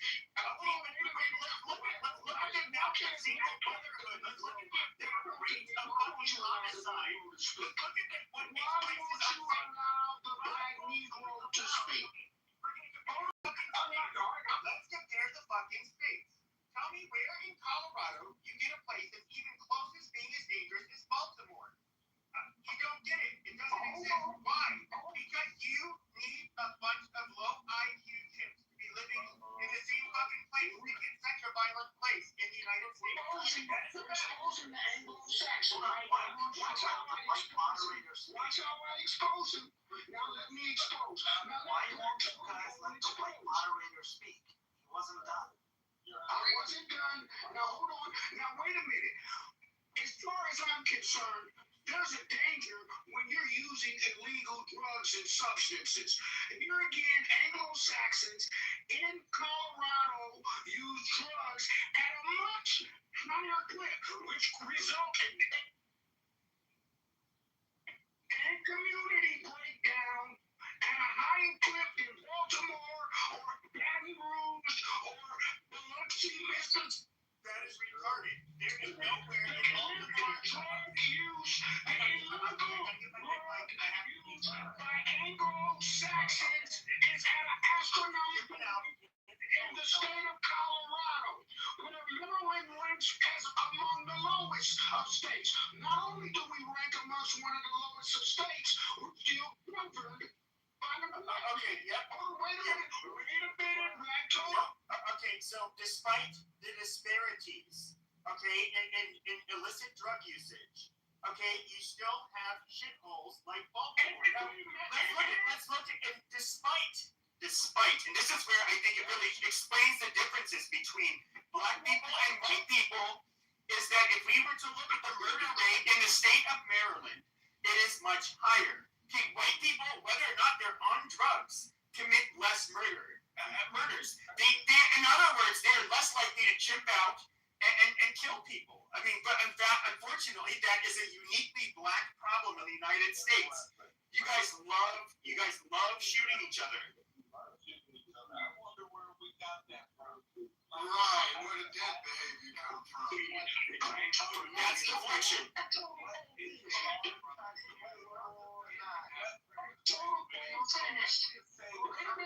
Now, last guy checked, there's a place called Charlotte, North Carolina, which is a black city. We can compare Charlotte to Denver. I was just about to say that. Now, we can compare Charlotte to Denver, and it's called. Guys, let's not let that comment go. Where did black Denver, Colorado has a much higher murder rate than Charlotte, which. Charlotte is a black city. When you keep muting because you don't got a totem pole, you with your little tiny pecker. Shut the fuck up.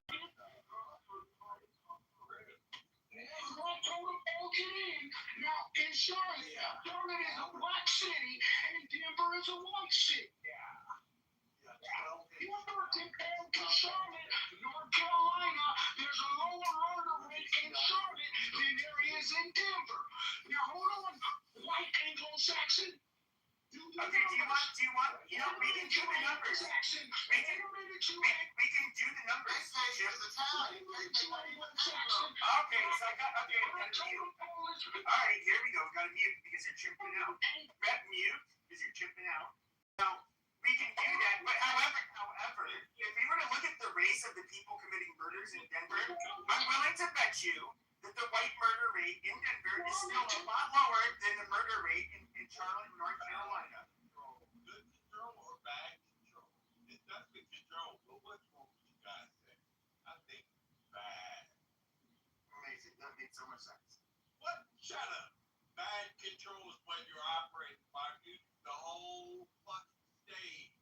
I love the black excellence and scholarship in the state. What?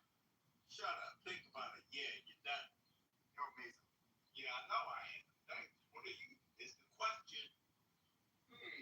We don't know. I don't speak Chimp, so I get the answer. Yeah, you're right. I don't. You're right. I don't. Yeah, I just wanted to address the commenting where when someone said about black people a lot, they said, where did we get that from? Well, I think you could go back, and I'm sorry, but Africa was not this idyllic land of milk and honey where everyone lived in peace and harmony. Let's just remember that all of the slaves that came to America were sold by other black people. That slavery was practiced as they learned it from the Arabs for centuries, and that the cultures were extremely violent. And then they came to America. Every culture on earth was extremely violent, man. What you talking about? And then when you look, yeah, I don't know what the names of Woman King.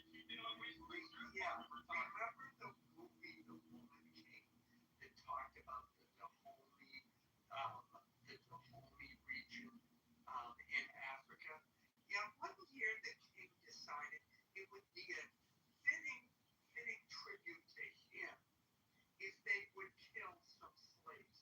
So they killed, I think, 500 slaves in one day, just as a birthday present to him. And that's only the tip of the iceberg.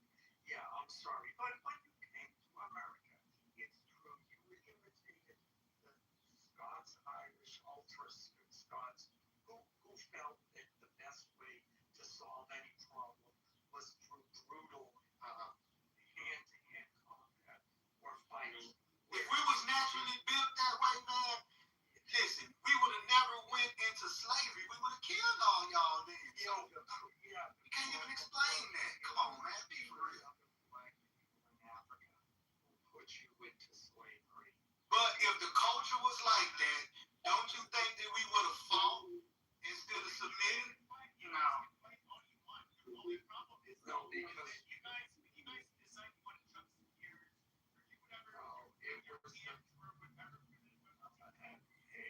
much more sophisticated, innovative, so white people, actually every race in the Southern continent, they wanted to, that would come in with weapons, and they would have, tactics which they can easily overtake.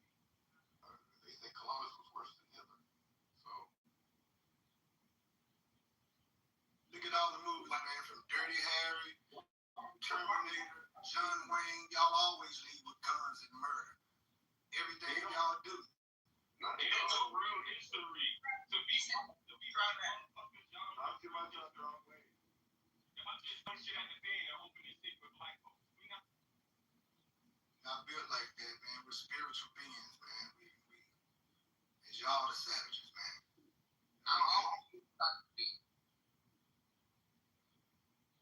We had tribal beefs, just like Native Americans. All them, they had tribal. Everybody on planet Earth, man. Everybody. That was the way of life, man. The most powerful guy was the king, man. Was the leader. It's still like that too. The thing is here, that pattern recognition they be talking about. So this one came from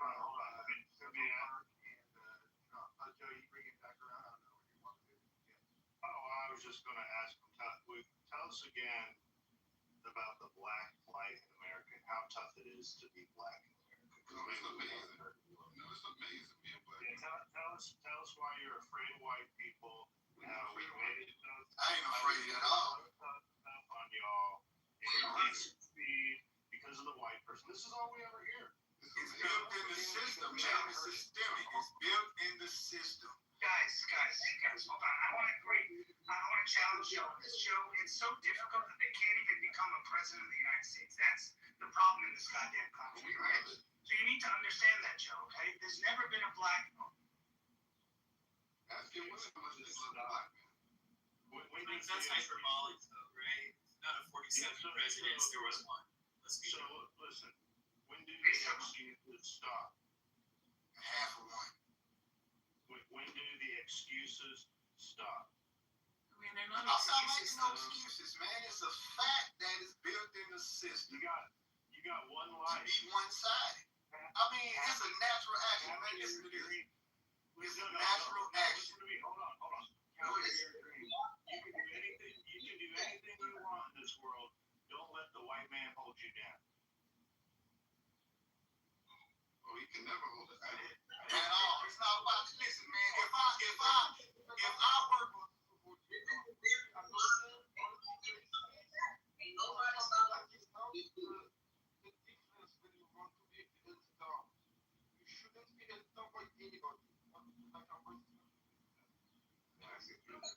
Down, get up off horse, right? Hey, Joe, I didn't realize Get the fuck up off the ground and do whatever needs to be done to take what we think is ours. That's historically and pattern-wise what everyone else has been able to do. So let's fucking do it. Let's do it. Let's take that. Listen, man, don't listen to these people. The white man don't need to Listen, I agree. Quit bitching on Clubhouse. The problem that white people about your no, listen real carefully. Quit bitching to white people about your problems in your life on Clubhouse and do something about it. as a white man, I agree with Joe. Well, I didn't realize I was this powerful. That's not it, man. I'm saying this richer than you, Joe. Wait, then why is the system so systemically racist against you? If that's a fact, you can't talk out of both sides of your mouth. If the world around you is so off because of the white man, then do something about it. We're not talking like we in the 60s or 70s. White men are going extinct, Joe. Well, I'm really confused because I didn't realize I was this powerful. I'm using my skills completely wrong. barely bought a room. Yeah, like, look at that. Look at that. See, I was You got a lot of bitch in you, too. I know. I'm a victim. So that means I'm powerful. What are you doing then? You're not doing anything with your life, so what's going on, man? I'm definitely doing something with my life. What are you doing? Because I'm supposedly keeping you down You're running from the sun. Oh, I'm getting burned up by the sun now. Yeah. Is that why I'm here? You always be less than me. Okay, Matt, You're right. As another white man on the stage, I agree with him. Matt, can I ask a question? Are you being hyperbolic?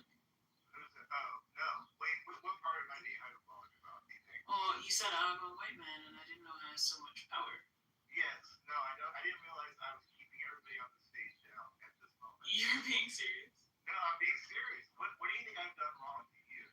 So I don't think that these are. I think they can often be personal conversations because there's conflict when we talk about these things. But when people are addressing the structure of whiteness and white supremacy in the country, they're not talking about you specifically a lot of the time, right? Wait. I'm part of that, though. You're including me. You are a part of that, and I'm glad you acknowledge Wait, that. Joe. Hold on. Let's wait a minute. If I'm part of this big picture, then how am I not feeling the power and enjoying the glory of all this? Whoever's muting me, stop muting me. I'm trying to answer Deep thought. Matt's question. Where does that show up in my life? Well, okay, so I mean, like, there will be aspects of your existence that indicate that you would not be subjected to the same efforts by different entities, right? We can agree to that, certainly. Hold on. Let me ask you. Have you ever experienced what it's like being white? No. How would you know? Well, it's like you don't know the plight of the white man or what we have to go through. So well, I mean, you can investigate, of course, right? How can you you're putting yourself into the belief that you know what it's like to be white. However, you've never been white. You'll never experience what it's like being white. Right. Joe, African Americans. An honest question. Is the plight of a white man anti-black but pro-brown or just anti-any color? That's the question. Yeah, she's at least 24% white. That's That's the question I have. Is it less than 1%. Are they racist against every color? Who are you asking? I'm asking anyone. And you can't pick and choose, right? Like white people people. So the question is, because you have these people like the president of Google, Sundar Pichai, or Satya Nadella and stuff, who are colored people who are running major companies in this country. You had a vice president who was half black and half whatever she was, Indian or whatever.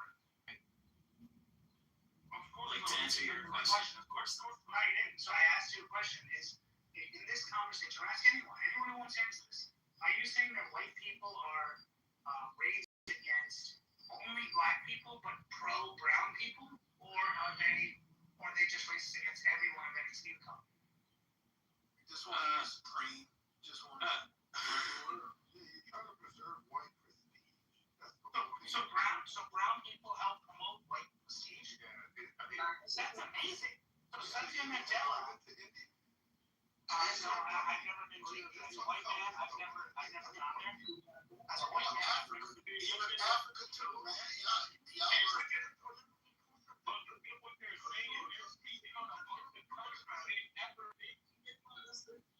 Actually, I've been to India. Hey, guys, I've been to India many times. So what does that have to do with it? Are you white? And am I white? You tell me. You guys said I was white, so I must be white. It's not white. It's yeah. So I think like. But now I'm irrelevant, and white people are racist. God, and I'm.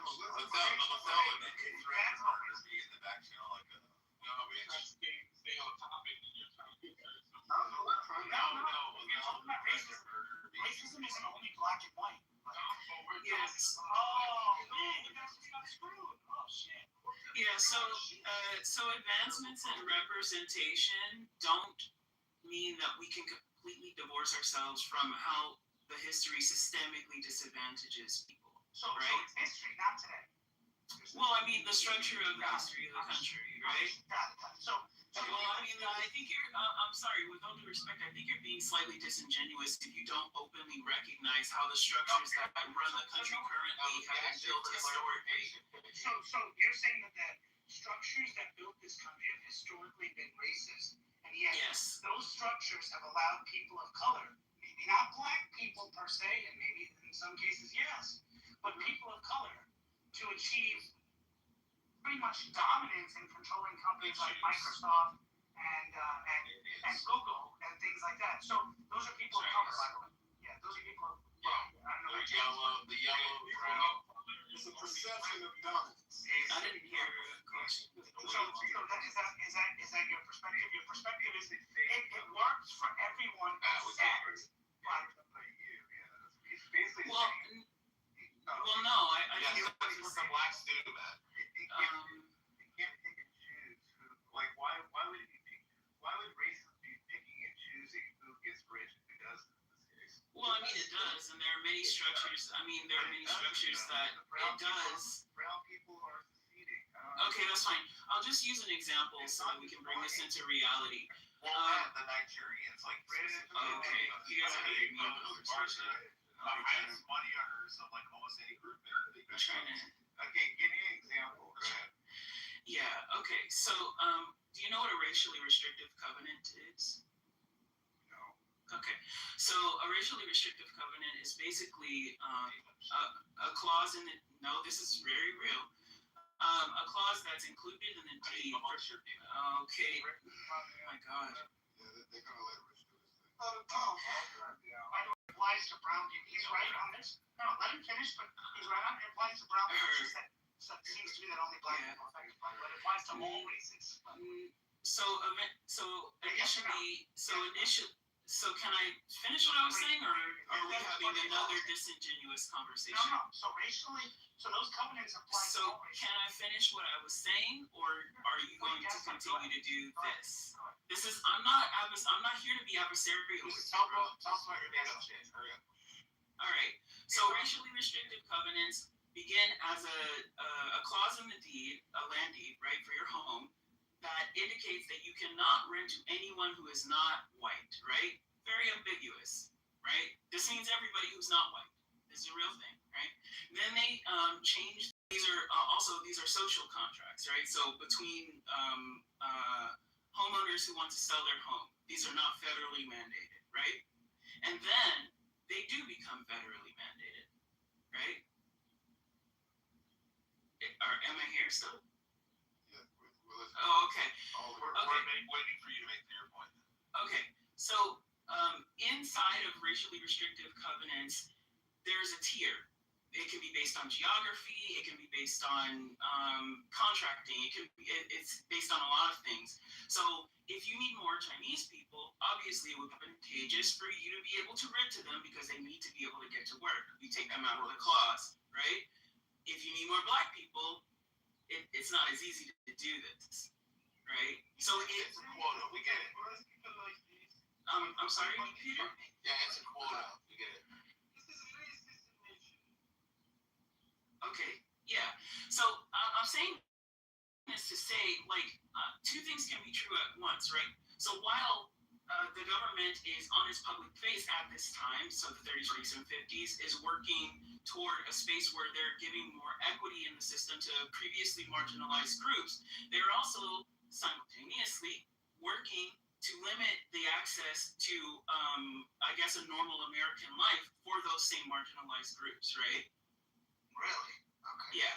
So, I mean, you're basically talking about quotas like DEI quotas and things like that. You're talking about that essentially our government, and you're absolutely right.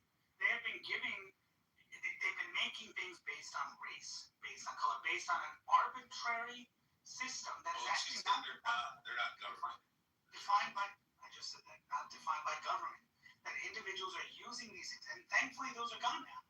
DEI and all that, you can't make these decisions, and you shouldn't make them based on any race. The point that I've been trying to make, and consistently make, is that, it's always been against other races. Now people are anti-Chinese, and people are doing this. You're always going to have this major problem with race and with issues. But to say it's only black people that are going through this is disingenuous, to use your phrase. Well, I mean, I agree that it's disingenuous, but again, I would just mark that you, like I said at the beginning, you are talking to a specific demographic inside of Clubhouse, so they're going to speak from their perspective. And also to address what you brought up, like you compared racially restrictive covenants to DEI practices. You can feel that way, but one is corrective and the other one is exclusionary. So they are different in this way. So just to be clear, hold on. So just to be clear, when you have things like DEI, affirmative action, all this stuff, you're putting quotas. So actually, if you talk, in many black people have complained. Look at the lawsuits filed in California against universities like UCLA and all this stuff because a Chinese kid gets in because the quota is. You say I have to bring certain people in based upon a quota system and not based on qualifications. You're actually hurting those. Yes, it is, but they're not bringing unqualified people in. Do you think that they're going to hire somebody to fly in airplane? As a company owner, I used to get it. I mean, until this new administration, but I used to get audits saying how many black people did you interview? I'm like, well, and I had to prove that. I had to ask people's race on the application when they come in and say how many black people. Why didn't you hire this guy? I said, well, I didn't hire him because he wasn't qualified. Well, prove he wasn't qualified. Here's what he has. Here's the 3 guys I hired. Here's why this guy's not qualified. Yeah, but why didn't you give him? And it's like, oh my God. Or why didn't you hire this person who's Asian or who's from here and stuff? And it's like, oh my God. That's not right, man, for it to work like that, man. I didn't think it worked like that. That's how it works. I don't think it worked like that. They just saying if you own a company, you can't just hire all white guys because you own it, man. Give somebody else a chance. You know what I'm saying? Right. Giving them a chance, right? If they apply and they're qualified and hiring them is different than saying, oh well, because you didn't hire them, you're a white racist firm only. Well, what if you actually went through the process of vetting people and they weren't qualified and you didn't hire them? So be it. Well, unfortunately, though, the narrative comes from, oh, look at you. You only hire white people. Come on. But that's like a little shaky though, because that's not really where that comes from. This comes from like nepotism, cronyism, good old boyism. Like we know where that comes from. The need for that correction comes from a system that was intentionally exclusionary. We're talking about. Let me ask. Your Minnie Mouse is lit. What about genetic IQ? We'll get there in a second. Hold on. Biological determinism is disingenuous. What if a company only had 10 white applicants apply, and that was it, and they all 10 got hired? Is that considered racism? No. Okay, then we're good. Like that happens. I mean, I don't know. Okay. Double checking. Yeah, so Matt, the only question I would have, and like this is speaking as a person in 2026, like in the future, right? The only question I would have is if there are only 10 applicants who applied and all 10 applicants are white, what were, how did they source those applicants? Like, was the job open to everybody? Was it like, yeah, okay. Then if it's open to everybody and that's who applied, then it is what it is.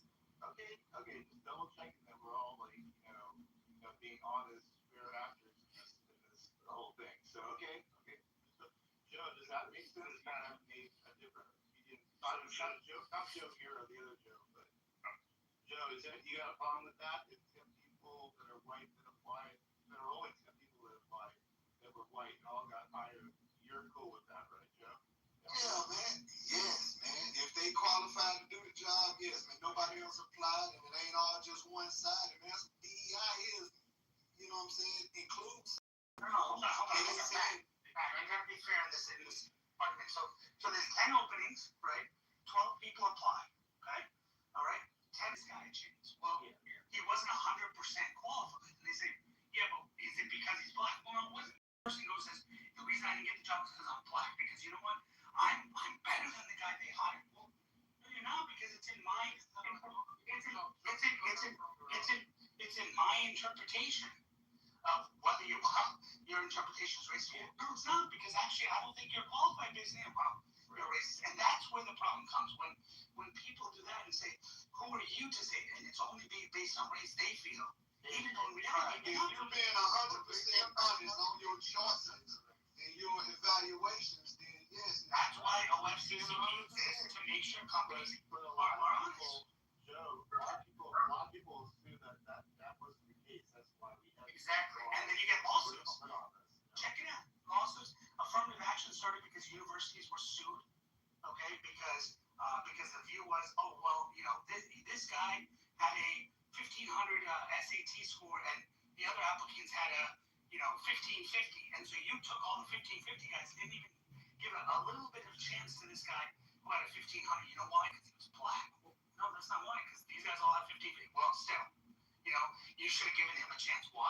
Well, look, he's in a different situation than anyone else. He's black. He went through this. He went through that. You should have given him an opportunity. So it's like you're the government in a way, or society saying what that person or that institution or that should have to do, only because the person black. Well, hey, guess what? Other people of color came in and nuked that, and that's how they moved forward. They said, oh well, hey, you know what? You're doing this black people. What about us? What about us? I mean, you talked to Satya Nadella, who used this, and you should read his story. He's the president of Microsoft. He actually used some of this language and terminology to get himself in a position that was much higher than Microsoft. Where now he's the president of Microsoft, right? Ridiculous. Yeah, but I'm saying this is kind of stupid stuff. The guy wouldn't be there if he had to go based on merit. And like he didn't. He just moved up and he said, oh well, you're not promoting me because I'm from India and I'm from this area and I don't speak English well and all that. And then he moved up and now he speaks well and he's the president of Microsoft. Right. He cannot speak English. He has no right to have the same score of others. That is the minimum. That's the thing. Not the race. You cannot have the proficiency. You cannot lean on your race that you are being biased and in the selection process. Right? But if you are qualified, if you have a good record, and it's being denied like Iranians, that's the thing. That's correct, Peter. 100%. King, I have a question. You own a home? Yeah, I own a couple. Yeah. You've had those houses appraised, right? Yeah. Do you know it's a stat that the black community has lost $150 billion through racist home appraisal practices? And you can look this up. Well, you're 100% right. And I'll say this, even people of color have as well. I mean, my father and others have also had that, but we still persevered and figured out ways to work. We fought, but now in today's world, recently we're like, I'm not having that problem. is now, you can't tell what someone's race or ethnicity is in most cases. You can't tell, right? So you don't know until the person shows up. That was the thing when the appraisals were coming. They were seeing the black. Understood, but now, and they were subtracting about $400,000. then I would get out of that and not be involved with that They were just organization. seeing it. So what it was is it was a How do they see it? It was a thing. So basically, it was a black-owned home, right? And then they brought in a white family to greet the appraiser, right? And then it was a whole different amount. It was plus 400,000. So, like, where is 150 billion just hanging around, right? That's a lot of fucking money that was taken from black people, right? Maybe they named their house. So a lot of How do you understand that we a lot of what you guys are talking about is covert racism, right? You know, but this is more overt because they've actually done things on this. The New York Times have written on this. There's documentaries on this, right? And so that's where you can look and see where this. No, hold on. I just want to be clear to everyone. Othello is right that there are things that were done. All these things. He's 100% right on this. What he's forgetting to mention, everyone, or I don't know if intentionally or not, is that a lot of these are individual entities, not a system. It's not like a Coldwell Banker Corporation is doing this. It's individual corporate, and that's really $150 because billion. hold on. He's talking over the course of 30 years, or actually over the course of 70 years is what they said, which is a little bit different, and it's also an estimate because they have no way of knowing for sure. They're guessing, saying, okay, here's a number. So it's actually racism in a way because the New York Times is saying, here's a number of black people. Our assumption is that these black people all got screwed, but they didn't investigate. It's true. Look at it. Read it carefully. New York Times. It says, hold on. It says 150 billion is an estimate. However, New York Times has not independently verified each and every source of this, but our estimation based on the number of black people who purchased homes is that if each and every one did go through, this is what would have happened. Just to be clear. No, hold on. We be honest on that. No, but I'm asking you, will you be honest that they're saying they didn't investigate every single black purchase? Okay, the entire country. How are they going to investigate every? Well, yeah, but they're extrapolating basically based on the small examples they have of where there was discrimination. Which could be one or two offs. And the point I'm saying is that there could be one or two offs, or three offs that you find. You'll always find those in every country, every place. You'll find those. The question is to say that it's systematic. You really have to take down Coldwell Banker. You got to take down one of these large firms and say this is what they're doing, but they haven't found that. But you can't. But the cases he's talking really about, not just one bank, multiple banks across the country, and companies are a part of the system of capitalism. I ain't gonna talk about it. So today you're saying, right? In today's world, not 5 years, not 10 years ago. Just a few years ago. Before, So which major bank did they take down? oh my God. Give me a minute. I have a question for Othello. Othello, are you actually comfortable? Are you comfortable actually being hired just because you're the color of your skin is black? That's your qualifier. Okay, Citadel Credit Union, the mortgage firm, and there are others. Also First Bank, First National Bank of Pennsylvania, Credit Terminal Land Sales. Keep going here. So individual banks in certain regions got it. Okay. Understood. You said it was systematic. They took down huge networks. They took down like a JAD, these kinds of big individual locations. And small and community banks. Got it. Okay, understood. Qualifiers that you're black. Qualifiers that you're black. No, not in this time, but in the 60s, when all that stuff was starting, I could see why they initiated that. But now, in this time, no, I feel like my intellect far surpasses anyone. You know, They want smart back then? They want smart back then. I feel like I've gone around the world twice. Some of y'all don't have a passport. Some of y'all have never even left Tuscaloosa, Alabama. I'm not worried about none of that. But Othello, Joe's question was about your skin color, not your qualifications. No, I'm talking about my skin color. I'm glad that they got rid of DEI. I don't think we need it anymore. If you want to base it on, let's go toe to toe. I agree with you. So here, let me follow up with Matt. Look, so do you think we should then hold owners of businesses accountable if they hire only based on qualifications, intellect, experience, things like that? Fuck no, we got the blueprint. We can make money from home. We started businesses from home. We already got the blueprint. Now let's go continue to do what we do. Because what they're talking about is a very small percentage of black people, right? But they wanna, they wanna blow it up to make it seem like all of us. Most of us are middle class. Actually, when you look at the data. So that's what it is.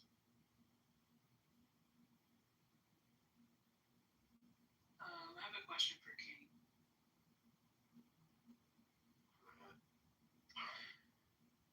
Have you ever read this book called The Color of Law? I have a long time ago, but yeah, go ahead. Yeah, and it's so do you remember any parts of it? Probably I do. Go ahead with your question. Right. Well, I'm just, I'm trying to process the things that you were saying about, Citadel and Schwab, and this couldn't possibly be racist. Like, I think if you've read this book, you know that there's like a historical basis for that racism. So I've said several times, I don't know if you're listening. Historically, you're correct. Okay, I've never disagreed with that. I'm saying today, right? And you guys keep saying, oh yeah, it's happening today. Then I give examples of saying, then how is? And by the way, that book, just to be clear, and let's see if you're honest, that book doesn't talk about only black people. It talks about brown people. It talks about everybody. Correct. But yet, how then? I gave the example. You still haven't answered. If that book is accurate, how did Satya Nadella become president of Microsoft? How did Sundar Pichai get in charge of Google? Google controls so many white people. Holy shit! They have a person of color running that. Holy fucking shit! How'd that happen? Oh, you won't answer that. Hey, you had that. I will answer that. Nuri runs Pepsi, which is one of the largest, Coca-Cola, one of the largest brands of Pepsi-Cola, right? Actually, which is that, one, both can be true, that inexorable harm is being enacted toward, marginalized groups, and this includes poor white people or anybody's who can't find things or whatever. But both things can be true, though. Like, you can have, one second, excuse me, you can have people experience advancements in representation in companies while still admitting that largely, and I do mean largely, that level of access is not afforded to everyone, even in their demographic. Yeah, that's right. So if you want to base it on, look, I think if you want to better say based on economic status, opportunities are not being afforded regardless of color of skin. I'm with you on it. Right? Yeah, I would say that actually. But you and I will agree on that. There should be more opportunities afforded. I agree. I think, like I've talked on this stage before, where I believe America and companies should provide more training for people who are citizens or who are local in this country. Take an example I gave to a corporation executive recently. I said, hey, you're looking for help desk people. Stop outsourcing your shit to India or going to other places. Why don't you go to an area, right? Work with that local town to figure out, the communities that maybe where people are safe and all that. Take those people, train those people, give them opportunities, and teach them how to do it here. You may not save as much money as going to India over there, but you'll have better, loyal people. And doing it, the company's like, oh, I get cheaper person in India, cheaper person in China in tier 1. Yeah, well, you're losing customers for it. So you're 100% right on that. Okay? But when you say that it's only black or only people of color, that's where I challenge you. If you want to say based on people's economic status, which is what you said, marginalized white people. So I'm just going off you, right? So based on that, I'm with you 100%. You're okay. Right. So I think the part of this conversation where we're just never going to agree, because you seem to want to divorce what's currently happening from what has happened. It's like while those things do, and we both agree, I have included, right, economic disparity across all of the diaspora, races, whatever you want to call them, ethnicity, tradition, whatever, right? There is an architecture that begins with a very specific demographic that now affects a whole bunch of people. If, maybe the system didn't likely intend it to affect. And it's only black people, right? Well, I mean, if we're looking at this as a path, right, and we're looking at the start of the path, right, then the skeletal structure of harm begins with black people, and that's why you have so many people on the stage who are black who may be pushing back on the things that you're saying because they have been taught the history of how these things happen. Has it improved? Of course it's improved. Okay, that's a good Well, start. people are racist. How did it improve? I'm sorry. That is a good point too. Racism is talking right now. Racism is supposed to hold people down. Hold on, who's talking? Shut the fuck up. Essentially, racism, like I think King was just hitting at there a second ago, is intended to keep everybody down all the time. Would that be a fair statement? Right? Continues, right? Because if everybody's trying to climb to the top of the totem pole all the time, they're never going to see the state to keep them in that position. And real quick, are there winners and losers in general? Like, well, I think, I guess, like, if you take it from, like, a Darwinian standpoint, yes, of course, there are winners and losers. If we're talking about America, I mean, that's the ethos of the country, kind of, but underneath that, I don't know, not so much. Like, are you really a winner if your daddy helped you? No, not really. Are you really a loser if you started from, 7 paces behind? Well, no, not really. Well, you can be a loser if your daddy helped you, too. I mean, yeah. I don't think you want to hear my thoughts on Nepo babies, but yeah, for sure. You can be a winner, too. Yes, of course. If you put that money into something and, like, do something with it. Yeah, and so that's kind of the thing about America, right? And I think that's how these conversations help to serve the state keep its own supplanted 10% supremacy, regardless of who's in it, right? Because it's a mixture now, right?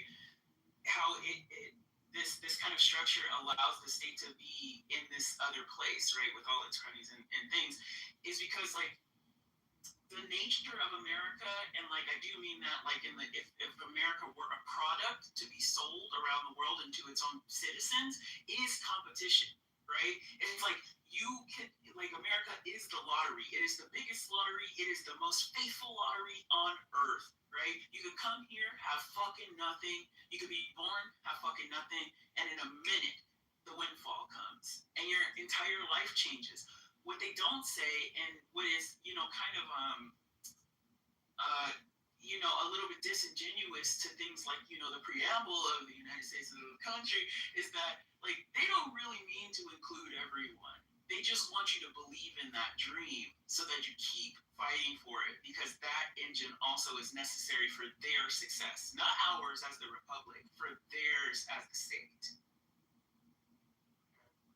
I mean, guys, we're going to have different viewpoints. Obviously, we got to pick our opposition that we, can argue their points to what they think is reasonable, and we can listen to it. That's good. I hear what you're saying. By the way, this all started with Trump and the Central Park Fox. It's been an interesting journey to get to where we are. This whole conversation started with that? Yeah, you came in a little bit late on that. That's crazy.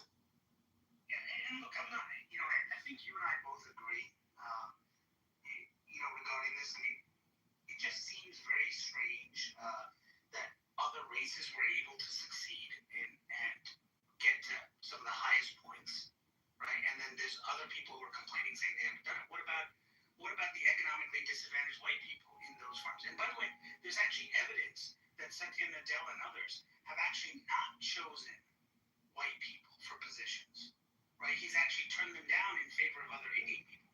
Well, so then I guess those white people are being marginalized now, by the way, and you should, yeah, right? Well, that's one time.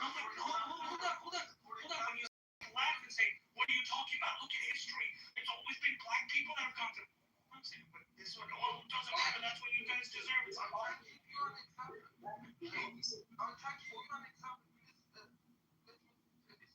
When I was the rookie immigrant to Germany, you need to find some general jobs. General jobs for career purposes or in the manipulation of Indians. I swear on my mom, I am not racist.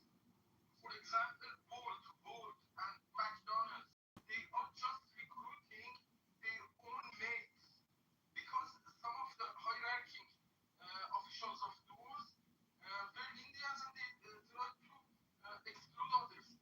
And in the same time, they are considering that they are the victim of racism. True. In the Berlin. You know, but because of my nationality, I don't face them like because I want to sleep, keep my confidence in that. That's right. Hey, there's a lot of truth to that. Hey, let me say one quick thing now. As a black man, let me tell you a quick thing as a black man in America. This was, Hold on, just chill, guys. Buddy, you go. Good. You done? You good?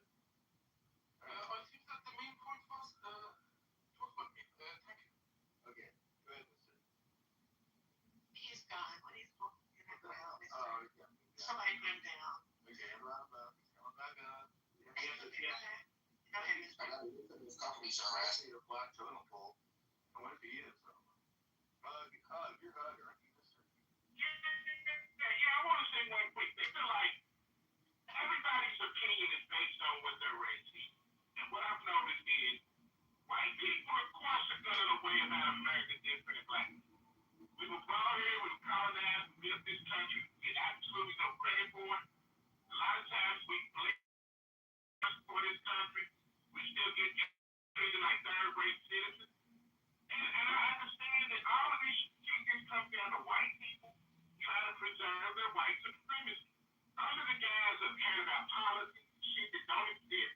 Because I don't care if you're Republican, even Tucker Carlson, Marjorie Green, all these people fought for this man to get elected. They don't even say we made a mistake. We elected a moron, collapsed the country, blah, blah, blah. So my point I'm making in this situation, it can't be about policy. It can't be the fact that he's a racist or a rapist or a pedophile, allegedly. This all simply comes down to white and black. You motherfuckers, I'm not saying everybody in this room, there's some good white people, don't get me wrong. But a lot of white people just simply want to roll this shit back to 1776.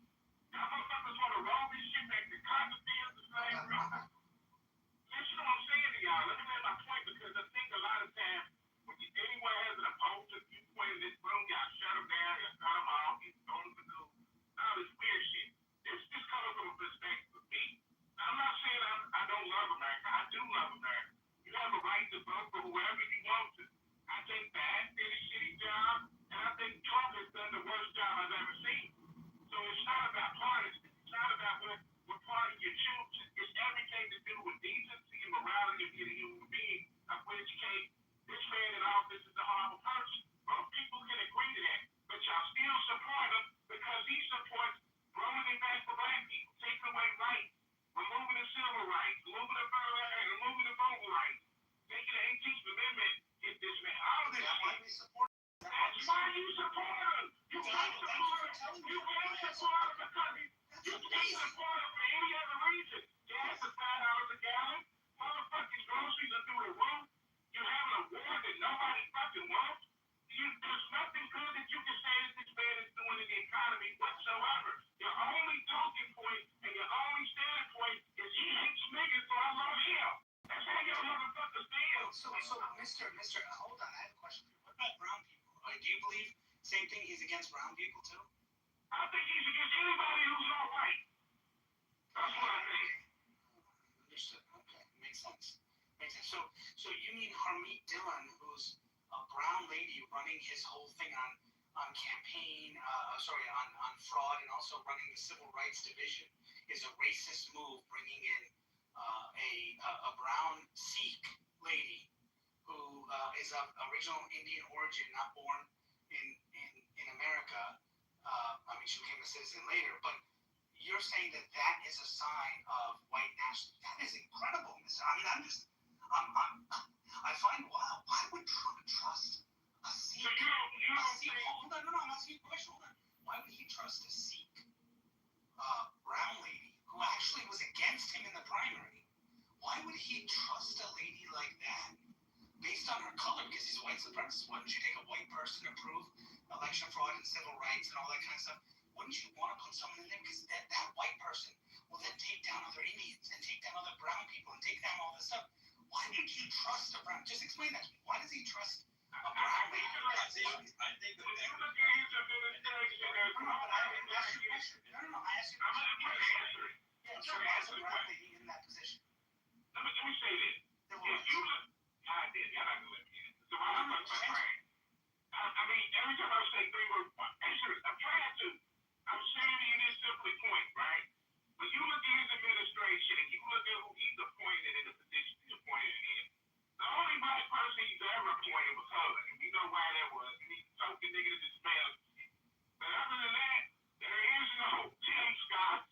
There is none of these bootlickers. You didn't answer my question. So you just said Benjamin Moore. So I asked you to do it because you told me to answer the question. So answer no. Okay, so how does that answer my question? Why did he choose a brown lady? Well, see, I mean, it's an easy question. Joe's here. Why did he choose? No, not you. I'm asking Mr. because he's the one who brought the point on it. Well, why did he choose? Yeah, so Mr.'s not able to answer the question. So he made a premise. He should be able to defend his point of view. Mr. Why is it? Why did he put a brown lady in charge of the civil rights division? Why not put a white person in that position? There's plenty of. Where is the brown lady at when we're in the interview scene? Where is the brown lady at? When we're talking about this issue, where is the brown lady in the media? Where are we here at? She's everywhere. Just Google it. Harmeet Dillon speaks to media. I'm not going to do your work because you're not looking. So just Google it. Harmeet Dillon speaks, and you see her interviews. She gives press conferences. You're trying to go for you were wrong. Just say it. Look up. Mr. Go look it up. It might not be true, but there's it looks like I looked it up, and I think Trump actually voted for Barack Obama in 2008. Why would Trump be voting for Barack Obama? Because he likes winners. Why is he doing that? Who's running the voting rights? Hold on. Who's running the voting rights division of the DOJ? Hold on. Who's running the DOJ? He's the only one. So we got to write this racist and take away voting rights. Where's he taking away voting rights? Explain to me. How's he taking it away? Oh, wait. Yeah, I'm just gonna answer your question, King, because I feel like it's like a super easy question, and I'll go back on you. Yeah. Yes. Yeah. Go ahead. Yeah. Okay. Is it Bruce Start? I don't know how to say your name. Are you there? You just trying to get in. I just want to get someone else in. But okay. Oh yeah. Did you want to say something? Go ahead. I don't know. I'm the kind of person that wants to jump in as soon as I have a thought, or else I'll forget it. So. And Trump did not vote for Obama. Whoever said it's a dumb fuck. No. I can't be simply saying that there's a rumor or they don't know. He didn't even acknowledge him as the citizen of America. He called him. He called him a terrorist. Well, he went along with what Hillary said. Anyways, I was just pointing out he never voted for Obama. It's racist. But go ahead. Xerxes. So I'm gonna answer this question that you've asked, Mr. King. I think that it's like it should be clear to most people, but maybe some people are not aware of how like non-white people can be agents of the efforts of the state. They can be. They can be agents. And I'm not saying agents like they're, like this is some kind of like weird conspiratorial thing. I do mean like agents of the state, like in a full position with the government. They can be agents of the state as long as they're willing to toe the line of what the state desires. Like bringing up somebody's identity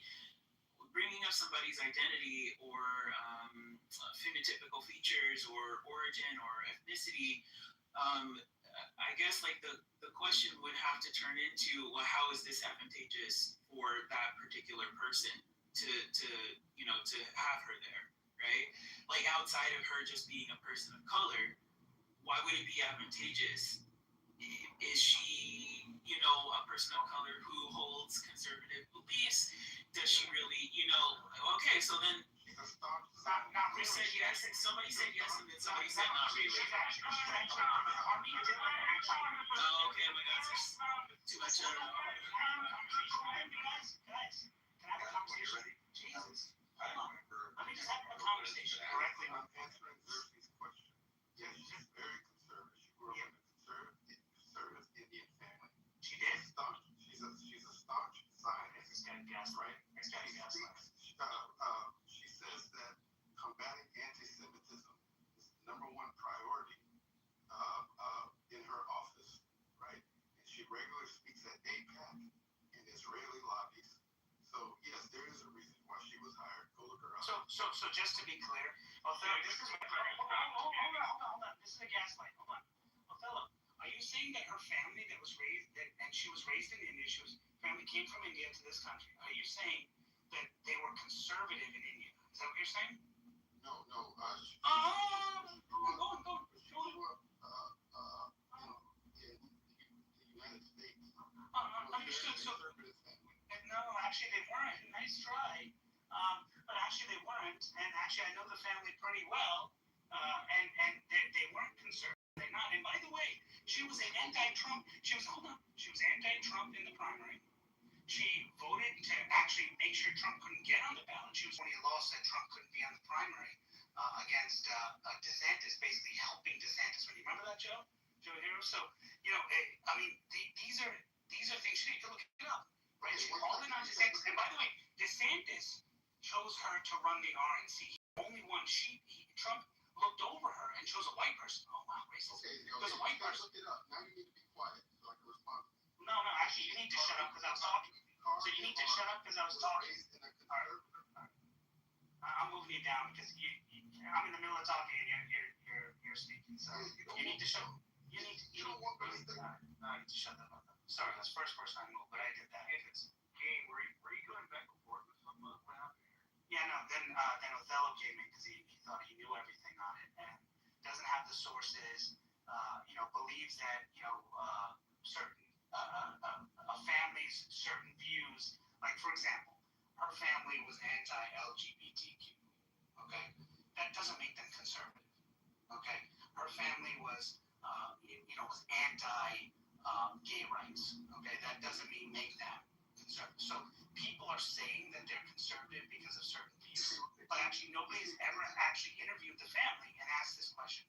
Nobody's ever actually checked it. So what happens is he's reading opinion articles where people say this is her background and this is where she came from, but without actually checking to say, hey, where do you know this stuff, or how do you know it? Has her family? He didn't think that we were going to look it up. That's what happened, and I put it in the comments. Okay, so you copied and pasted from some editorial thing, but okay, cool. So again, how are her parents conservative? Explain it, since you know it. Exactly. So she is a staunch Zionist, right? And she even called Mamdani anti-Semitic. So where she is now? Hold on, I'm talking about where she grew up. You said she grew up. Hold on, you said she grew up. So how is it? So notice how? Did you see that, Matt? How that happened? When I asked the question, he can't answer that. So then he switches now. You're right. Right now, so you're saying she called Mamdani Zionist before Trump chose her because amazing, because Mamdani wasn't even running at that time. No. So how did her family? So how was her family? So what kind of family? So she was that way, calling people that way before. Oh, by the way, who was also a Zionist? Chuck Schumer. I guess Chuck Schumer is also conservative. No, but hold on. So Chuck Schumer was also calling people anti-Semitic. I guess he's also a conservative. That's amazing. Wow, incredible. So just being against people, against anti-Semitism makes you, or being a Zionist makes you conservative. Well, Chuck Schumer should be voting in our favor, man. Well, here it is. Well, let me lay it out for you since you don't know. She grew up in a traditional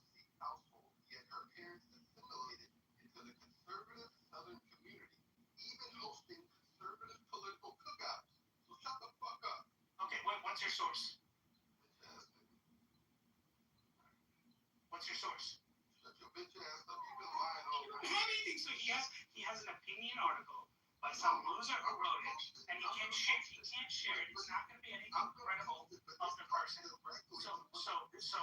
So you have no idea what you're talking about. I'm just directly against what you've been talking about all night. Shut the fuck up. Oh, when you're proven wrong, Bill. You haven't proved anything. I did, because you're using opinion articles. Let's see. Okay, so show me. Hold on. Watch this. If it provides an actual source, I will admit that I'm wrong. If it provides an actual news source that actually names her parents, talks about their background and stuff, I will admit I'm wrong. But if he provides an opinion article, what are the names? What are the parents' names? What are the parents' names?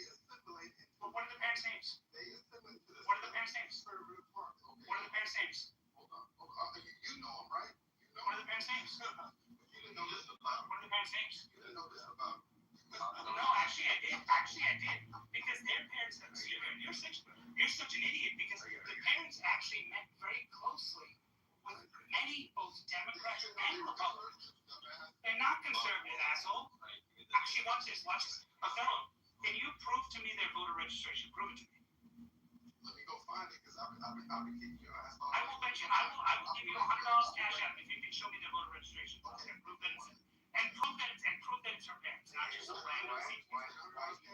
Okay, my Adela does not read that Brewster biggest submission. I think he was Brewster, you got it? No, I remember my question. And it should be State Department confirmed. You got me. I said I need the ladies to brush up on the story. Which lady? The one we're talking about. Oh, you're looking that up right now? Yeah, I don't know her name. What was the name again? Can't remember. I always forget her name too. Who? Harmeet Dillon. Oh yeah, Harmeet Dillon. Yeah. DHILLON or DILLON? DH. So I just want to ask, is she like more centrist then? I guess. Yeah, she grew up more. So her parents played the game because they believed that was the only way to succeed in America, right? So she kissed the ass of both Democrats and conservatives. She had a lot of, if you look at, like, she falls in a line of people like Nikki Haley, like Bobby Jindal, who were in these red states and just kissed the ass of these people. But when you talk to them, they actually don't have any views similar to them, but they kiss the ass because that's survival. And so that's what I was trying to say to him, because I actually know the family, right? And so people who actually spoken to them and actually go ahead and say, hey, this is what the person believes, is vastly different than where the person may say, hey, here's who I'm hanging out with. If you believe that who you hang out with, it actually determines your political views, then, Barack Obama has said many times he has friends who are conservatives. Does that mean that he's a conservative? No. He's walking it back. Yeah, but I don't know. So when I'm still waiting for you to provide the when a person says conservative, are they, would they be just referring to her political affiliation as a Republican? No, he said his exact words, just to be clear, those exact words were, she grew up as a conservative. Her parents had conservative views, conservative value, and a conservative household, and that's why she's been conservative. That's why Trump chose her, because she has a conservative views her entire life, which is really not, even look at a law firm, defended affirmative action and other things. The law firm that she... Yeah, but if you look at other stuff she's done, there's things to contest that, right? Like, I'm reading this wiki page of, like, her whole life right now, so I'm trying to understand, like, as a person who knows the family, I'm not going to take, I don't know if I could take whatever as a lie. I do believe that people can be, I guess, like, personally, something else, like, obviously centrist in this context, and then, but then, well, I don't know about who she is, but it's more so about, in my head, my question is like, well, would she be useful? That's what I asked like 25 minutes ago now.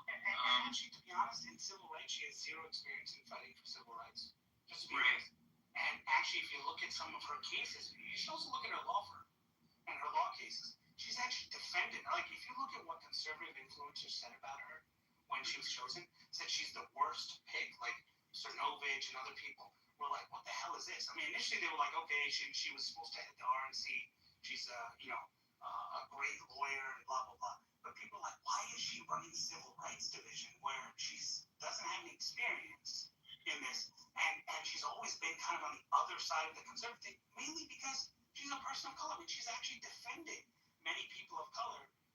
Like, for example, she's defended people who, in the birthright citizenship claim, she'd be on the opposite side of Trump. Like, if you look at it, her law firm and all that, now she disavows all that now and is doing whatever the administration wants because she wants a job or whatever. But a lot of Indian people consider her a grifter in many ways because of the way she's doing. Just to be honest, that's how it is. So the point I'm getting at is Trump put her in there maybe because he thought she would do what he says, and she is right now. And so he put her in. But I'm saying he didn't look at her and say, I can't put her in because she's brown.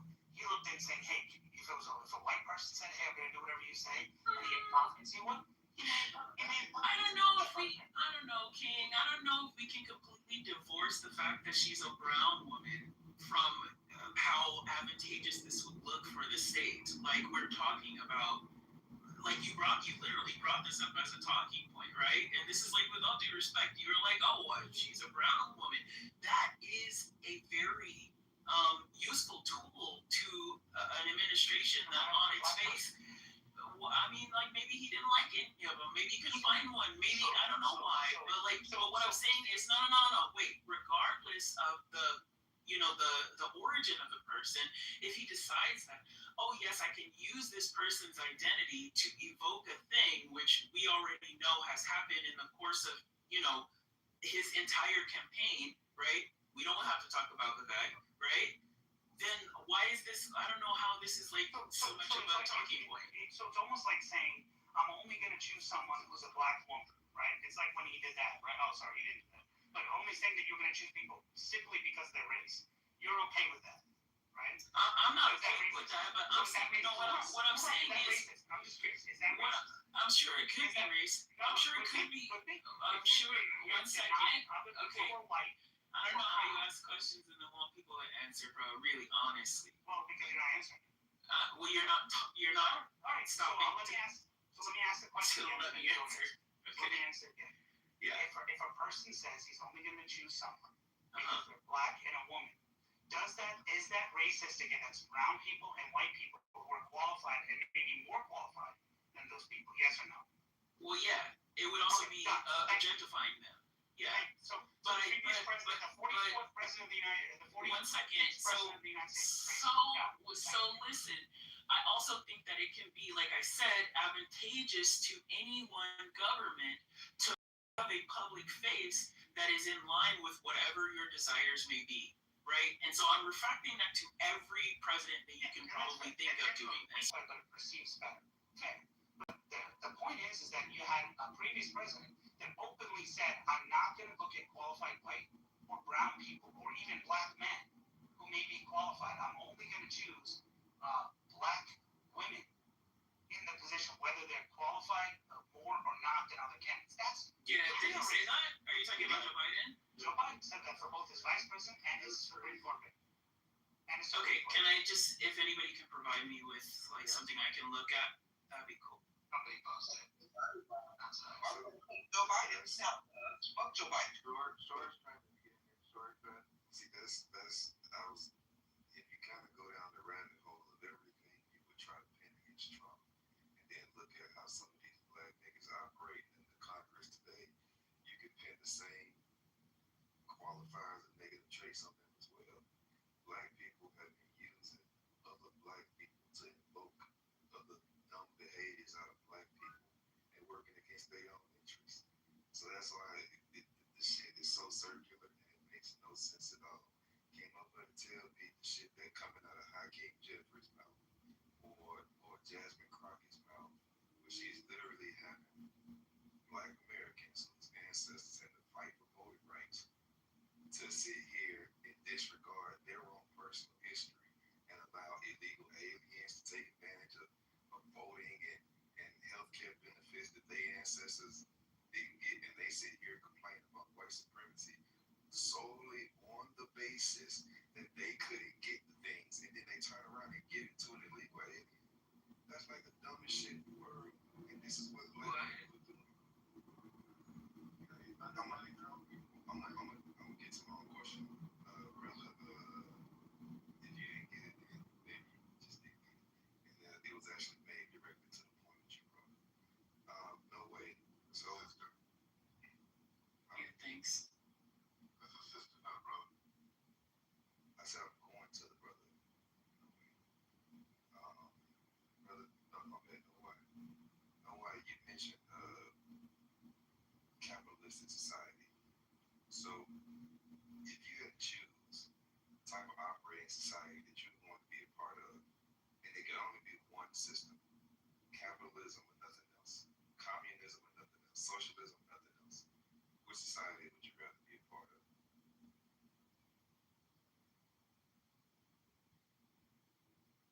Was that for no down there? Yeah, no, Can't hear you now. I don't know. Fitting. I don't know. Anybody who has anything against capitalism, or you use capitalism as a part of your disdain for America, you have to pick one society to be a part of where there's only one operating model, capitalism or nothing else, socialism or nothing else. If you going against capitalism, what society would you rather be a part of? There need to be balance between those. All of those are undeniable. That's not an option. Socialism in some extent. That's not an option. Some extent. That's an option. It's not an option. He wants to back him into a corner where he can be right. Then they realistic How can I? You just have to answer it. You just have to answer it based on the priorities that are personal and high on your priority list to you. So I hear people mention it's capitalistic society. Okay, if you don't want to be a part of the capitalistic society, or if the capitalistic society is bringing all of these issues, then what would you prefer to be a part of? A capital system that also has some safety social nets. It is possible, for example, if you are in But that's not the premise of my question, Peter. what you are supporting some vulnerable people in your society with safety nets. Peter, That is possible. Peter, it is hypothetical. He's only going to give you two options, but we get your point. Like I agree with what you're saying, but we're trying to narrow it down, right, sir? Yeah, the point. So we gonna have to discard that answer, Peter. If you don't like capitalism, or if you think that the majority of problems come from capitalism, you see the fact that you can't answer this question is actually the issue, and that's what we gonna get to. But no why? Can you share what operating model would be best suitable for you? All right, bet. I'm gonna say socialism. Now what? What's the reason why? What's the reason why? Because it's not capitalism. There you go. Now what? Anybody else? This sounds like this would be in your wheelhouse. What? This question should be in your wheelhouse. I didn't hear the question. I left. Well, where have you been, man? I want to go wash my hands. Okay, say it again, sir. She'll answer. If you had to pick your ideal operating model for a country, especially if you disagree with capitalism, or if capitalism has come up in any of your talking points as it relates to it being a detriment to this country, to America. If you had to choose one country, or if you had to create your own operating model, where it only possesses one operating model. So, for example, it's capitalism all or nothing. It's socialism all or nothing. Communism all or nothing. There's only one operating model. What operating model would be your choice? I would choose capitalism. I think it offers the maximum amount of allowable creativity, despite its obvious and I guess necessary brutalism. But I do think that there are ways to continue the system of capitalism more equitable. At this point, I don't know what the system is that we have now, but if this is capitalism, it's certainly not, it's not leading to the place it needs to lead to. I think for a country to continue its progress. Know why you want to try to answer that question again, or you rolling with the answer that you put on the table? About our answers, I didn't think he was as legit. Dead ass. I did not think he was as legit. It was a setup. Alright. So was honest person on the I had to pick a system. All hands down. Oh my god. All hands down is crazy. Only one option. You can't say capitalism because you're not allowed to fix it. You're not allowed to fix it. That's not part of the question. So I would have to pick socialism. And the reason why I pick it is because at least everyone would have a chance. The only issue with that is trying to actualize that chance without a system of income or a system of bringing, So let me explain why I asked the question. The operating system that you choose tells me who you are and what you believe in. It also tells me if you can't answer the question, and the only way you see life happening is if it's a perfect world. And there's no such thing as a perfect world, especially if you're not governing it. You're not going to see it as perfect for you. But then if you are governing it, other people are not going to see it's perfect for them. So literally, if you can't answer that question, then that tells me you live in a world where everything needs to be perfect in order for you to achieve whatever it is you want to achieve. If you can't answer the question, then that means that you have a real understanding of life and that you understand that there are priorities and trade-offs, that you're not going to get everything that you want, but all you want is a chance. It also tells me if you actually understand the operating models, or if you just want to degrade the one you think you're in. So that's all. So anytime someone comes up and say, well, it's capitalistic society. Okay, well, if you strip it out and you say you choose one operating model, which one do you want to be part of? Yeah, but I think you can be critical of a system while not wanting to do away with it completely. Like, that's how things get better, is by, critiquing them. But what if you don't even understand the thing you're critiquing? That's also a thing that could be happening, yeah. And that's one of the ways I figure it out. But if somebody fully understands and still doesn't choose capitalism, they could just desire a system that is more, equitable for the people around them and the things they've experienced, which I think is, one, incredibly human, two, still honest. But it still doesn't tell me if they understand the systems that they're a part of or the one they'd rather move to. Because if you choose one, you understand what the trade-offs are. I'm willing to give up this because what I hold true for me are these things. So I'm willing to give up. Are we still talking about yes. There is one criteria that you need to pay attention to. For example, when you are a capitalist country without some kind of basis of socialism, those two rich people, you see them, they are too greedy. For example, when they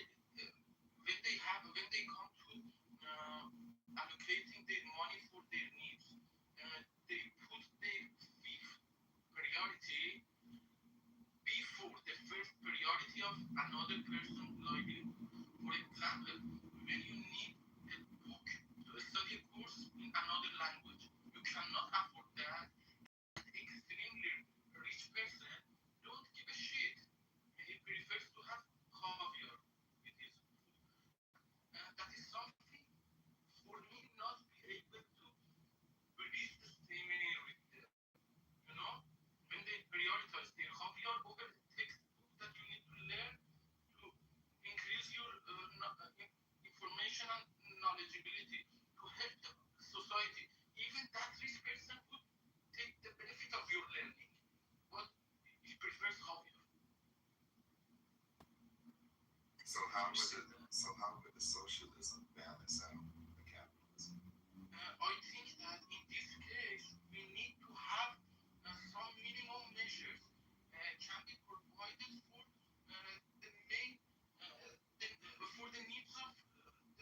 essential needs of the people of that society. For example, when you are a student, you need to access to your textbooks. And with whatever cost it is, if you can borrow it, if you can buy it, you need to access it. That capitalistic country need to provide that if you cannot afford that. It whatever means.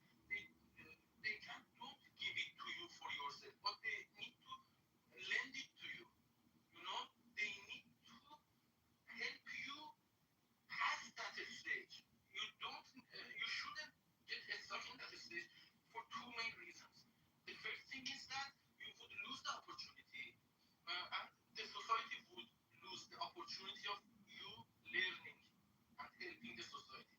The second thing is that that would become some kind of personal feeling inside you that would tempt you for revenge, and that would make them unsafe. I think that there are some minimums. We cannot avoid that. If you can provide that, then you can think about capitalism. First things first, I think.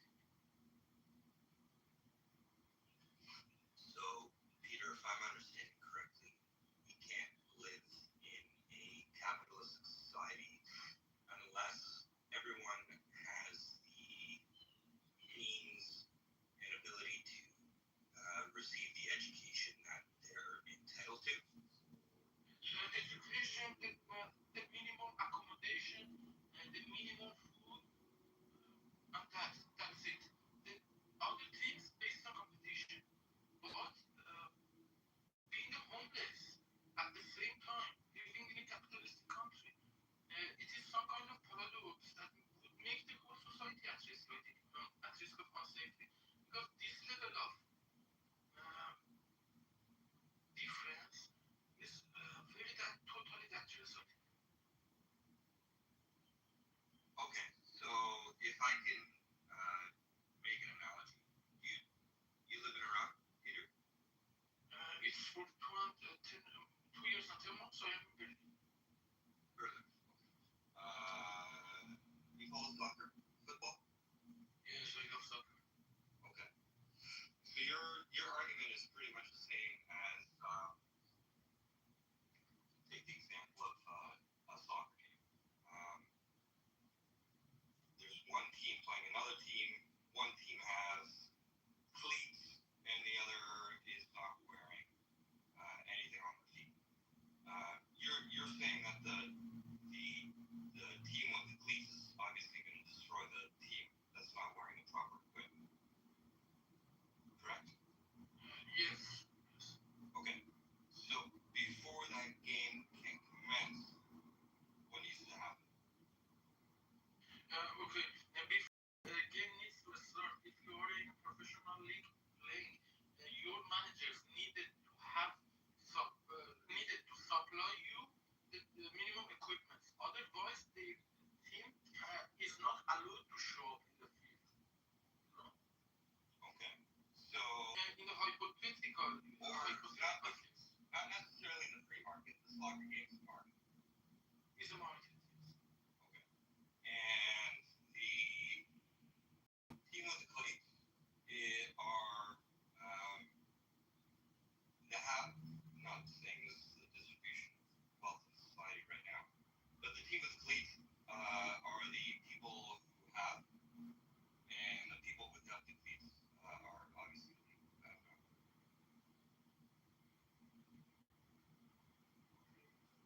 Yes. I couldn't get. Well, I'm going step by step. We're on the same page. I couldn't follow you. Can you repeat please? I'm sorry. I'm saying in this example that we're agreeing upon so far, the team wearing the cleats, and I'm not saying the distribution of wealth is similar, but the team that is wearing the cleats, that's 50%. They are the ones that have. They're the haves in the society, and the team without the cleats are the have-nots. Okay. If they meet the minimum requirement of the starting of the match, then they can start competition. That's what I meant. Yes, but they are not able to get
chat. He said that, here it is. Happiest countries are largely in Europe, running socialism. There are no countries in Europe that are socialistic. Most of them that I think you'd be referring to, which would probably be the Sweden, Norway, France, Finland, Denmark. I'm assuming around like that type, right?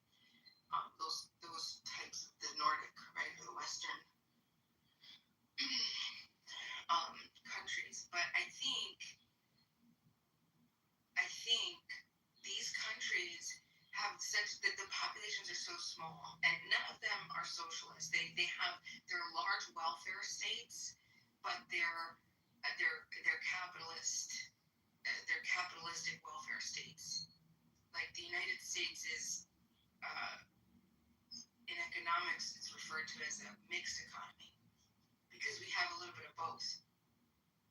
The problem is and I think that this is the biggest contention that comes up in the United States is we have two political parties that want to go completely different ways.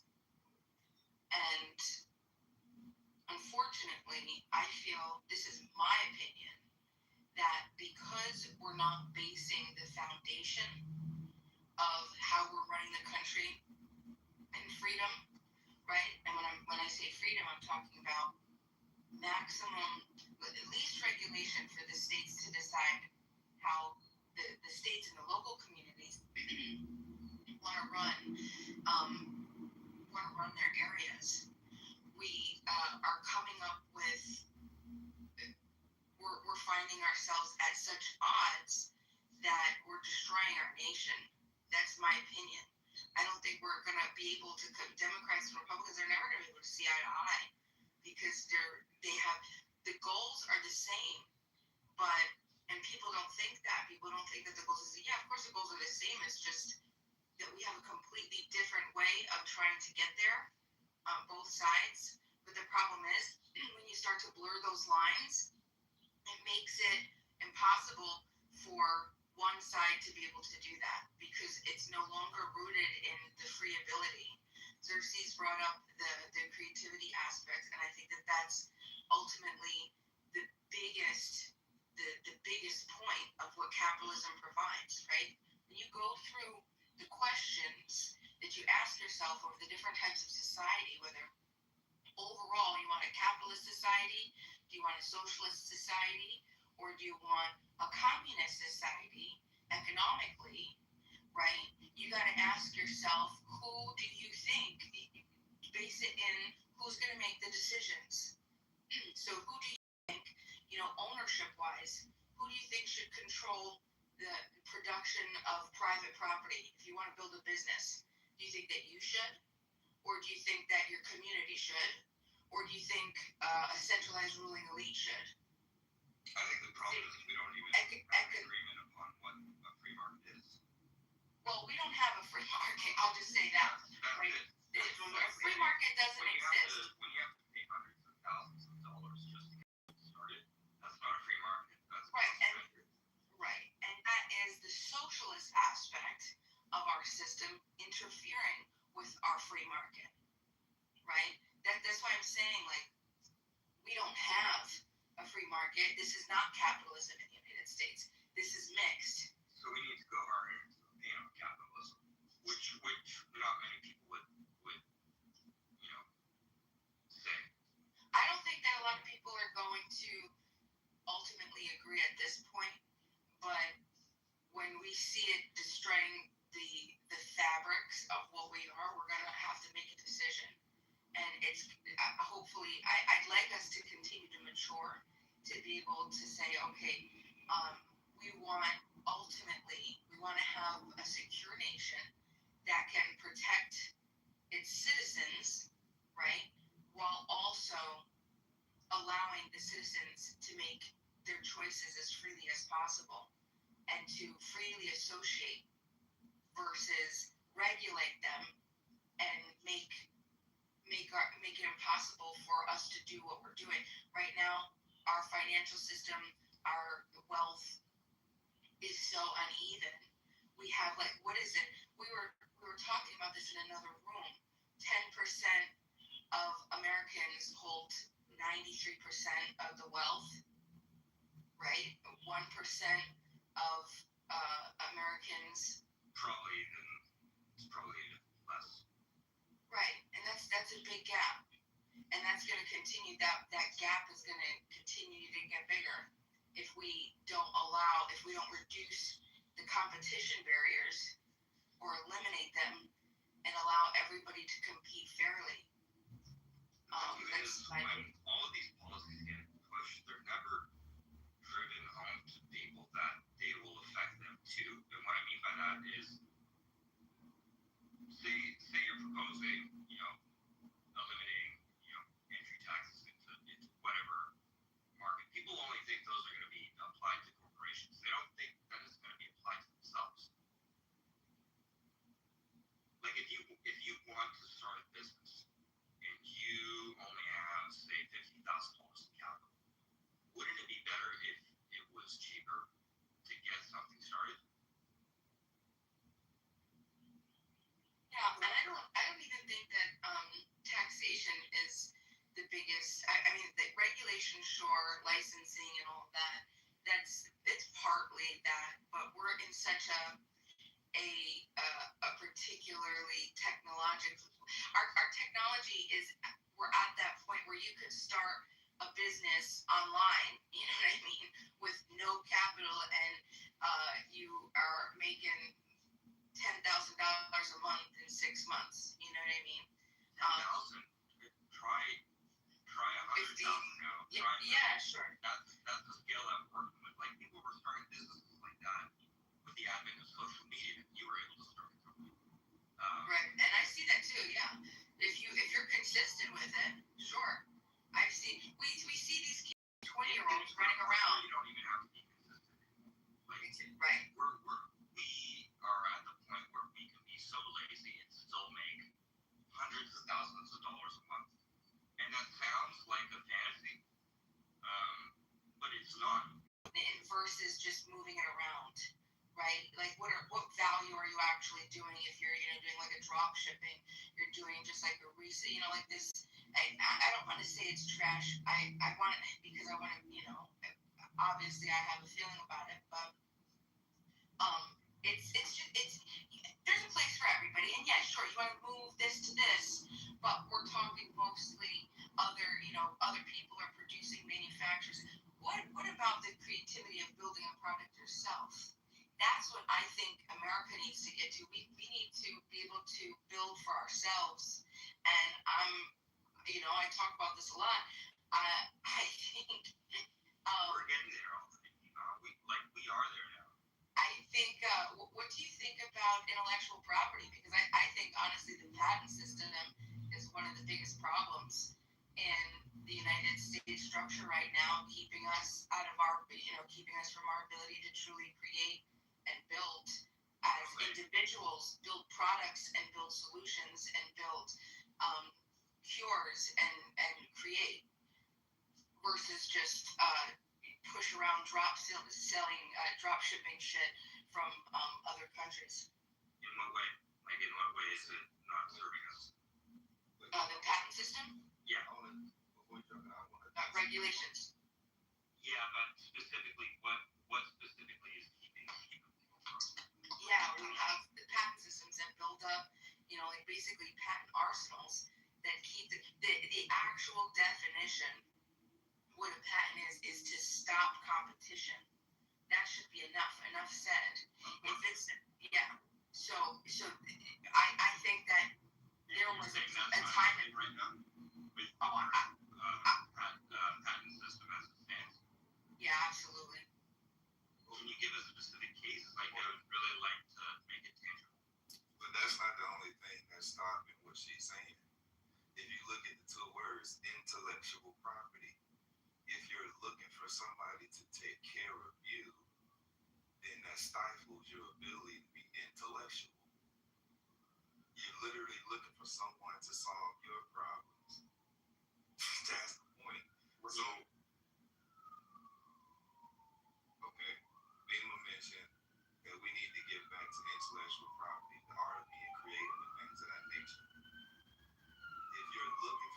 somebody to take care of you, aka socialism, communism, where someone creates your standard of living, and that is how you survive as an adult, or what somebody created for you, and that is what you hold, not you specifically, but just through and through. Then it stifles your ability to be creative. Therefore, or excuse me, it stifles your ability to be intellectual. So all of these people, because they're pacified. correct. Wait, well, how would that be true though? If you have more time to, discover your intellectual desires, then how could that be true? Seriously. Because if somebody, I didn't have to work for shit. if somebody takes care of you, It turned me into a monster. we can see it in the people. Wait, I mean, you can also see the opposite. Right, and that's the reason. I gave you a very personal, Xerxes. Xerxes, sorry. I gave you a personal, tangible example. That doesn't work. When? And I've seen it work the same way for dozens of other people. Well, I mean, with all due respect, your individual experience But I'm not would be reflective of the thing I'm looking for. But that's what you just did. No, I didn't. I didn't speak about myself at all. But the only thing you did was brought up an example to counterbalance mine. When you look at, for example, if you look at black people across the board, the more black people that look for someone to take care of them, and they just dress it up with words like socialism or communism, the more you see their ability to think go down. I don't know how you can make this statement when there are no current historical socialist or communist models within the United States that have affected black people. Because they're looking child support. Not child support, sorry. What am I thinking of? We're talking about the welfare system. Yeah, child support. Well, government child support, pretty much. Mm-hmm. You know what I mean? Yeah, but that's not endemic to just black people. That support isn't endemic to just black people, nor did it start for just black people. So fatherhood skyrocketed. Welfare was not for white people, black people at first. But if you just look at it, you out here, And it's all about people that's given unlimited resources, like these organisms that's given unlimited resources, tend to deteriorate, right? If you look at rats, it's a series of experiments where they essentially give these rats unlimited resources and how they deteriorate as a species. What would be the reason? Competition to grow concern. That's what they're trying to say. This is scientifically proven. Right, but I mean, it's scientifically proven amongst rats, right? Rats don't have to go to work, right? They don't create paintings or sculptures or computers or go to space, or they don't do any of those things, right? So we are essentially talking about two different people. Two different species. One of which didn't one of which has never experienced that kind of experiment on them. Pretty much. If you would there be a need for any black people to go out here and get a farm if food was made free at the grocery store? Well, yeah, because they would still need farmers, and ideally you would need more farmers because more people are being served more food. Would people homestead if they were provided for? If they were provided for by whom? By the government. Well, so you mean if the government owned all the farms? If they had a kind of mommy thing where they go to a grocery store and it's free. We're having right now. I'm so sorry, I can't hear both of you at once. If there was some sort of mom-dummy program where you go to the grocery store and it's free, would people pay, for example, a homestead, buy property, build a home on it, regenerative farming, cows, chickens, pigs, everything? Oh, I mean, they may, yeah, of course. Yeah, because you can't grow every single thing. Do you say why? Because more people need more food, which means maybe they need more sources to get the food from. Who's doing it in the hood? What do you mean? Why are we talking about the hood? Who's homesteading in the hood? A few people are. Eventually, people who leave the hood, bro. What do you mean? Who's homesteading in the hood?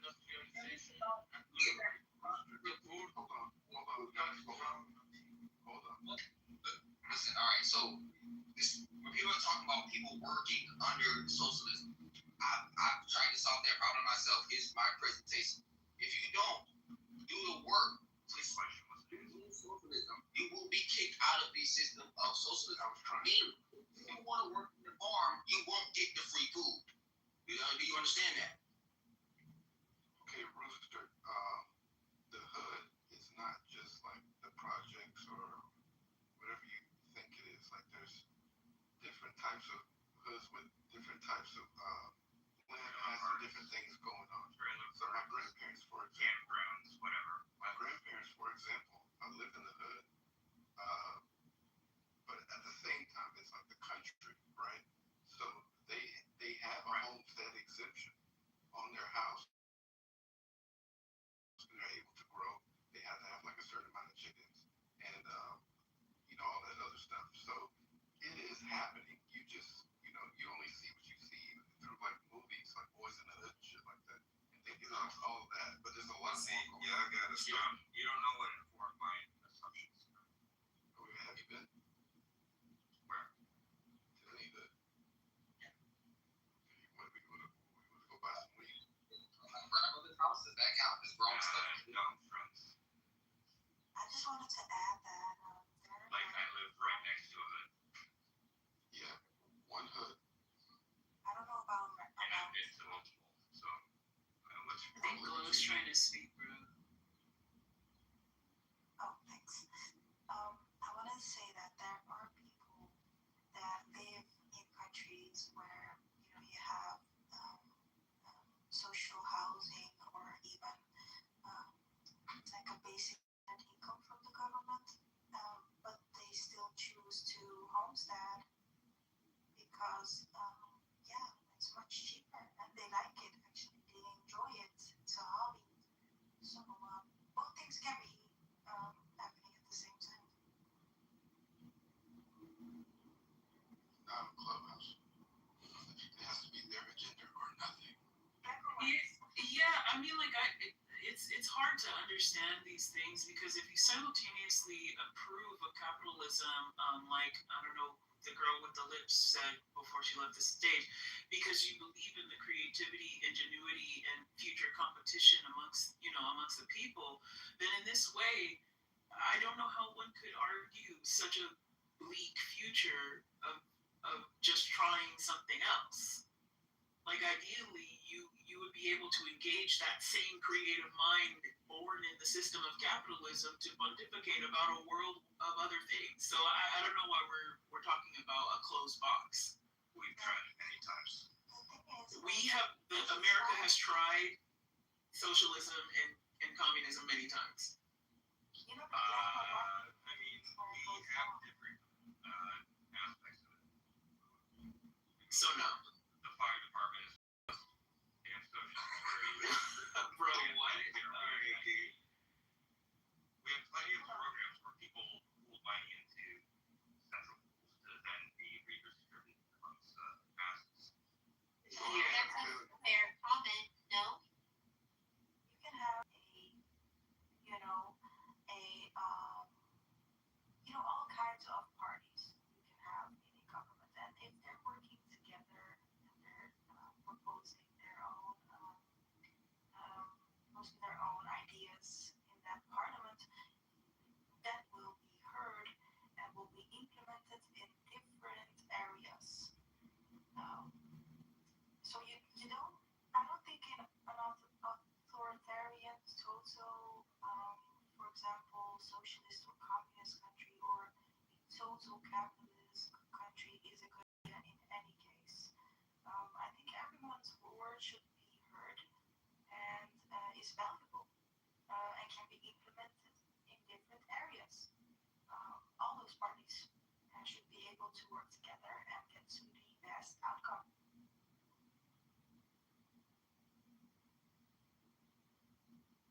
Social programs account for 50% of the national debt. So the thing that you're chanting might eventually bring us down if it's left unchecked, by the way. Sorry, what did you mean? Can you repeat that?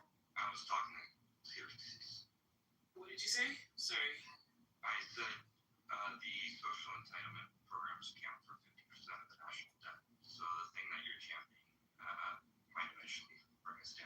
soon. I mean, but the large part of those social programs is supporting a community that can't work, aka the old people, the elderly, right, and disabled. Hold on, I have a clarifying question for Restart.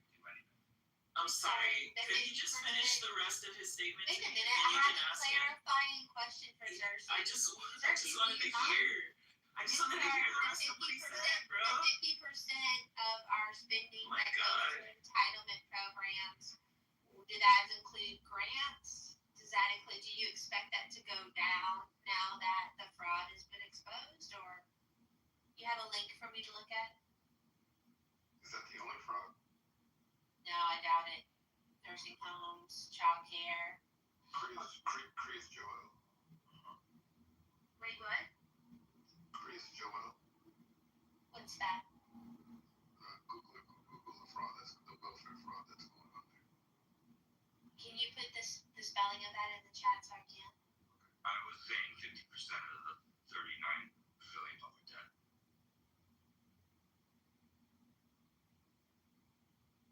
Is attached to social programs.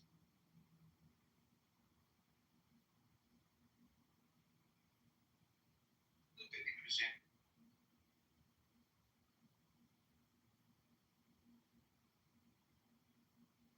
Okay, so I'm just gonna look at this. So this says, this is, I guess I'll drop this link. This is from the Hubbard O'Brien Economics website. And I'll give you guys that link so you can look in case you like graphs and stuff. There it is. Yeah. So this is talking about, so where if anybody's looking at this chart, where do you see things going? Get you another chart as well. Xerxes, while you're working on that, can I ask you a question? Oh yeah. Who's asking me? I can't see you right now. This war, I have went into a dead spot, so I. Oh, sword. Okay. Yeah. So I want to just revert back to the conversation that I had, and I want to frame it to you in a real world question. Okay. But I want to start by being respectful of you and a possible relationship. Do you have a significant other? I do not have a significant other. Okay, boom. In this theoretical situation, I'm approaching you to be your significant other, okay? Yeah, sure. And I approach you and say, hey, look, this is my plan for our life. And my plan is based on a certain level of equity that the government has in taking care of us. How attractive am I to you as a man that's supposed to court and marry and quote unquote take care of you, however the way you see it, or me being reliant on the government to supply some of our needs? Okay, so can you say the question about including the government, or the statement about including the government one more time, just so I can hear it correctly? Yeah. So I approach you with the intent to date and marry you.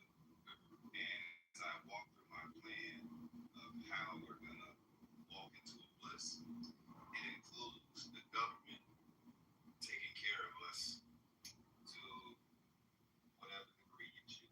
Okay. You can choose that. Would I be attractive to you?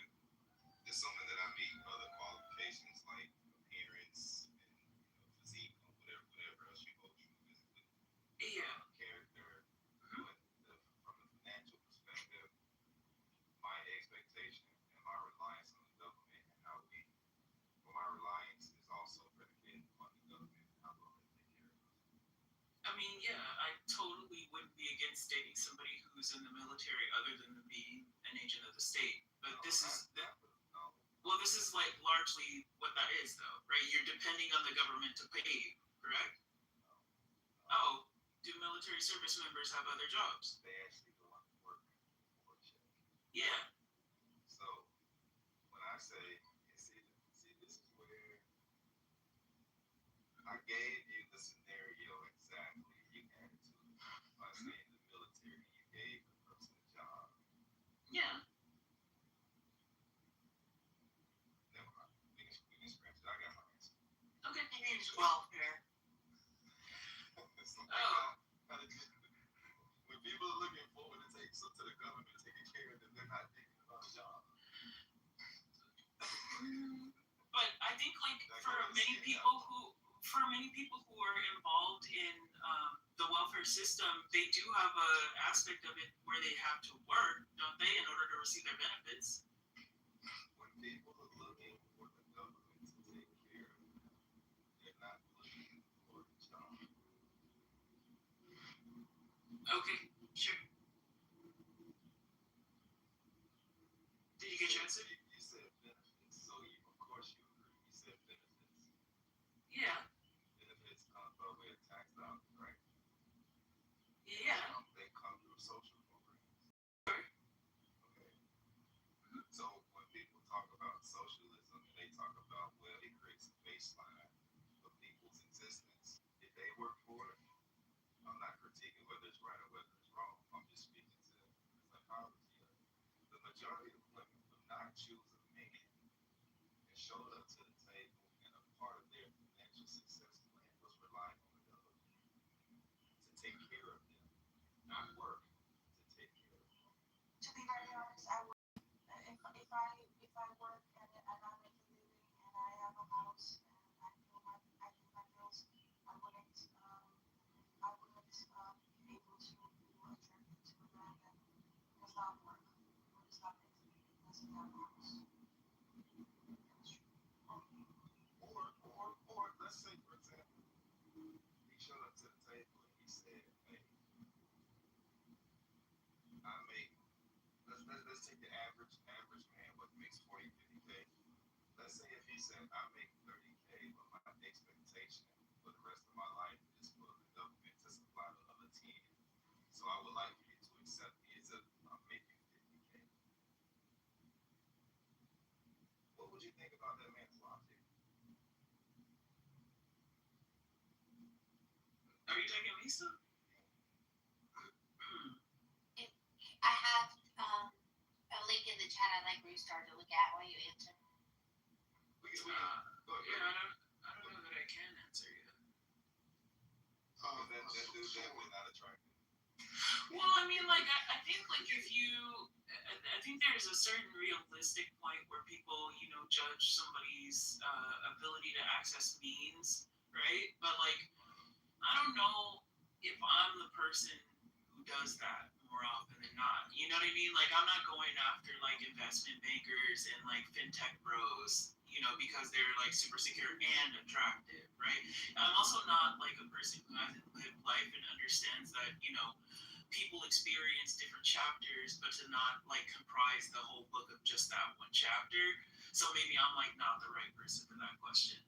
Well, a chapter was, I'm talking about the whole book, chapter after chapter. The expectation for that brother is this is a part of his success plan. He plans to make what he makes, but then there's an expectation of him from the government to supply those needs for the rest of his life.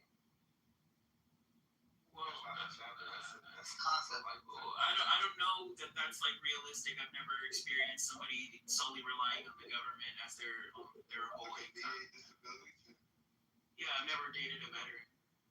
Okay, so even if it's a disability check, is that person attractive? I mean, show me him. Let him talk to me. I don't know, bro. I don't know what you want me to fucking say, dude. Alright, so this is like. I know what you're getting at, but like with the idea that act of 1862, like that act that provided 2% of all land in the U.S. to white settlers, like was that like you think their wives were attracted to them, or did they just acquire the land? You know what I mean? Tell more of the history. Don't just start there. Tell more of the history. Right program historically to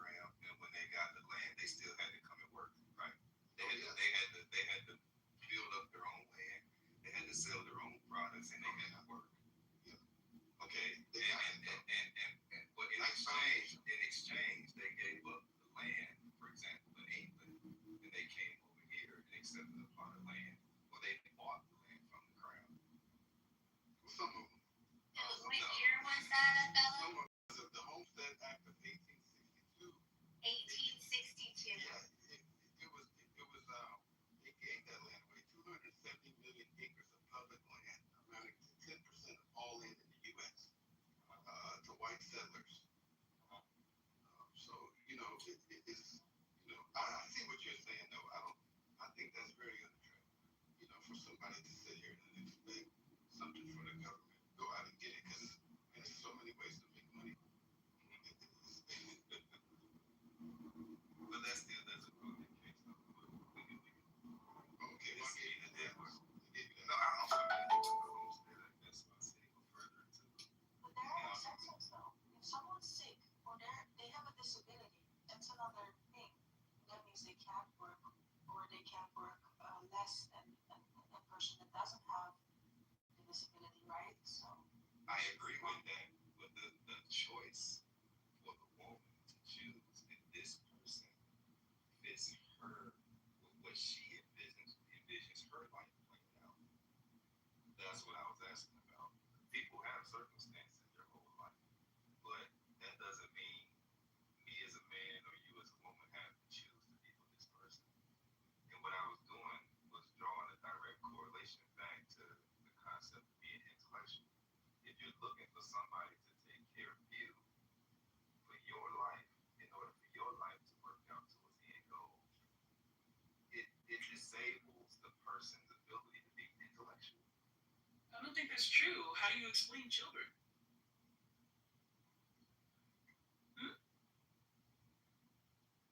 I'm not drawing a connection. Well, like largely children are looking toward their parents or whoever is raising them for their safety and welfare, correct? And that environment encourages and stimulates innovation, competition, creativity in them. Othello, look at the link in the chat. You misrepresented the Homestead Act. No, I didn't. It's in the chat. Go read what I put. Go read what I put. Okay, you read mine first. You read mine next. You read mine now. Okay. Yeah, it says that this act provided roughly 270 million acres of public land, amounting to 10% of all land in the U.S., mostly to white settlers. While legally open to all citizens in practice, it was a whites-only land giveaway, as if it was nearly impossible for most African Americans, especially in the South, to access or hold this land. That's not true, brother. So, that's not true under multiple reasons. Number one, this is a modern source reflecting on who those people were in the term they identify as African Americans. What you would need to do to prove your point is find a source closer near the date where that was actually produced, and you'll get a better depiction of what those people were.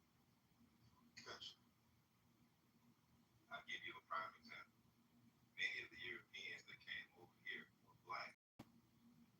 All Europeans weren't white. And the black Europeans that came over here were not Moors. Yes, realistically, you can't forget the word wars. They don't see. I was not thinking that these are different people in Americans. Maybe I was wrong based on your perception, but I was thinking that Java people are also very studious, very hardworking, some of them especially, and they are even good at something. Say that again, Peter. I was thinking that the standard of Europeans are almost as good as Americans. Because the foundation of United States come from Europe, doesn't it? No, not exactly, but that's what's taught historically. Yes, that was what how I was taught.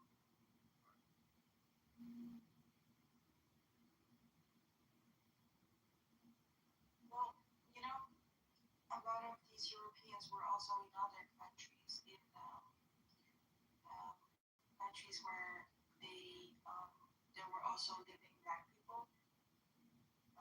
So you could say that it is well known that there were black people among them, working with them as well. So they've been there for a long time.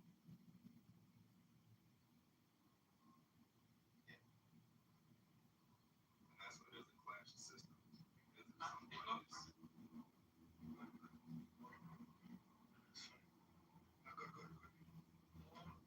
A lot of Europeans, as I saw, they see United States as a better country to live. They are some kind of logical ones. They have some kind of logical ones, I think.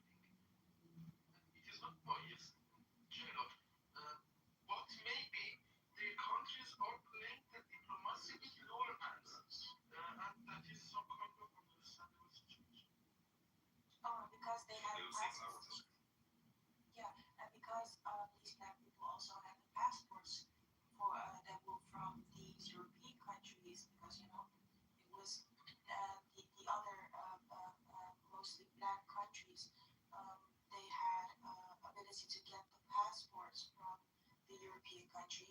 Therefore, they could just fly back and forth between these countries. Yeah, for citizens. When you say fly, what time period you refer to? From what I know is that they immigrated from those countries where they would live and work to European countries later on when they could fly there. Oh, okay. I don't know what happened before, very far before. I haven't read about that, but I just know that they were first there in those countries and then they migrated a lot of them, not all of them, to the European countries. I was thinking about a different time frame.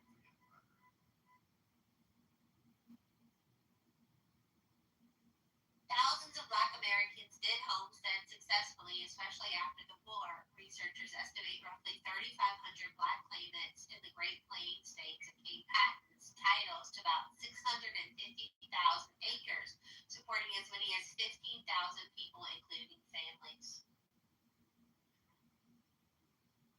Yes, we're here to say that two things. And that's exactly what I read in my write-up. Saying that it was nearly impossible. What's the reason why? And he said, how many people got it, Monica? How many Black people received it? Thousands. Well, come on, give me a number.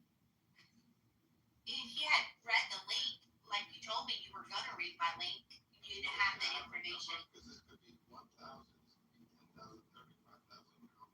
More than 1,000. Thousands. Okay, that's not a lot of Black people.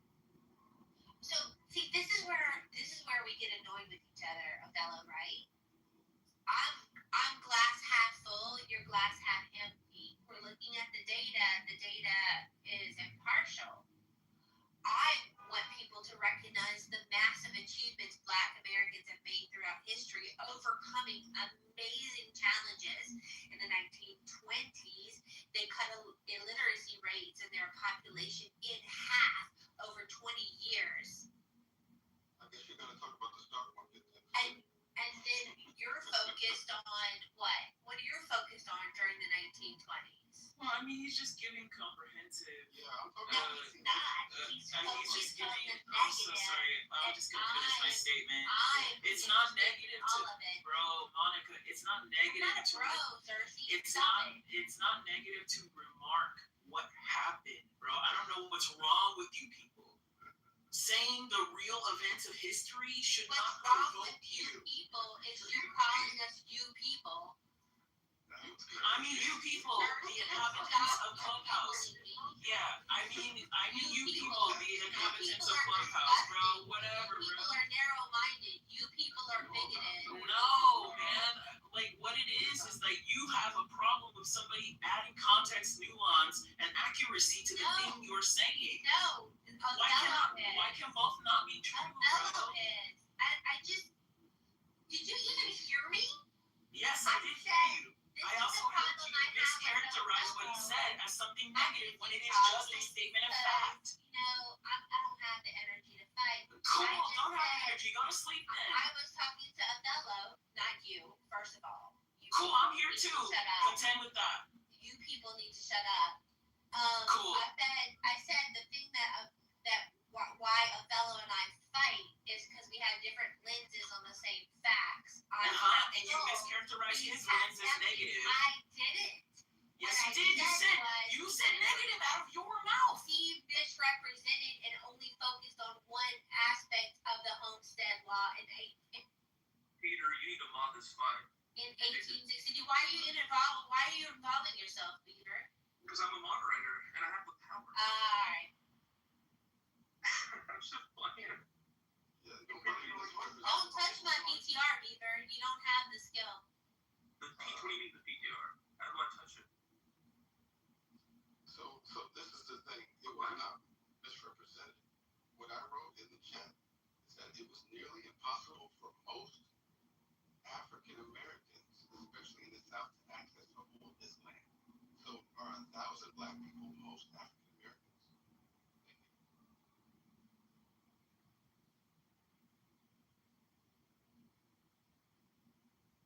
be cool if people just read books, bro, and just gather your shit from fucking books. I mean, like honestly, come on.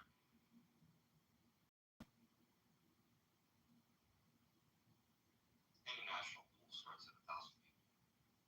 Anyone worth its weight.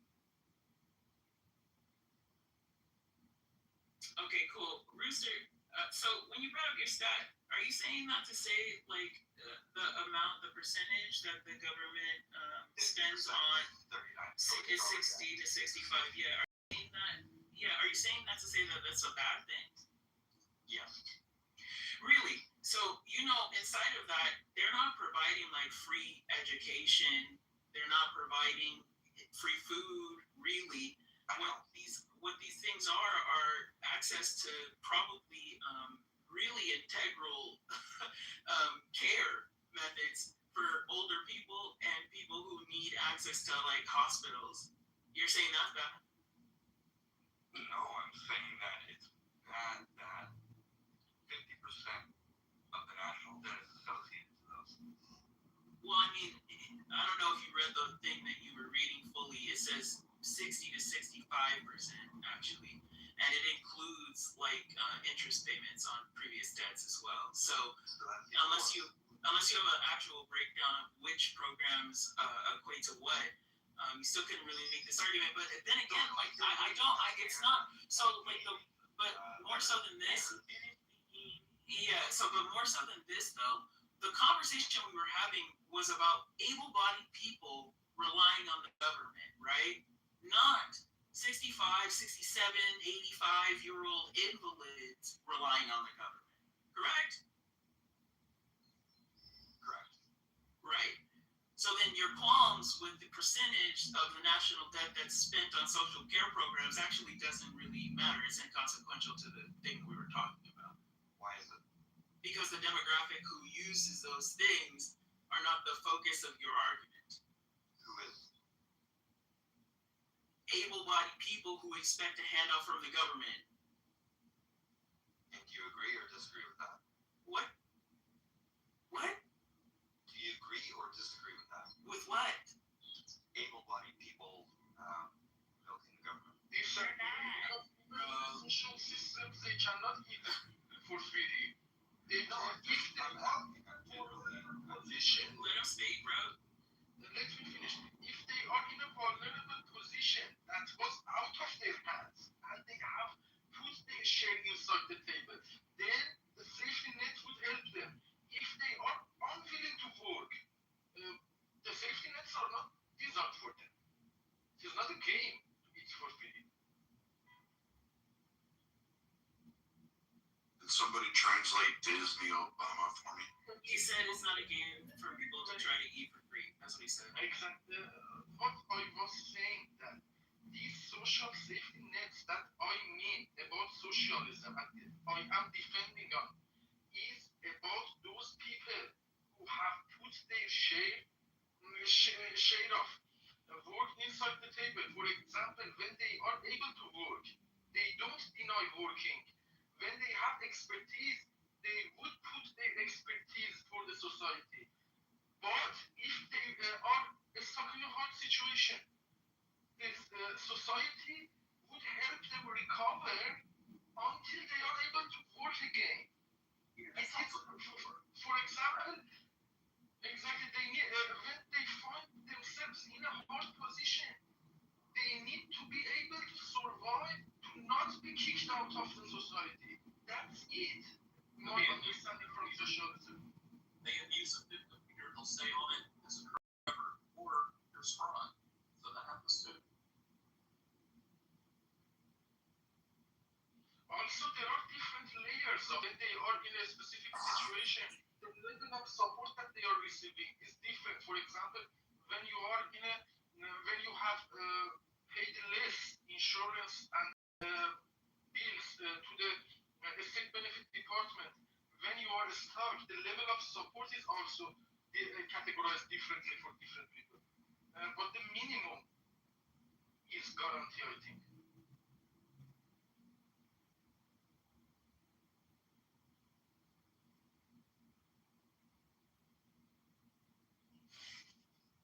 Yes, I agree with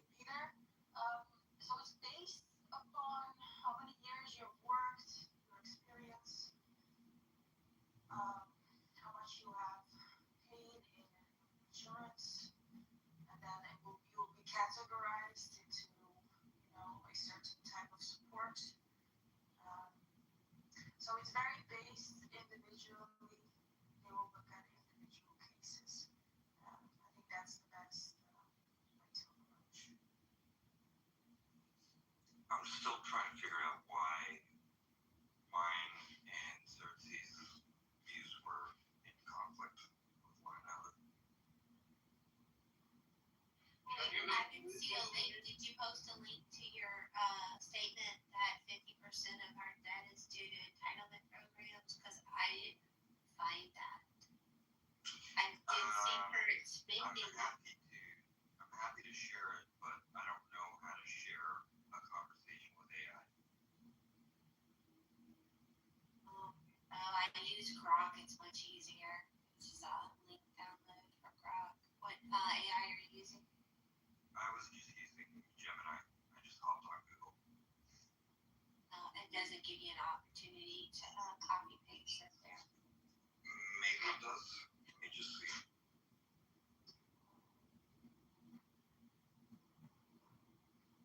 Okay, so I copied it, but it's copied to my clipboard. Oh, there's the share.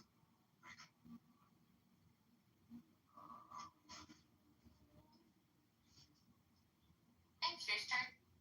I guess I copied the share link. That'd be great. And you're gonna have to scroll down a little bit because, and it's gonna be weird at the top because my first prompt was just use garden to camps because I was trying to make a counterpoint about where people were coming from comparing Harmony Dillon or finding problem with her as a sort of racial shield. I don't know if that makes sense. Okay. So discount that and then scroll down to where it's bear with me guys, thank you.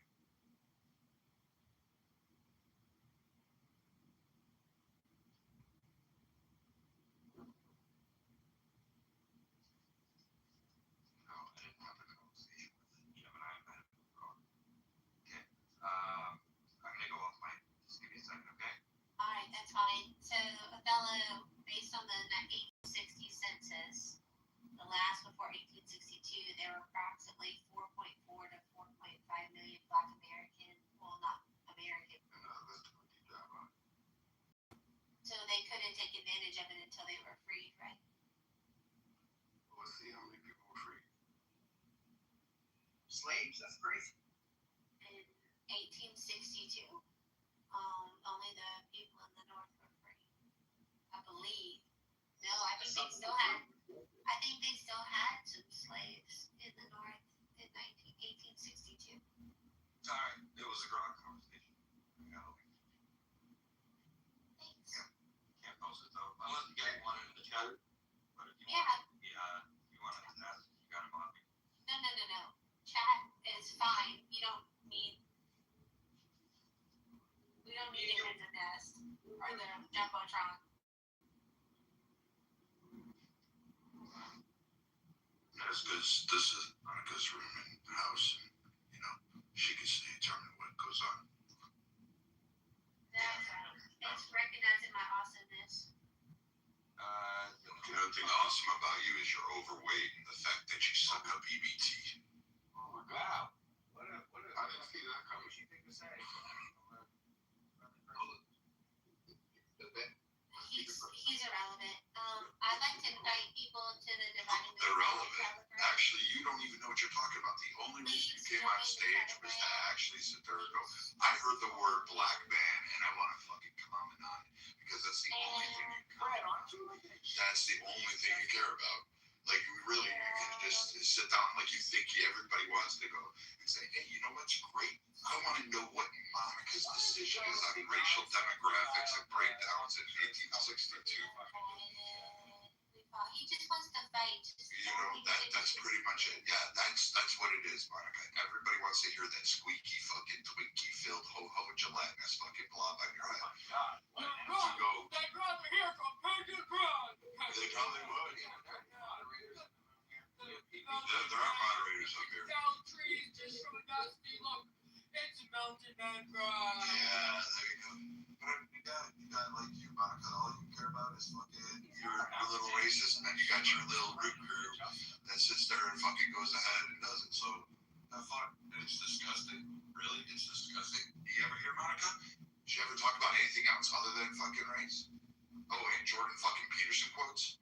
The two fucking categories that all she can do on fucking Clubhouse, but yet she goes, I'm a nice person, but I want to talk about how black people in 1862 sucked up welfare. That kind is never fucking gonna get enough welfare. Thank God she's a low tier voter. The only thing she could affect is probably the fucking person who's running for dog catching. Viking, you sound like a disgruntled radio host who's lost his livelihood to podcasting. Anything else? You want to try something else a little better? Why are you guys so mean to each other? Why is everybody so mean all the time? I'm not mean. I mean, what you just said was disgustingly, horribly mean. No, it's not. That is very mean. The worst I've called on the kettle. Well, then you just contradicted yourself. I said, why are you so mean? You said, I'm not mean. I'm not mean. Wait, you just interrupted Beaver, me. was that mean for me today? You're interrupting me. No, I think that speak as mean as you want because this is political atmosphere. You can speak as mean as you want. Well, kill yourselves, nigger. You guys should all kill yourselves today. You're a bunch of fucking losers. Wait, I said something to you. Brad, you've done nothing in this life. You haven't had a family. You haven't had a wife. You haven't produced anything creative. You have a meaningless You want to job. fucking go on there, little fuck? I'm not the one that fucking went around Clubhouse for a year talking about my fucking experience. You, motherfucker, bragged about your experience wanting to be a fucking school shooter. No, that you wanted to fucking go on and talk about how you wanted to go to school. Then you said, hey, you know what, I'm a fucking cultural reject because you fucked a trend and you're in some Airbnb for a night and you went back for more and hooked up with it. So again, you're a fucking piece of shit. And you want to talk about my late wife? You can go ahead and fucking do that. You want to talk about my kids? Let's go ahead. Call me a nigger. You ain't going there. Oh, fuck. He can say whatever he wants to, the motherfucker. Trash bag,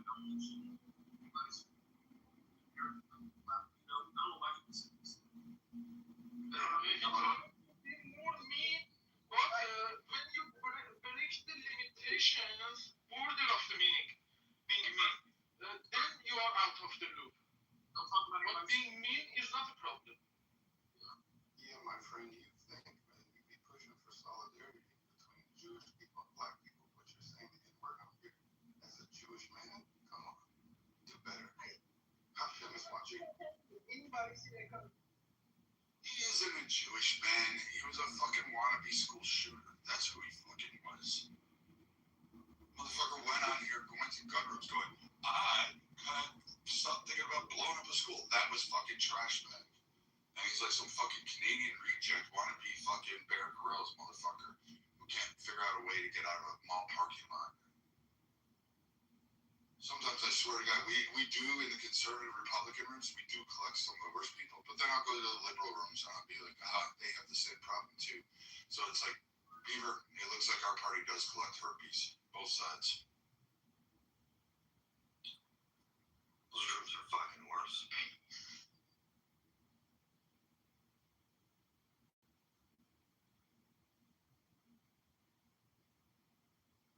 Can't have the underwear of humanity without these things. For the peace, we need to kick Mullah out of the politic of food.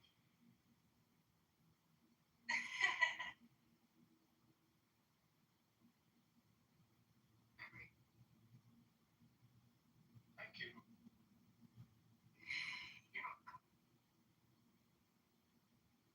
Hey, Viking, no hard feelings. Those are just busted balls. You don't see them entirely stupid. Oh, it takes a lot more than that to get me going. I'm having a good morning. Now I'm going to have my coffee. So you were correct, Razor. It is 60, up to 60% of our debt is entitlements from what I'm seeing. That's like about, what, 24 trillion? Yep. And the point I was trying to make is those entitlements don't even, they're fucking scraps. They don't even cover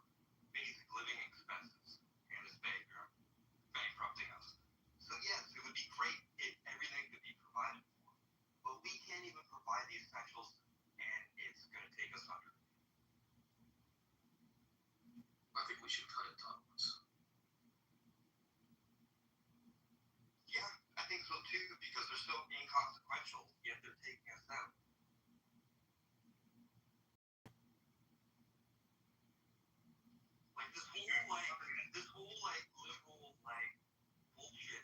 It's like all of this shit can easily be discounted and seen for what it is if people just put up the numbers. Answer a question. Sure. So you believe that liberals are misguided on their attempt to help America? Yes. I think the majority are misguided, being manipulated by a very, very small group of people who know exactly what they're doing.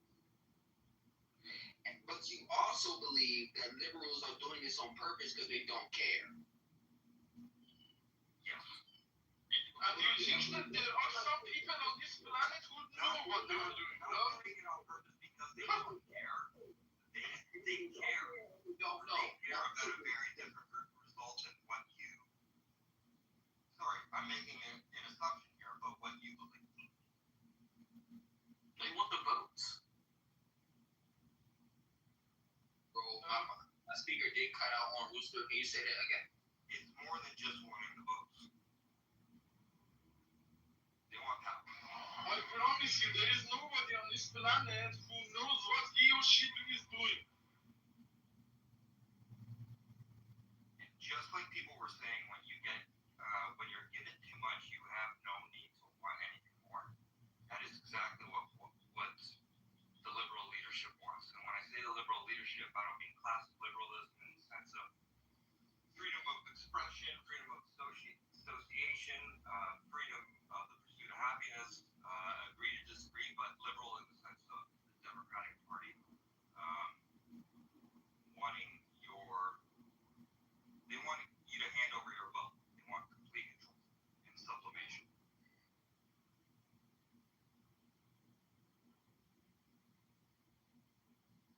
They don't give a fuck about you.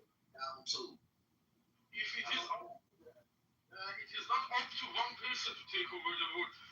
If it was like that, Mullah was the king of the world by now. They had the means, they had the willingness, but the other people also have some strength.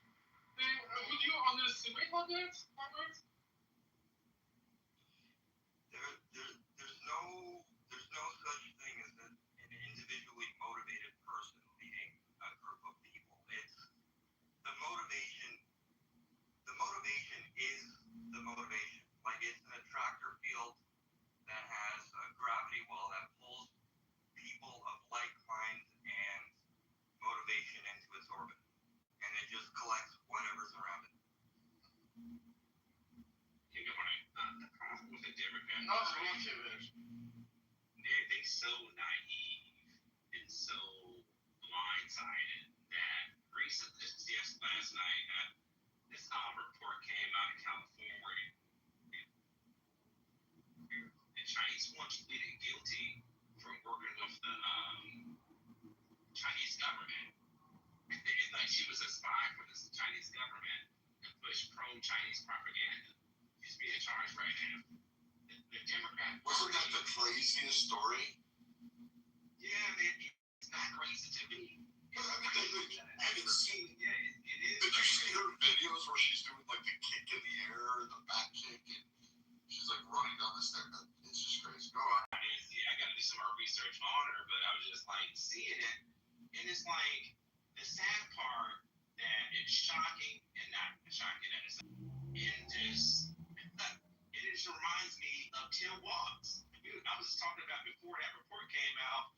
I was saying like how Tim Walz spent a lot of his time in China, and he in the government. What I can see, he's like the biggest pro-Chinese person we ever chose as a vice president or running mate, whatever, right?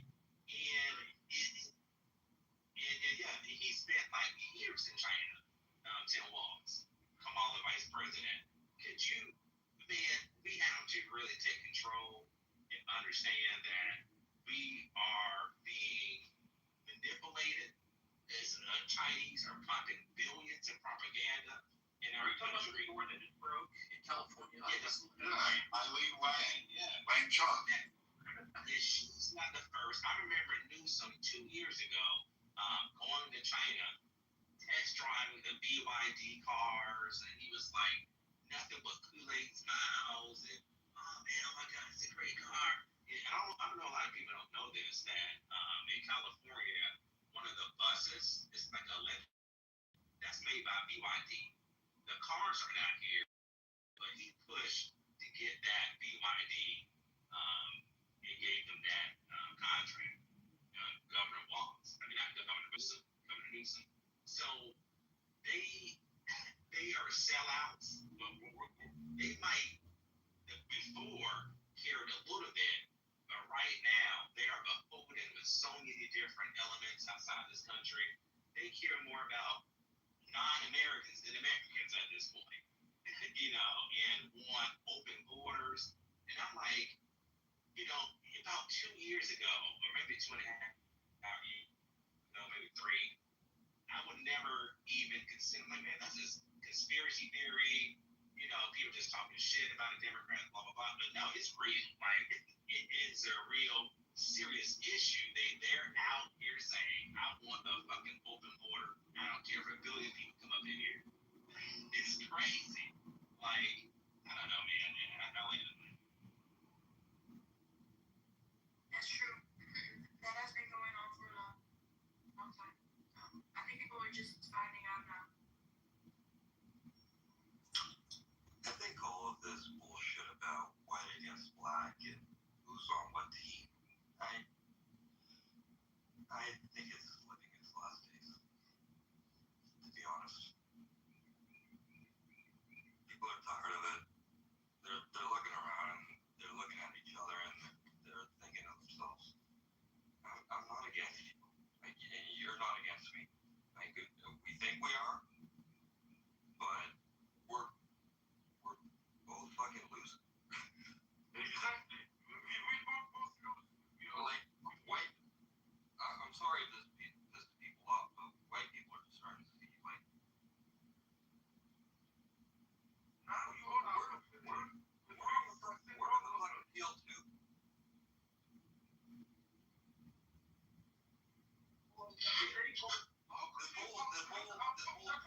This whole country's a fucking plantation. This whole world has become a plantation. What we trying to tell you? Where Rooster, you gotta understand that a lot of people from outside, people come from outside of the country. They use conquer tactics on us, and one of the major things they use is race, because we do have issues and have come from a history. So the father as a refugee, she comes to this country and she's saying, racism, oh my God, these white people, oh my God. I was like, what the fuck do you know about racism in our country? Like, you never really, like, your parents never speak, like, what the fuck is going on? And then you marry a white man, and they just use the body of this man, and they just, our, indifferences, they use it against us. But when the country fails, all of us fail. We're all going to feel the hurt and pain when the country collapses. And then these people outside of America, they don't give a fuck. Like she said before, hey, I can just go back to Somalia. I'm doing it. And they just want to siphon our wealth, our resources, and that's it. And from what I can see, they don't have any, they will use any tactics available to do it. Because the more divided we are, the weaker we are. Yeah, they don't give a shit. They're the biggest scammers. And not only that, if anyone thought that, Omar, like, if this country's so racist, how the fuck did they let you in the first place?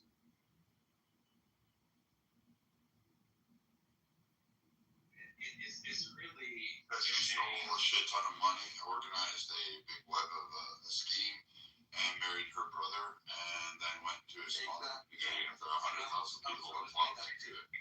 That's what it's there too. You're in a red ass. Marrying your brother. Now, I understand it was probably a logistical thing to get him into the country, but how did that not raise any red flags in the immigration process? How did she get into the country? By the way, it needs to be a revamp. Somalia,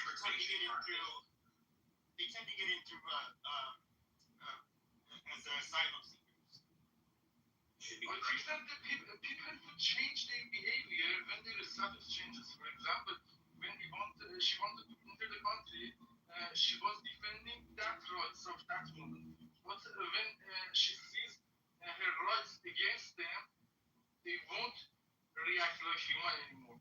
For example, if they were the people who were their own officers to accept or reject them inside the United States, they would have rejected themselves because they would have seen the other person around the table against their willingness and against their direct rights. They did not believe in the short pain and long term game, and that is the long story.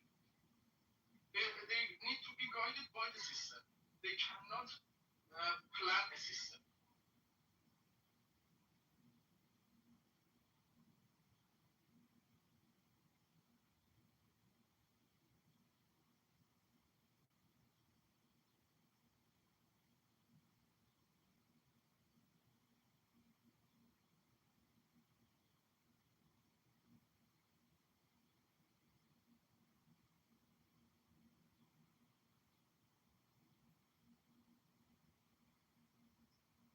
I forget what point we were trying to make. Do you think that Creed was a good band? I mean, they were talented as musicians. Technically good, yeah. Yeah, I think they were grossly underrated. Now that I look back. That's because you're getting old. What about Nickelback? You're not fucking American. I'm just kidding. I like the Cranberries.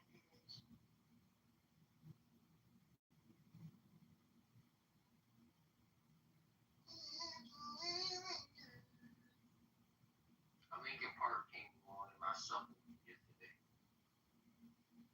You what? My playlist on shuffle. So I sometimes Oh, we're jumping. Oh, I thought it was Supple. The Black Knight. What's the Was this the Linkin Park Jay-Z mashup encore? Nah, it was something from Meteora. I think it was Faint. I don't know that one. I'm trying to remember the lyrics. Don't turn your back on me. I can't take it anymore and stuff like that. Might have been Faint. What was Bieber asking? I vaguely remember that one.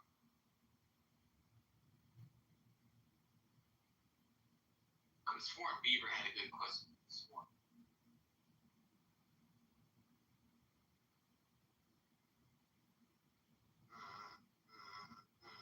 Don't turn your back on me. I won't be ignored. That one? If y'all know me, you know my song. That Pimpin'. What? That Pimpin'. That pimpin'? That. F-A-T. That. That pimpin'. I don't know that one. I know He's making fun of my list. Big Pimpin'. You confused Oh. me. Same song. Sorry. Is that literally the song you were? Yeah, Big Pimpin'. They call it Fat Pimpin'. My family knows. That was the Notorious B.I.G., not Jay-Z.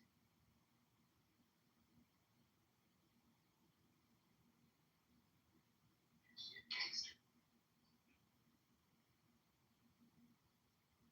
You know that's a good song.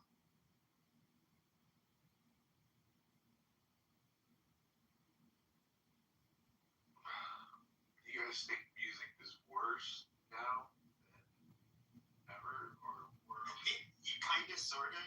There's like a. And also, I would say, remember when music labels ended up dropping bands? Bands have always been notoriously hard to work with. Mainly, you have to keep them together, which is it's a problem. So they more or less start marketing individuals, but I feel like there's so like I have an appreciation for, I guess, musical artists from like the 90s and toured. Like they used to have to record their music live. Little before the 90s, you'd have to do everything from start to finish. Like there were no retakes. I mean, there were retakes. You'd have to do actually many takes, but they couldn't really edit shit out that easily. They were, but it was just the tape recording process. Just like the whole process. But I was watching some old like music, groups the other day on YouTube or whatever, and it's amazing how they had to get it right the first time. There's, like I said, there's no auto-tune, no filling in, let it grab. So when it came down to it, they really had to have a voice, It's just really amazing to see how far here it's come. That's my question. Like, are we getting like to a point where musicians are lazy and how they go about their business? Yeah, I'm thinking it's not the music. You have K-pop nowadays. Like, what the fuck is that shit? Label is trash. Period. The end. It is all indie music is the only music worth giving. I'm waiting to see AI's Drake. What I mean by that is, listen, like Drake's got a new album coming out. Excuse me, good morning. I just got a phone call saying that Trump had a stroke. Someone check that, please. I just got that phone call. That Trump had a stroke, a massive stroke.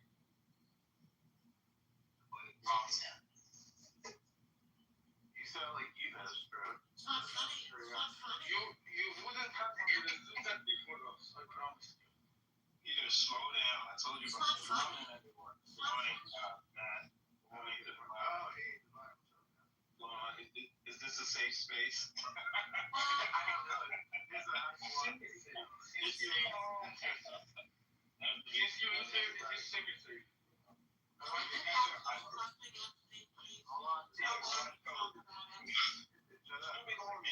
Peter, slow down and pronounce your words. You were doing good. Just slow down, pronounce your words, and we have a good conversation. You got this. Okay, thank you very much. I think that now the stage is semi-safe. It was safe 2 years ago.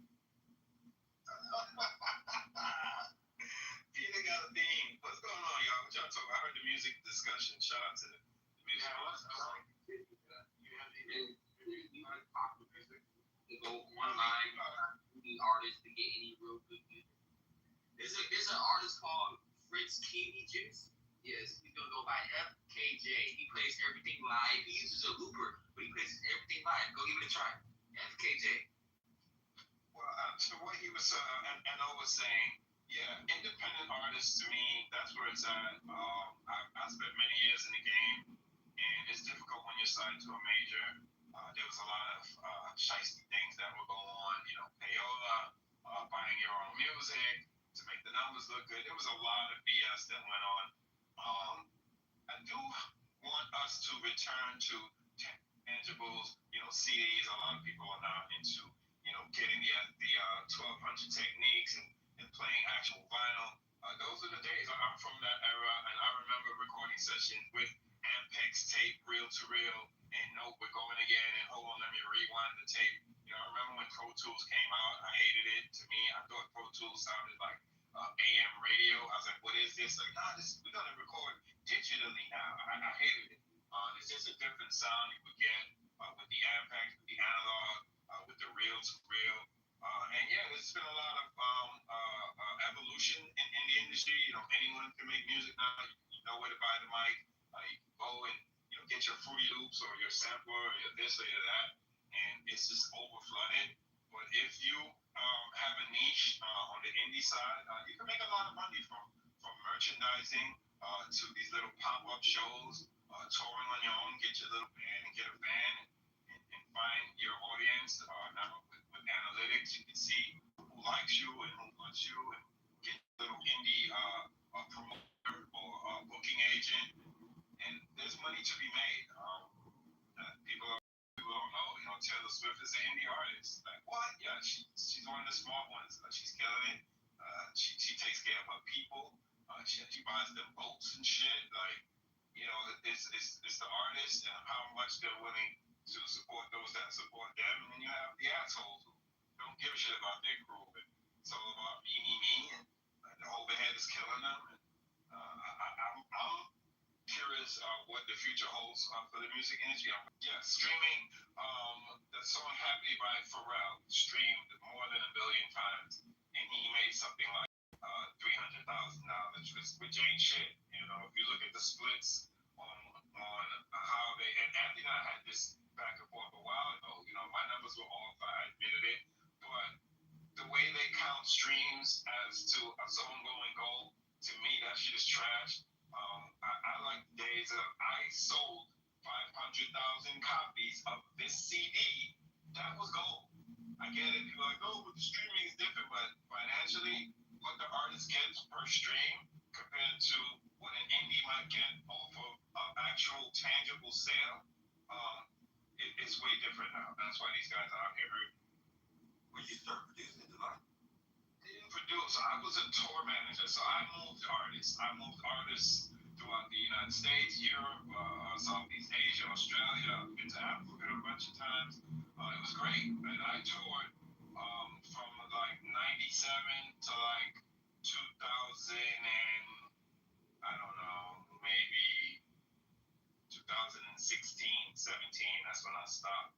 And then I get a few gigs here and there, but I moved on to another career. But once in a while, I get that call. I miss it. I loved it. But it's high stress. And it was a model of no show, no dough. So when the tour ended, you know, I had no, I wasn't on anyone's payroll. So at the end of the tour, that was it. I had to go find another one. But the money was great. So what do you Was the money getting better the further you were into your career? Like, yeah, definitely got better. Because I started as a roadie. I was a bad boy, and I eventually worked my way up.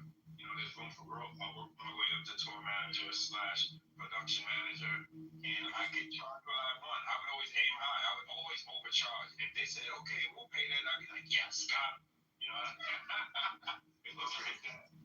And just generally, was money flowing more to your side of things as the industry got bigger?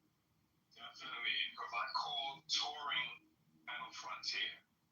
Artists, again, sales wasn't the thing that made artists, in my opinion, make a lot of money. It was hitting the road, selling out those arenas, or selling out those stadiums, and touring all through Europe, and, you know, artists charging $500,000 to $1 million per show. And that's what, you know, I didn't see the budget. I'm like, this is what you want me to go leave my family for X amount of days? This is what I want per week. And yeah, I definitely think towards the end of my career, I was making a good amount of money. But, you know, again, I decided to change. I'm glad I pivoted because COVID hit and everybody was nobody was touring. There were no shows. And that industry got hit hard, in my opinion.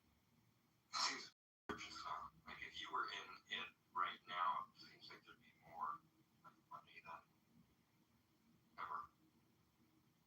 If somebody like me that knows the road, knows budgeting, and knows what it takes, a lot of these guys are kind of learning on the fly. And a lot of times, you know, the big boys, you know, the booking agents, who just got in trouble? What's those guys? Live Nation will say